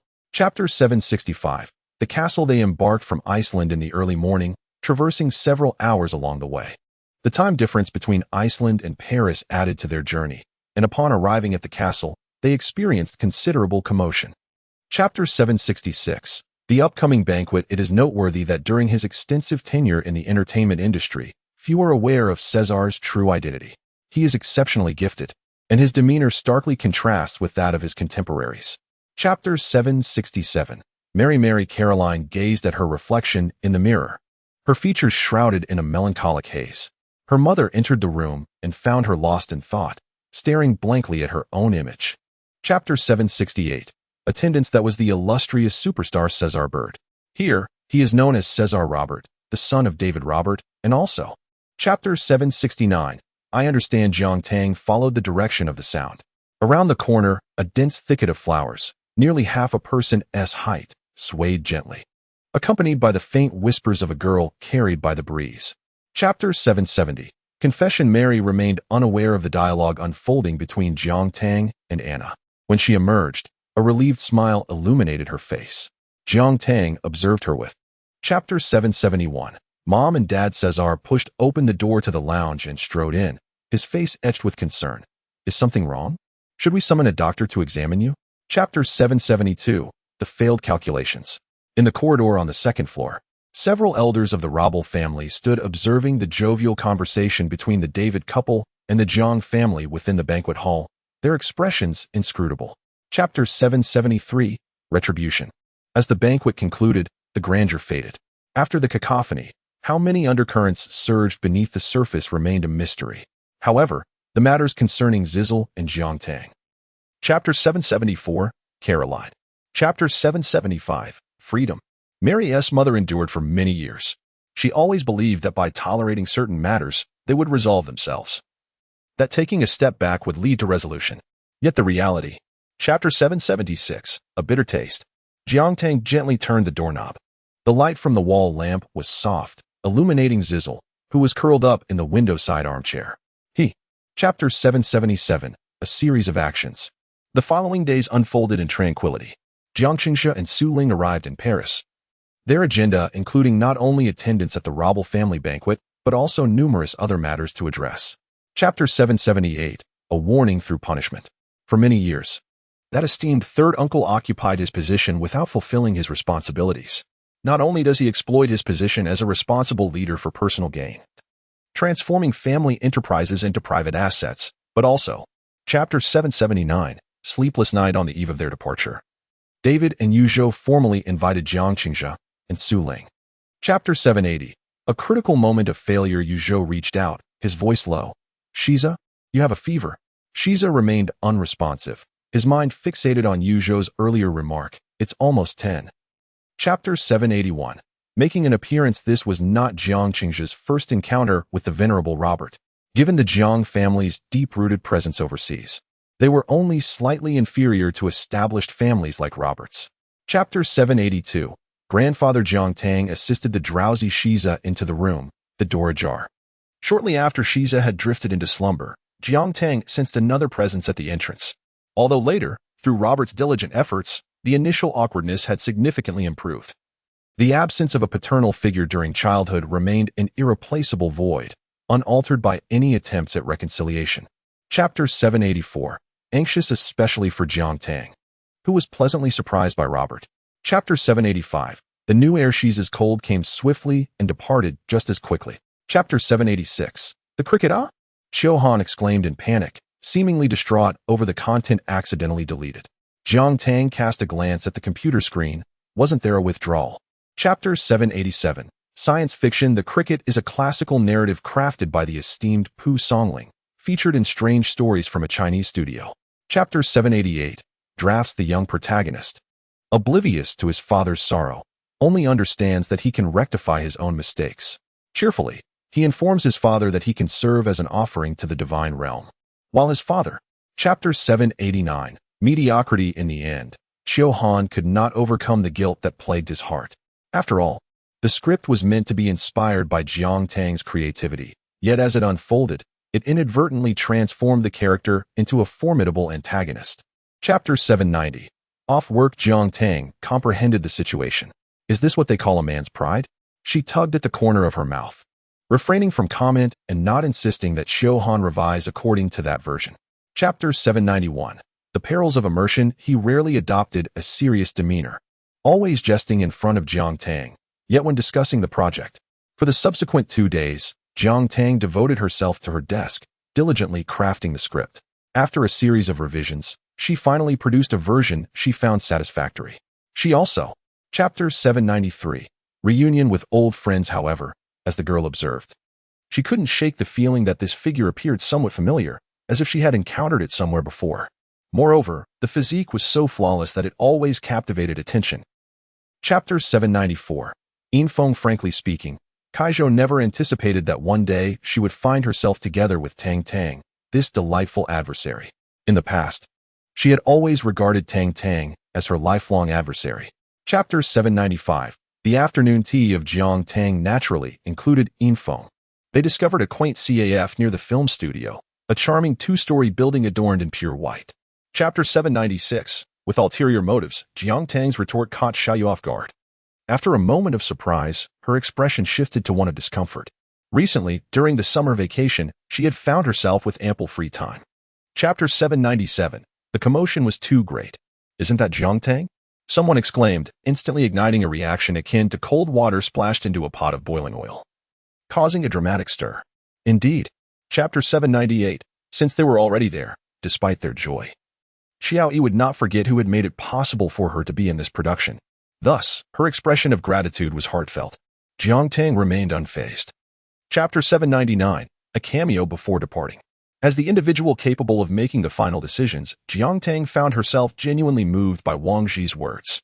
Indeed, an actor must possess the courage to embrace new challenges. Chapter 800. The Grand Princess. After her retreat from public life, the Grand Princess's former glory faded into obscurity. Many young individuals were oblivious to the existence of such a remarkably talented figure. Chapter 801. Aging Makeup. As the evening deepened, the clamor outside the film set gradually subsided. After Jiang Tang entered, she never emerged again, leading many to speculate that she had. Chapter 802. The Rainy Night Temple. The scene featuring the Princess Chang is set in a secluded mountain temple on a rainy night. Chapter 803. The performance director Wang instructed the cinematographer to lower the camera slightly, capturing Jiang Tang's silhouette from a low angle. This perspective corresponds to that of Li Tan, portrayed by Qiu Yi, and simultaneously. Chapter 804. Is it coming? As a director, Wang had not experienced such a seamless shooting process in many years. It is essential to understand that unforeseen complications can arise at any moment on set. Chapter 805. Friends and foes. In contrast to the countless actors in the industry who have yet to taste success, Xiao Yi at least possesses a once-renowned reputation, which she considers quite commendable. Of course.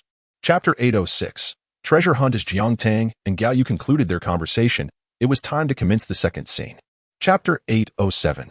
Altering lines. While Gao Yu and Wang engaged in casual dialogue, the filming equipment was nearly set.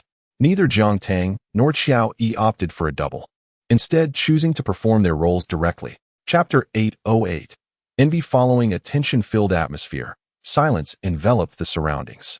All was hushed, save for the gentle patter of rain outside the meditation room, washing over the tranquil depths of the mountain. Chapter 809. Gritted teeth. Upon entering the foyer, a faint glow emanated from the living room ahead. Chapter 810. Beautician Zizzle. Jiang Tang paused, her hand holding the makeup cotton, momentarily suspended in the air. She glanced sideways at Zizzle, her brow slightly raised, and meaningfully inquired, "Shall we go together?" Chapter 8:11. From Guardedness to Trust. In her memory, there was a moment reminiscent of the present scene, where Jiang Tang rested her head upon her hands, inadvertently falling asleep on the sofa. From a distance, Zizzle. Chapter 8:12. True Maternal Affection. Purchase this beef. The marbling appears exquisite. Acquire this salmon. It should taste delightful when pan-seared. Chapter 8:13. Adorable Complaints. The elderly gentleman grumbled softly, "After all these years of marriage, can't we share a little?" Chapter 8:14. Old Friends. Jiang Tang remarked, "Your demeanor makes me question whether we are spies meeting in secrecy." She picked up the duckbill cap that lay discarded in the passenger seat. Chapter 8:15. Zhou Xiao. Jiang Tang, Pei Ji, and their companions reminisced about their high school days. In another corner of the same bar, Infamy, clad in a white shirt and jeans, Saturday. Chapter 8:16. Hidden Intentions. Infamy was genuinely moved. He had managed to secure a place at Dijing after the college entrance examination, yet his scores only qualified him for a second-tier university. However, in a prestigious institution like Dijing, the competition was fierce. Chapter 8:17. Clarity of Aspirations. To be honest, I truly admire Infamy. I possess a clear understanding of myself as merely a privileged heir, lacking grand ambitions, with my father's expectations of me being equally modest. Chapter 8:18. Machinations. In that fleeting moment, Infamy contemplated many thoughts. Chapter 8:19. The scheme of suffering Xiao Yu was perplexed by the unspoken communication between the two individuals. "Who are you? A friend of Infamy?" She pondered, her face etched with suspicion, contemplating how Infamy could possibly have. Chapter 8:20. A melodramatic romance. Pei Ji placed his glass down on the table with a crisp sound and stood up alongside Jiang Tang. "I will accompany you," he declared. Just as Jiang Tang was about to decline, Pei Ji. Chapter 8:21. A subtle understanding. Perhaps it was the camaraderie cultivated during high school. As Jiang Tang stepped forward, Pei Ji swiftly grasped her intent. She was signaling to the man beside Xiao Yu. Chapter 8:22. Unmasking. Infamy steadied his emotions and focused intently on the booth where Zhou Xiao was seated. He observed that the crowd that had previously surrounded Zhou Xiao had all retreated, leaving behind. Chapter 8:23. Venting with Xiao Yu's departure. There was no longer a reason for Jiang Tang and Pei Ji to remain. Pei Ji leaned in closer to Jiang Tang. "How could you be so certain that person would speak the truth?" Chapter 8:24. Everyone is present enough. No more drinking games. Jiang Tang interrupted her group